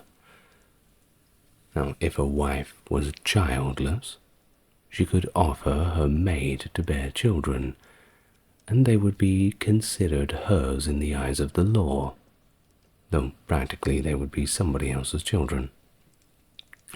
The wife retained control over the maid, who could be demoted to slavery for insolence, but she could not be sold if she had borne children for the wife. If the wife provided a maid, the husband could not take a concubine. If she did not, he was permitted to do so. Now, a concubine was kind of like a second wife, a co-wife, I suppose, albeit of lower status, and the first wife had no legal authority over her. Concubines were free women, by the way, not slaves, and they were often given a dowry, and their children were also legitimate heirs. They could only be divorced under the same conditions as a wife. Temple priests, though they weren't supposed to have children, could get married, and their wives might also provide a maid to bear children. Free women were also allowed to marry slaves, and their children would be free. Upon the slave's death, the wife would take her dowry and half of her couple's acquisitions, with the other half going to the master as the slave's heir. But adoption was also a common practice, particularly when parents were unable to have children, or when their children had grown up and got families of their own. But adopted children were expected to provide for their adoptive parents in old age, explicitly stated in the code, by the way, and this arrangement was formalized through a contract that detailed the obligations and expectations of both parties. If the parents had legitimate children, these children often agreed to relinquish their inheritance rights, sometimes even transferring property to the adopted child to avoid responsibility of caring for the parents. If the adopted child failed to fulfill their duties, the adoption contract could be nullified by the courts. Slaves were also frequently adopted, but if they disobeyed their adoptive families, they could simply be returned back to slavery. Adoption required the consent of the biological parents, who would legally transfer their rights to the adoptive parents, and with that sever all connections. However, certain individuals, such as vestals, palace officials, and slaves, had no rights to their children and could not contest adoptions. Orphans and illegitimate children also lacked guardians to object to their adoption. The law harshly punished ingratitude from adopted children. For example, an adopted child who returned to their biological parents could actually have their eye removed. Didn't see that coming. And the one who denied their adoptive parents could also lose their tongue. Pretty harsh, isn't it? While adopted children had the right to inherit their adoptive parents' estate, and could even be designated as the eldest son, which typically made them the primary beneficiary. Upon the father's death, all legitimate children were entitled to an equal share of the inheritance. Provisions were made for unmarried sons who might receive a bride price, and for daughters who might receive a dowry. The father could also bequeath land to favored children. While the eldest son did not have automatic inheritance rights, he often served as executor, ensuring an equitable distribution of the estate, sometimes contributing from his own share. But of course, in ancient times, a father had the complete freedom to disinherit his son without any limitations. However, the code, once that came in, required the approval of a court, and that too only in cases of persistent disrespectful behavior by the son towards his father. He had to be a very, very naughty boy, throwing parties while dad's off fighting the Sumerians and all the rest. That sort of thing. Smoking behind the grain silos, now that's that will get you disinherited, oh, for sure. Now, but of course it could be the other way around too. You see, in the ancient times, before the code, if a son disowned his father, he would have his frontal hair cut and be marked as a slave, which made him eligible for sale.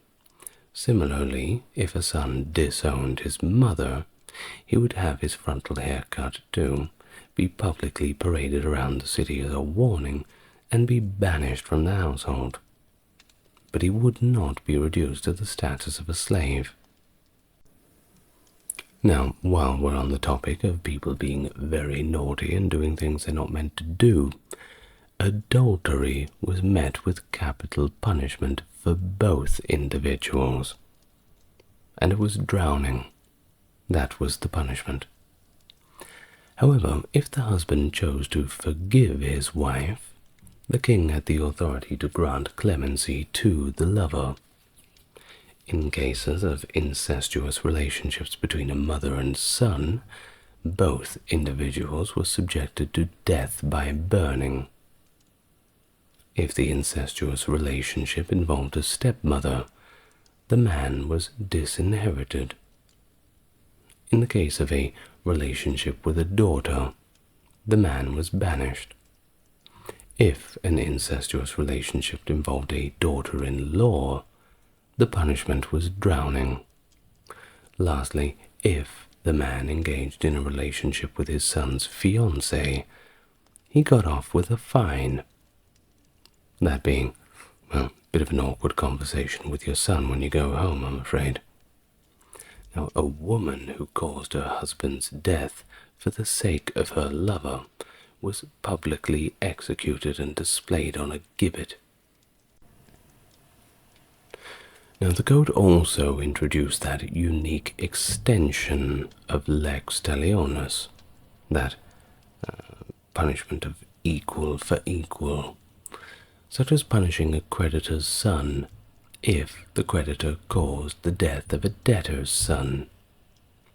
Contracts, particularly marriage contracts, specified death by various means for a wife's repudiation of her husband. Exile was imposed for incest with a daughter, disinheritance for incest with a stepmother, and severe corporal punishment for a brutal assault on a superior.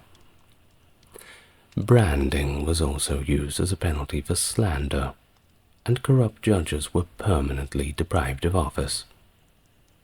But really, fines were the most common punishments, especially for injuries, property damages, or breaches of contract, often involving multiple restitutions.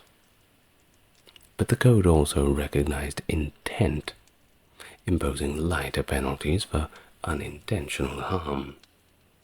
However, carelessness was harshly punished, such as cutting off of a physician's hand for causing the patient's death, or executing a builder whose poor workmanship led to fatal accidents.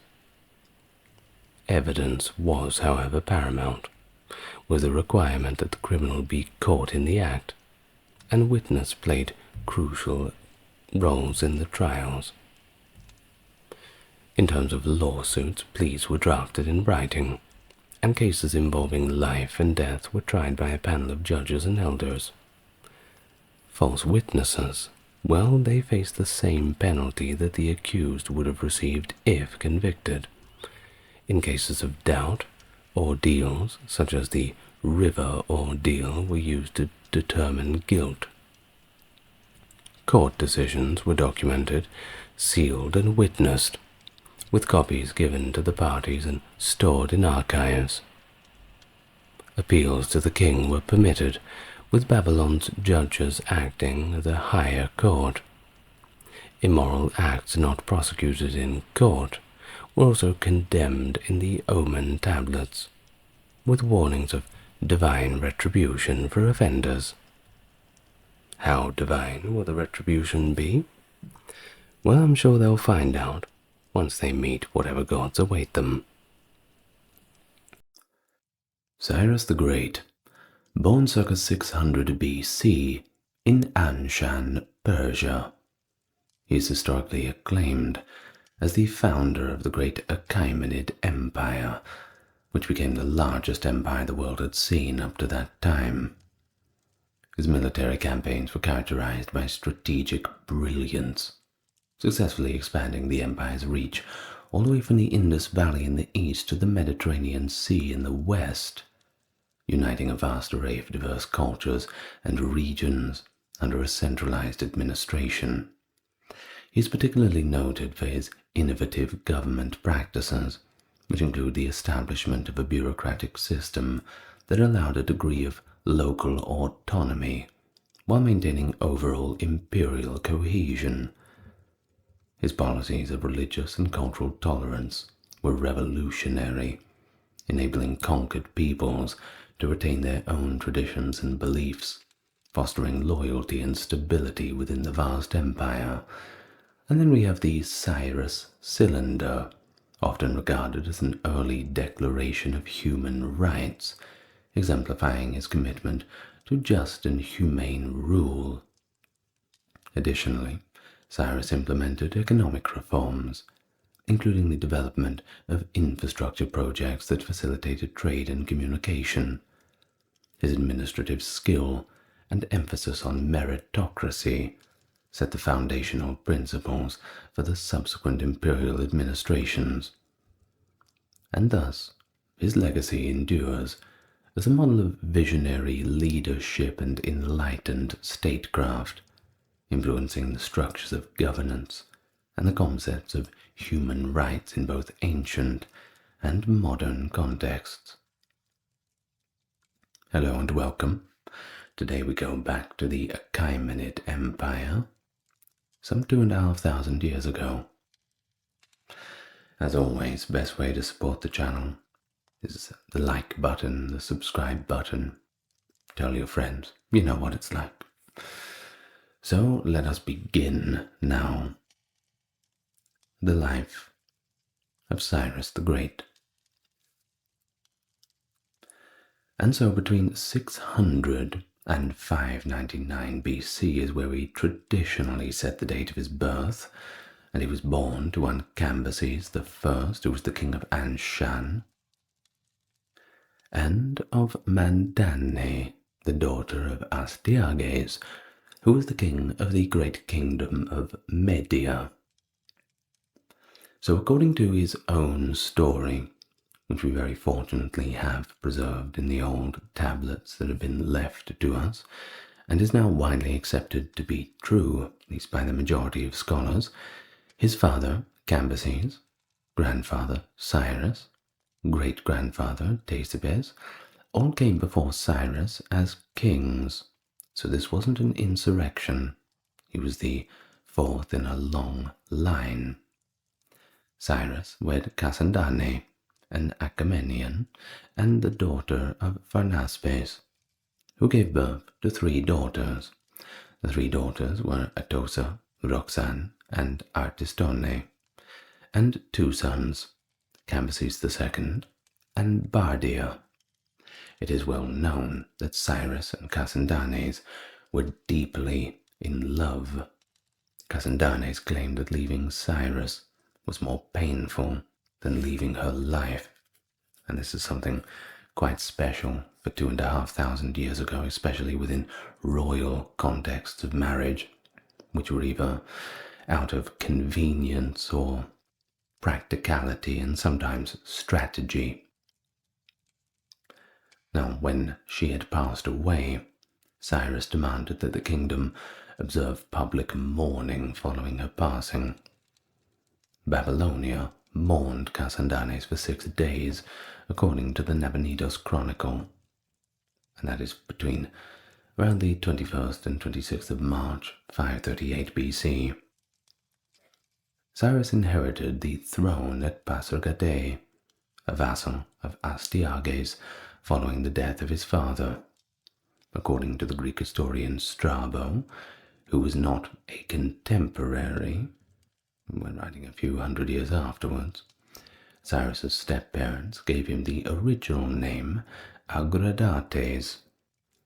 Cyrus's father, Cambyses I, may have given him the name Cyrus after his grandfather Cyrus I, in accordance with the naming traditions when he was reunited with his birth family.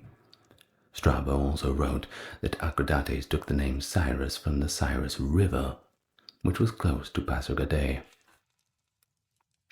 And then we have Herodotus, who was quite useful in these ancient contexts, albeit a lot of people think that he did blow things out of proportion, if not outright lie about things, but we're not going to get into that, because that's a whole argument on its own.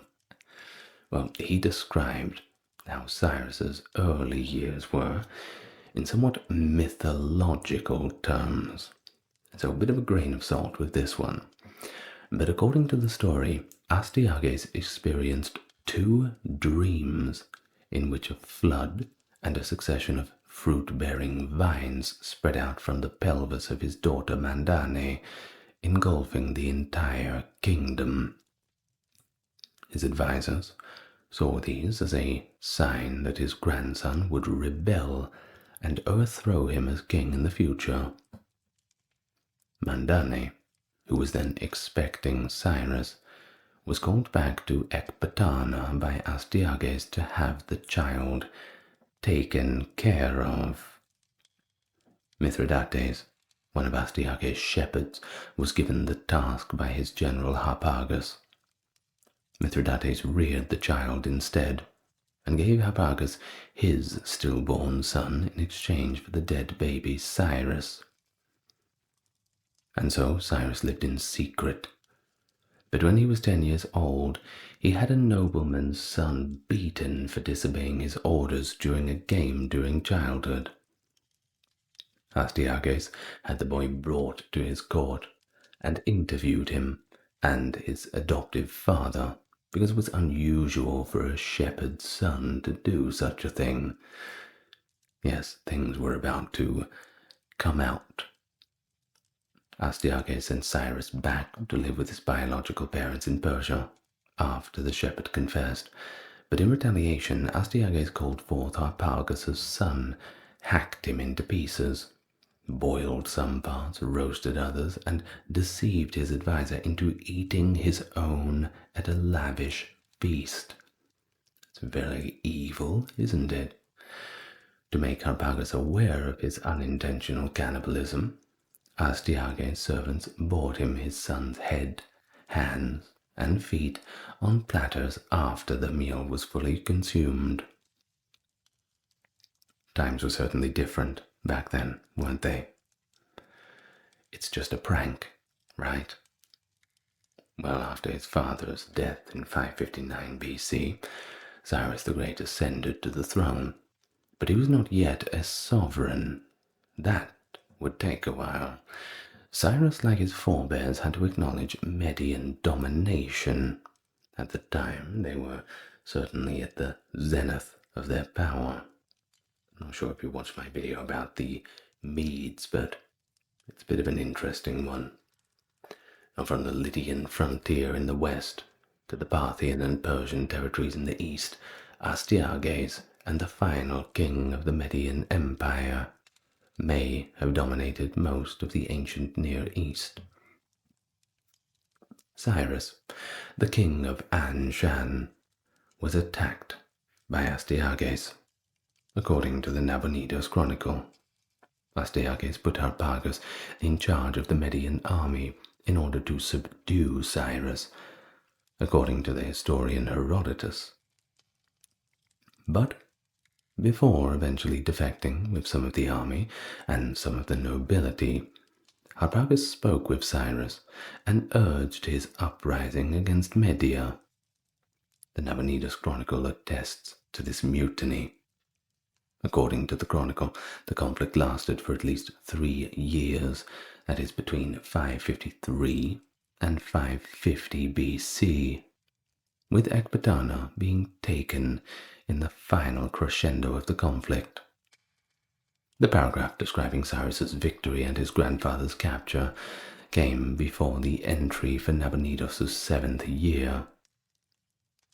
The historians Herodotus and Ctesias claim that Cyrus married his daughter Amytis and spared the life of Astyages. A number of vassals, including the Saka, Bactrians, and Parthians, were placated by this union. According to Herodotus, during his military campaigns in 546 to 539, Cyrus also conquered and incorporated Sogdia into the empire. And so, now that Astyages was no longer in charge, he had command over all the vassals, including many of Cyrus's family members. Thus his uncle Arsames, who had ruled the city-state of Parsa under the Medes, would have forced him to cede the throne. Arsames was probably still Cyrus's nominal governor of Parsa, more of a prince or grand duke than a king, really, but this power shift within the family appears to have gone smoothly. Then he appointed his son, Hystaspes, a second cousin of Cyrus, satrap of Phrygia and Parthia. Thus the twin Achaemenid kingdoms of Parsa and Anshan were unified into Persia proper by Cyrus. After both of Cyrus's sons died, Arsames survived to see his grandson rise to become Darius the Great, Shahanshah of Persia. Media's conquest was only the beginning of Cyrus's wars. Although the Lydian conquest's dates are not really known in their exact times, it had to have been occurring between Cyrus's conquest of Babylon, which was around 539 BC, and his overthrow of the Median kingdom around 550 BC. Due to various interpretations of the Nabonidus Chronicle, it is common in the past to date the conquest of 547 BC. However, this view is not currently widely accepted. Things might change depending on what we dig out of the ground over the next 100 years. We'll see if this video is still up in 2124. Perhaps it will be.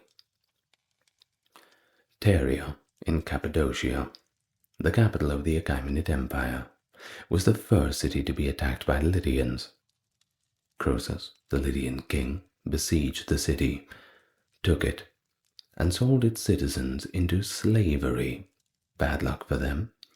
The people of Ionia, who were part of the Lydian kingdom, were invited by the Persians to rebel against their ruler. After the offer was rejected, Cyrus raised an army and marched against the Lydians, gaining more soldiers as he went through the other countries, and by nightfall, both sides had suffered significant losses, making the Battle of Pteria essentially a standoff. The next morning, Croesus withdrew to Sardis. Croesus requested that his allies send aid to Lydia while he was in Sardis, but before the allies could come together, Cyrus the Great forced the conflict into Lydian territory and besieged Croesus in Sardis, his capital, towards the end of winter. Harpagus counseled Cyrus the Great to position his dromedaries in front of his warriors, just before the decisive battle of Thimbra between the two rulers, The Lydian horses, who were not accustomed to the dromedary's odor, would be terrified. The plan was successful. The Lydian cavalry was annihilated.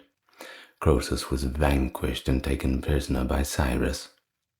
In 546 BC, Cyrus overthrew the Lydian kingdom and took control of the capital at Sardis.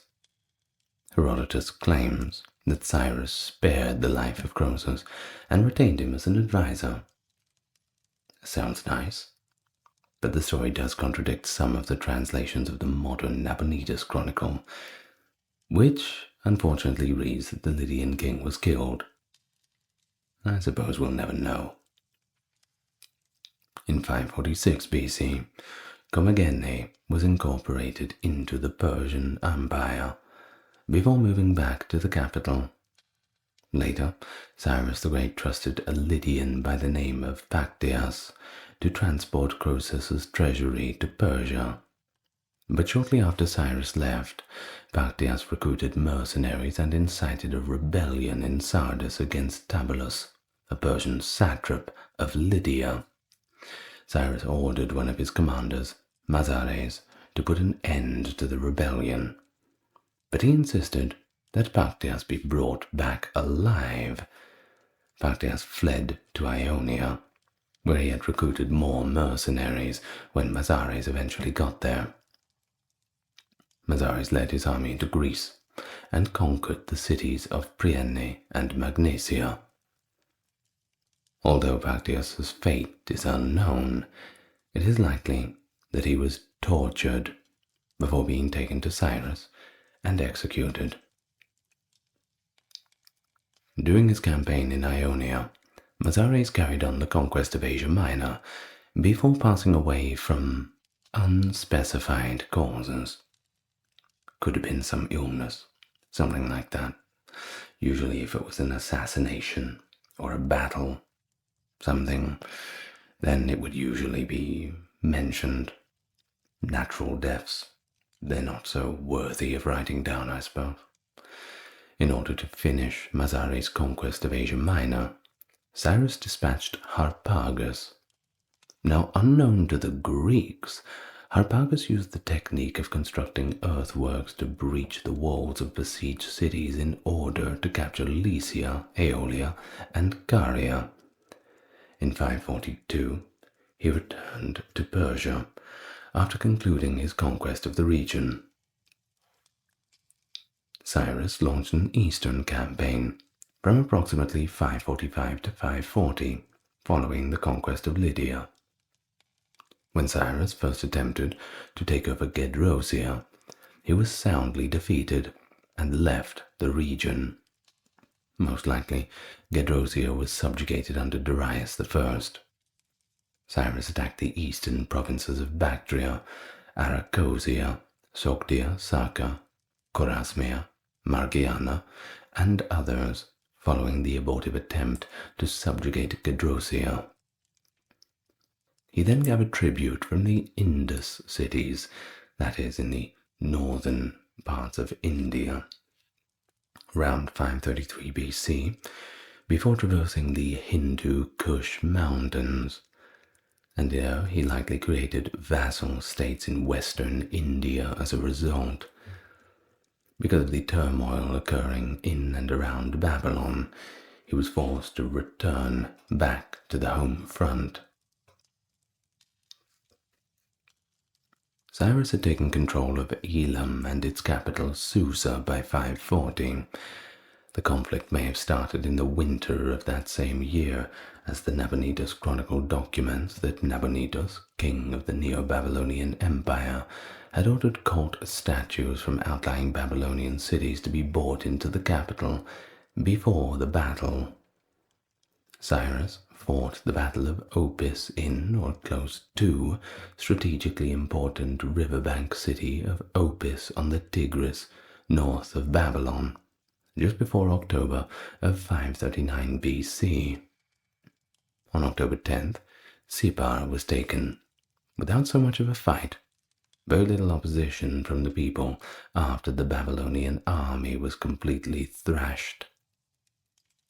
in order to get a compromise from the Babylonian generals and prevent an armed conflict. Cyrus most likely held talks with them, trying to negotiate a peace.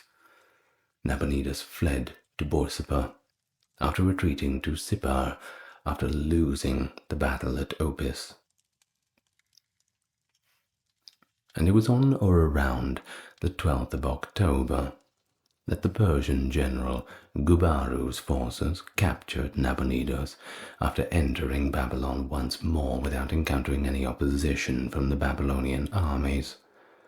According to Herodotus, the Persians achieved this feat by channeling the Euphrates River into a canal and lowering the water level to the height of a man's thigh, as mentioned in Herodotus. This allowed the invading forces to march directly through the riverbed and enter in a night attack. The basin had previously been dug by the Babylonian queen Nitocris to defend Babylon against the Median attacks. Nabonidus returned from Borsippa shortly after and gave himself up to Cyrus. Cyrus then arrived in the city of Babylon on October 29th, a few weeks later. Of course, many kingdoms had been subjugated by the Neo-Babylonian Empire before the invasion of Cyrus into Babylon. Although there was no concrete evidence to support this theory, Cyrus most likely included Syria, Judea, Arabia, and Petraea as part of his empire in addition to Babylon. But once more, we're yet to find anything conclusive. In the renowned Cyrus cylinder, an inscription on a cylinder placed in the foundations of the Esagila temple devoted to the principal Babylonian deity Marduk, Cyrus the Great declared himself King of Babylon, King of Sumer and Akkad, King of the four corners of the world, after conquering Babylon. The cylinder's text portrays the victorious Cyrus as appeasing the god Marduk and condemns Nabonidus as impious. It goes on to explain how Cyrus restored temples and cult sanctuaries, repatriated displaced peoples, and enhanced the quality of life for Babylonia's citizens. Nowadays, historians typically depict the cylinder in the context of a long-standing Mesopotamian tradition of new rulers launching their reigns with declarations of reforms, despite some claims that it symbolizes a human rights charter. Yeah, it's a little bit arguable if it does. Perhaps I'll do a reading of the full text if I can find it, and you can decide for yourself. Well, at that time, the world's largest empire was made up of the dominions of Cyrus the Great. They'd never seen anything like it before. The Achaemenid Empire spanned from Asia Minor in the west to the Indus River in the east at the end of Cyrus's reign. Now, when it comes to Cyrus's death, each account varies. Of course, with people from this time period and of that magnitude, it's always going to be subject to a little bit of interpretation and retellings that tiptoe that tightrope of mythology and fact. But the longest account, found in Ctesias's Persica, claims that Cyrus was actually killed while putting down resistance from the Derbeke's infantry with the help of other Scythian cavalry and archers, as well as Indians and their war elephants. He said that this incident happened northeast of Sirdaria's headwaters. And then we have the second longest detail that comes from Herodotus' account in the Histories, where Cyrus, on Croesus's advice, attacked the Massagetæ in their own territory, and unfortunately met his demise in a bloody battle with the Scythian tribal confederation from the southern deserts of Khwarezm and Kizilkum in the southernmost part of the Eurasian steppe region of the modern-day Kazakhstan and Uzbekistan. With their clothing and way of life, the Massagetæ were related to the Scythians. They fought on both foot and horseback. Cyrus first proposed marriage to their ruler, the Empress Tomiris, in an attempt to obtain her realm. However, she turned down the offer. So the story goes that beginning with the construction of bridges and towered war boats along the side of the river of Oxus, also known as the Amudarya, which divided them, he began his attempt to annex the Massagetæ territory by force around 529 BC. Tomyris sent him a warning to immediately stop his encroachment, which she had assumed that he would ignore anyway, but, well, you still send a warning, don't you? Better to have it in writing. She also challenged him to engage her forces in honorable warfare, inviting him to a place in her country that was a day's march from the river, where both armies would formally engage and fight it out like gentlemen. When accepting her offer, he set up camp and then left with plenty of wine behind, taking his best soldiers with him and leaving the least capable ones behind. How would you feel to be one of the most least capable, though? Be left behind? Actually, you'd feel pretty good. Well, after learning that the Massagetæ were not familiar with wine and its intoxicating effects, he was hoping that they would drink a little bit of it and maybe it would incapacitate them for the battle. A third of the Massagetæ troops, and Spargapises, a general of the Tomyris' army, and her son killed the group that Cyrus had left there. So it wasn't too good for them. Well, they did eventually discover all of that food and wine and thought that they would throw a little bit of a victory party. They intentionally drank themselves silly, which made it, of course, harder for them to defend themselves when they were later overrun by a surprise counterattack. Did not plan ahead. Well, despite being captured, Spargapises took his own life after he recovered sobriety after they were defeated. They probably would have executed him anyway, though, so perhaps a prudent decision. After discovering what had happened, though, Tomyris vowed to exact revenge, leading a second wave of troops into battle personally, and also criticized the strategies of Cyrus as dishonest, in what Herodotus described as the fiercest battle of his career and of the ancient world. Cyrus the Great was ultimately killed, and his forces suffered enormous casualties. As a symbolic act of retaliation for his bloodlust and her son's death, Tomyris ordered the body of Cyrus to be brought to her and then decapitated, and dipped his head in a vessel of blood. Even Herodotus acknowledges this was one of the several accounts of Cyrus's death that he heard from a purportedly trustworthy source, who informed him that no one was present to witness the aftermath, which is why some academics doubt this version. Well, it doesn't seem to be politically motivated. No one seems to have a vested interest in writing it that certain way, so I'm not sure. It could be either way. Well, the remains of Cyrus the Great might have been buried at Pasargadae, his capital city. If you go there, you can find a limestone tomb, which is still standing and thought to be his. It was constructed between 540 and 530 BC, based on the eyewitness accounts of Aristobulus of Caesarea, who twice visited the tomb at the request of Alexander the Great. Strabo and Arrian essentially describe it in exactly the same way. Of course, the tomb has been partially restored to combat its natural deterioration over the centuries, and the city itself is now in ruins. The only thing that sticks out on that landscape is that burial chamber. According to Plutarch, the epitaph read, O whoever you are, and wherever you come from, for I know you will come. I am Cyrus, who won the Persians their empire. Do not therefore begrudge me this bit of earth that covers my bones.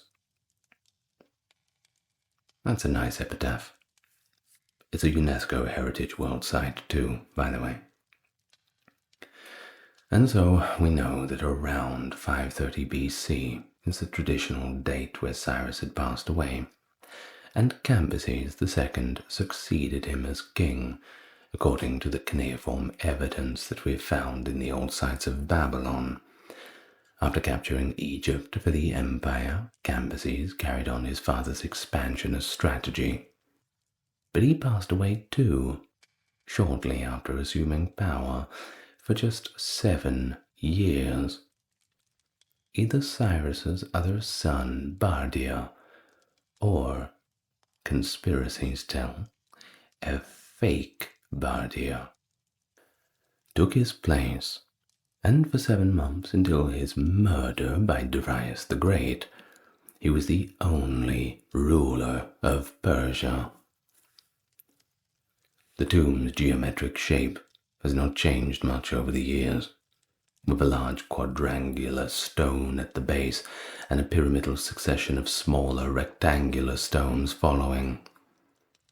After a few slabs, the structure is bounded by an edifice with an arched roof made of pyramid-shaped stones, and a small opening or window on the side that would barely allow the slenderest man to fit through. This is vividly described in the translated ancient Roman and Greek accounts. The body of Cyrus was buried inside the structure in a golden coffin that was set on a table with golden supports. Below his bed was a fine red carpet that covered the narrow rectangular space of his tomb. On his resting place was a covering of tapestry and drapes made from the finest Babylonian materials, employing fine Median craftsmanship. According to translated Greek accounts, the tomb was situated in the lush Pasargadae gardens, encircled by trees and decorative shrubs. A group of Achaemenian guardians, known as the Magi, was stationed nearby to keep the structure safe from damage or theft. Of course, grave robbing being a very big problem back then and still is now. Years later, following Darius III's defeat and the chaos caused by Alexander the Great's invasion of Persia, Cyrus the Great's tomb was broken into, and the majority of the luxuries within were stolen.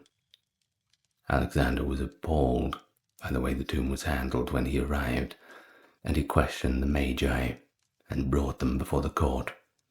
According to some accounts, Alexander's decision to try to discredit the Magi and demonstrate his power in his recently conquered empire was more motivated by his desire to discredit them than by any real, genuine concern for the legacy of Cyrus and the upkeep of his tomb. But, from a young age, Alexander had a deep admiration for Cyrus, after reportedly reading Xenophon's Gyropedia, which detailed Cyrus's valor in combat and his leadership as a king and lawmaker. In any case, Aristobulus was commissioned by Alexander the Great to repair the interior of the tomb and improve its state. Alexander had sacked Persepolis, the lavish city that Cyrus might have selected as the location 6 years earlier, 330 BC, and either ordered its burning as pro-Greek propaganda or set it on fire during drunken revels. Despite his admiration for Cyrus and his attempts to renovate his tomb, and despite all the invasions, empires, internal strife, and revolutions, the structure has withstood the test of time. Muhammad Reza Pahlavi, the Shah of Iran, the final recognized ruler of Persia, was the last well-known Persian to draw attention to the tomb while commemorating 2,500 years of rule. The Shah of Iran, just like Alexander the Great before him, sought to use Cyrus's legacy to justify his own future. Okay, so of course, many would have heard this name through biblical sources, right? That name of Cyrus. So why don't we talk a little bit about religion and a little bit about philosophy before we go? Of course, in the light of the limited information that is available to us, it appears a little bit risky to attempt to piece together what his religious beliefs might have exactly been. But of course, we have some trends that we should go on, whether he practiced Zoroastrianism, or if Zoroastrianism had only become associated with the Achaemenid Empire's imperial religion after him, is also something that's up for a bit of debate. Some of the names of Cyrus's family members, and parallels between the Gathas and Isaiah 40 to 48's depiction of Cyrus provide evidence for it. The way Cyrus dealt with the local polytheistic cults, recognizing their gods and giving them money to build their temples and other sacred sites, as well as a potential late date for the activities of the Iranian prophet Zoroaster, who established Zoroastrian, do seem to run counter to this thesis. Many historical accounts, especially Babylonian and Jewish sources, document Cyrus's policies regarding the treatment of minority religions. Throughout his enormous empire, Cyrus maintained a general policy of religious tolerance, and so it is debatable whether this was a novel policy or a continuation of the Babylonian and Assyrian policies. Either way, he is credited with restoring the statues of the Babylonian gods to their sanctuaries, keeping his army away from the temples, and in general, bringing peace to the Babylonians. And that's a good thing to be credited with. Though they were written later, and should of course be used with caution, the Cyropedia of Xenophon, the histories of Herodotus, and the many inscriptions we have also contain a little bit of information about religion and ritual during Cyrus's reign. But it's mainly the Cyrus cylinder that provides a bit of insight, which was written with Cyrus as the first-person speaker and in his name. The god Marduk's interventions are the focal point of the deeply religious cylinder. The text, of course, begins by singing the praises of Marduk, whose direct intervention is believed to be the cause of recent events. Marduk also calls upon Cyrus to make amends for the wrongs committed by his predecessor, Nabonidus. Additionally, Cyrus shows respect for both local cults and the cult of Marduk. One Uruk inscription reads, "Cyrus loves Esangil and Ezida," while another mentions that he returned the gods to their shrines.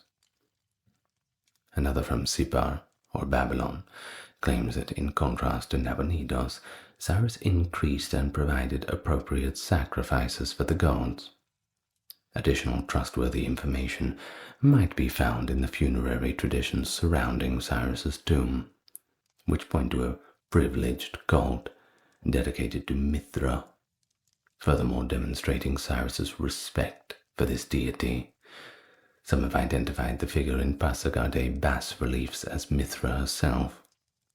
Either way, the relationship between Cyrus and Mithra is further supported by a few other pieces of evidence that we have. But what about politics? What was it like politically under Cyrus? Well, of course, we have the four capital states, Pasargadae, Babylon, Susa, and Ecbatana, and they contributed to the establishment of the empire by Cyrus, which was, of course, a multi-state one. In the form of a satrapy system, he permitted each state to have a certain degree of administrative autonomy, at least at the regional level. In terms of administration, a satrapy was a unit that was typically organized according to geographical criteria. This word satrap, I suppose we can use the word governor, was a vassal king accountable for the administration of the region. A general was responsible for overseeing military recruitment and maintaining order, and a state secretary was responsible for maintaining official records, as well as reporting directly to the central government. The general and the state secretary were also directly accountable to the satrap. Through the maintenance and expansion of satrapies, Cyrus was able to maintain control over a vast region that was comprised of kingdoms he had conquered during his reign. His successor, Darius the Great, continued the process of further organizing newly conquered territories into provinces that were ruled by these satraps, these local governors. The foundation of Cyrus's empire was comprised of tribute and conscripts drawn from all various regions of his realm. He was also able to create an organized army with the help of his military expertise. This army included the famous unit of the Immortals, which consisted of 10,000 soldiers who had received extensive training. He also established a new postal system that was used throughout the empire.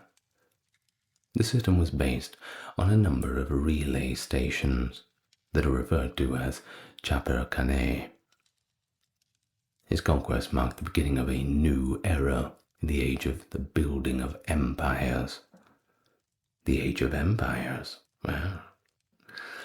This new era was characterized by the establishment of a vast superstate that was governed by a single administration led by a central government. This superstate included many dozens of countries, races, religions, and languages. Over the course of several centuries, the system was maintained by the Seleucid dynasty, which invaded Persia and ruled the region at that time, as well as subsequent Iranian dynasties, such as the Parthians and the Sasanians. Of course, Cyrus is also renowned for his innovative approaches to construction projects. He further developed the technologies that he discovered in the cultures he had conquered, and he utilized them in the construction of the palaces of Pasargadae. In addition, he was well known for his passion for gardens. Recent excavations in the city that served as his capital have uncovered the existence of the Pasargadae Persian garden, as well as a network of irrigation canals. The four-quartered wall gardens of Paradisia were constructed with over 1,000 meters of channels made of carved limestone. These channels were designed to fill small basins at every 16 meters and water various types of wild and domestic flora. Pasargadae was a place where two magnificent palaces were located, and they were surrounded by a majestic royal park and vast formal gardens. Both the layout and overall concept of Paradisia were remarkable. Ever since then, it has served as a model for the great number of parks, both ancient and contemporary.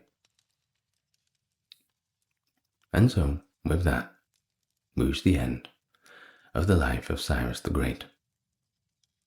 A pretty great life, don't you think? Well, let's have a look at our list of patrons to thank for making this all possible.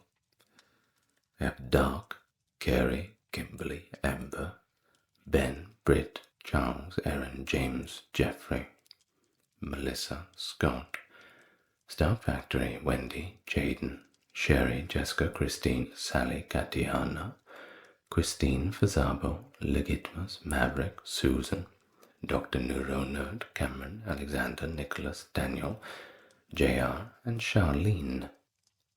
Thank you so much. I really do appreciate everyone who supports the channel. really does make things easier. But thank you for listening so far, and I hope that you learned something about Cyrus the Great, about the Achaemenids, and I will see you in the next video. Lots of love to you all, and good night.